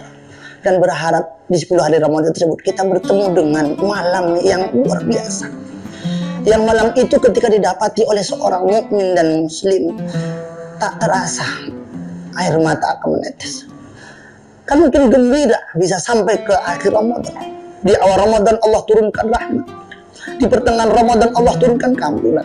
Dengan harapan di akhir Ramadan Allah selamatkan kita dari api neraka. Dan itu hanya nada irama bulan Ramadan. Menangis, ya Allah, aku berbahagia bisa menghidupkan malam-malam Lailatul Qadar. Dan tangisan itu adalah tangisan bahagia seorang hamba. Karena alhamdulillah telah disampaikan oleh Allah sampai kepada titik-titik 10 yang terakhir Ramadan. Dan bisa beriktikaf, bisa berzikir, bisa menghatamkan Al-Quran, dan bisa banyak qiyamul lail, bahkan bisa mencurahkan seluruh air matanya karena bahagia. Dan mungkin dengan harapan bisa ikut merayakan Idul Fitri dengan para keluarga. Tentu inti dari ini semuanya adalah irama Ramadannya adalah di pas ujung dari Ramadan, lalu di tanggal 1 Syawal, Allahu Akbar, Allahu Akbar. Kalimat ini adalah kalimat yang menggemparkan seluruh telinga-telinga manusia orang beriman, akan menggoyahkan dan meruntuhkan hati tentang kerinduan dan kebahagiaan sebuah perjuangan bulan Ramadan. Walillahilham, itu ungkapan. Tentu hanya Allah lah yang layak kita puji. Mudah-mudahan benar-benar kita di Ramadan kali ini, pada sahabat-sahabat tribun semuanya, menikmati nada irama Ramadan melalui sentuhan telinga, merasuk ke dalam hati, mengalir dalam seluruh tubuh kita, dan akhirnya kita keluar dari Ramadan menjadi la'allakum tattaqun. Pas di bulan 1 Syawalnya kita adalah minal aidin wal faizin, Idul Fitri kembali suci seperti bayi baru dilahirkan. Mudah-mudahan nada irama Ramadan pada kali ini yang kami sampaikan bisa sedikit menggugah semangat kita untuk meraihnya dan merindukan Ramadan ini. Karena siapa yang bahagia dan gembira dengan datangnya Ramadan, dalam sebuah riwayat hadis Rasul katakan, maka Allah haramkan jasadnya dari api neraka. Tentu firman Allah dalam Al-Quran, orang beriman dipanggil untuk berpuasa, untuk mengimarahkan, untuk menikmati nada irama di bulan Ramadan. Mudah-mudahan kita mendapatkan nikmat itu, insya Allah. Amin ya rabbal alamin. Banyak bicara tentu banyak salah. Kepada Allah saya mohon ampun, astagfirullahaladzim. Kepada kita semuanya, pendengar, penonton tribun, saya mohon maaf dan batin. Subhanallah wa bihamdika, asyhadu an la ilaha illa anta, astaghfiruka. Assalamualaikum warahmatullahi wabarakatuh. Download Tribun X sekarang, menghadirkan lokal menjadi Indonesia.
Assalamualaikum warahmatullahi wabarakatuh. Tribuners, seperti apa kabar Anda di bulan suci Ramadan ini? Semoga semuanya tetap sehat walafiat dan juga tetap melaksanakan ibadah puasa selama bulan suci Ramadan kali ini. Dan tentunya kita masih bersama dan juga masih kembali memperbincangkan tema-tema menarik lainnya selama bulan suci Ramadan.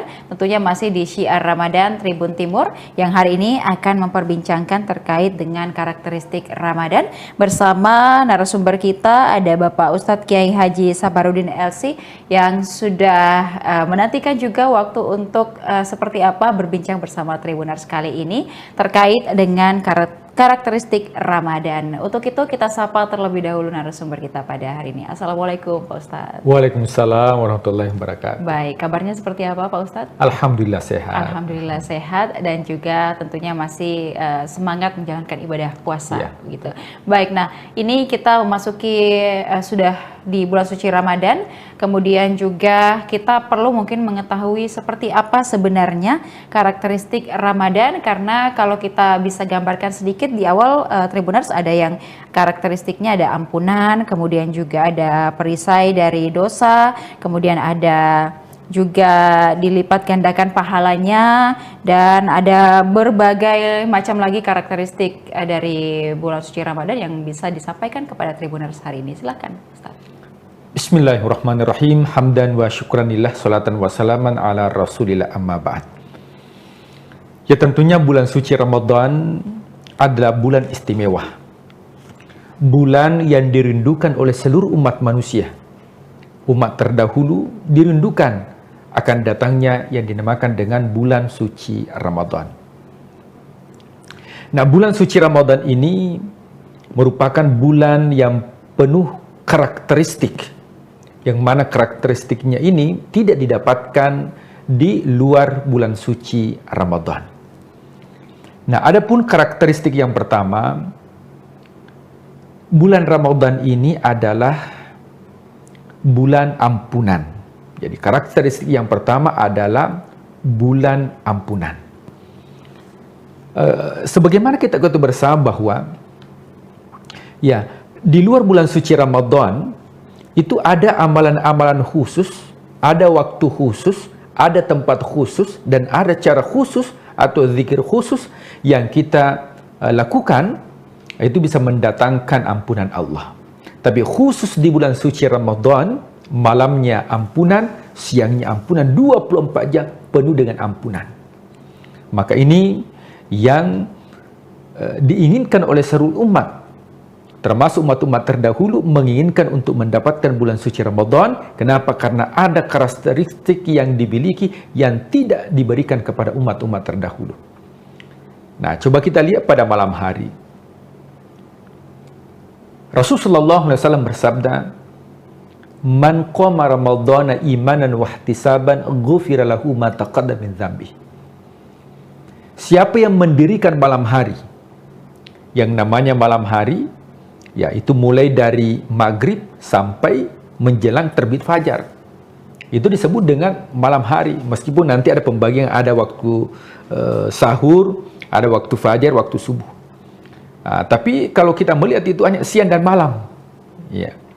Nah, di malam harinya itu penuh dengan ampunan. Mulai dari orang yang melakukan qiyamul lail, tarawih, ghufira lahu ma taqaddama min dzambi, diampuni dosa-dosa ma taqaddama. Seluruh dosa, termasuk dosa besar. Jadi kalau ada orang yang berlumuran dosa, ya maka rahmat Allah itu jauh lebih besar dibandingkan murka Allah. Ya, luar biasa. Ini ada sebuah kisah. Ya, Nabi Ibrahim, ketika ada orang Majusi meminta sesuatu kepada Ibrahim. Nah, Majusi ini dia penyembah api. Ibrahim mengatakan, ya saya berikan makanan, tapi harus ada syaratnya. Api itu harus loading dulu, mengucapkan syahadat, berislam. Maka Nabi Ibrahim ditegur oleh Allah. Coba kita lihat. Nabi Ibrahim ditegur oleh Allah. Allah mengatakan, ya Ibrahim, tahukah engkau Majusi itu usianya 70 tahun. 70 tahun usianya dan dia tidak beriman kepadaku, tapi saya, kata Allah, tiap hari saya berikan makanan.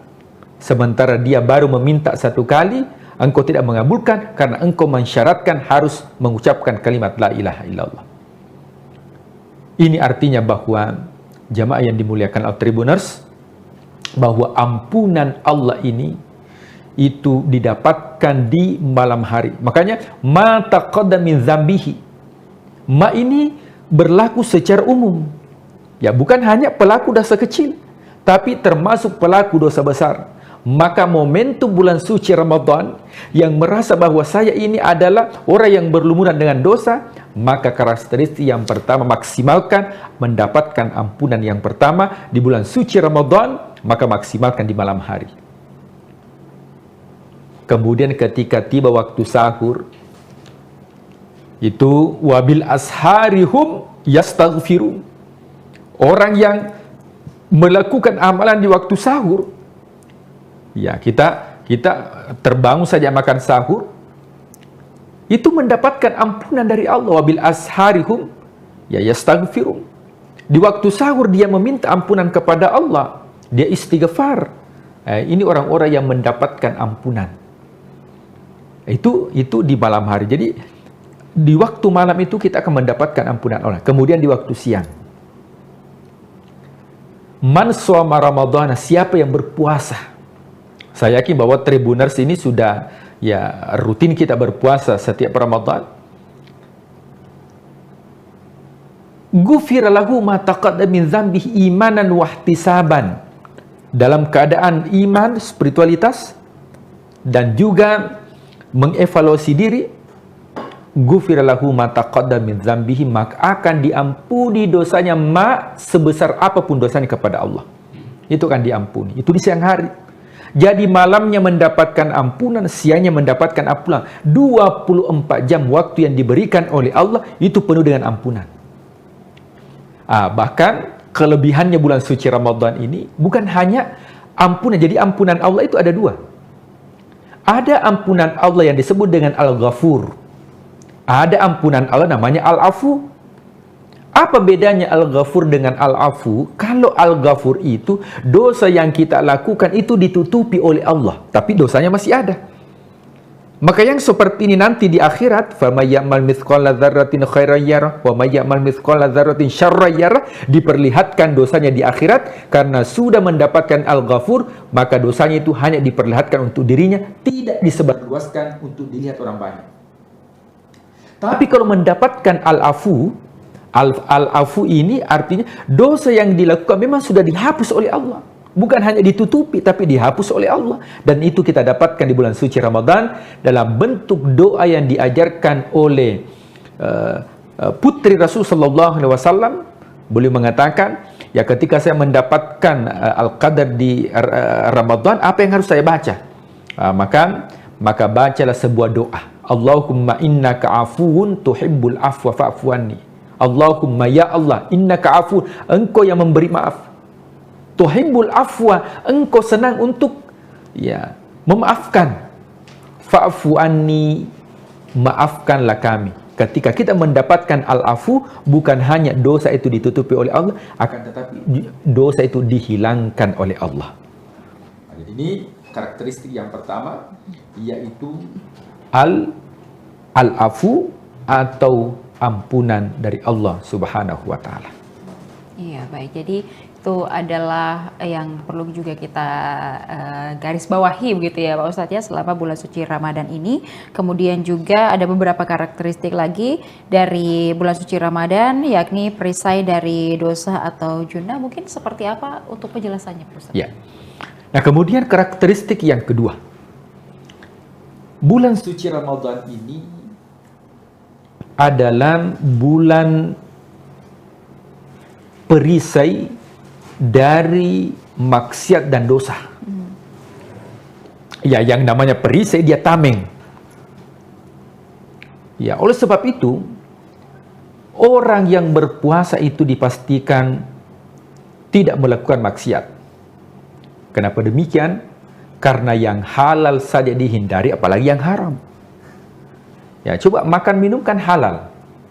Tapi orang yang berpuasa dia tidak makan, dia tidak minum. Kenapa dia tidak makan dan minum padahal itu halal?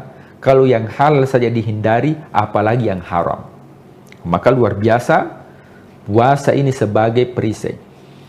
Dalam hadis Rasulullah SAW beliau bersabda, as-siyamu junnatun. Puasa itu adalah perisai junnah.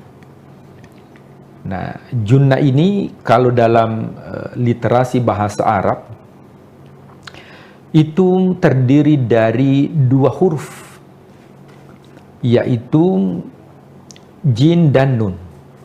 Maka semua kosakata bahasa Arab yang menggunakan huruf jin dan nun itu menunjukkan tentang sesuatu yang tidak terlihat. Ya, janin dalam perut seorang ibu, kenapa disebut dengan janin? Karena tidak terlihat dengan kasat mata. Kemudian ada makhluk, ya ini pada manusia, disebut dengan jin. Jin itu karakternya tidak terlihat. Jadi kalau ada jin yang terlihat, itu ya salah penampakan.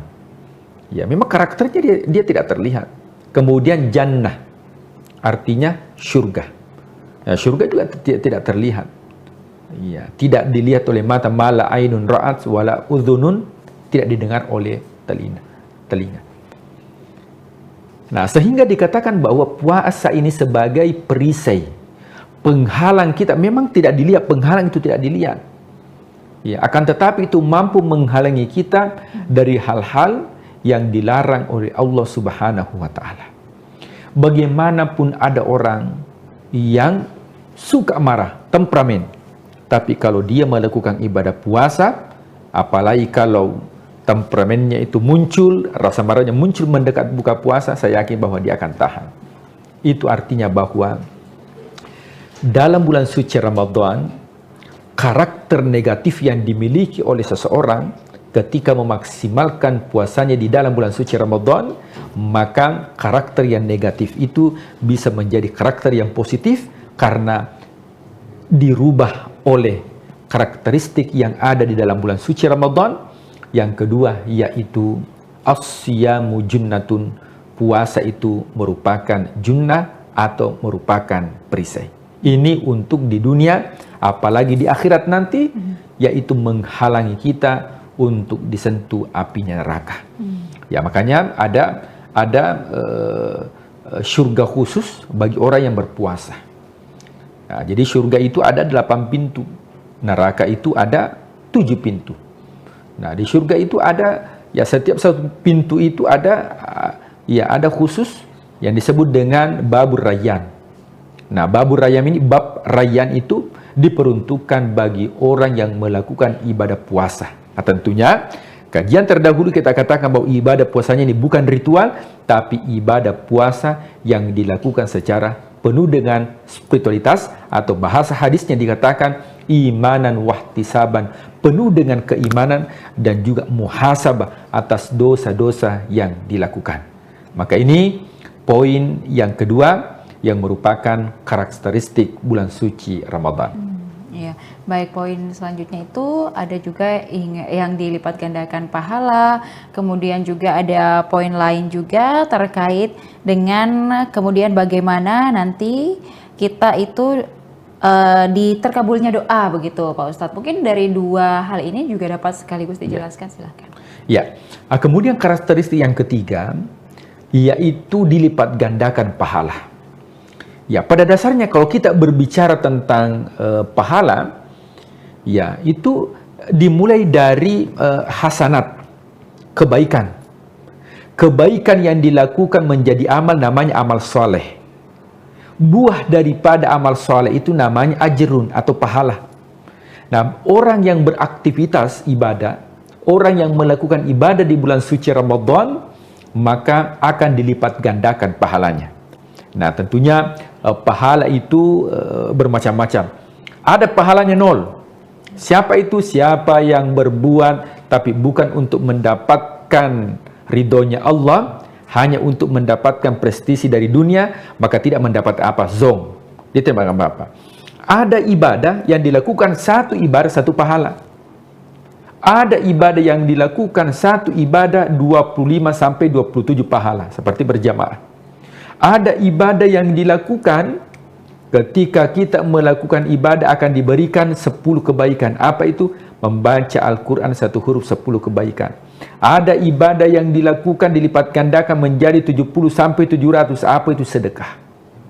Tapi ada ibadah yang dilakukan yang mana pahalanya tidak bisa ditentukan atau pahalanya unlimited karena yang memberikan pahala adalah Allah, yang mana itu adalah ibadah puasa.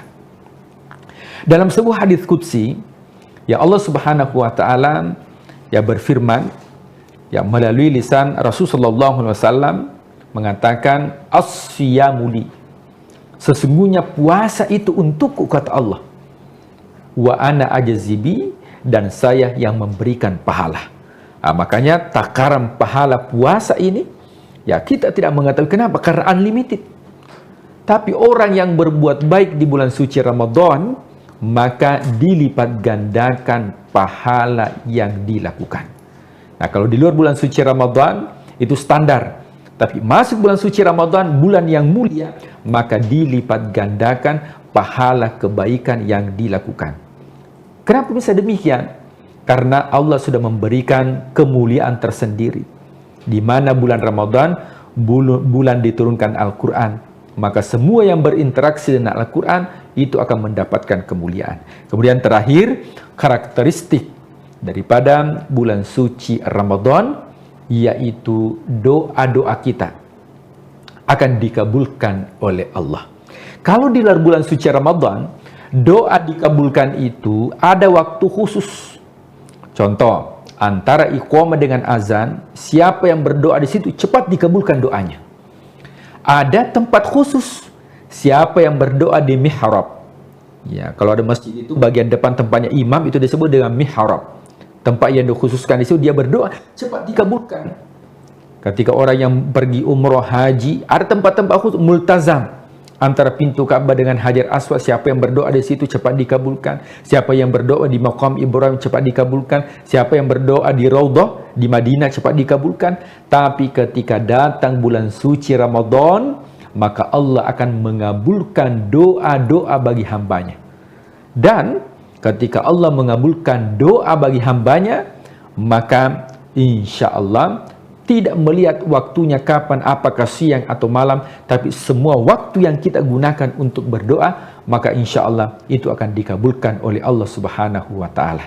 Makanya pada ayat terakhir ya tentang ayat puasa, maka Allah mengatakan, uda'uni astajib lakum, berdoalah kepadaku maka aku akan kabulkan. Nah, maka jamaah yang dimuliakan Allah, Tribuners, mudah-mudahan 4 karakteristik ini bisa kita mengambil dan memanfaatkan sehingga insya Allah bulan suci Ramadan bisa terimplementasi karakter Ramadan menjadi karakter kita ketika sudah keluar di bulan suci Ramadan. Ya baik, jadi itu ada 4 karakteristik yang sudah dapat dijelaskan kepada seluruh Tribuners. Semoga dengan penjelasan ini membantu kita lebih memahami lagi seperti apa ibadah di bulan suci Ramadan, kemudian juga tanggung jawab dan juga kewajiban kita selama bulan suci Ramadan ini. Semoga ibadah kita tetap terjaga dan juga kita tetap khusyuk dan maksimal dalam menjalankan ibadah di bulan suci Ramadan. Pak Ustadz, terima kasih untuk penjelasannya kepada seluruh Tribuners. Semoga kedepannya kita masih terus dapat berbincang terkait hal-hal menarik lainnya selama bulan suci Ramadan, tepatnya di program Syiar Ramadan Tribun Timur, mata lokal menjangkau Indonesia. Saya Ilu Devi Sania beserta narasumber dan juga seluruh kerabat kerja pamit undur diri. Terima kasih. Wassalamualaikum warahmatullahi wabarakatuh. Waalaikumsalam warahmatullahi wabarakatuh.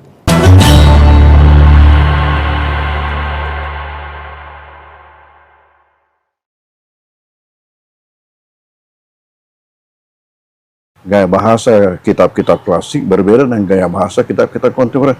Kita berikan kepada santri kita itu supaya menguasai dua-duanya. Salah satu prinsip yang dipegang oleh Guruta, ialah kualitas mangkoso tidak boleh menurun, tidak boleh kurang. Suatu ketika Allah memberi isyarat kepada saya, lewat mimpi. bahwa pesantren ini akan maju. Dan kalau maju, tidak muat Mangkoso. Kita bersama pimpinan Pondok Pesantren DDI Mangkoso Baru, Profesor Dr. Haji Paritwajidi, MA. Ya, tadi menjelaskan tentang kelebihan dari Ma'had Ali, pendidikan khusus kader ulama level setelah alia, jenjang untuk ini ada kelebihannya di Indonesia, dari ada 92 lebih di Indonesia. Salah satu Ma'had Ali yang ada di pesantren Mangkoso inilah yang memiliki kelebihan. Itu bagaimana ceritanya kelebihannya, Puan? Setara katanya bisa langsung diterima S2 ijazahnya di Al-Azhar di Kairo. Menurut asesor yang pergi meninjau, memeriksa, dan itu sudah ada akreditasinya. Dia dikasih akreditasi mumtaz, artinya cum laude. Ya. Salah satu kelebihannya, materi yang diberikan memang lebih tinggi daripada yang lainnya. Sudah diperiksa itu. Mata-mata kuliah diberikan kepada santri kita ini, memang tidak ada yang seperti itu.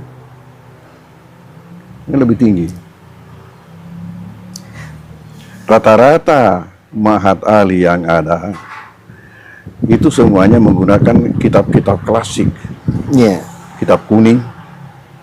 Sementara di Mangkoso ini dipadukan antara kitab-kitab klasik dan kitab-kitab kontemporer.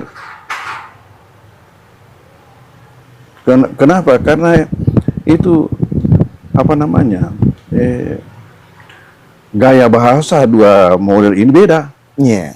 Gaya bahasa kitab-kitab klasik berbeda dengan gaya bahasa kitab-kitab kontemporer. Kita berikan kepada santri kita itu supaya menguasai dua-duanya. Itu satu kelebihan. Memang lebih di atas pengakuan mereka itu. Ini sejarahnya sudah berusia 20 tahun, Pon. Ma'had Ali ini. Ma'had Ali sebenarnya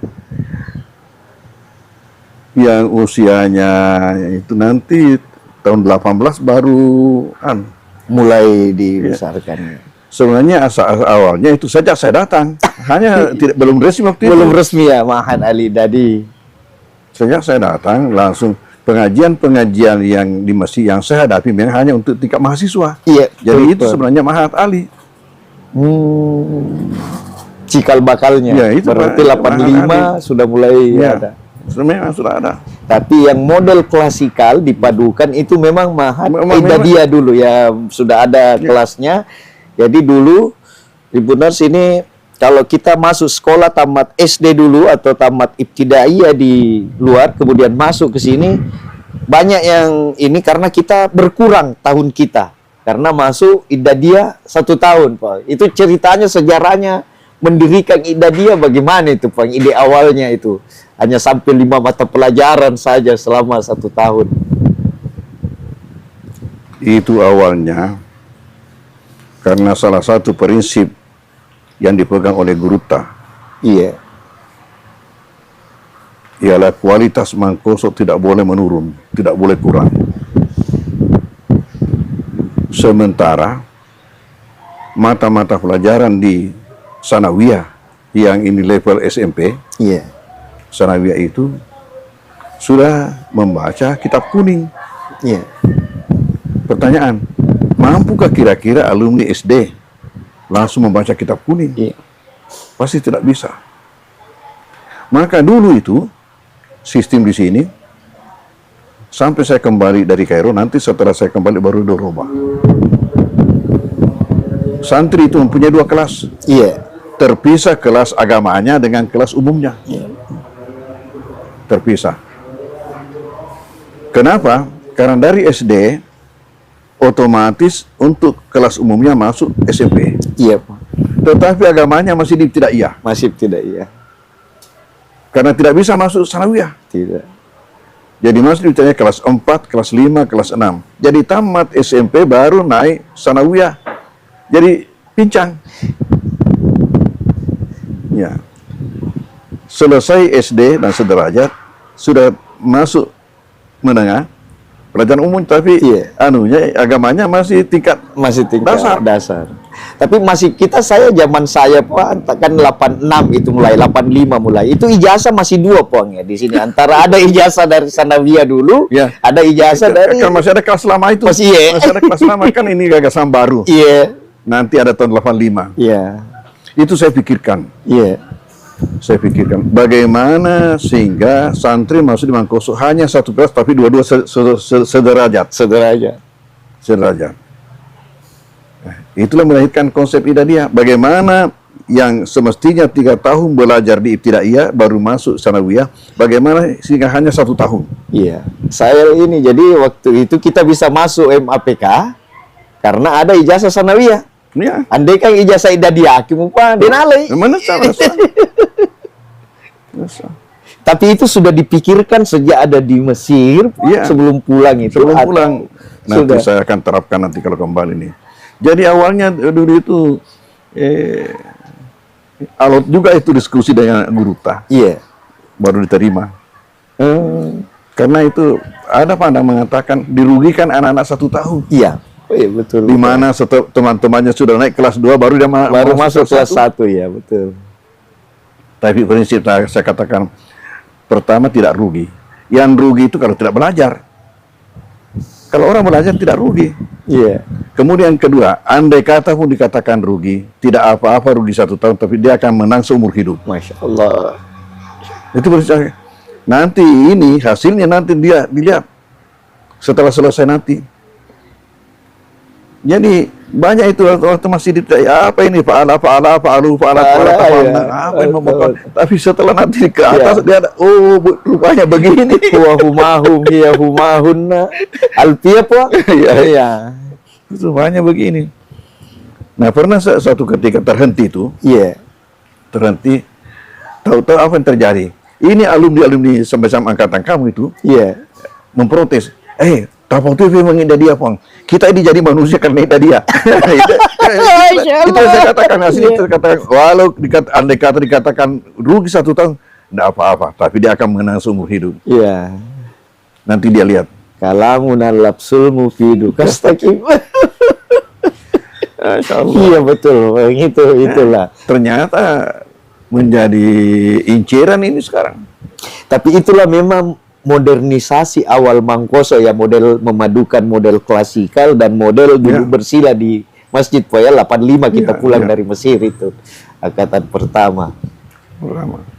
Dan itu ada Syekh Basyuni saya ingat sampai sekarang itu masih berlanjut Pak. Ini tadi di sini ada dari Palestina Mesir ini Ustaz Ibrahim itu apa namanya itu Profesor Azhar itu, tapi dia putar-putar. Ya asli orang tuanya dari Palestina, tapi orang tuanya juga artinya banyak keturunannya. Kalau pengalaman dia itu pertama dari Azhar itu di Saudi Arabia itu ada 10 tahun kalau tidak salah di situ. Baru ke Malaysia. Di Malaysia 25 tahun. Masya Allah. Berarti semua Melayu, Pong. Dia katanya, saya ini selalu bergaul dengan bahasa Arab saja di sana di Malaysia. Karena hanya di tingkat perguruan tinggi dan yang dihadapi itu memang hanya berbahasa Arab. Jadi ada paham sedikit-sedikit. Ibrahim Saki As-Sani. Salah Ibrahim. Salah Zaki Ibrahim.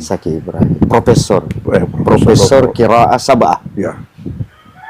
Masya Allah. Dan ini setiap saat di DDI Mangkoso ini masih ada syekh-syekh begitu yang datang, rutin. Kira-kira. Nah, terus untuk tanah wakaf, bagaimana anunya itu untuk pengembangan pesantren yang menjadi terbesar di Indonesia Timur nanti? Kita terima dong. Nah, ceritanya waktu saya datang. Kan waktu itu hanya di sini. Sekitar ini. Sekitar ini. Jadi santri-santri laki-laki ada pondok-pondok di belakang. Selain daripada itu juga di rumah-rumah masyarakat di kolom-kolomnya itu dibuat jadi asrama mereka. saya datang, suatu ketika Allah memberi isyarat kepada saya. Memberi isyarat kepada saya lewat mimpi. Iya. Bahwa pesantren ini akan maju. Dan kalau maju, tidak muat uang kosong. Sehingga ketika itu apa yang saya lakukan? Saya pergi menghadap bupati. Menyampaikan hal itu. Andi Sultan waktu itu, Pak. Ya, Iya. Mansur Sultan. Mansur Sultan. Apa jawaban beliau? Kalau begitu, carilah lokasi di sekitar Mangkoso. Kalau masih dapat tanah pemerintah, insya Allah kita bantu. Tapi kalau tanah masyarakat, tentunya pesantren berhubungan dengan yang bersangkutan. Iya. Oke. Pulang, tanya-tanya masyarakat, Iya. masih adakah di sini tanah pemerintah yang dekat? Masyarakat menunjuk Tondronge dengan Bulu Lampang. Iya. Dengan ucapan mereka, itu Tondronge dengan Bulu Lampang masih tanah hehe. Tanah hehe agar, Pak. Ternyata hehe itu di dalam buku rinci. Kan petanya itu tanah, buku rinci yang dibuat Belanda dulu. Iya. Tanah pemerintah ditulis di situ GG. GG. Kodenya GG. Iya. Tapi orang Belanda menyebut G itu dengan he. Oh. Jadi orang Belanda mengatakan tanah hehe. Masyarakat kita ikut tanah hehe. Karena gaya Belanda, bahasa Belanda itu H itu G gitu. Ya. Seperti tehel. Tehel. Tulisannya tegel. Tegel. Iya. Iya. Maka datangnya G tehel. Tehel. Oh, itu sejarahnya. Dan mimpi itu apa, Puang, anunya kalau bisa? Adalah. Ada. Yang itu tarik maknanya. Lalu saya buatkan permohonan. Iya. Dan sekarang namanya apa itu? Proposal. Iya. Itu pasti Proposal. masuk ke permohonan. Minta itu 1, kemudian 2, kemudian 3 sambungannya Tondronge ke atas. Paceke. Oh iya. Jadi bersambungan. Itu yang sekarang keluar yang dipakai. Jadi benar-benar kita garap 2.1. Iya. Datanglah beliau itu meletakkan batu pertama. Pak Mansur Sultan. Pak Mansur. Datanglah meletakkan batu pertama bersama-sama dengan pejabat-pejabat baru. Dan itu ada peristiwa ketika itu, ya unik juga. Diletakkan pada hari Jumat bertepatan dengan 1 Muharram. Oh. Di mana masyarakat kita masih memahami sebagian besar 1 Muharram itu nakase. Nakase, iya. Hari nakase. Ya. Hari celaka. Ini pesantren kok. Kenapa ini? Justru kita mau mematahkan pandangan itu bahwa sebenarnya hari itu buat orang muslim adalah hari berkah. Hari berkah. Itu nakase buat orang kafir, bukan buat kita. Sampai ada yang mengancam, hati-hati kok nanti itu setiap tahun ada korbannya. Iya. Istilahnya katu matu nacerak nasa tukat nacerak. Iya. Tapi alhamdulillah apa yang terjadi? Ya, setiap tahun ada kurbannya. Mereka berkurban kalau setiap hari raya. Hari raya. Dan tidak sedikit, lebih 10 ekor. Alhamdulillah. Itulah berkah aduhnya. Dan awalnya semua santri karena masih kelas dulu, belum ada, ditempatkan di rumah penduduk. Di rumah penduduk. Masya Allah. Dan itu karena penduduk ini berjiwa pesantren semua, tidak ada yang namanya sewa menyewa. Tinggal saja di situ. Ya. Sampai langkah kedua, diupayakanlah untuk masing-masing santri membuatkan pondok-pondok sendiri-sendiri. Alhamdulillah. Ya, itulah wakaf. Itulah pondok-pondok macam-macam. Ada rumah, sesuai dengan kemampuan orang tua. Saya ukuran orang tua, Pak, itu ukuran 5 kali 5, Pak. Gardu-gardu, kurang gardu ya. Telu kikur. Ya, ada yang kecil sekali sampai waktu penamatan pertama tahun 87. Iya. Di Tondronge ada tamu masuk di salah satu pondok santri itu kan dikiranya WC. Karena kecilnya. Dikira sih. Dia mau kencing, ternyata itu pondok santri. Ya, itu langkah kedua. Langkah ketiga, bagaimana pondok-pondok ini disatukan menjadi menjadi asrama besar. Iya. Itu langkah ketiga.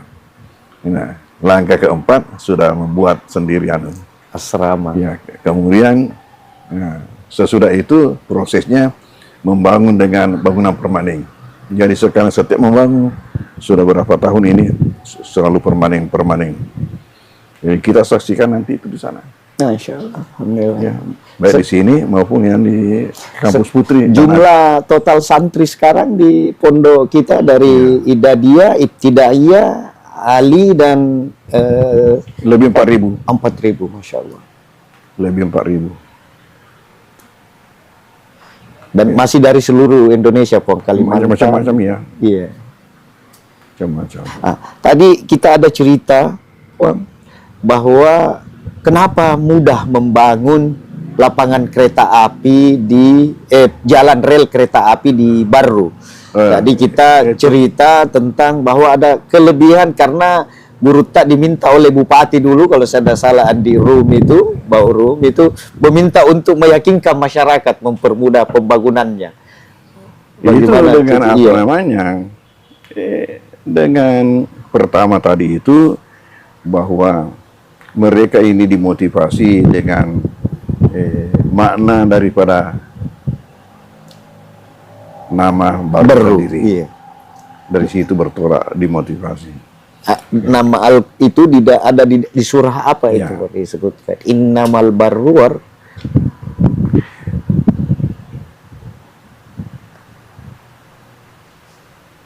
Ada ayatnya bahwa itulah yang kita pakai untuk meyakinkan masyarakat. Kalau tidak salah surah At-Tur 28.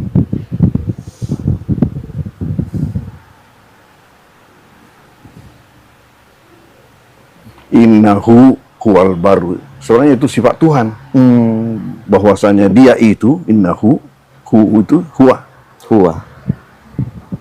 Al-Baru Ar-Rahim. Maha suka melakukan kebaikan, lagi maha penyayang. Kebetulan nama kabupaten ini baru. Iya. Nah, dengan itulah kita motivasi rakyat. Ada 560 kabupaten di Indonesia, tidak ada yang punya nama dalam Al-Quran. Kecuali baru. Itulah. Nah, kebetulan namanya bagus, artinya bagus. Nah, dengan itulah dijadikan kesempatan untuk memotivasi masyarakat. Alhamdulillah jalan rel lebih cepat. Ya itu dimulainya dulu pelebaran jalan. Dimulai di situ dulu. Waktu pelebaran jalan. Iya, gara-gara pelebaran jalan itu, coba bayangkan kalau Anda punya tanah, ya hanya 1 meter, katakanlah kali 9 meter atau berapa, jadinya nanti itu, lihat nanti jadinya berapa dari Tuhan. Kenapa? Karena itu adalah suatu amal yang tidak putus, dia punya pahala sampai dunia kiamat. Siapa yang bisa hitung? Makanya dengan itu juga saya tempoh hari waktu datang Pak Amin Sam untuk meletakkan batu pertama kita punya aula, gitu. Saya sampaikan dengan itu. Masya Allah. Terus itu. Nah, akhirnya jadilah jalanan di Baru ini paling cepat selesai pelebarannya. Iya. Di mana panjang jalan di Baru itu lebih panjang daripada Marus dan Pangkep. Iya. 80 kilo lebih, 87 kilo lebih. Nah, karena itu pula maka pemerintah menjadikan sempana atau dalam bahasa kita itu senu-senuang. Itu doa dalam bentuk simbol-simbol. Menjadi di Baru dicanangkan itu kereta api. Kereta api, senu-senungan. Senu-senungan. Itu di depanan anunya Boso itu. Ya. Di Garongko, Puang. Bukan di Garongko, di sana ya, Allahumma sholli alaihi wasallam. Dan Garongko di Berumup di kota di pinggir jalan. Di pinggir jalan. Ya. Siaung. Siaung, oh. Siaung. Ya. Salah-salah berhadapan dengan anunya itu Boswa. Ya. Dengan pelabuhannya Boswa. Nah, pelabuhannya Boswa di kiri, itu di kanan, di pinggir gunung. Di situ pencanangan kereta api. Kita lagi berada di kediaman pimpinan pondok Guru Wajdi. Tadi sudah melakukan wawancara sedikit tentang sejarah Aidadi dan Ma'had Ali. Insyaallah semoga berkah puan. Terima kasih banyak atas kesempatannya. Download Tribun X sekarang. Menghadirkan lokal menjadi Indonesia.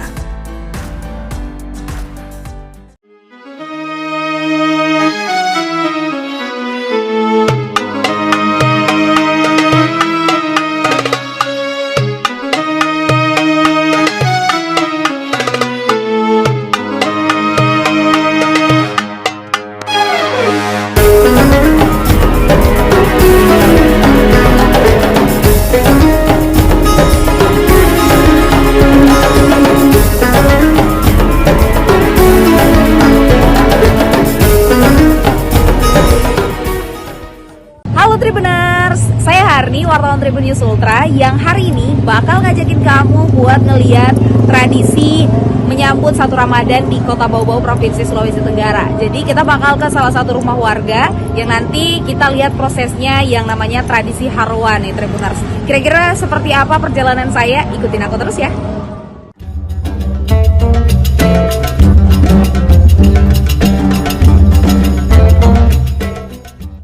Inilah tradisi Harwa sambut Ramadan 2026 ala masyarakat Buton di Kota Bau-Bau, Provinsi Sulawesi Tenggara. Harwa adalah salah satu tradisi para leluhur dalam menyambut Ramadan ataupun memperingati momen-momen keagamaan. Mulai dari menyambut Ramadan, bulan Rajab, hingga menyambut kelahiran Nabi Muhammad SAW. Untuk menyambut Ramadan, biasanya sebagai rasa syukur atau momen memanjatkan doa kepada keluarga yang telah berpulang. Pada momen ini, masyarakat Muslim di Kota Bau-Bau akan memanjatkan doa memohon keselamatan ini pada awal tahun. Prosesi Harwa ini diawali dengan persiapan yang dilakukan oleh pihak keluarga atau orang tua yang akan menggelar tradisi tersebut. Mulai dari sajian makanan hingga pembaca doa yang sudah dikabari untuk melaksanakan prosesi Harwa. Momen ini berlangsung ramai karena para keluarga akan berkumpul di dalam rumah dan mempersiapkan hidangan Harwa. Bahkan, ada yang sudah sibuk memasak di dapur sejak pagi hari. Tidak hanya para keluarga pembaca doa, terkadang tetangga juga datang membawa isi talang mereka pada momen tersebut. Pembaca doa, Laipo, mengatakan doa yang dipanjatkan pada prosesi Harwa adalah doa selamat. Selain itu, doa juga diniatkan untuk para leluhur atau anggota keluarga yang telah pergi lebih dulu, memohon agar kesalahan di dunia diampuni. Kata dia, doa yang dipanjatkan juga untuk mereka yang masih hidup, agar diberikan kesehatan, rezeki yang berlimpah, serta iman, termasuk harapan untuk bisa kembali dipertemukan dengan bulan suci Ramadan. Sosok Laipo ini sudah sering mendapat panggilan untuk menjadi pembaca doa Harwa, tidak hanya untuk keluarganya saja, namun juga para tetangganya. Prosesi sakral lainnya adalah talang Harwa. Ini bukan hanya sekedar sajian makanan biasa untuk disantap. Dari hidangan ini menjadi sebuah harapan untuk menghadapi berbagai hal-hal baik dalam kehidupan. Pengisi talang Harwa, Zaura, menjelaskan yang diisi dalam talang adalah kue-kue tradisional seperti onde-onde, waje, bolu, pisang, ubi goreng. Sesuai dengan kemampuan dari penyelenggara pembaca Harwa. Harwa jelang Ramadan tidak ada penataan khusus seperti menyambut Maulid Nabi Muhammad SAW. Lalu sajian kue-kue tradisional itu dibacakan doa. Lalu pemilik isi talang membawa kembali untuk dicicipi di rumah keluarga masing-masing. Terkait sajian kue tradisional untuk Harwa ini memang selalu banyak diburu saat bulan suci Ramadan. Tidak kalah larisnya dengan kulit, ketupat, ataupun ayam. Seperti yang terlihat di pasar tradisional Kota Bau-Bau.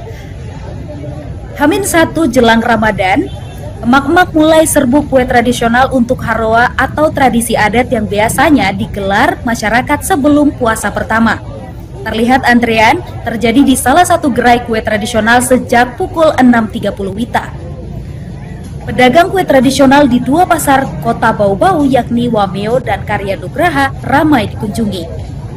Pasar Wameo berada di Jalan Raka Wakaka, Kelurahan Wameo, Kecamatan Murho. Jaraknya sekitar 2,7 km atau 9 menit berkendara dari Pasar Karya Nugraha di Jalan Haji Agus Salim, Kelurahan Batara Guru, Kecamatan Wolio.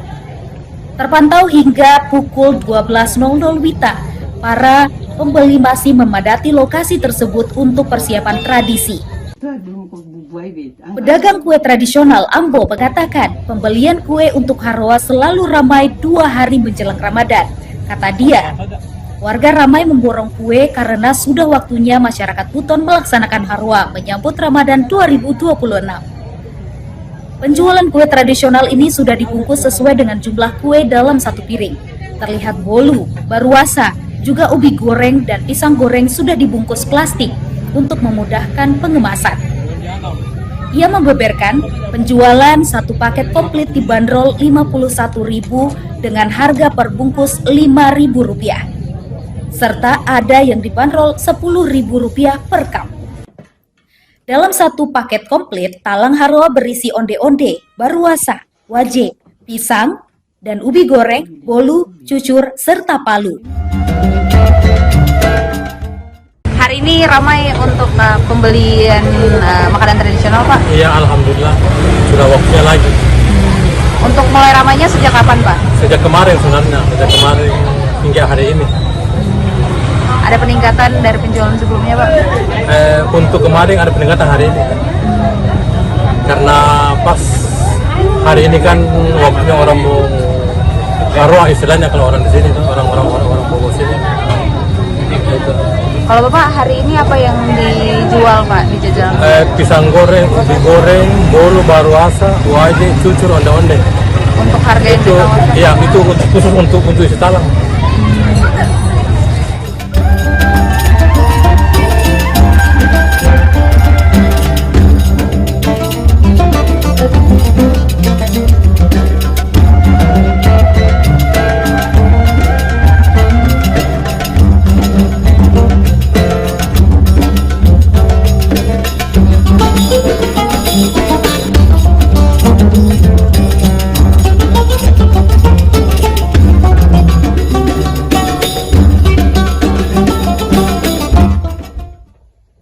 Oke Tribuners, kita sampai di penghujung perjalanan kita pada malam hari ini dan tadi kita sudah saksikan prosesi Haroa sambut 1 Ramadan di masyarakat Kota Bau-Bau, terkhusus di masyarakat Buton ya.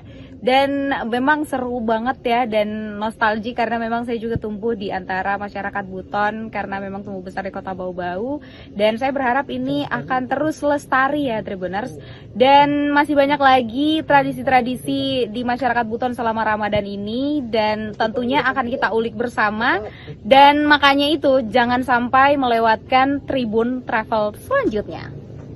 Download Tribun X sekarang, menghadirkan lokal menjadi Indonesia.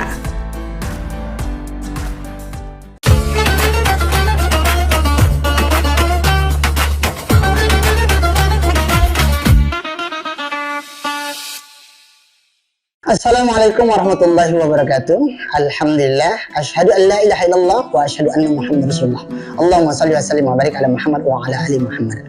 Subhanaka la ilma lana illa ma 'allamtana innaka antal alimul hakim. Rabbi shrah li sadri wa yassir li amri wahlul 'uqdatam min lisani yafqahu qawli. Kepada kita bersyukur, alhamdulillah di bulan Ramadan kali ini Allah limpahkan semuanya yang kita butuhkan tanpa kurang satu apapun. Mudah-mudahan keberkahan menyertai dari awal sampai akhir insya Allah. Salawat dan salam kepada Nabi Muhammad SAW. Allahumma salli wa sallim wa barik ala Sayyidina Muhammad wa ala ali Sayyidina Muhammad. Mudah-mudahan berkah salawat, berkah Ramadan dicatat kita sebagai hamba Allah, umat Nabi Muhammad yang insya Allah akan mendapat syafaat di akhirat. Amin ya rabbal alamin. Penonton Tribun semuanya, pada Ramadan kali ini kita akan membahas sebuah tema yang agak sedikit ke anak muda, yaitu judulnya Nada Irama Ramadan. Ya, apa ini sih sebenarnya nada irama Ramadan? Karena memang Ramadan ini adalah bulan yang sangat diidam-idamkan, ditunggu-tunggu, ya sangat digembirakan. Sehingga kata gembira, kata bahagia sering disebut dengan hiburan gitu, dengan irama dan nada.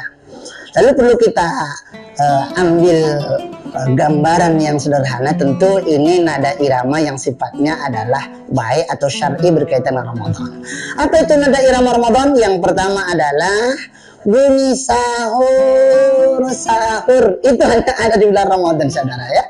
Penonton semuanya, sahur itu macam-macam nadanya. Ada yang pakai gendang, pakai kaleng, pakai bambu, macam-macam. Ada yang pakai mic di masjid-masjid. Menunjukkan apa? Itu sebagian dari nada irama yang ada di bulan Ramadan. Masya Allah, luar biasa itu kan. Itu mengasihkan, indah. Itulah nada irama Ramadan yang pertama. Yang kedua adalah begitu mendekat kepada subuh akan bunyi sirine tit katanya kan, sekaligus mengajak kepada umat, kepada jamaah melalui masjid-masjid dan sebagainya. Yuk semuanya, imsak sudah datang, kemudian yuk sama-sama kita niat puasa. Nawaitu somahodin an adai fatu syahri Ramadan haji santai. Ini adalah semua irama nada irama di bulan Ramadan yang tidak ada di luar Ramadan. Ya tentu dibarengi yang ketiganya adalah azan subuh dengan suara yang paling kita ingat-ingat karena memang ramai sekali di bulan Ramadan. Apa itu? As-salatu khairun minan naum. Itu indah itu. Sehingga semuanya orang udah bangun, iya makan sahur, iya. Kemudian memang semuanya akan bangun. Dan alhamdulillah rata-rata kalau di Ramadan itu masjid akan penuh. Kenapa? Karena diingatkan dengan nada irama Ramadan. Tentu setelah itu akan ada sholat berjamaah. Tapi yang penting yang keempatnya adalah ada kuliah subuh setelah sholat subuh tersebut dengan tema-tema yang dibawakan oleh guru-guru kita, ulama-ulama kita. Nanti yang kelimanya juga ada juga kuliah duha atau kajian duha bagi yang ada setengah zuhurnya, nanti ada azan zuhur yang hampir semuanya masjid-masjid. Kalau sudah bulan Ramadan, zuhur itu tempatnya untuk beristirahat, menenangkan pikiran, mungkin karena panas, lelah, capek bekerja. Lalu kita masuk masjid, sholat berjamaah zuhur, dapat pula nanti tausiah kuliah zuhurnya. Lalu kita di situ bisa meletakkan badan, membaringkan, ya sambil baca Quran, tadarus dan sebagainya. Itu semuanya hanya ada di nada Ramadan, di nada irama Ramadan di siang harinya. Menjelang ke bawah sampai sore, kita akan ingat dengan ngabuburit. Wah ini macam-macam ini kan enak. Ada yang nongkrong-nongkrong dan sebagainya. Tapi jelasnya ngabuburit syariahnya adalah tidak ada terjadi di luar Ramadan. Apa itu? Biasanya sebelum berbuka puasa ada tilawah Quran oleh kori-kori juara-juara nasional, tingkat provinsi dan sebagainya, tingkat kabupaten yang dikumandangkan di masjid-masjid. Nah itu menyambut, itu menjadi sebuah nada irama yang hanya ada di bulan Ramadan. Setelah ngaji lalu ada namanya kultum sebelum dia atau sebelum berbuka puasa. Itu indah sesuai dengan tema-tema yang disampaikan oleh ulama-ulama kita. Tentu yang lebih penting nada iramanya di bulan Ramadan adalah ketika sirine beduk, ya berbuka puasa. Gitu lagi kan enak itu. Sama-sama berdoa, Allahumma laka sumtu wa bika amantu wa ala rizkika aftartu bi rahmatika ya arhamar rahimin. Masya Allah, indah sekali. Walaupun hanya bacaan, tapi itu indah sekali. Siapapun yang mendengar itu rasanya dunia ini milik dia, tidak ada yang lain begitu. Masya Allah, itu luar biasa itu kan. Nah, masuk ke atas nanti azan Isya. Yang paling penting di azan Isya itu sholat Isya. Setelah sholat Isya akan kita dengarlah pula nada irama di bulan Ramadan. Apa itu?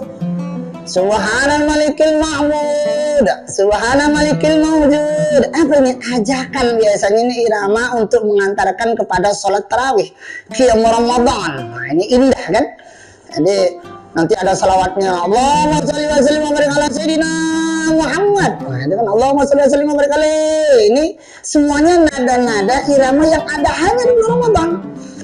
Diajak semua kita untuk itu, untuk qiyamul Ramadan. Setelah itu ya mungkin setelah selesai sholat tarawih maka nada Ramadan yang mendekati akhir adalah tadarus.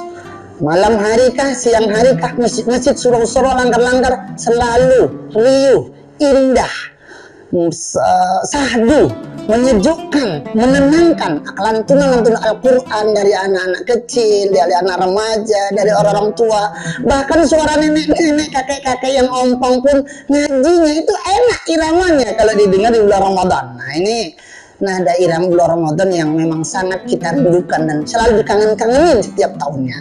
Ya, yang terakhir adalah nada irama Ramadan adalah ketika di ujung Ramadan ada isak tangis muhasabah di malam-malam Lailatul Qadar. Tentu kita berharap dimanapun kita berada, penonton tribun yang dirahmati Allah, berbahagia kita tahun ini bisa bertemu dengan Ramadan. Berharap kita panjang umur sampai di 10 hari Ramadan, dan berharap di 10 hari Ramadan tersebut kita bertemu dengan malam yang luar biasa. Yang malam itu ketika didapati oleh seorang mukmin dan muslim, tak terasa air mata akan menetes. Kan mungkin gembira bisa sampai ke akhir Ramadan. Di awal Ramadan Allah turunkan rahmat, di pertengahan Ramadan Allah turunkan keampunan, dengan harapan di akhir Ramadan Allah selamatkan kita dari api neraka. Dan itu hanya di nada irama bulan Ramadan. Menangis, ya Allah, aku berbahagia bisa menghidupkan malam-malam Lailatul Qadar.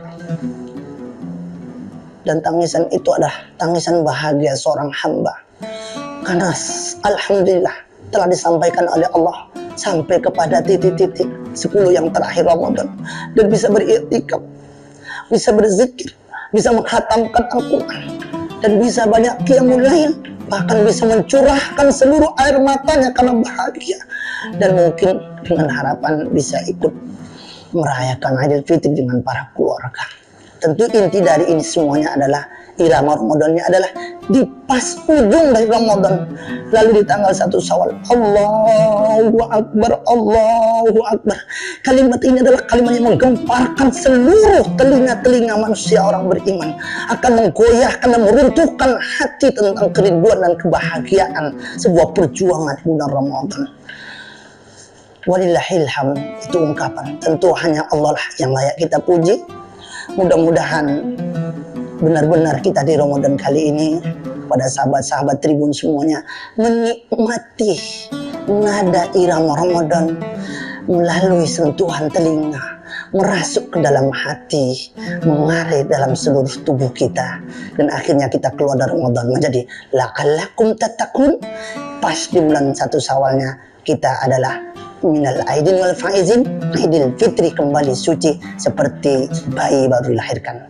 Mudah-mudahan nada irama Ramadan pada kali ini yang kami sampaikan bisa sedikit menggugah semangat kita untuk meraihnya dan merindukan Ramadan ini. Karena siapa yang bahagia dan gembira dengan datangnya Ramadan, dalam sebuah riwayat hadis Rasul katakan, maka Allah haramkan jasadnya dari api neraka. Tentu firman Allah dalam Al-Quran, orang beriman dipanggil untuk berpuasa, untuk mengimarahkan, untuk menikmati nada irama di bulan Ramadan.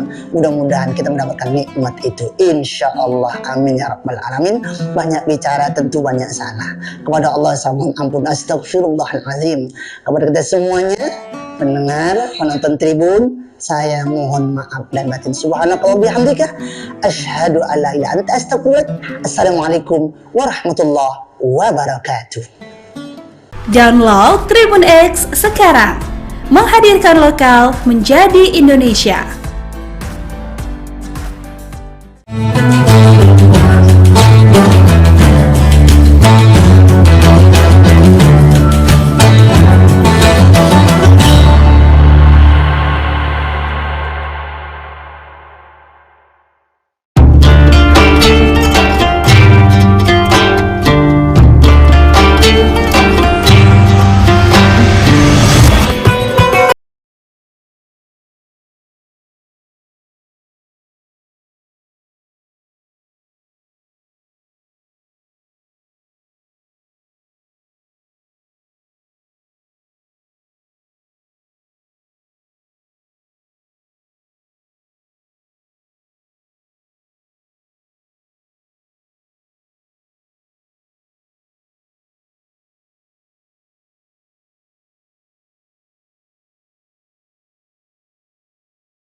Assalamualaikum warahmatullahi wabarakatuh. Tribuners, seperti apa kabar Anda di bulan suci Ramadan ini? Semoga semuanya tetap sehat walafiat dan juga tetap melaksanakan ibadah puasa selama bulan suci Ramadan kali ini. Dan tentunya kita masih bersama dan juga masih kembali memperbincangkan tema-tema menarik lainnya selama bulan suci Ramadan. Tentunya masih di Syiar Ramadan Tribun Timur yang hari ini akan memperbincangkan terkait dengan karakteristik Ramadan. Bersama narasumber kita ada Bapak Ustadz Kiai Haji Sabarudin LC yang sudah menantikan juga waktu untuk seperti apa berbincang bersama Tribuners kali ini terkait dengan karakteristik Ramadan. Untuk itu kita sapa terlebih dahulu narasumber kita pada hari ini. Assalamualaikum Pak Ustadz. Waalaikumsalam warahmatullahi wabarakatuh. Baik, kabarnya seperti apa Pak Ustadz? Alhamdulillah sehat. Alhamdulillah sehat dan juga tentunya masih semangat menjalankan ibadah puasa gitu.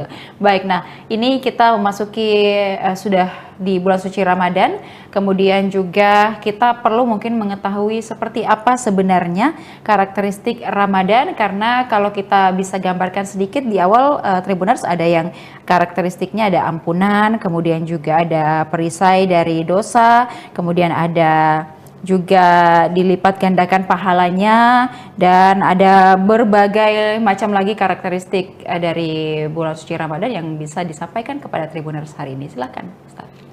Bismillahirrahmanirrahim. Hamdan wa syukranillah, salatan wa salaman ala rasulillah, amma ba'd. Ya, tentunya bulan suci Ramadan adalah bulan istimewa. Bulan yang dirindukan oleh seluruh umat manusia. Umat terdahulu dirindukan akan datangnya yang dinamakan dengan bulan suci Ramadan. Nah, bulan suci Ramadan ini merupakan bulan yang penuh karakteristik, yang mana karakteristiknya ini tidak didapatkan di luar bulan suci Ramadan. Nah, adapun karakteristik yang pertama, bulan Ramadan ini adalah bulan ampunan. Jadi karakteristik yang pertama adalah bulan ampunan. Sebagaimana kita ketahui bersama bahwa ya, di luar bulan suci Ramadan itu ada amalan-amalan khusus, ada waktu khusus, ada tempat khusus, dan ada cara khusus atau zikir khusus yang kita lakukan, itu bisa mendatangkan ampunan Allah. Tapi khusus di bulan suci Ramadan, malamnya ampunan, siangnya ampunan, 24 jam penuh dengan ampunan. Maka ini yang diinginkan oleh seluruh umat, termasuk umat-umat terdahulu menginginkan untuk mendapatkan bulan suci Ramadan. Kenapa? Karena ada karakteristik yang dimiliki yang tidak diberikan kepada umat-umat terdahulu. Nah, coba kita lihat pada malam hari. Rasulullah SAW bersabda, "Man qama Ramadhana imanan wa ihtisaban ghufira lahu ma taqaddama min dzambi." Siapa yang mendirikan malam hari, yang namanya malam hari, yaitu mulai dari maghrib sampai menjelang terbit fajar, itu disebut dengan malam hari. Meskipun nanti ada pembagian, ada waktu sahur, ada waktu fajar, waktu subuh. Tapi kalau kita melihat itu hanya siang dan malam. Ya. Nah, di malam harinya itu penuh dengan ampunan. Mulai dari orang yang melakukan qiyamul lail, tarawih, ghufira lahu ma taqaddama min dzambi, diampuni dosa-dosa ma taqaddama. Seluruh dosa, termasuk dosa besar. Jadi kalau ada orang yang berlumuran dosa, ya maka rahmat Allah itu jauh lebih besar dibandingkan murka Allah. Ya, luar biasa. Ini ada sebuah kisah. Ya, Nabi Ibrahim ketika ada orang Majusi meminta sesuatu kepada Ibrahim. Nah, Majusi ini dia penyembah api. Ibrahim mengatakan, ya saya berikan makanan, tapi harus ada syaratnya. Api itu harus loading dulu,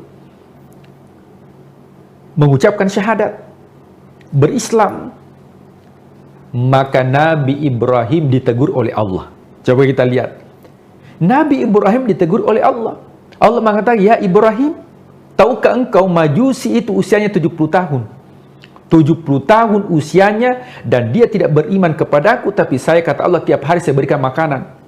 Sementara dia baru meminta 1 kali, engkau tidak mengabulkan karena engkau mensyaratkan harus mengucapkan kalimat la ilaha illallah.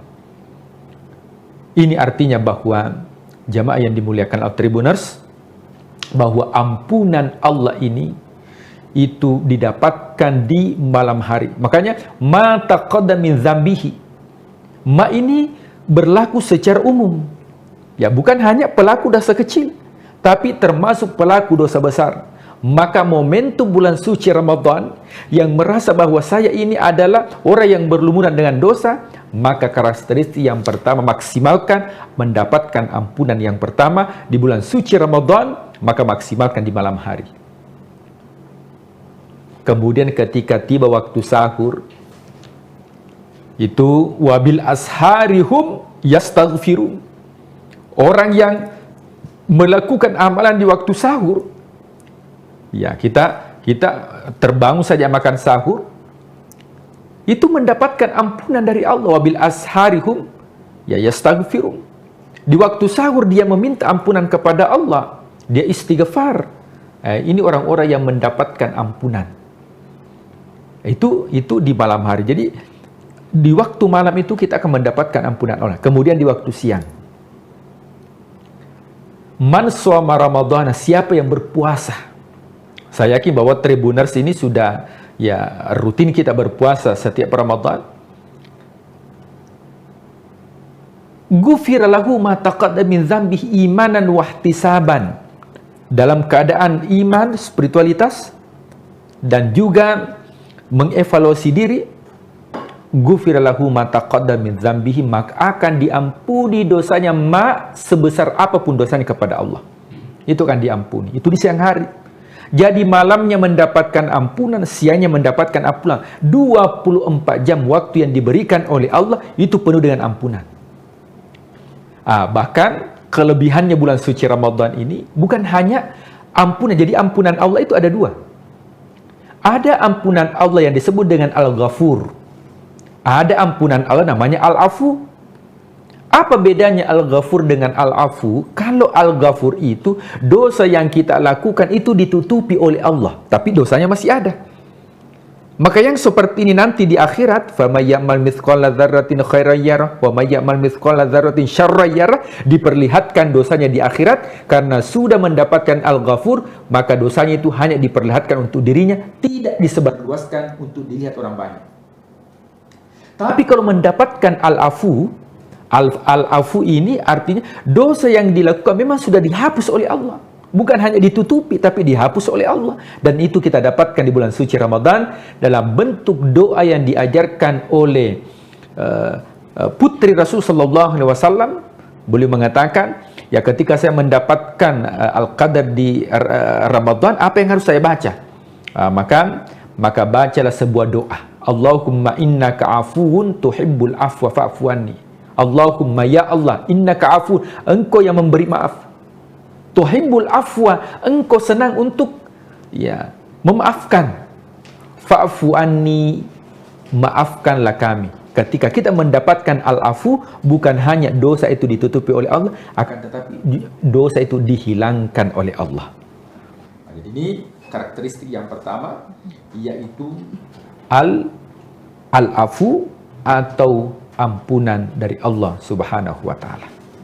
Iya, baik. Jadi itu adalah yang perlu juga kita garis bawahi begitu ya Pak Ustadz ya selama bulan suci Ramadan ini. Kemudian juga ada beberapa karakteristik lagi dari bulan suci Ramadan, yakni perisai dari dosa atau junah. Mungkin seperti apa untuk penjelasannya Pak Ustadz? Ya. Nah, kemudian karakteristik yang kedua, bulan suci Ramadan ini adalah bulan perisai dari maksiat dan dosa.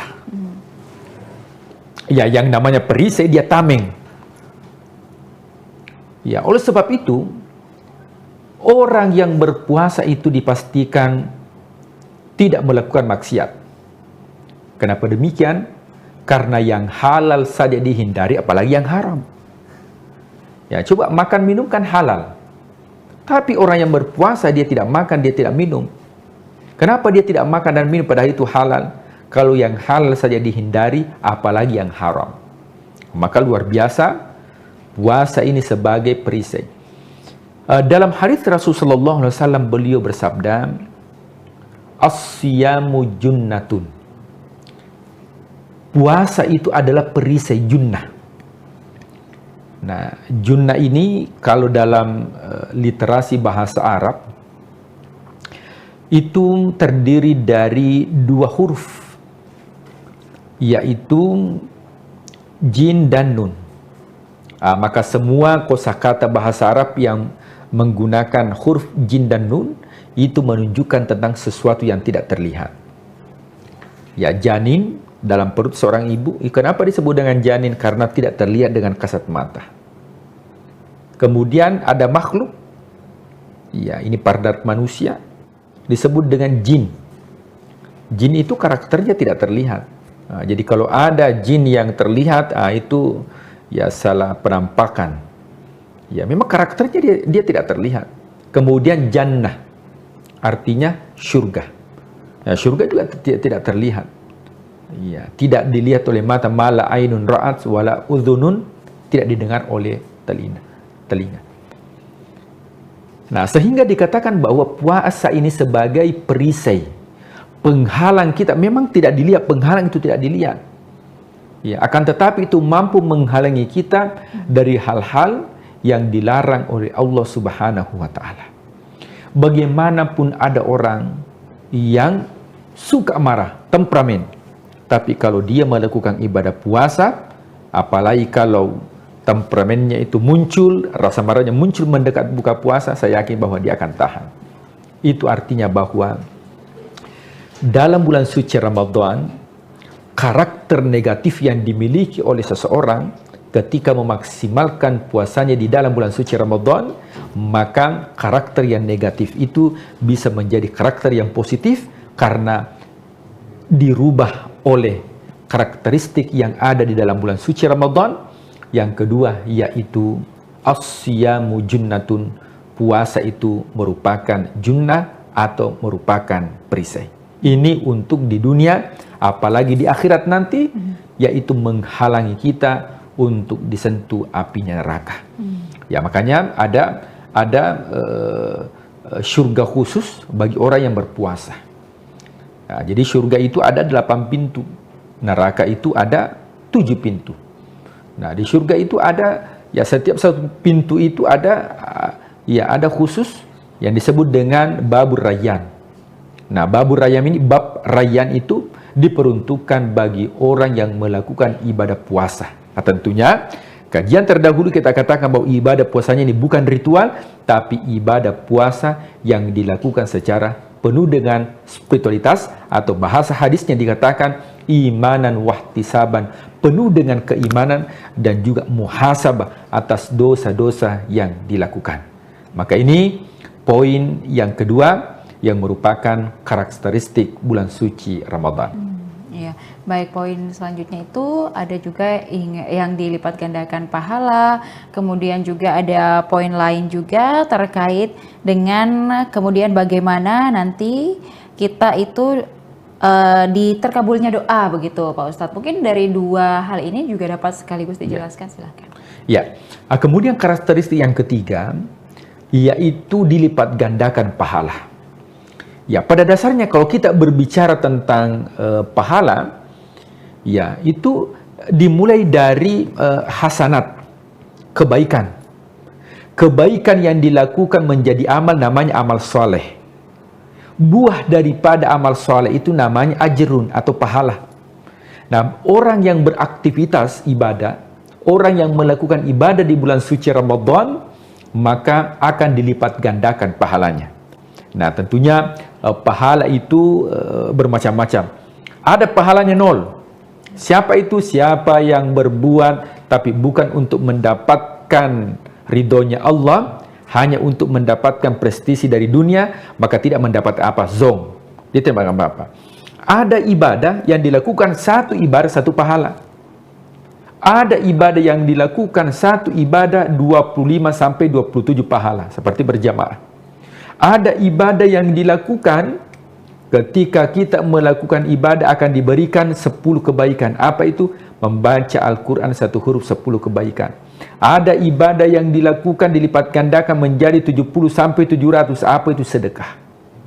Tapi ada ibadah yang dilakukan yang mana pahalanya tidak bisa ditentukan atau pahalanya unlimited, karena yang memberikan pahala adalah Allah, yang mana itu adalah ibadah puasa. Dalam sebuah hadis qudsi, ya Allah Subhanahu wa taala ya berfirman ya melalui lisan Rasulullah SAW mengatakan, as-siyamuli, sesungguhnya puasa itu untukku, kata Allah, wa ana ajzibi, dan saya yang memberikan pahala. Makanya takaran pahala puasa ini ya kita tidak mengetahui. Kenapa? Karena unlimited. Tapi orang yang berbuat baik di bulan suci Ramadan, maka dilipat gandakan pahala yang dilakukan. Nah, kalau di luar bulan suci Ramadan itu standar. Tapi masuk bulan suci Ramadan, bulan yang mulia, maka dilipat gandakan pahala kebaikan yang dilakukan. Kenapa bisa demikian? Karena Allah sudah memberikan kemuliaan tersendiri. Di mana bulan Ramadan, bulan diturunkan Al-Quran, maka semua yang berinteraksi dengan Al-Quran itu akan mendapatkan kemuliaan. Kemudian terakhir, karakteristik daripada bulan suci Ramadan, yaitu doa-doa kita akan dikabulkan oleh Allah. Kalau di luar bulan suci Ramadan, doa dikabulkan itu ada waktu khusus. Contoh, antara iqamah dengan azan, siapa yang berdoa di situ cepat dikabulkan doanya. Ada tempat khusus, siapa yang berdoa di mihrab. Ya, kalau ada masjid itu bagian depan tempatnya imam itu disebut dengan mihrab. Tempat yang dikhususkan di situ dia berdoa cepat dikabulkan. Ketika orang yang pergi umroh haji, ada tempat-tempat khusus multazam. Antara pintu Ka'bah dengan Hajar Aswad, siapa yang berdoa di situ cepat dikabulkan. Siapa yang berdoa di Maqam Ibrahim cepat dikabulkan. Siapa yang berdoa di Raudhah di Madinah cepat dikabulkan. Tapi ketika datang bulan suci Ramadan, maka Allah akan mengabulkan doa-doa bagi hambanya. Dan ketika Allah mengabulkan doa bagi hambanya, maka insya Allah tidak melihat waktunya kapan, apakah siang atau malam, tapi semua waktu yang kita gunakan untuk berdoa, maka insya Allah itu akan dikabulkan oleh Allah Subhanahu wa Ta'ala. Makanya pada ayat terakhir ya tentang ayat puasa, maka Allah mengatakan, uda'uni astajib lakum, berdoalah kepadaku maka aku akan kabulkan. Maka jamaah yang dimuliakan Allah, Tribuners, mudah-mudahan 4 karakteristik ini bisa kita mengambil dan memanfaatkan sehingga insya Allah bulan suci Ramadan bisa terimplementasi karakter Ramadan menjadi karakter kita ketika sudah keluar di bulan suci Ramadan. Ya baik, jadi itu ada 4 karakteristik yang sudah dapat dijelaskan kepada seluruh Tribuners. Semoga dengan penjelasan ini membantu kita lebih memahami lagi seperti apa ibadah di bulan suci Ramadan, kemudian juga tanggung jawab dan juga kewajiban kita selama bulan suci Ramadan ini. Semoga ibadah kita tetap terjaga dan juga kita tetap khusyuk dan maksimal dalam menjalankan ibadah di bulan suci Ramadan. Pak Ustadz, terima kasih untuk penjelasannya kepada seluruh Tribuners. Semoga kedepannya kita masih terus dapat berbincang terkait hal-hal menarik lainnya selama bulan suci Ramadan, tepatnya di program Syiar Ramadan Tribun Timur, mata lokal menjangkau Indonesia. Saya Ilu Devi Sania beserta narasumber dan juga seluruh kerabat kerja pamit undur diri. Terima kasih. Wassalamualaikum warahmatullahi wabarakatuh. Waalaikumsalam warahmatullahi wabarakatuh.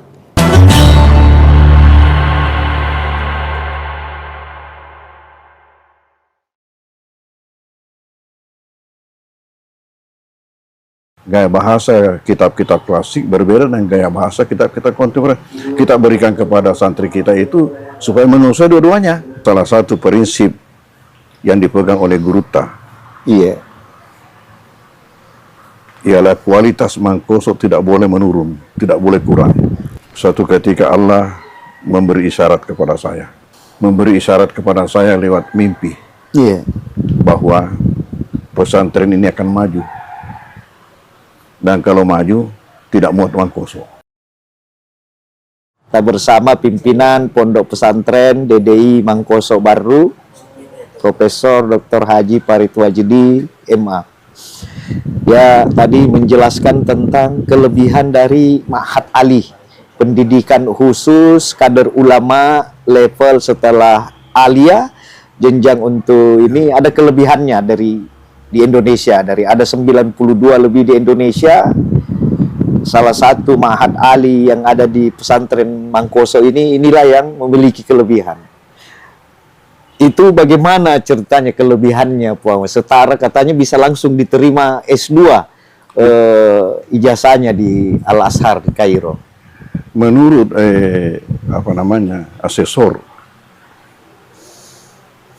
yang pergi meninjau, memeriksa, dan itu sudah ada akreditasinya. Dia dikasih akreditasi mumtaz, artinya cum laude. Ya. Salah satu kelebihannya, materi yang diberikan memang lebih tinggi daripada yang lainnya. Sudah diperiksa itu. Mata-mata kuliah yang diberikan kepada santri kita ini, memang tidak ada yang seperti itu. Yang lebih tinggi. Rata-rata Ma'had Ali yang ada itu semuanya menggunakan kitab-kitab klasik, kitab kuning. Sementara di Mangkoso ini dipadukan antara kitab-kitab klasik dan kitab-kitab kontemporer. Kenapa? Karena itu gaya bahasa dua model ini beda. Gaya bahasa kitab-kitab klasik berbeda dengan gaya bahasa kitab-kitab kontemporer. Kita berikan kepada santri kita itu supaya menguasai dua-duanya. Itu satu kelebihan. Memang lebih di atas pengakuan mereka itu. Ini sejarahnya sudah berusia 20 tahun, Pon. Ma'had Ali ini. Ma'had Ali sebenarnya yang usianya itu nanti tahun 18 baru mulai dibesarkan. Sebenarnya asal awalnya itu sejak saya datang, hanya belum resmi waktu itu. Belum resmi ya Ma'had Ali tadi. Sejak saya datang langsung pengajian yang di masjid yang saya hadapi memang hanya untuk tingkat mahasiswa. Jadi itu sebenarnya Ma'had Ali. Cikal bakalnya. Itu berarti 85 sudah mulai ada. Memang sudah ada. Tapi yang model klasikal dipadukan itu memang Ma'had Idadiyah dulu ya, sudah ada kelasnya. Jadi dulu Tribuners ini kalau kita masuk sekolah tamat SD dulu atau tamat ibtidaiyah di luar, kemudian masuk ke sini, banyak yang ini karena kita berkurang tahun kita. Karena masuk Idadiyah 1 tahun, Pak. Itu ceritanya, sejarahnya mendirikan Idadiyah bagaimana itu, Pak? Ide awalnya itu hanya sampai 5 mata pelajaran saja selama 1 tahun. Itu awalnya karena salah satu prinsip yang dipegang oleh Guruta, ialah kualitas Mangkoso tidak boleh menurun, tidak boleh kurang. Sementara mata-mata pelajaran di Sanawiyah yang ini level SMP, Sanawiyah itu sudah membaca kitab kuning.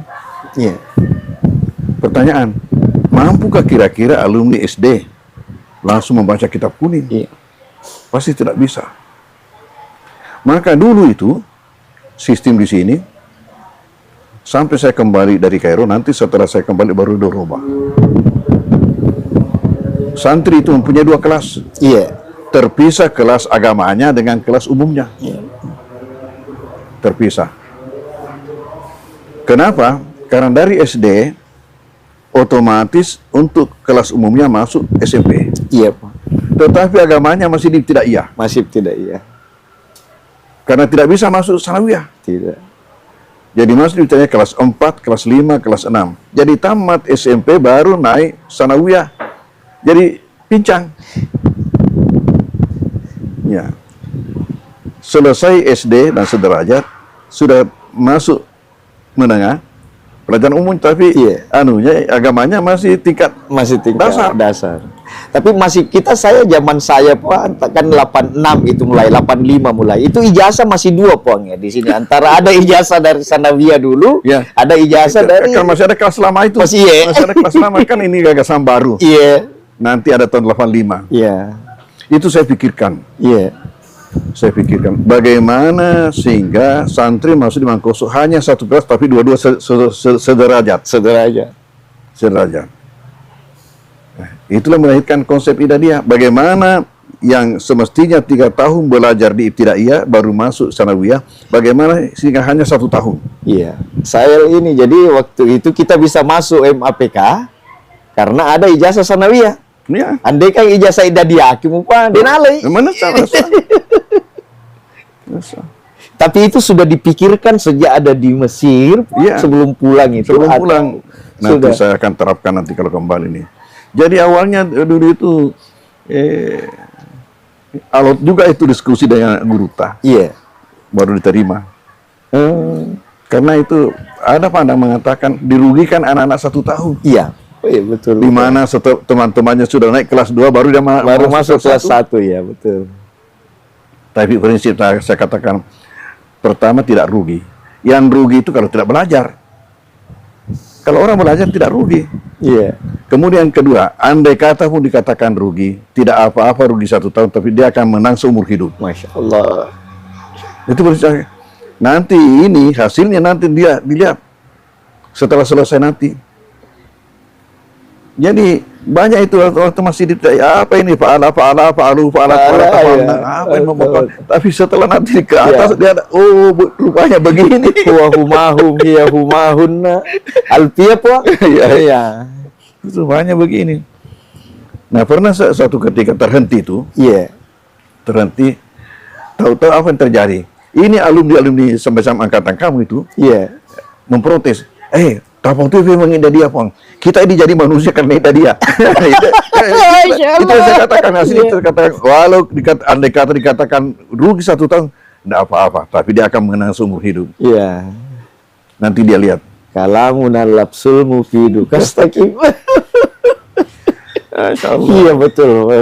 Itulah. Ternyata menjadi inceran ini sekarang. Tapi itulah memang modernisasi awal Mangkoso ya, model memadukan model klasikal dan model dulu bersila di Masjid Poyal 85 kita pulang dari Mesir itu angkatan pertama.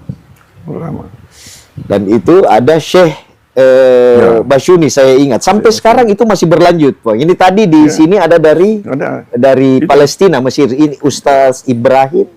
Itu apa namanya? Itu Profesor Azhar itu, tapi dia putar-putar.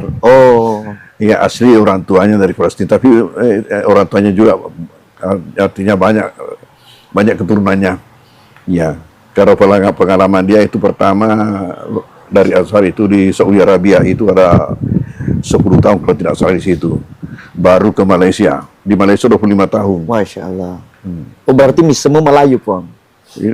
Dia katanya, saya ini selalu bergaul dengan bahasa Arab saja di sana di Malaysia. Karena hanya di tingkat perguruan tinggi dan yang dihadapi itu memang hanya berbahasa Arab. Jadi ada paham sedikit-sedikit. Ibrahim Saki As-Sani. Salah Ibrahim. Salah Zaki Ibrahim. Profesor Qiraah Sab'ah. Ya. Masya Allah. Dan ini setiap saat di DDI Mangkoso ini masih ada syekh-syekh begitu yang datang, rutin. Nah, terus untuk tanah wakaf, bagaimana anunya itu untuk pengembangan pesantren yang menjadi terbesar di Indonesia Timur nanti? Kita terima dong. Nah, ceritanya waktu saya datang. Kan waktu itu hanya di sini. Sekitar ini. Sekitar ini. Jadi santri-santri laki-laki ada pondok-pondok di belakang. Selain daripada itu juga di rumah-rumah masyarakat di kolom-kolomnya itu dibuat jadi asrama mereka. saya datang, suatu ketika Allah memberi isyarat kepada saya. Memberi isyarat kepada saya lewat mimpi. Iya. Bahwa pesantren ini akan maju. Dan kalau maju, tidak muat uang kosong. Sehingga ketika itu apa yang saya lakukan? Saya pergi menghadap bupati. Menyampaikan hal itu. Andi Sultan waktu itu, Pak. Ya, Iya. Mansur Sultan. Mansur Sultan. Apa jawaban beliau? Kalau begitu, carilah lokasi di sekitar Mangkoso. Kalau masih dapat tanah pemerintah, insya Allah kita bantu. Tapi kalau tanah masyarakat, tentunya pesantren berhubungan dengan yang bersangkutan. Iya. Oke. Pulang, tanya-tanya masyarakat. Iya. Masih ada di sini tanah pemerintah dekat? Masyarakat menunjuk Tondronge dengan Bulu Lampang. Iya. Dengan ucapan mereka, itu Tondronge dengan Bulu Lampang masih tanah hehe. Tanah hehe agak rupa. Ternyata hehe itu di dalam buku rinci. Kan petanya itu tanah, buku rinci yang dibuat Belanda dulu. Iya. Tanah pemerintah ditulis di situ GG. GG. Kodenya GG. Tapi orang Belanda menyebut G itu dengan he. Oh. Jadi orang Belanda mengatakan tanah hehe. Masyarakat kita ikut tanah hehe. Karena gaya Belanda, bahasa Belanda itu H itu G gitu. Ya. Seperti tehel. Tehel. Tulisannya tegel. Tegel. Iya. Iya. Maka datangnya G tehel. Tehel. Oh, itu sejarahnya. Dan mimpi itu apa, Puang, anunya kalau bisa? Adalah. Ada. Yang itu tarik maknanya. Lalu saya buatkan permohonan. Yang sekarang namanya apa itu? Proposal. Itu pasti proposal. Permohonan. Minta itu 1, kemudian 2, kemudian 3 sambungannya Tondronge ke atas. Paceke. Oh iya. Jadi bersambungan. Itu yang sekarang keluar yang dipakai. Jadi benar-benar kita garap 2.1. Iya. Datanglah beliau itu meletakkan batu pertama. Pak Mansur Pak Mansur. Datanglah meletakkan batu pertama bersama-sama dengan pejabat-pejabat baru. Dan itu ada peristiwa ketika itu ya unik juga. Diletakkan pada hari Jumat bertepatan dengan 1 Muharram. Oh. Di mana masyarakat kita masih memahami sebagian besar 1 Muharram itu nakase. Nakase, iya. Hari nakase.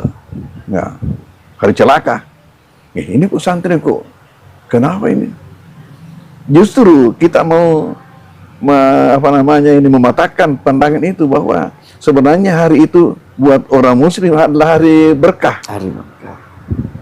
Itu nakase buat orang kafir, bukan buat kita. Sampai ada yang mengancam, hati-hati kok nanti itu setiap tahun ada korbannya. Iya. Istilahnya katu waktu nacerak nasa tungkat naceraki, iya. Tapi alhamdulillah apa yang terjadi? Ya, setiap tahun ada kurbannya. Mereka berkurban kalau setiap hari raya. Hari raya. Dan tidak sedikit, lebih 10 ekor. Alhamdulillah. Itulah berkah aduhnya. Dan awalnya semua santri karena masih kelas dulu, belum ada, ditempatkan di rumah penduduk. Di rumah penduduk. Masya Allah. Dan itu karena penduduk ini berjiwa pesantren semua, tidak ada yang namanya sewa menyewa. Tinggal saja di situ. Ya. Sampai langkah kedua, diupayakanlah untuk masing-masing santri membuatkan pondok-pondok sendiri-sendiri.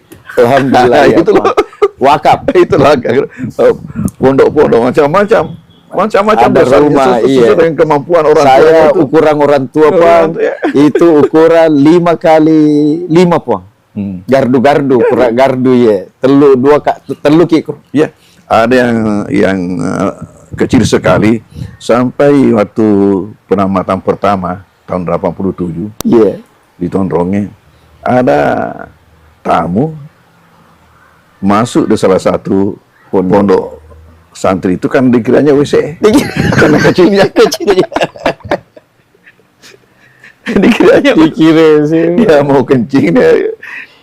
Ternyata itu pondok santri. Ya, itu langkah kedua. Langkah ketiga, bagaimana pondok-pondok ini disatukan menjadi menjadi asrama besar. Iya. Itu langkah ketiga.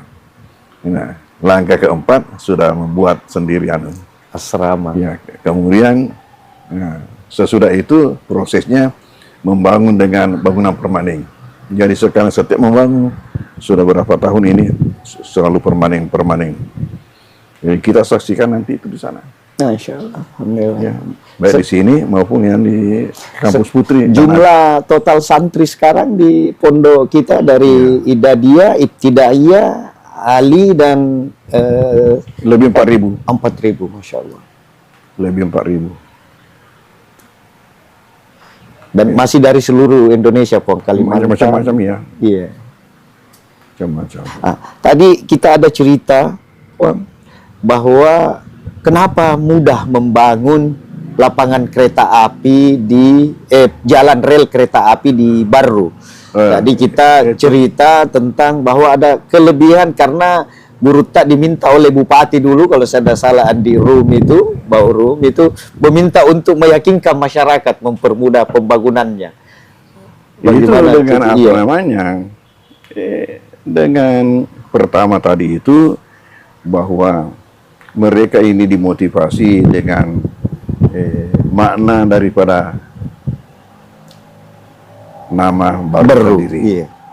Dari situ bertolak dimotivasi.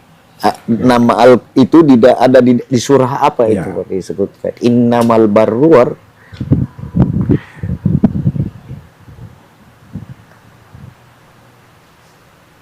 Ada ayatnya bahwa itulah yang kita pakai untuk meyakinkan masyarakat. Kalau tidak salah surah At-Tur 28.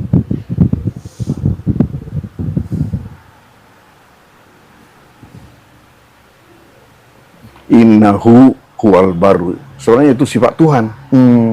Bahwasanya dia itu, innahu, hu itu huwa. Al-Baru Ar-Rahim. Maha suka melakukan kebaikan, lagi maha penyayang. Kebetulan nama kabupaten ini baru. Iya. Nah, dengan itulah kita motivasi rakyat. Ada 560 kabupaten di Indonesia, tidak ada yang punya nama dalam Al-Quran. Kecuali baru. Itulah. Nah, kebetulan namanya bagus, artinya bagus. Nah, dengan itulah dijadikan kesempatan untuk memotivasi masyarakat. Alhamdulillah jalan rel lebih cepat. Ya itu dimulainya dulu pelebaran jalan. Dimulai di situ dulu. Waktu pelebaran jalan. Gara-gara pelebaran jalan itu, coba bayangkan. Kalau Anda punya tanah, ya hanya 1 meter, katakanlah kali 9 meter atau berapa, jadinya nanti itu, lihat nanti jadinya berapa. Dari Tuhan. Kenapa? Karena itu adalah suatu amal yang tidak putus. Dia punya pahala sampai dunia kiamat. Siapa yang bisa hitung? Makanya dengan itu juga saya tempoh hari waktu datang Pak Amin Sam untuk meletakkan batu pertama kita punya aula, gitu. Saya sampaikan dengan itu. Masya Allah. Terus itu. Nah, akhirnya jadilah jalanan di Baru ini paling cepat selesai pelebarannya. Iya. Di mana panjang jalan di Baru itu lebih panjang daripada Marus dan Pangkep. Iya. 80 kilo lebih, 87 kilo lebih. Nah, karena itu pula maka pemerintah menjadikan sempana atau dalam bahasa kita itu senu-senuang. Itu doa dalam bentuk simbol-simbol. Menjadi di Baru dicanangkan itu kereta api. Senu-senungan. Itu di depanan anunya Boso itu. Ya. Di Garongko, Puang.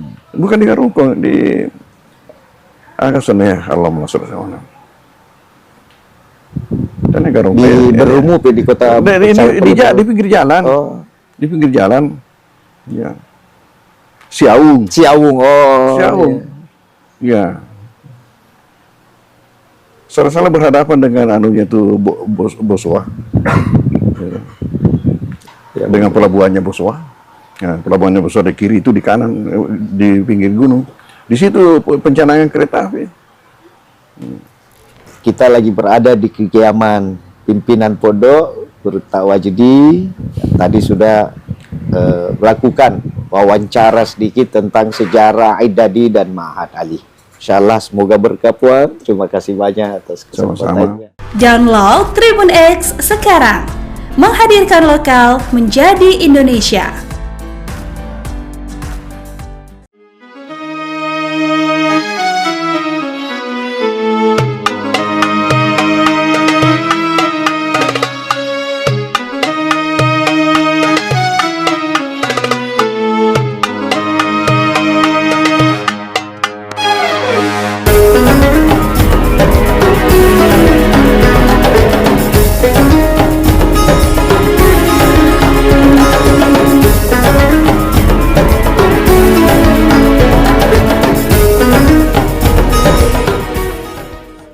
Tribuners, saya Harni, wartawan Tribun News Ultra yang hari ini bakal ngajakin kamu buat ngeliat tradisi menyambut 1 Ramadan di Kota Bau-Bau, Provinsi Sulawesi Tenggara. Jadi kita bakal ke salah satu rumah warga yang nanti kita lihat prosesnya yang namanya tradisi Harwa nih Tribuners. Kira-kira seperti apa perjalanan saya? Ikutin aku terus ya.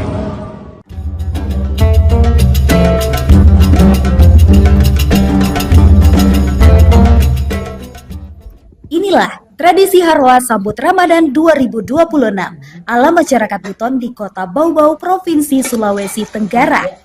Harwa adalah salah satu tradisi para leluhur dalam menyambut Ramadan ataupun memperingati momen-momen keagamaan. Mulai dari menyambut Ramadan, bulan Rajab, hingga menyambut kelahiran Nabi Muhammad SAW. Untuk menyambut Ramadan, biasanya sebagai rasa syukur atau momen memanjatkan doa kepada keluarga yang telah berpulang. Pada momen ini, masyarakat Muslim di Kota Bau-Bau akan memanjatkan doa memohon keselamatan ini pada awal tahun. Prosesi Harwa ini diawali dengan persiapan yang dilakukan oleh pihak keluarga atau orang tua yang akan menggelar tradisi tersebut. Mulai dari sajian makanan hingga pembaca doa yang sudah dikabari untuk melaksanakan prosesi Harwa. Momen ini berlangsung ramai karena para keluarga akan berkumpul di dalam rumah dan mempersiapkan hidangan Harwa. Bahkan, ada yang sudah sibuk memasak di dapur sejak pagi hari. Tidak hanya para keluarga pembaca doa, terkadang tetangga juga datang membawa isi talang mereka pada momen tersebut. Pembaca doa, Laipo, mengatakan doa yang dipanjatkan pada prosesi Harwa adalah doa selamat. Selain itu, doa juga diniatkan untuk para leluhur atau anggota keluarga yang telah pergi lebih dulu, memohon agar kesalahan di dunia diampuni. Kata dia, doa yang dipanjatkan juga untuk mereka yang masih hidup, agar diberikan kesehatan, rezeki yang berlimpah, serta iman, termasuk harapan untuk bisa kembali dipertemukan dengan bulan suci Ramadan. Sosok Laipo ini sudah sering mendapat panggilan untuk menjadi pembaca doa Harwa, tidak hanya untuk keluarganya saja, namun juga para tetangganya. Prosesi sakral lainnya adalah talang Harwa. Ini bukan hanya sekedar sajian makanan biasa untuk disantap. Dari hidangan ini menjadi sebuah harapan untuk menghadapi berbagai hal-hal baik dalam kehidupan. Pengisi talang Harwa, Zaura, menjelaskan yang diisi dalam talang adalah kue-kue tradisional seperti onde-onde, waje, bolu, pisang, ubi goreng. Sesuai dengan kemampuan dari penyelenggara pembaca Harwa. Harwa jelang Ramadan tidak ada penataan khusus seperti menyambut Maulid Nabi Muhammad SAW. Lalu sajian kue-kue tradisional itu dibacakan doa.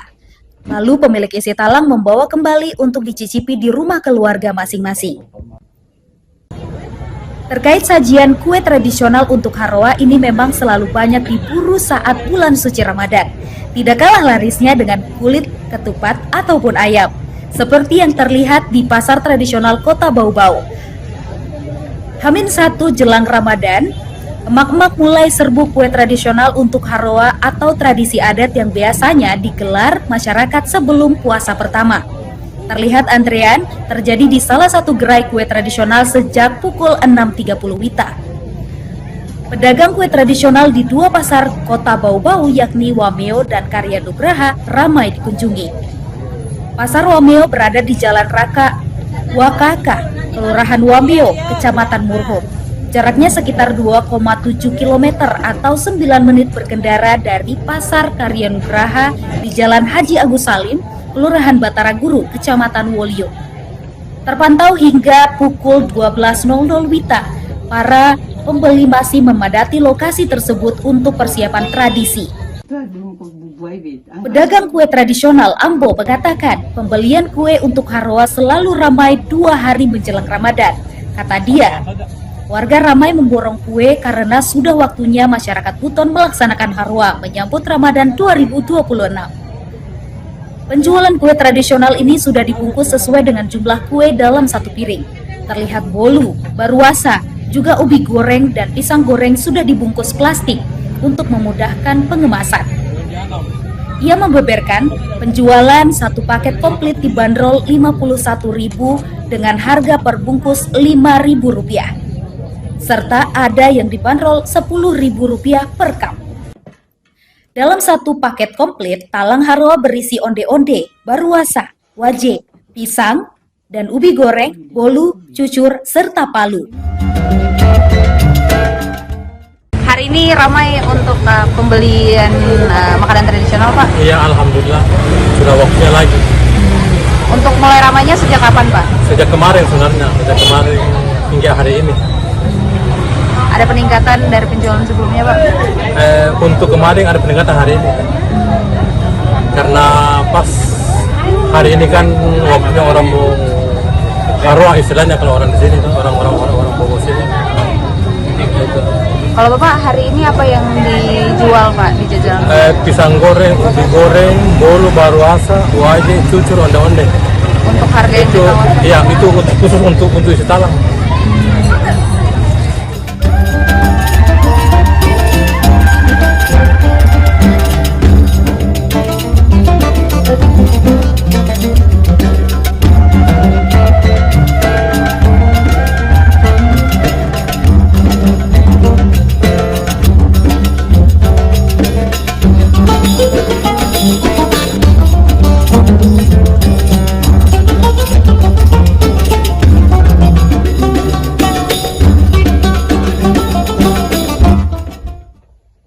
Oke Tribuners, kita sampai di penghujung perjalanan kita pada malam hari ini dan tadi kita sudah saksikan prosesi Haroa sambut 1 Ramadan di masyarakat Kota Bau-Bau, terkhusus di masyarakat Buton ya.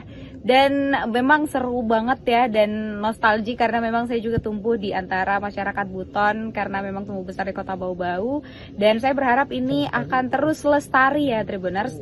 Dan masih banyak lagi tradisi-tradisi di masyarakat Buton selama Ramadan ini dan tentunya akan kita ulik bersama dan makanya itu jangan sampai melewatkan Tribun Travel selanjutnya.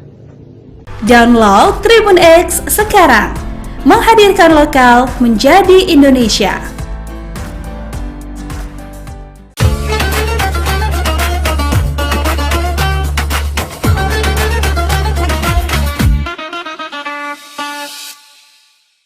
Assalamualaikum warahmatullahi wabarakatuh. Alhamdulillah, asyhadu an la ilaha illallah wa asyhadu anna Muhammadar Rasulullah. Allahumma shalli wa sallim wa barik ala Muhammad wa ala ali Muhammad. Subhanaka la ilma lana illa ma 'allamtana innaka antal alimul hakim. Rabbi shrah li sadri wa yassir li amri wahlul 'uqdatam min lisani yafqahu qawli. Kemudian kita bersyukur alhamdulillah di bulan Ramadan kali ini Allah limpahkan semuanya yang kita butuhkan tanpa kurang satu apapun. Mudah-mudahan keberkahan menyertai dari awal sampai akhir insyaallah. Salawat dan salam kepada Nabi Muhammad SAW. Allahumma salli wa sallim wa barik ala Sayyidina Muhammad wa ala ali Sayyidina Muhammad. Mudah-mudahan berkah salawat, berkah Ramadan dicatat kita sebagai hamba Allah, umat Nabi Muhammad yang insya Allah akan mendapat syafaat di akhirat. Amin ya rabbal alamin. Penonton Tribun semuanya, pada Ramadan kali ini kita akan membahas sebuah tema yang agak sedikit ke anak mudaan lah, yaitu judulnya Nada Irama Ramadan. Ya, apa ini sih sebenarnya nada irama Ramadan? Karena memang Ramadan ini adalah bulan yang sangat diidam-idamkan, ditunggu-tunggu, ya sangat digembirakan. Sehingga kata gembira, kata bahagia sering disebut dengan hiburan gitu, dengan irama dan nada. Lalu perlu kita ambil gambaran yang sederhana. Tentu ini nada irama yang sifatnya adalah baik atau syar'i berkaitan dengan Ramadan. Apa itu nada irama Ramadan? Yang pertama adalah bunyi sahur, sahur. Itu hanya ada di bulan Ramadan, saudara ya. Penonton semuanya, sahur, sahur itu macam-macam nadanya. Ada yang pakai gendang, pakai kaleng, pakai bambu, macam-macam. Ada yang pakai mic di masjid-masjid. Menunjukkan apa? Itu sebagian dari nada irama yang ada di bulan Ramadan. Masya Allah, luar biasa itu kan. Itu mengasihkan, indah.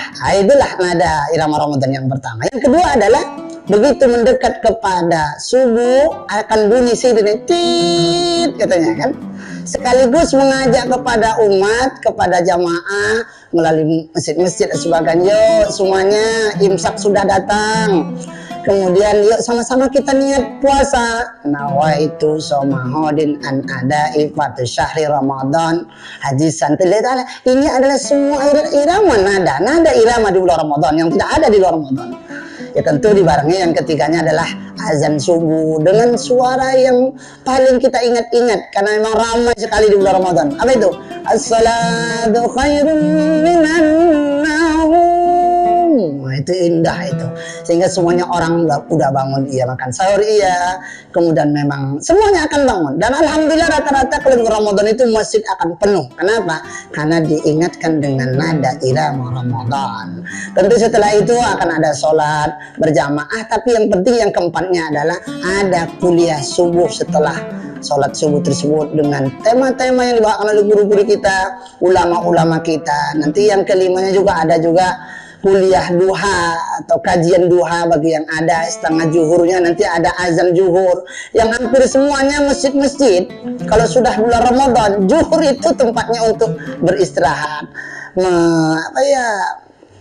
menenangkan pikiran, mungkin karena panas, lelah, capek bekerja. Lalu kita masuk masjid, sholat berjamaah zuhur, dapat pula nanti tausiah kuliah zuhurnya. Lalu kita di situ bisa meletakkan badan, membaringkan, ya sambil baca Quran, tadarus dan sebagainya. Itu semuanya hanya ada di nada Ramadan, di nada irama Ramadan di siang harinya. Menjelang ke bawah sampai sore, kita akan ingat dengan ngabuburit.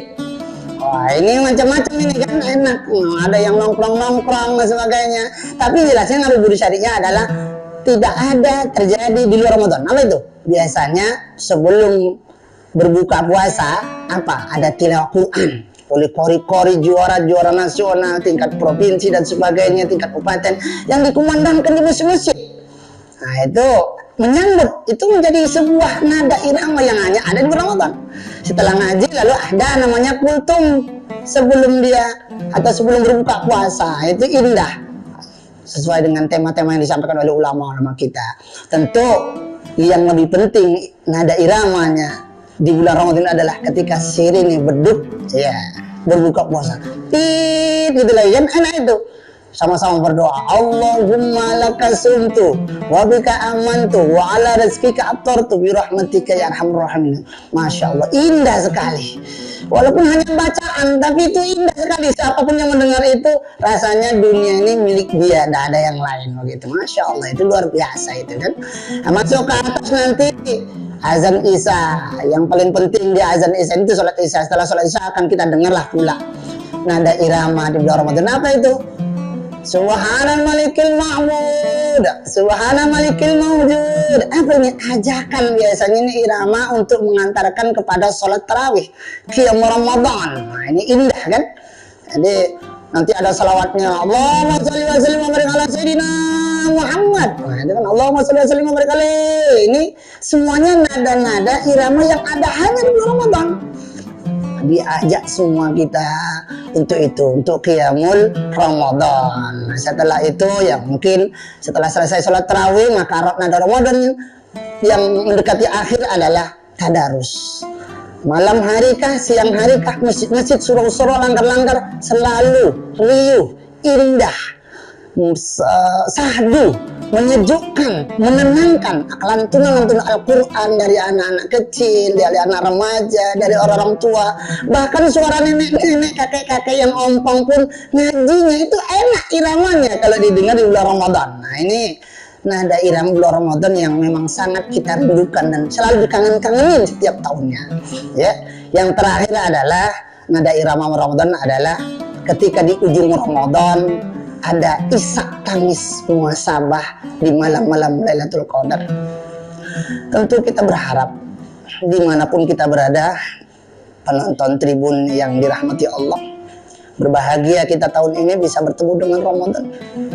Berharap kita panjang umur sampai di 10 hari Ramadan, dan berharap di 10 hari Ramadan tersebut kita bertemu dengan malam yang luar biasa. Yang malam itu ketika didapati oleh seorang mukmin dan muslim, tak terasa air mata akan menetes. Kan mungkin gembira bisa sampai ke akhir Ramadan. Di awal Ramadan Allah turunkan rahmat, di pertengahan Ramadan Allah turunkan keampunan, dengan harapan di akhir Ramadan Allah selamatkan kita dari api neraka. Dan itu hanya di nada irama bulan Ramadan. Menangis, ya Allah, aku berbahagia bisa menghidupkan malam-malam Lailatul Qadar. Dan tangisan itu adalah tangisan bahagia seorang hamba, karena alhamdulillah telah disampaikan oleh Allah sampai kepada titik-titik 10 yang terakhir Ramadan, dan bisa beriktikaf, bisa berzikir, bisa menghatamkan Al-Quran, dan bisa banyak qiyamul lail, bahkan bisa mencurahkan seluruh air matanya karena bahagia, dan mungkin dengan harapan bisa ikut merayakan Idul Fitri dengan para keluarga. Tentu inti dari ini semuanya adalah irama Ramadannya adalah di pas ujung dari Ramadan, lalu di tanggal 1 Syawal, Allahu Akbar, Allahu Akbar. Kalimat ini adalah kalimat yang menggemparkan seluruh telinga-telinga manusia orang beriman, akan menggoyahkan dan meruntuhkan hati tentang kerinduan dan kebahagiaan sebuah perjuangan bulan Ramadan. Walillahilham, itu ungkapan. Tentu hanya Allah lah yang layak kita puji.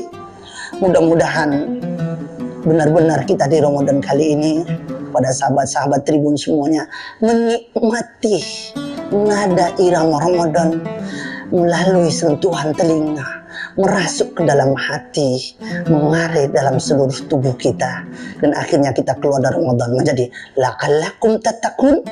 Pas di bulan 1 Syawalnya kita adalah minal aidin wal faizin, Idul Fitri kembali suci seperti bayi baru dilahirkan. Mudah-mudahan nada irama Ramadan pada kali ini yang kami sampaikan bisa sedikit menggugah semangat kita untuk meraihnya dan merindukan Ramadan ini. Karena siapa yang bahagia dan gembira dengan datangnya Ramadan, dalam sebuah riwayat hadis Rasul katakan, maka Allah haramkan jasadnya dari api neraka. Tentu firman Allah dalam Al-Quran, orang beriman dipanggil untuk berpuasa, untuk mengimarahkan, untuk menikmati nada irama di bulan Ramadan. Mudah-mudahan kita mendapatkan nikmat itu, insya Allah. Amin ya rabbal alamin. Banyak bicara tentu banyak salah. Kepada Allah saya mohon ampun, astagfirullahaladzim.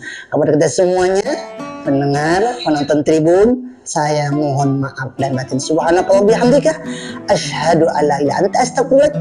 Assalamualaikum warahmatullahi wabarakatuh. Download Tribun X sekarang, menghadirkan lokal menjadi Indonesia.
puasa.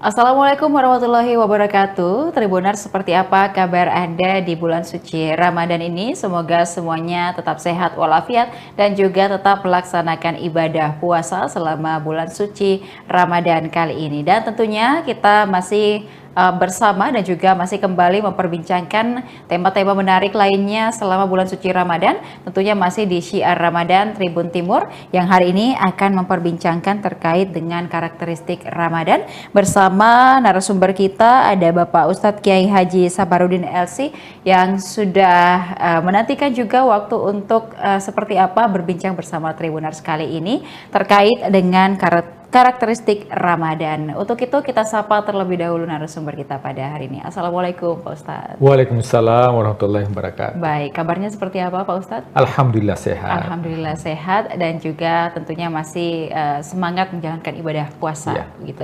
Baik, nah ini kita memasuki sudah di bulan suci Ramadan, kemudian juga kita perlu mungkin mengetahui seperti apa sebenarnya karakteristik Ramadan, karena kalau kita bisa gambarkan sedikit di awal Tribuners, ada yang karakteristiknya ada ampunan, kemudian juga ada perisai dari dosa, kemudian ada juga dilipat gandakan pahalanya, dan ada berbagai macam lagi karakteristik dari bulan suci Ramadan yang bisa disampaikan kepada Tribuners hari ini. Silakan Ustaz. Bismillahirrahmanirrahim. Hamdan wa syukranillah, salatan wa salaman ala rasulillah, amma ba'd. Ya, tentunya bulan suci Ramadan adalah bulan istimewa. Bulan yang dirindukan oleh seluruh umat manusia. Umat terdahulu dirindukan akan datangnya yang dinamakan dengan bulan suci Ramadan. Nah, bulan suci Ramadan ini merupakan bulan yang penuh karakteristik, yang mana karakteristiknya ini tidak didapatkan di luar bulan suci Ramadan. Nah, adapun karakteristik yang pertama, bulan Ramadan ini adalah bulan ampunan. Jadi karakteristik yang pertama adalah bulan ampunan. Sebagaimana kita ketahui bersama bahwa ya, di luar bulan suci Ramadan itu ada amalan-amalan khusus, ada waktu khusus, ada tempat khusus, dan ada cara khusus atau zikir khusus yang kita lakukan, itu bisa mendatangkan ampunan Allah. Tapi khusus di bulan suci Ramadan, malamnya ampunan, siangnya ampunan, 24 jam penuh dengan ampunan. Maka ini yang diinginkan oleh seluruh umat, termasuk umat-umat terdahulu menginginkan untuk mendapatkan bulan suci Ramadan. Kenapa? Karena ada karakteristik yang dimiliki yang tidak diberikan kepada umat-umat terdahulu. Nah, coba kita lihat pada malam hari. Rasulullah SAW bersabda, "Man qama Ramadhana imanan wa ihtisaban ghufira lahu ma taqaddama min dzambi." Siapa yang mendirikan malam hari, yang namanya malam hari, yaitu mulai dari maghrib sampai menjelang terbit fajar, itu disebut dengan malam hari. Meskipun nanti ada pembagian, ada waktu sahur, ada waktu fajar, waktu subuh. Tapi kalau kita melihat itu hanya siang dan malam. Ya. Nah, di malam harinya itu penuh dengan ampunan. Mulai dari orang yang melakukan qiyamul lail, tarawih, ghufira lahu ma taqaddama min dzambi, diampuni dosa-dosa ma taqaddama. Seluruh dosa, termasuk dosa besar. Jadi kalau ada orang yang berlumuran dosa, ya maka rahmat Allah itu jauh lebih besar dibandingkan murka Allah. Ya, luar biasa. Ini ada sebuah kisah. Ya, Nabi Ibrahim ketika ada orang Majusi meminta sesuatu kepada Ibrahim. Nah, Majusi ini dia penyembah api. Ibrahim mengatakan, ya saya berikan makanan, tapi harus ada syaratnya. Apa itu? Harus loading dulu. Mengucapkan syahadat. Berislam. Maka Nabi Ibrahim ditegur oleh Allah. Coba kita lihat. Nabi Ibrahim ditegur oleh Allah. Allah mengatakan, ya Ibrahim, tahukah engkau Majusi itu usianya 70 tahun? 70 tahun usianya dan dia tidak beriman kepadaku, tapi saya, kata Allah, tiap hari saya berikan makanan. Sementara dia baru meminta satu kali, engkau tidak mengabulkan karena engkau mensyaratkan harus mengucapkan kalimat la ilaha illallah. Ini artinya bahwa jamaah yang dimuliakan Allah Tribuners, bahwa ampunan Allah ini itu didapatkan di malam hari. Makanya ma taqaddama min dzambihi. Ma ini berlaku secara umum. Ya, bukan hanya pelaku dosa kecil, tapi termasuk pelaku dosa besar. Maka momentum bulan suci Ramadan yang merasa bahwa saya ini adalah orang yang berlumuran dengan dosa, maka karakteristik yang pertama, maksimalkan mendapatkan ampunan yang pertama di bulan suci Ramadan, maka maksimalkan di malam hari. Kemudian ketika tiba waktu sahur, itu wabil asharihum yastaghfirun. Orang yang melakukan amalan di waktu sahur, ya kita terbangun saja makan sahur, itu mendapatkan ampunan dari Allah. Wabil asharihum ya yastaghfirun. Di waktu sahur dia meminta ampunan kepada Allah, dia istighfar. Ini orang-orang yang mendapatkan ampunan. Itu di malam hari. Jadi di waktu malam itu kita akan mendapatkan ampunan Allah. Kemudian di waktu siang, man shoma Ramadan, siapa yang berpuasa. Saya yakin bahwa Tribuners ini sudah ya rutin kita berpuasa setiap Ramadan. Ghufira lahu ma taqaddama min dzambihi imanan wa ihtisaban. Dalam keadaan iman, spiritualitas, dan juga mengevaluasi diri, ghufira lahu ma taqaddama min dzambihi, maka akan diampuni dosanya sebesar apapun dosanya kepada Allah. Itu akan diampuni. Itu di siang hari. Jadi malamnya mendapatkan ampunan, siangnya mendapatkan ampunan. 24 jam waktu yang diberikan oleh Allah itu penuh dengan ampunan. Bahkan kelebihannya bulan suci Ramadan ini bukan hanya ampunan. Jadi ampunan Allah itu ada dua. Ada ampunan Allah yang disebut dengan Al-Ghafur. Ada ampunan Allah namanya Al-Afu. Apa bedanya Al-Ghafur dengan Al-Afu? Kalau Al-Ghafur itu dosa yang kita lakukan itu ditutupi oleh Allah, tapi dosanya masih ada. Maka yang seperti ini nanti di akhirat, faman ya'mal mithqala dzarratin khairan yarah wa may ya'mal mithqala dzarratin syarran yarah, diperlihatkan dosanya di akhirat karena sudah mendapatkan Al-Ghafur, maka dosanya itu hanya diperlihatkan untuk dirinya, tidak disebarluaskan untuk dilihat orang banyak.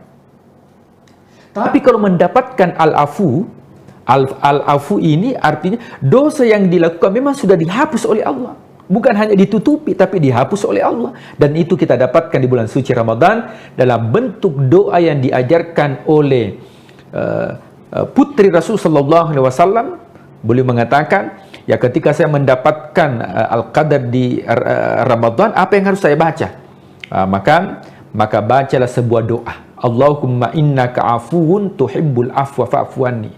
Allahumma ya Allah, innaka afuwun, engkau yang memberi maaf. Tuhibbul afwa, engkau senang untuk ya memaafkan. Fa'fu anni, maafkanlah kami. Ketika kita mendapatkan al-afu, bukan hanya dosa itu ditutupi oleh Allah, akan tetapi dosa itu dihilangkan oleh Allah. Jadi ini karakteristik yang pertama, yaitu al-afu atau ampunan dari Allah Subhanahu wa taala.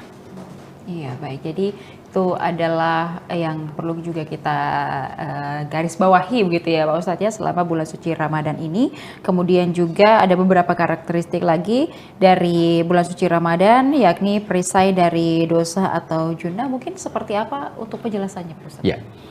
Nah, kemudian karakteristik yang kedua. Bulan suci Ramadan ini adalah bulan perisai dari maksiat dan dosa. Ya, yang namanya perisai dia tameng. Ya, oleh sebab itu orang yang berpuasa itu dipastikan tidak melakukan maksiat. Kenapa demikian? Karena yang halal saja dihindari, apalagi yang haram. Ya, coba makan minum kan halal. Tapi orang yang berpuasa dia tidak makan, dia tidak minum. Kenapa dia tidak makan dan minum padahal itu halal? Kalau yang halal saja dihindari, apalagi yang haram. Maka luar biasa, puasa ini sebagai perisai. Dalam hadis Rasulullah SAW beliau bersabda, "As-siyamu junnatun." Puasa itu adalah perisai junnah. Nah, junnah ini kalau dalam literasi bahasa Arab itu terdiri dari dua huruf, yaitu jin dan nun. Maka semua kosakata bahasa Arab yang menggunakan huruf jin dan nun itu menunjukkan tentang sesuatu yang tidak terlihat. Ya, janin dalam perut seorang ibu, kenapa disebut dengan janin? Karena tidak terlihat dengan kasat mata.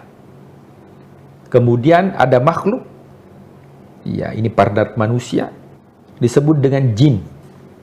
Jin itu karakternya tidak terlihat.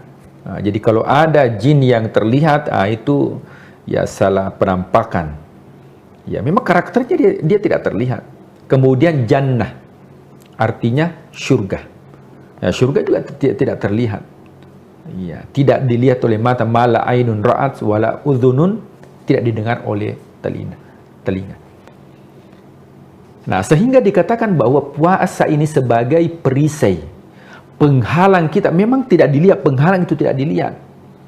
Ya, akan tetapi itu mampu menghalangi kita dari hal-hal yang dilarang oleh Allah Subhanahu wa taala. Bagaimanapun ada orang yang suka marah, temperamen, tapi kalau dia melakukan ibadah puasa, apalagi kalau temperamennya itu muncul, rasa marahnya muncul mendekat buka puasa, saya yakin bahwa dia akan tahan. Itu artinya bahwa dalam bulan suci Ramadan, karakter negatif yang dimiliki oleh seseorang ketika memaksimalkan puasanya di dalam bulan suci Ramadan, maka karakter yang negatif itu bisa menjadi karakter yang positif karena dirubah oleh karakteristik yang ada di dalam bulan suci Ramadan. Yang kedua yaitu as-siyamu junnatun, puasa itu merupakan junnah atau merupakan perisai. Ini untuk di dunia, apalagi di akhirat nanti, yaitu menghalangi kita untuk disentuh apinya neraka. Ya makanya ada surga khusus bagi orang yang berpuasa. Nah, jadi surga itu ada 8 pintu, neraka itu ada 7 pintu. Nah, di surga itu ada, ya setiap satu pintu itu ada, ya ada khusus yang disebut dengan babur rayyan. Nah, babur rayyan ini, bab rayyan itu diperuntukkan bagi orang yang melakukan ibadah puasa. Nah, tentunya kajian terdahulu kita katakan bahwa ibadah puasanya ini bukan ritual, tapi ibadah puasa yang dilakukan secara penuh dengan spiritualitas, atau bahasa hadisnya dikatakan imanan wahtisaban, penuh dengan keimanan dan juga muhasabah atas dosa-dosa yang dilakukan. Maka ini poin yang kedua yang merupakan karakteristik bulan suci Ramadan. Ya, baik, poin selanjutnya itu ada juga yang dilipat gandakan pahala, kemudian juga ada poin lain juga terkait dengan kemudian bagaimana nanti kita itu diterkabulnya doa begitu Pak Ustadz. Mungkin dari dua hal ini juga dapat sekaligus dijelaskan, silakan. Ya, kemudian karakteristik yang ketiga yaitu dilipat gandakan pahala. Ya, pada dasarnya kalau kita berbicara tentang pahala, ya itu dimulai dari hasanat, kebaikan. Kebaikan yang dilakukan menjadi amal namanya amal soleh. Buah daripada amal soleh itu namanya ajrun atau pahala. Nah, orang yang beraktivitas ibadah, orang yang melakukan ibadah di bulan suci Ramadan, maka akan dilipat gandakan pahalanya. Nah, tentunya pahala itu bermacam-macam. Ada pahalanya 0. Siapa itu? Siapa yang berbuat tapi bukan untuk mendapatkan ridhonya Allah, hanya untuk mendapatkan prestisi dari dunia, maka tidak mendapat apa? Zong. Dia tidak mendapat apa. Ada ibadah yang dilakukan satu ibadah satu pahala. Ada ibadah yang dilakukan satu ibadah 25 sampai 27 pahala, seperti berjamaah. Ada ibadah yang dilakukan ketika kita melakukan ibadah akan diberikan 10 kebaikan. Apa itu? Membaca Al-Quran 1 huruf 10 kebaikan. Ada ibadah yang dilakukan dilipat gandakan menjadi 70 sampai 700. Apa itu? Sedekah. Tapi ada ibadah yang dilakukan yang mana pahalanya tidak bisa ditentukan atau pahalanya unlimited, karena yang memberikan pahala adalah Allah, yang mana itu adalah ibadah puasa. Dalam sebuah hadis qudsi, ya Allah Subhanahu wa taala ya berfirman ya melalui lisan Rasulullah SAW mengatakan, as-siyamuli, sesungguhnya puasa itu untukku, kata Allah. Wa ana ajazibi, dan saya yang memberikan pahala. Nah, makanya takaran pahala puasa ini ya kita tidak mengetahui. Kenapa? Karena unlimited. Tapi orang yang berbuat baik di bulan suci Ramadan, maka dilipat gandakan pahala yang dilakukan. Nah, kalau di luar bulan suci Ramadan itu standar. Tapi masuk bulan suci Ramadan, bulan yang mulia, maka dilipat gandakan pahala kebaikan yang dilakukan. Kenapa bisa demikian? Karena Allah sudah memberikan kemuliaan tersendiri. Di mana bulan Ramadan, bulan diturunkan Al-Quran. Maka semua yang berinteraksi dengan Al-Quran itu akan mendapatkan kemuliaan. Kemudian terakhir, karakteristik daripada bulan suci Ramadan, yaitu doa-doa kita akan dikabulkan oleh Allah. Kalau di luar bulan suci Ramadan, doa dikabulkan itu ada waktu khusus. Contoh, antara iqamah dengan azan, siapa yang berdoa di situ cepat dikabulkan doanya. Ada tempat khusus, siapa yang berdoa di mihrab. Ya, kalau ada masjid itu bagian depan tempatnya imam itu disebut dengan mihrab. Tempat yang dikhususkan di situ dia berdoa cepat dikabulkan. Ketika orang yang pergi umroh haji, ada tempat-tempat khusus multazam antara pintu Ka'bah dengan Hajar Aswad. Siapa yang berdoa di situ cepat dikabulkan. Siapa yang berdoa di Maqam Ibrahim cepat dikabulkan. Siapa yang berdoa di Raudhah di Madinah cepat dikabulkan. Tapi ketika datang bulan suci Ramadan, maka Allah akan mengabulkan doa-doa bagi hambanya. Dan ketika Allah mengabulkan doa bagi hambanya, maka insya Allah tidak melihat waktunya kapan, apakah siang atau malam, tapi semua waktu yang kita gunakan untuk berdoa, maka insya Allah itu akan dikabulkan oleh Allah Subhanahu wa Ta'ala. Makanya pada ayat terakhir ya tentang ayat puasa, maka Allah mengatakan, Uda'uni astajib lakum, berdoalah kepadaku maka aku akan kabulkan. Nah, maka jamaah yang dimuliakan Allah, Tribuners, mudah-mudahan 4 karakteristik ini bisa kita mengambil dan memanfaatkan sehingga insya Allah bulan suci Ramadan bisa terimplementasi karakter Ramadan menjadi karakter kita ketika sudah keluar di bulan suci Ramadan. Ya baik, jadi itu ada 4 karakteristik yang sudah dapat dijelaskan kepada seluruh Tribuners. Semoga dengan penjelasan ini membantu kita lebih memahami lagi seperti apa ibadah di bulan suci Ramadan, kemudian juga tanggung jawab dan juga kewajiban kita selama bulan suci Ramadan ini. Semoga ibadah kita tetap terjaga dan juga kita tetap khusyuk dan maksimal dalam menjalankan ibadah di bulan suci Ramadan. Pak Ustadz, terima kasih untuk penjelasannya kepada seluruh Tribuners. Semoga kedepannya kita masih terus dapat berbincang terkait hal-hal menarik lainnya selama bulan suci Ramadan, tepatnya di program Syiar Ramadan Tribun Timur, mata lokal menjangkau Indonesia. Saya Ilu Devi Sania beserta narasumber dan juga seluruh kerabat kerja pamit undur diri. Terima kasih. Wassalamualaikum warahmatullahi wabarakatuh. Waalaikumsalam warahmatullahi wabarakatuh.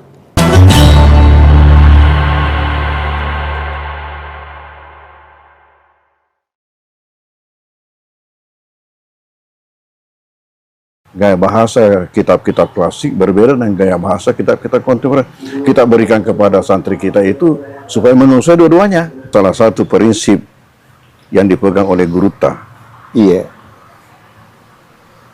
ialah kualitas mangkoso tidak boleh menurun, tidak boleh kurang. Suatu ketika Allah memberi isyarat kepada saya, lewat mimpi, Iya. bahwa pesantren ini akan maju.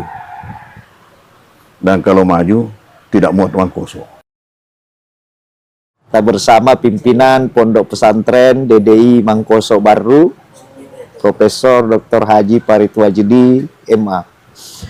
Ya, tadi menjelaskan tentang kelebihan dari Ma'had Ali, pendidikan khusus kader ulama level setelah alia, jenjang untuk ini ada kelebihannya di Indonesia, dari ada 92 lebih di Indonesia.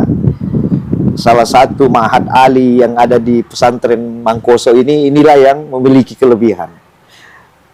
Itu bagaimana ceritanya kelebihannya, Puan? Setara katanya bisa langsung diterima S2 ijazahnya di Al-Azhar di Kairo. Menurut asesor yang pergi meninjau, memeriksa, dan itu sudah ada akreditasinya. Dia dikasih akreditasi mumtaz, artinya cum laude. Iya. Ya. Salah satu kelebihannya, materi yang diberikan memang lebih tinggi daripada yang lainnya. Sudah diperiksa itu. Mata-mata kuliah diberikan kepada santri kita ini, memang tidak ada yang seperti itu. Yang lebih tinggi. Rata-rata Ma'had Ali yang ada itu semuanya menggunakan kitab-kitab klasik, kitab kuning. Sementara di Mangkoso ini dipadukan antara kitab-kitab klasik dan kitab-kitab kontemporer. Kenapa? Karena itu gaya bahasa dua model ini beda. Gaya bahasa kitab-kitab klasik berbeda dengan gaya bahasa kitab-kitab kontemporer. Kita berikan kepada santri kita itu supaya menguasai dua-duanya. Itu satu kelebihan. Memang lebih di atas pengakuan mereka itu. Ini sejarahnya sudah berusia 20 tahun, Pon. Ma'had Ali ini. Ma'had Ali sebenarnya yang usianya itu nanti tahun 18 baru mulai dibesarkan. Sebenarnya awalnya itu sejak saya datang, hanya belum resmi waktu itu. Belum resmi ya Ma'had Ali tadi. Sejak saya datang langsung pengajian yang di masjid yang saya hadapi memang hanya untuk tingkat mahasiswa. Iya. Jadi itu sebenarnya Ma'had Ali. Cikal bakalnya. Ya, itu berarti 85 sudah mulai ada. Memang sudah ada. Tapi yang model klasikal dipadukan itu memang Ma'had Idadiyah dulu ya, sudah ada kelasnya. Jadi dulu Tribuners ini kalau kita masuk sekolah tamat SD dulu atau tamat ibtidaiyah di luar, kemudian masuk ke sini, banyak yang ini karena kita berkurang tahun kita.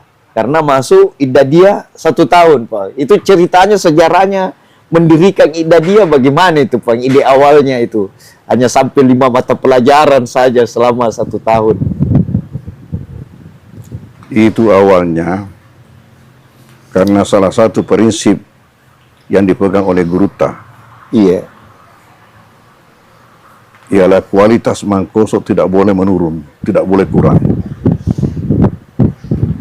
Sementara mata-mata pelajaran di Sanawiyah yang ini level SMP, Sanawiyah itu sudah membaca kitab kuning. Pertanyaan, mampukah kira-kira alumni SD langsung membaca kitab kuning? Pasti tidak bisa. Maka dulu itu sistem di sini sampai saya kembali dari Kairo, nanti setelah saya kembali baru dirubah. Santri itu mempunyai 2 kelas. Terpisah kelas agamanya dengan kelas umumnya. terpisah. Kenapa? Karena dari SD otomatis untuk kelas umumnya masuk SMP. Iya, Pak. Tetapi agamanya masih di tidak iya. Masih tidak iya. Karena tidak bisa masuk sanawiyah. Tidak. Jadi masuk ditanya kelas 4, kelas 5, kelas 6. Jadi tamat SMP baru naik sanawiyah. Jadi pincang. Ya. Selesai SD dan sederajat sudah masuk menengah pelajaran umum, tapi anunya agamanya masih tingkat dasar. Tapi saya zaman saya Pak kan 86 itu mulai 85 mulai. Itu ijazah masih 2 Poang ya di sini. Antara ada ijazah dari sanawiyah dulu, ada ijazah dari kan masih ada kelas lama itu. Masih ada kelas lama kan, ini gagasan baru. Iya. Nanti ada tahun 85. Iya. Itu saya pikirkan. Iya. Saya pikirkan bagaimana sehingga santri masuk di Mangkoso hanya satu kelas tapi dua-dua sederajat. Nah, itulah melahirkan konsep Ibtidaiyah. Bagaimana yang semestinya 3 tahun belajar di Ibtidaiyah baru masuk sanawiyah, bagaimana sehingga hanya 1 tahun. Iya. Saya ini jadi waktu itu kita bisa masuk MAPK karena ada ijazah sanawiyah. Ya. Andai kan ijazah Ibtidaiyah Pak denalai. Mana salah. Tapi itu sudah dipikirkan sejak ada di Mesir, sebelum pulang itu. Sebelum pulang, nanti saya akan terapkan nanti kalau kembali nih. Jadi awalnya dulu itu alot juga itu diskusi dengan guru ta. Iya. Baru diterima. Karena itu ada pandang mengatakan dirugikan anak-anak 1 tahun. Iya. Oh, iya betul. Di mana teman-temannya sudah naik kelas 2 baru dia masuk kelas 1 ya, betul. Tapi prinsip saya katakan